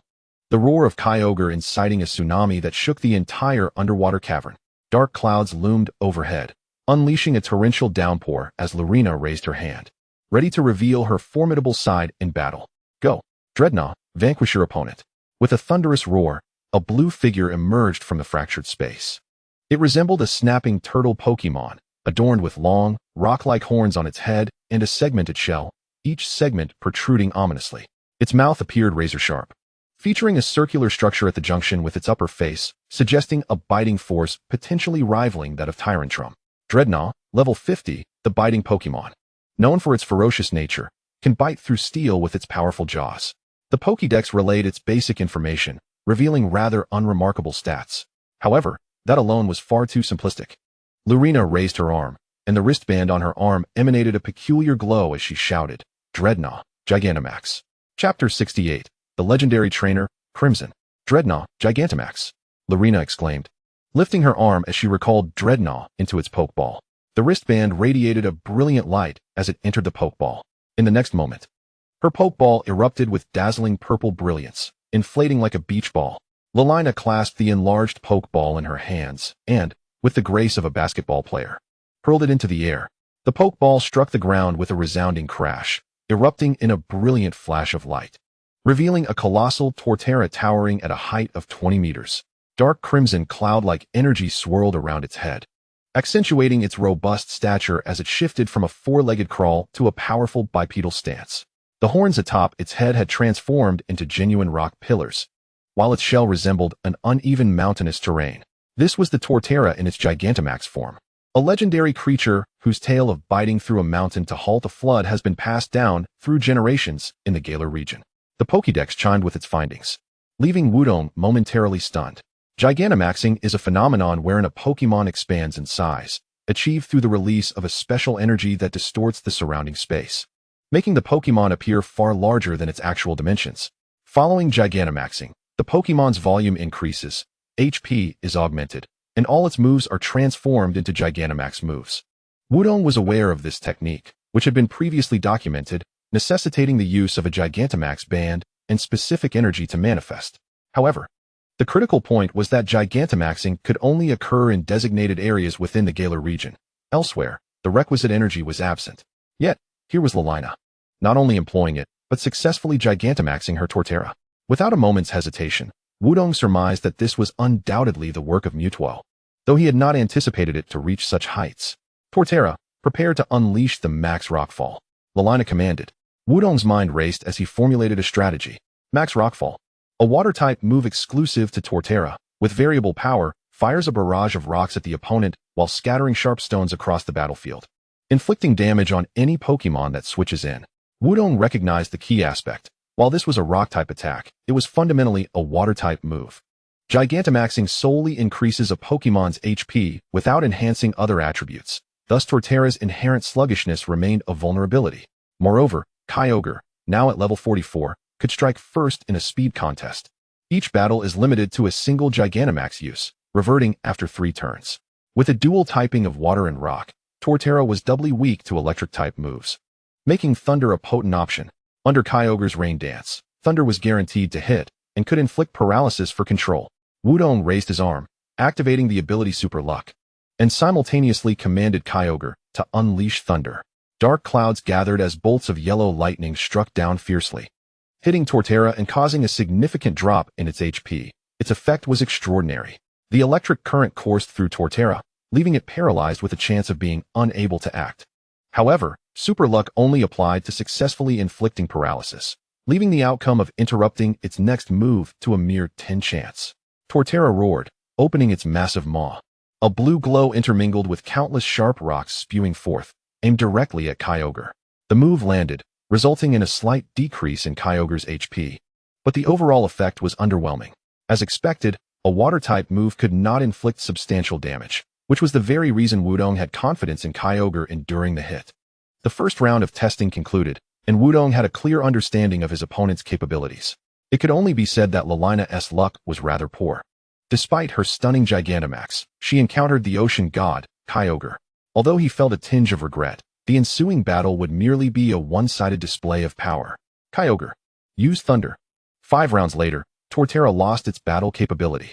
Wudong emerged victorious. Kyogre ascended to level 45. Lalina and her fainted Torterra were gently lifted by psychic energy and transported through a spatial portal, concluding this round of testing. Simultaneously, a crisp notification chimed from Wudong's phone, displaying a message on the screen. Kyogre can learn the new move Origin Pulse, but it already knows 4 moves. Would you like to forget a move? Origin Pulse, the exclusive skill for Kyogre at level 45.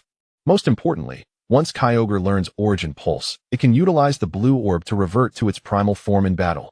A move must be forgotten. Wudong promptly made his decision. Confirm to forget Ice Beam. Shall I teach Origin Pulse? Confirm. Ice Beam has been forgotten. Origin Pulse has been learned. Marvelous. Wudong couldn't contain his excitement, reminiscing about the primal Kyogre he faced at the Waterfleet base, his exhilaration mounting.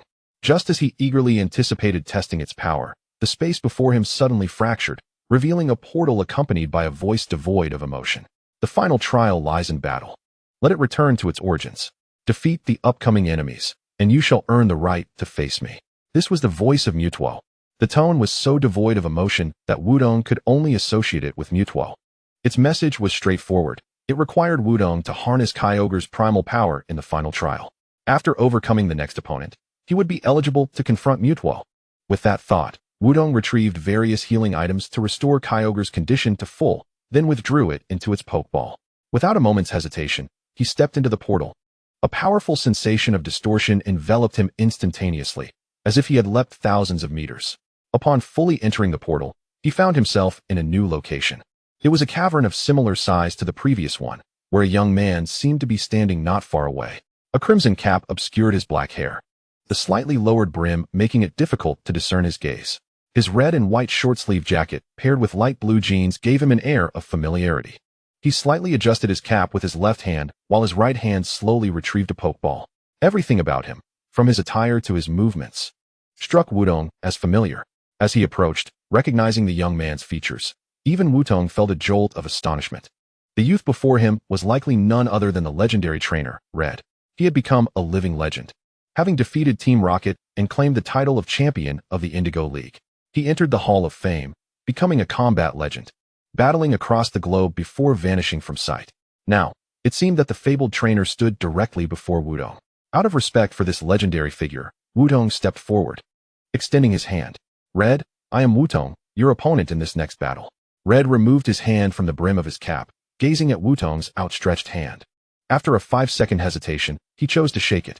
An air of palpable awkwardness hung between them, judging by this individual's apparent inability to speak. Wudong was almost certain this was the authentic Red. Indeed, confirming Red's identity did not rely on battle or inquiry, but rather on whether he could engage in conversation. Chapter 69, The Perfect Replica. Wudong. Red. The atmosphere was thick with palpable awkwardness. While most accounts indicated that Red, though taciturn, was not cold-hearted, the reality of the situation was absurdly uncomfortable. Wudong forced a smile, retreating to his original position, grappling with whether to summon Zoroark to utilize its ability when Mutuo's voice resonated around them. He is merely a perfect replica I have created. You need not bear any psychological burden. Defeat him, and let me witness the bond between you and your Pokémon. A replica? Wudong felt a wave of relief. If it was merely a replica, there was no need for any psychological strain. In that case, Let us see the prowess of the legendary strongest trainer. The thought barely settled in his mind when Red had already released a Pokeball. Amidst the deafening roars, a crimson dragon, reminiscent of a deity emerging from flames, materialized before them. With colossal wings and a tail ablaze with fierce flames, its familiar silhouette was unmistakable. It was Charizard. Charizard, a level 50 fire Pokemon, capable of unleashing ferocious flames that seemed capable of incinerating all in their path, occasionally igniting forest fires. The Pokédex revealed the evident truth. Under Mewtwo's control, Charizard had been reduced to a mere level 50. The fighting spirit within Wudong surged as he grasped a Pokeball and hurled it with fervor. Kyogre, I entrust you with this battle. In an instant, as the azure orb soared forth, an indigo radiance enveloped the cavern, filling every corner with the essence of the ocean. Kyogre erupted in a dazzling glow, the ocean's energy pulsating with vigor. Its entire form shimmered, transforming into a translucent entity that emitted a golden light from within. Kyogre. Primal reversion. It roared, and the sea echoed back with jubilant cries. The underwater cavern trembled with greater intensity, celebrating the deity's return. The rain summoned by its ability vanished in an instant, replaced by a torrential downpour akin to a deluge from the heavens. This was the primal ability of Kyogre, Origin Pulse. Not only did it amplify the power of water-type moves by 50, but it rendered fire-type moves utterly ineffective. Thus, at this very moment, Charizard was all but incapacitated. This was merely the first Pokemon of the Crimson Trainer, rendered no threat under the weight of elemental and ability dominance. Without a second thought, Wudong opted for an overwhelming display of strength. Kyogre, unleash Origin Pulse. Origin Pulse, an exclusive move of Kyogre. With a base power of 110, its effectiveness was uniquely enhanced due to its type and exclusivity. Coupled with the Origin Pulse, this strike was sufficient to annihilate. Numerous pale azure orbs materialized around Kyogre, which let out a mighty roar as brilliant beams shot forth like petals in a tempest. The azure rays struck Charizard with a critical hit, the outcome devastating, leading Charizard to succumb. Meanwhile, the Crimson Trainer showed no reaction, perhaps having already understood the inevitable outcome the moment Kyogre appeared. He chose to forego any struggle, waiting until Charizard's HP was entirely depleted before retrieving it with a Pokeball. Wudong's fighting spirit waned slightly. He discerned the underlying truth. Mewtwo's so-called perfect replicas were nothing but a farcical imitation, mere puppets devoid of autonomy. Unbeknownst to the Crimson Trainer, Wudong's thoughts remained concealed as he tossed out a second Pokeball, revealing a towering 2-meter-tall blue-green toad. The most striking feature was the enormous flower blooming atop its back. Supported by a trunk reminiscent of a palm tree, its petals a blend of 6 red petals encircling a yellow crown-like center. Undoubtedly, this was one of the Crimson Trainer's 3 key partners. Venusaur. Venusaur, a level 50 seed Pokemon, harnessed sunlight through its massive bloom to convert it into energy. Charizard, Venusaur. And soon, Blastoise would follow. As a grass and poison type, Venusaur had an advantage over Kyogre, poised to inflict significant damage if struck by grass-type moves. However, similarly, Venusaur was doubly weak to ice-type moves, even though Wudong had allowed Kyogre to forget Ice Beam in favor of mastering Origin Pulse. The retained Blizzard was an even more formidable skill. Venusaur, use Petal Dance. The Crimson Trainer finally spoke, his tone devoid of embellishment, commanding Venusaur to launch an assault. Petal Dance, a grass-type move with a power of 90, unleashed a tempest of swirling petals, attacking all surrounding Pokemon. With a roar, Venusaur unleashed a flurry of flower petals, striking directly at Kyogre. Despite the primal reversion, Kyogre's speed remained its Achilles heel, and with a 5-level disparity, Venusaur held the upper hand in swiftness. The move connected, causing a significant reduction in Kyogre's HP, delivering notable impact. However, thanks to the primal reversion, Kyogre's HP had surged tremendously, while the pain was palpable. It had yet to strike at its core. Now, the rhythm of the battle belonged to Wudong. Kyogre, unleash Blizzard. Wudong clenched his fist and swung his arm, activating his fortunate ability. A true blizzard erupted from Kyogre's massive maw, ravaging Venusaur's considerable form, causing its petals to flutter perilously. The move struck true, delivering exceptional results, leading to a significant drop in Venusaur's HP, rendering it frozen solid. The Crimson Trainer, witnessing Venusaur succumb to the frigid embrace of ice, promptly retrieved it without hesitation, then cast forth a third Pokeball. It was no surprise, the Pokemon that emerged was Blastoise. Kyogre used Thunder. Wudong wasted no time, resolved to overpower his opponent. As the 5th Pokemon fell, The Crimson Trainer was left with but one Pokeball. Just as he prepared to release it, Wudong interjected, proclaiming that the battle need not continue. The Crimson Trainer halted his movements, and Wudong's gaze bore into him, or rather, into the Mutwo that controlled him. You sought to witness the bond between trainer and Pokemon, yet you crafted a puppet devoid of any such connection. Do you not find that ironic? The Crimson Trainer remained silent. Smiling, Wudong continued, if I am not mistaken, the trainer who defeated you a decade ago was the original Red. His bond with his Pokemon triumphed over your unparalleled might. Your defeat was absolute. You yearn for that bond, yet recoil from humanity in disdain. You concealed yourself, only to take notice of me this time. You wish to witness the bond between my partners and me. Hence your attempts to control and replicate trainers to battle against me. But you are mistaken. Whether through control or imitation, they are mere puppets, lacking self-will and devoid of connection with their Pokemon. When witnessing your Pokemon suffer, you exhibit no reaction, only the desire to vanquish me swiftly. Mutwo, with only power at your disposal, if you do not change, you shall forever remain oblivious to the bond one share with my partners. Chapter 70. What is a bond? You shall elucidate to me. Enough. Mutwo's voice interrupted Wudong.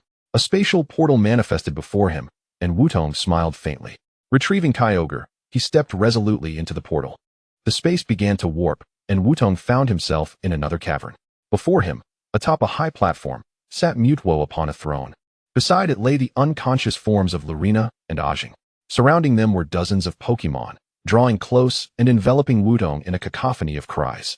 Ignoring the Pokemon, Wudong continued to gaze at Mutwo upon the throne. Compared to the initial excitement upon discovering Mutwo's existence and the exhilaration of entering the cavern, Wudong now felt a profound sense of pity for this being.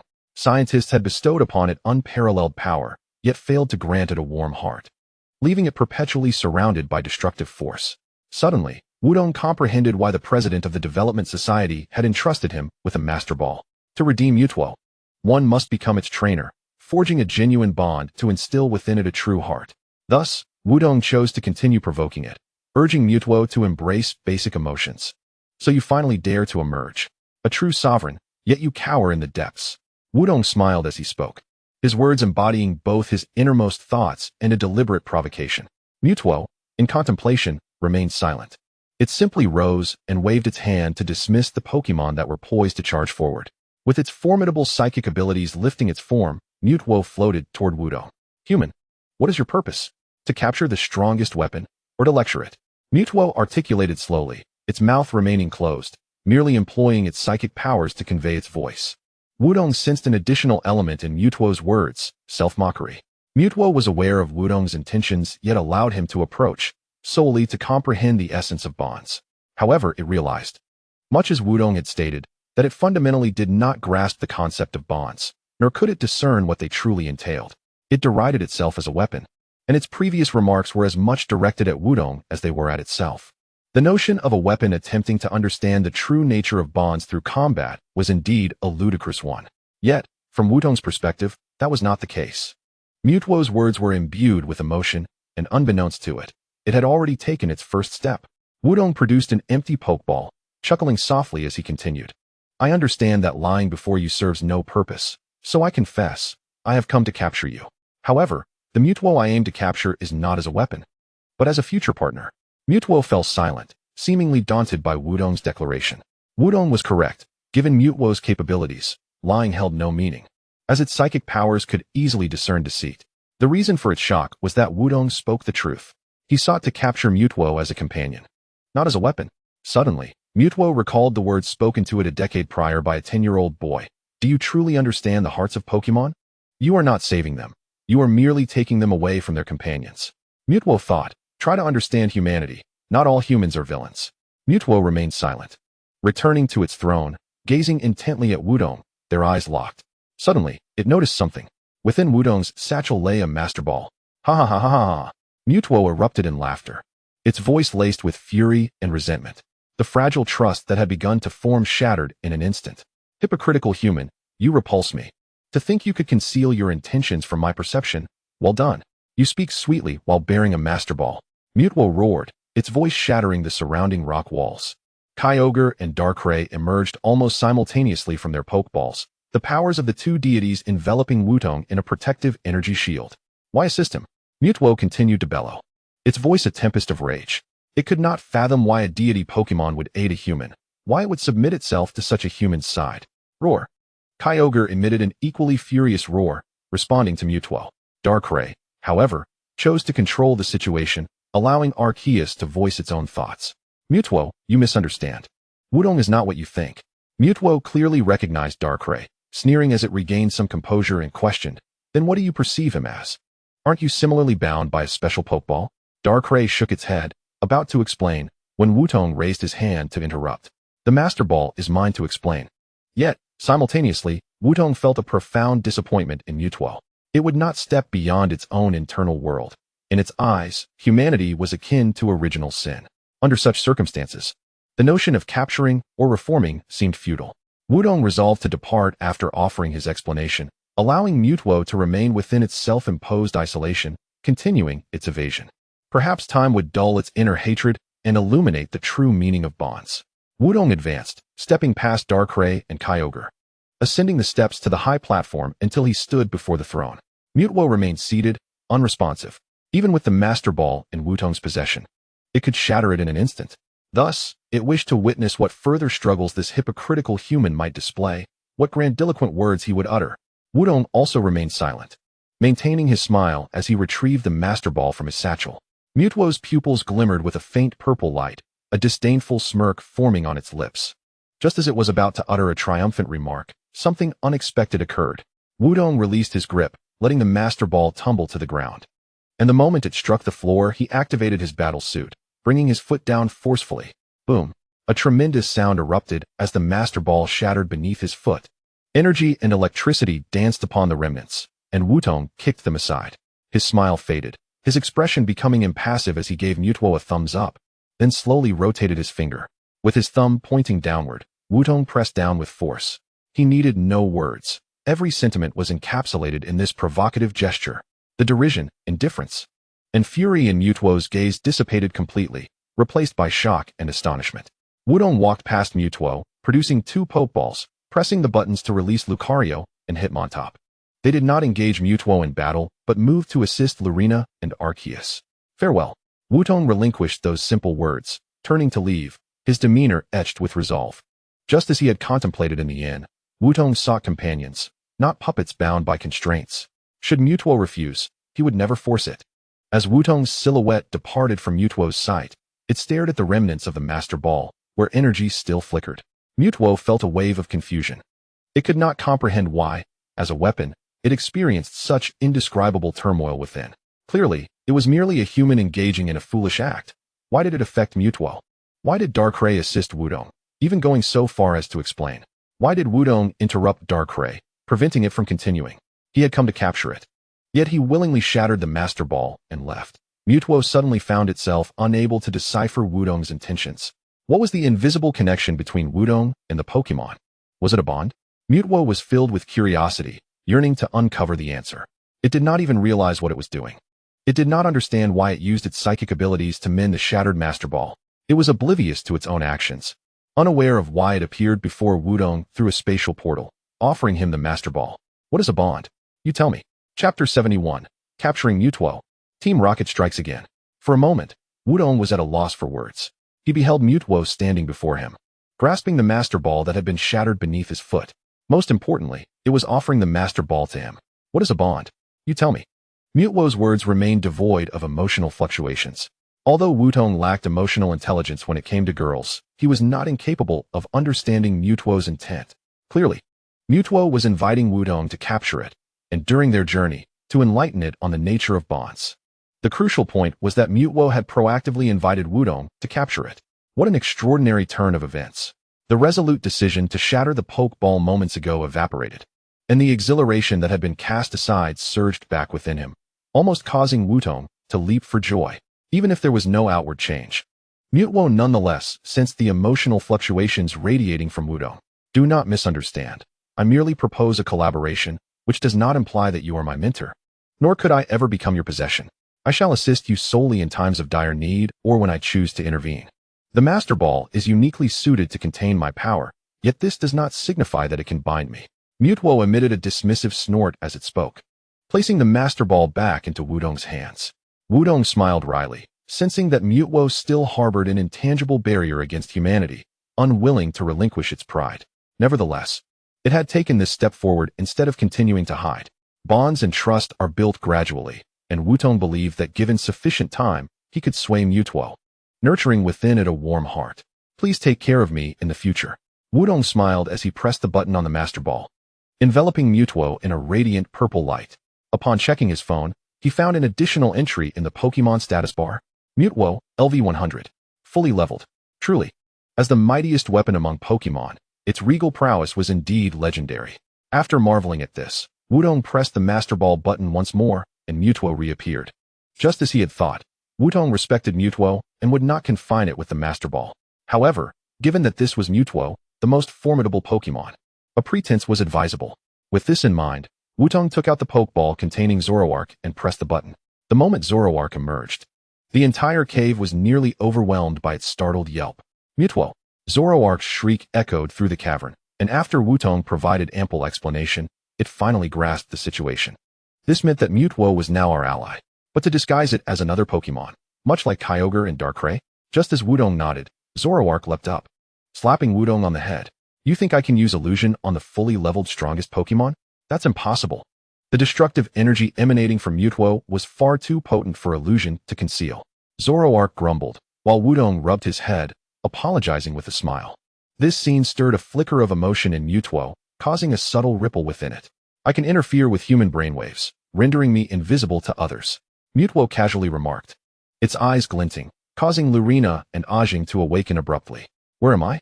Lurina's voice sounded somewhat feeble, while Ajing rubbed his head, grimacing and unable to articulate a response. Wudong quickly instructed his Pokémon to set them down, and Lurina, hearing a gentle voice nearby, opened her eyes to find Wudong before her. Suddenly, memories of her unconscious state flooded back. She recalled a dream in which she was controlled by a Pokémon and engaged in a battle with Wudong, even witnessing her Torterra undergo Gigantamax. Yet, astonishingly, Wudong had triumphed over her Gigantamax Torterra with his unique Garchomp. In the aftermath of the battle, she felt as if she was carried away by that very Pokémon, seeing Wudong appear out of nowhere. She vividly remembered Wudong confronting that immensely powerful Pokémon and saving her right before its eyes. The appearance of that Pokémon seemed to be documented in some crucial records, a name echoing in her mind. Mutwo.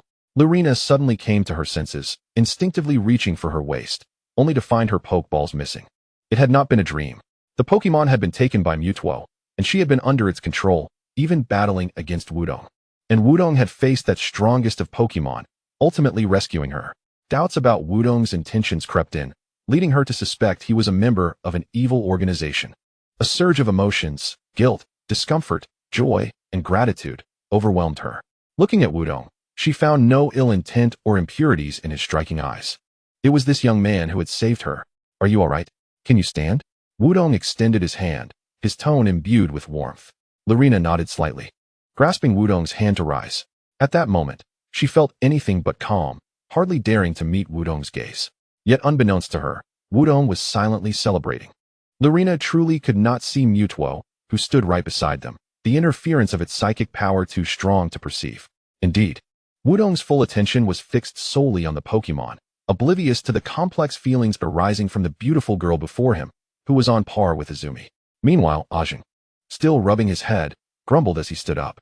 Once I find that wretched Pokémon, I'll yank the tube off its head and use it to drink milk tea.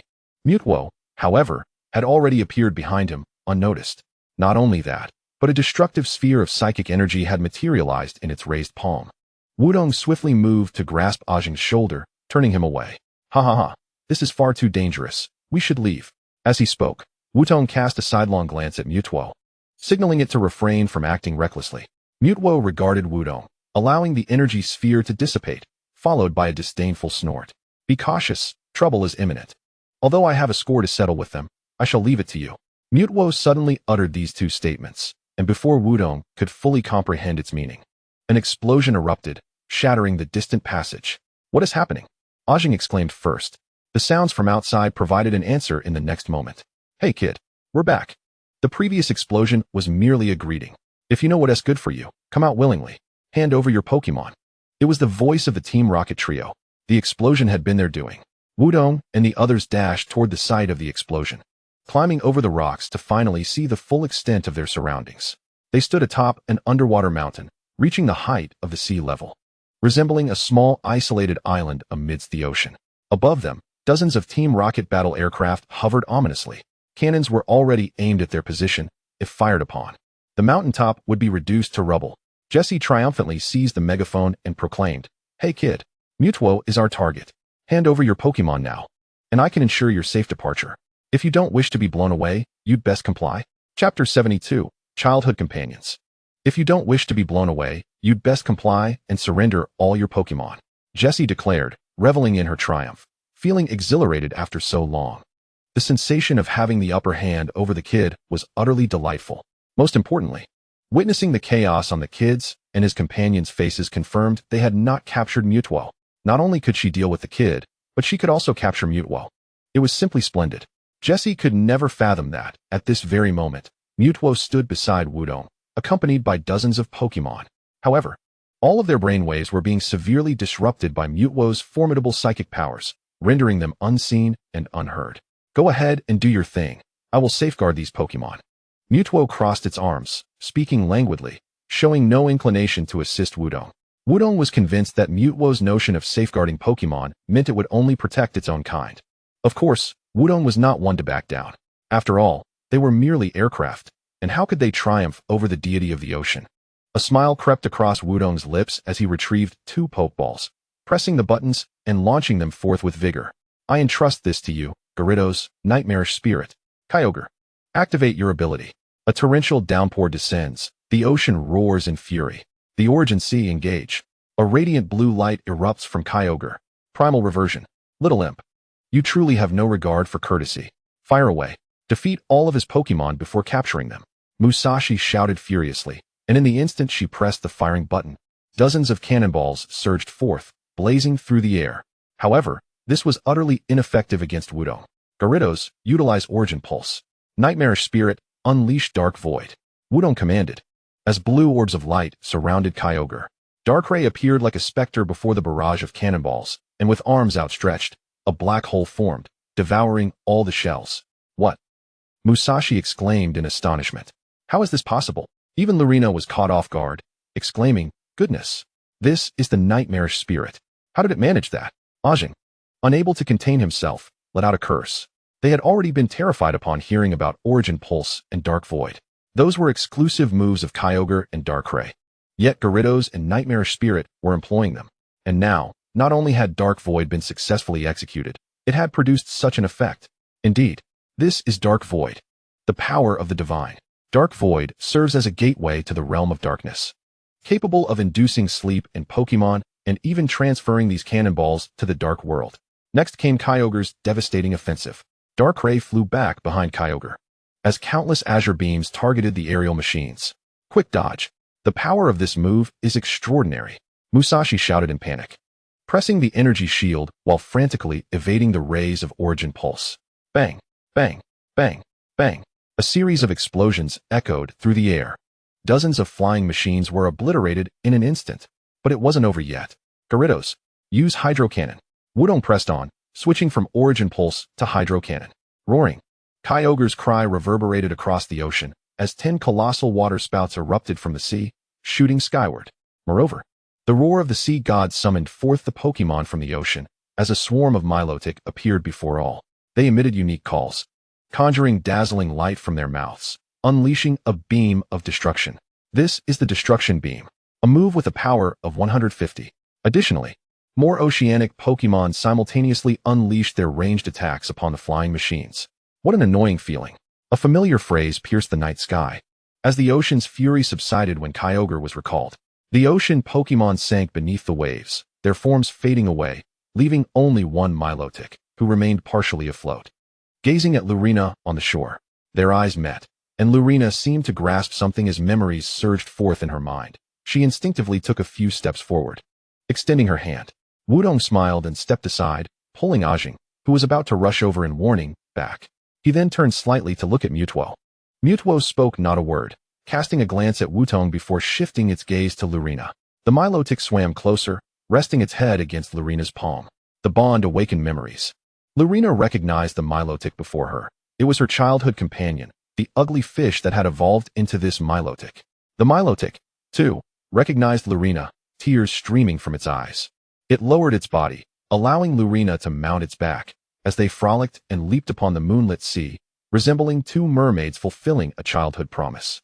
This is the essence of bonds, Mutwo mused instinctively, sensing an invisible connection between Milotic and Lurina. Just as Wudong shared a similar intangible bond with his Pokémon. This connection was neither energy nor psychic power, an enigma beyond Mutwo's comprehension.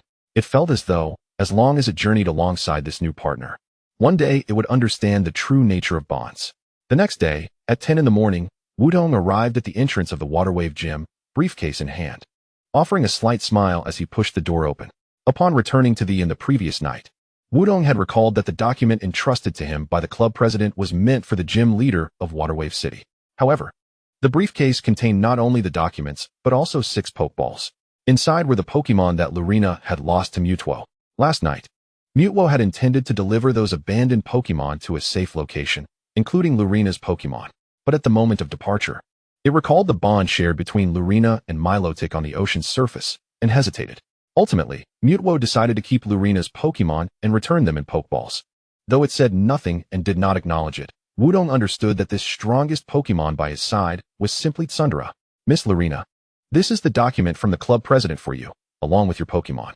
Lurina accepted the briefcase, and upon seeing her Pokeballs, she nearly collapsed in relief. Finally shedding her calm facade, she anxiously checked on the well-being of her partners, forgetting to thank Wudong. 20 minutes later, after regaining her composure, Lurina emerged from the room. She formally bowed to Wudong and sincerely expressed her gratitude. Wudong, this is for you. Lurina pulled out a wristband from her bag and handed it to Wudong, matching the one on her right wrist. This is a Gigantamax band. It enables Pokémon to undergo Gigantamax transformations. The club president mentioned they have developed a band that allows Pokémon to Gigantamax even outside the Galar region. The principle seems to involve implanting a special energy crystal, combined with their technology. However, there is only one such band, and this is the one I'm giving you. For me, Gigantamaxing has no immediate significance. I believe it's better suited for you. Chapter 73, Grass-type Pokémon capable of Gigantamaxing. Wudong was about to refuse immediately, such an important item, given so freely. Moreover, the development was tailored specifically for Lurina. He could not accept it. However, Lurina had anticipated Wudong's refusal. She grasped his arm and said, "No need to be so agitated. I told you, it's only temporary. Let us make a promise. In the league tournament, if you lose to me, I will reclaim the band. How does that sound?" This was indeed acceptable. Wudong nodded in agreement, but suddenly realized something. Lurina intended to participate in the league tournament? The league tournament was a competition open only to trainers who had earned 8 badges. Victorious trainers could challenge the league champion. Lurina's declaration meant she was about to. I plan to resign from my position as gym leader and become a traveling trainer. Lurina smiled as she once again guessed Wudong's thoughts. She handed Wudong the Waterwave Gym badge, saying, "Last night, I witnessed your strength. This badge will undoubtedly belong to you without a battle. It was precisely after witnessing your battle that the blood of a trainer was awakened within me, making me realize what I truly sought. I wish to rediscover myself on this journey and emerge victorious in the league tournament, proving my strength." Lurina exclaimed excitedly, her fighting spirit nearly revealing itself. But she was utterly unconcerned now. She rose to her feet and extended her hand towards Wudong, declaring, "The next time we meet, we shall be adversaries. And I shall show no mercy." Wudong chuckled in response, clasping Lurina's hand as he stood and nodded slightly. "I look forward to our battle." 3 hours later, in the cabin of the cruise ship, Wudong gazed at the Gigantamax band adorning his right wrist, utterly enchanted by its allure. After all, it was Gigantamax, a phenomenon he had long admired on video platforms. Who wouldn't yearn for such extraordinary abilities? Especially after his encounter with Lurina. The Gigantamax Toxapex had left a profound impression on him. Its commanding presence and unique moves were simply awe-inspiring. Regrettably, none of Wudong's current Pokémon were capable of Gigantamaxing. The band could only be utilized upon capturing a Pokémon with that capacity. It seemed that Mutwo sensed Wudong's distress, as it quietly vanished without a word. 5 minutes later, Wudong returned with his lunch, only to discover an additional Pokeball on his bed. Checking his belt, he found it fully stocked, leaving him puzzled about the origin of the mysterious Pokeball. Instinctively, he glanced at Mutwo, who sat on a nearby sofa, eyes gently closed, exuding an air of indifference. Such a proud creature. Wudong chuckled lightly, rubbing his forehead as he picked up the Pokeball from the bed, disregarding his meal, and dashed to the deck to press the button and unleash it. Roar. The unique sound reverberated in Wudong's ears, heralding the arrival of a Pokémon that resembled a gorilla. It was a 2-meter-tall, deep brown gorilla, standing bipedally, its muscular arms resting on the ground, adorned with leafy green fur atop its wrists, head, and back. Moreover, the moment it appeared, a vast section of the deck transformed into a lush grassy field. A peculiar tree stump drum materialized before it, even sprouting a pair of drumsticks. Wudong's eyes sparkled with excitement. This was none other than the Galar region's Rillaboom, a formidable grass-type Pokémon capable of Gigantamaxing. Rillaboom, level 50, the drummer Pokémon, could harness the power within unique stumps through drumming, manipulating roots to engage in combat. As the Pokédex relayed basic information, Wudong's phone displayed his status as well. Not only was this Pokémon the grass-type Wudong desperately needed, but its ability, Grassy Surge, was exceedingly rare. Grassy Surge creates a grassy terrain upon entry that lasts for 5 turns, enhancing the power of grass-type moves by 50 while gradually restoring HP each turn. Furthermore, damage from earthquakes and similar moves would be halved. This ability was simply invaluable. Its move set was perfectly curated: Grassy Glide, Wood Hammer, Bulk Up, and Swords Dance. With a focus on physical attack, Rillaboom could unleash substantial damage with both Grassy Glide and Wood Hammer, complemented by Swords Dance for a significant attack boost. Coupled with a Miracle Seed, which amplifies grass-type move power by 20, it was a formula for instant annihilation. The remaining Bulk Up, while not a grass-type move, provided an excellent backup option with its high power and potential for type advantage in specific scenarios. Most importantly, Rillaboom could Gigantamax. In its Gigantamax form, it possessed a unique move with a power of 160. This grass-type Pokémon not only filled a gap in Wudong's team, but also introduced a new strategy for Gigantamax battles. Considering its inherent strength, Wudong couldn't help but feel that Mutwo was incredibly thoughtful, just as Wudong was eager to test the power of Gigantamax. A somewhat effeminate voice interrupted his thoughts. "Hey, your gorilla is quite loud. Can't you see I'm here sunbathing? How utterly blind and rude." The speaker was a man clad in a blue suit, his shoulder-length hair swaying slightly as he approached. His refined features bore a hint of delicacy, yet his demeanor exuded a certain flamboyance. As he spoke, his pinky finger was raised, and his gestures exuded a certain air of pretentiousness. Wudong awkwardly chuckled and politely apologized, preparing to retract his Pokémon when the flamboyant man suddenly became agitated.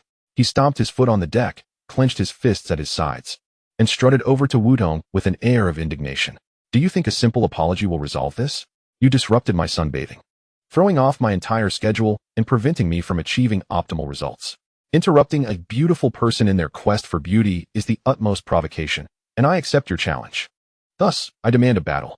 The flamboyant man jabbed his finger at Wudong's chest, retracting it with a look of mild surprise, softly commenting, "You have quite nice muscles." Wudong suppressed his discomfort and glanced at Rillaboom. Truth be told, while he was eager to test the power of Gigantamax, he was not keen on battling such a trainer. However, catching sight of Rillaboom's determined gaze, he stepped back and declared, "I accept your challenge. Let us engage in a Pokémon battle." Chapter 74, The Flamboyant Defeat. How rude. Just like your Pokémon. Well, allow me to demonstrate what true elegance in grass types looks like. Servine, showcase your grace. The flamboyant man tossed his Pokeball, and a Pokémon emerged in a burst of light. It resembled a snake, its light green body adorned with yellow patterns reminiscent of regal motifs. Around its neck were 2 curled leaf tendrils resembling suit lapels, and its tail sprouted 3 leaves. Its red gem-like eyes exuded an air of nobility, gazing disdainfully at Wudong, reflecting its owner's haughty demeanor. Servine, level 50, grass type, the royal Pokémon, would only engage with opponents who dared to stand undaunted before its majestic gaze. As the Pokédex recited its information, Wudong nodded slightly, while the flamboyant man smugly gestured with an exaggerated flourish, commanding, "Servine, use Leaf Blade. Finish it with the utmost elegance." Leaf Blade, a grass-type move with a power of 90, allows the user to slice through opponents with blade-like leaves, making it easy to strike critical hits. Wudong was perplexed. Why would this individual choose to attack Rillaboom with a grass-type move? Moreover, was he unaware that one could switch Pokémon during battles? Wudong promptly retrieved the Pokeball for his Volcarona and called out, "Fiery Blaze." Servine, being faster and at a higher level, brandished a leaf sword with its tail and lunged at Volcarona. The move landed, causing a slight decrease in Volcarona's HP, but the effect was rather underwhelming. However, the next moment proved different. Fire trumped grass. Volcarona flapped its wings, unleashing flames that erupted upon Servine. Boom. The move struck true, and Servine succumbed to its defeat with remarkable efficiency. Wudong pondered how on earth Rillaboom had been trained to level 50 while still allowing Servine to battle. Before he could contemplate further, the flamboyant man erupted in a high-pitched falsetto. Cheater. Deceiver. Pathetic. This was supposed to be a battle between grass types. How could you suddenly switch to a fire-type Pokémon? Most importantly, you, my dear fellow, had the audacity to injure my majestic superior with such a coarse skill. It is, after all, my most dashing Pokémon, and any serious burn would jeopardize my participation in the Grand Contest 3 days hence. Such an unforgivable act, affecting the Grand Contest, shall not go unpunished. With that, the flamboyant trainer suddenly retrieved a second Pokeball, pressed the button, and summoned Primarina, intending to enchant with its most elegant and melodious aquatic song. Amidst the enchanting melody, the trainer's second Pokémon emerged. It was a slender and exquisite sea lion, adorned with cascading sea-green curls, bound into 3 segments by pearl hair ties, embellished with pink starfish accessories at its temples. Draped in a light blue, wave-patterned cape, it sported a skirt-like frill around its hips, with a split-tail tip featuring white accents, surrounded by a ring of wavy adornments. Its azure eyes were framed by thick, white lashes, blinking gently, and combined with its stunningly graceful form, it resembled a mermaid straight out of a fairy tale. Primarina, level 50, a water and fairy-type Pokémon. Renowned as the soloist Pokémon, was famed for leading a chorus under the moonlight, imbued with an ethereal charm. The trainer, with an air of haughtiness, commanded Primarina to unleash a bubble aria, aiming to triumph over that fiery moth. The command left Wu-Tong in a state of bewilderment. Initially, he intended to deploy Superior against the raging Conkeldurr. Now, with the Conkeldurr still present, he chose to send out Primarina instead. Was he foolish? Or did he presume Wu-Tong to be so? Did he not realize that one could recall Pokemon mid-battle? Wu-Tong took out a Pokeball to withdraw the fiery moth, raising his right hand amidst the trainer's already ear-piercing shouts. Conkeldurr, let us Gigantamax. Roar. Wu-Tong retrieved Conkeldurr, and the Gigantamax band on his wrist erupted with radiant light, reminiscent of Lurina's display within the underwater cavern. The Pokeball instantly enlarged, and with a swift turn, Wu-Tong tossed it. The moment it landed, the Gigantamax Conkeldurr materialized. The transformed Conkeldurr's body intertwined with the stump drum, which rapidly evolved into a full drum set that resembled a forest. Furthermore, 4 vines sprouted from its body, akin to arms, adeptly wielding equally colossal drumsticks. United with the forest drum, Conkeldurr gained an augmented strength, controlling the sticks with the finesse of a master drummer. The Pokédex relayed the information regarding the Gigantamax state, and Wu-Tong noted the corresponding Gigantamax skills in the skill panel. Primarina, possessing a relatively low speed stat, was unable to attack this round. Therefore, let Wu-Tong unleash a decisive blow. Conkeldurr, use G-Max drum solo. Roar. The mighty Conkeldurr let out a furious roar, gripping the drumsticks tightly alongside the vines, and in a frenzy of sound, struck the forest drum with abandon. The power of the forest erupted, causing the entire deck to tremble, as gigantic roots surged forth from the grass, akin to a dragon charging towards Primarina, erupting beneath its form. Boom. With a skill power of 160, a 50 increase from the ability, and a 20 boost from the Miracle Seed, the total damage soared to 288, coupled with the double damage from type advantage. Primarina was rendered unable to continue the battle in an instant. Primarina. The tenor's voice resounded once more. Wu-Tong, unable to bear the noise, clamped his hands over his ears, yet upon witnessing the flamboyant trainer cradling Primarina in a dramatic farewell, he regretted not having 2 more hands to shield his eyes. A strikingly handsome man, yet at this moment, he resembled a weeping lamenter. It was merely a temporary loss of combat capability, hardly a grave matter. Especially with a Pokemon Center aboard the ship, this fellow was indeed overly dramatic. Goodness, you audaciously switched Pokemon again, and employed such a coarse and terrifying skill against it. If it incurs irreversible damage to its skin, how would I ever compete in the grand contest of beauty? The flamboyant trainer recalled his Pokemon and turned to leave, continuing to mutter about Wu-Tong's rudeness and incompetence. Wu-Tong, however, paid little heed to his words, focusing instead on the recurrent mention of the grand contest. Upon returning to his private quarters and consulting his phone, he discovered that a Pokemon Grand Contest was to be held in Kinizumi City in 3 days. This competition showcased the allure of Pokémon through various events, with the champion of the final event seemingly receiving a reward. Chapter 75, The Request of Mewtwo. 3 days later. Kanazumi City, the dock. The passenger ship came to a halt amid the blaring of the horn, and Wu Tong, along with most other passengers, disembarked in this port city.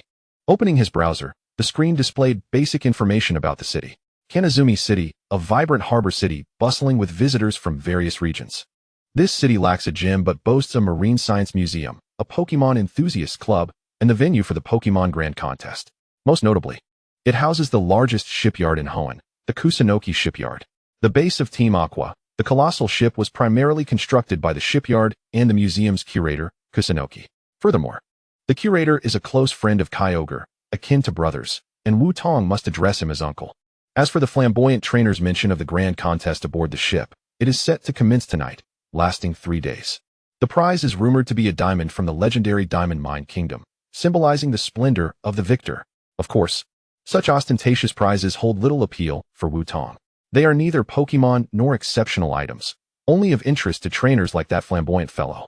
Thus, Wu Tong planned merely to pay a visit to Curator Kusunoki and the local branch of Team Aqua before setting off for the next city.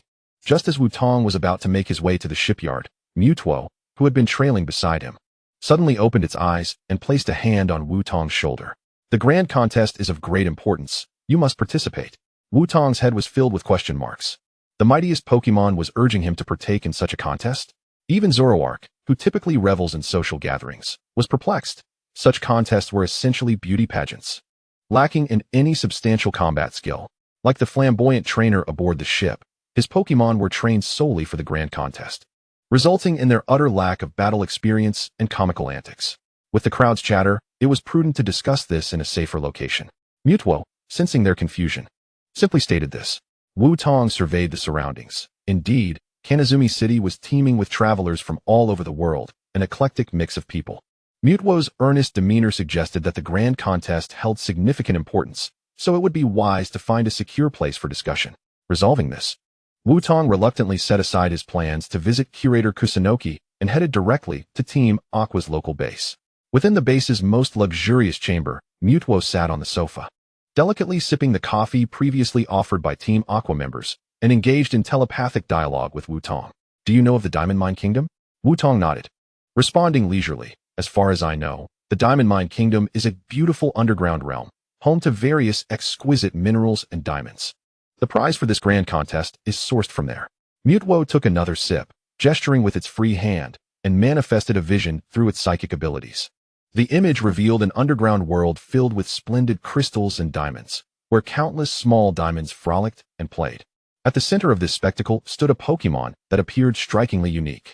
Upon her head rests a resplendent pink circular diamond, adorned with a crown composed of 4 octahedral diamonds and 2 elongated diamonds. The octahedral diamonds encircling her neck are set within a golden, elegantly curved ring. The upper portion of her body is draped in a white skirt-like garment, while the lower section resembles rough diamond ore, revealing fragments of glimmering diamonds. This is the princess of the Diamond Mine Kingdom, Diancie. Mewtwo interjects as the scene shifts, showing Diancie disappearing, prompting the small diamonds to frantically search for their princess. Eventually, the setting transitions to the city of Cana, evolving into the venue for the grand festival. The scene then settles upon the display of prizes at the event. Here lies a magnificent pink diamond, radiating a dazzling brilliance that irresistibly captures the gaze of onlookers. This diamond is none other than Diancie. Mewtwo sips a cup of coffee and concludes, "Huh?" Zoroark nearly spews out a mouthful of blood, unable to restrain himself from exclaiming. You can't be suggesting that the princess of the Diamond Mine Kingdom, that mythical Pokémon Diancie, ran away from home, transformed into a diamond, and was subsequently treated as a prize for the grand festival? Mewtwo nods, then shakes his head, revealing an even more astonishing truth.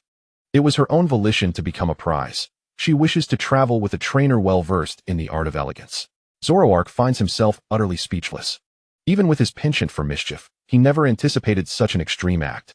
Instinctively, he glances at Wudong, hoping for a reasonable explanation, only to discover Wudong deep in contemplation. This fellow is actually pondering the antics of a rebellious princess. The most formidable Pokémon seeks to return the troublesome young lady home, while the strongest trainer deliberates on her mischievous escapades. What is happening in this world? In utter exasperation, Zoroark disregards them, leaping onto the bed and cradling his head in sleep. Wudong, however, is not merely considering the prank. He is contemplating that if he were to participate in the grand festival and secure victory, Diancie would become his Pokémon, a one-of-a-kind mythical Pokémon, not only possessing strength, but also unparalleled beauty and charm. Indeed, in Wudong's mind, the only thing capable of captivating him is a Pokémon. Mutwo perceives Wudong's thoughts and calmly remarks, "As a princess, Diancie is quite refined and would not simply run away from home. She may have encountered some predicament. I hope you can win the championship and return her gently." Mutwo's words douse Wudong with cold water, leading him to ponder that there is merit in Mutwo's reasoning. First and foremost, the Diamond Mine Kingdom is said to be a beautiful realm deep beneath the earth, home to the gem Pokémon, the small diamonds. Within this kingdom lies a colossal diamond known as the Sacred Diamond, which serves as the energy source sustaining the kingdom's operations. Only the princess, Diancie, possesses the ability to create and maintain this energy. With Diancie's sudden disappearance, the Sacred Diamond's energy source is compromised, and the Diamond Mine Kingdom will soon falter. This explains why the small diamonds were so frantic earlier. Therefore, in order to ensure their survival, Wudong must indeed return Diancie, although Mutwo's powers could forcibly extract her. Such an approach would likely provoke Diancie, resulting in a detrimental effect. Thus, winning the competition and returning her in a gentler manner is the optimal solution. With this thought in mind, Wudong rises, extending his hand towards Mutwo, smiling as he declares, "In gratitude for your gift of Aking, I shall assist you with this endeavor." Aking is a nickname for his Gigantamax Inteleon, as its full name is rather lengthy.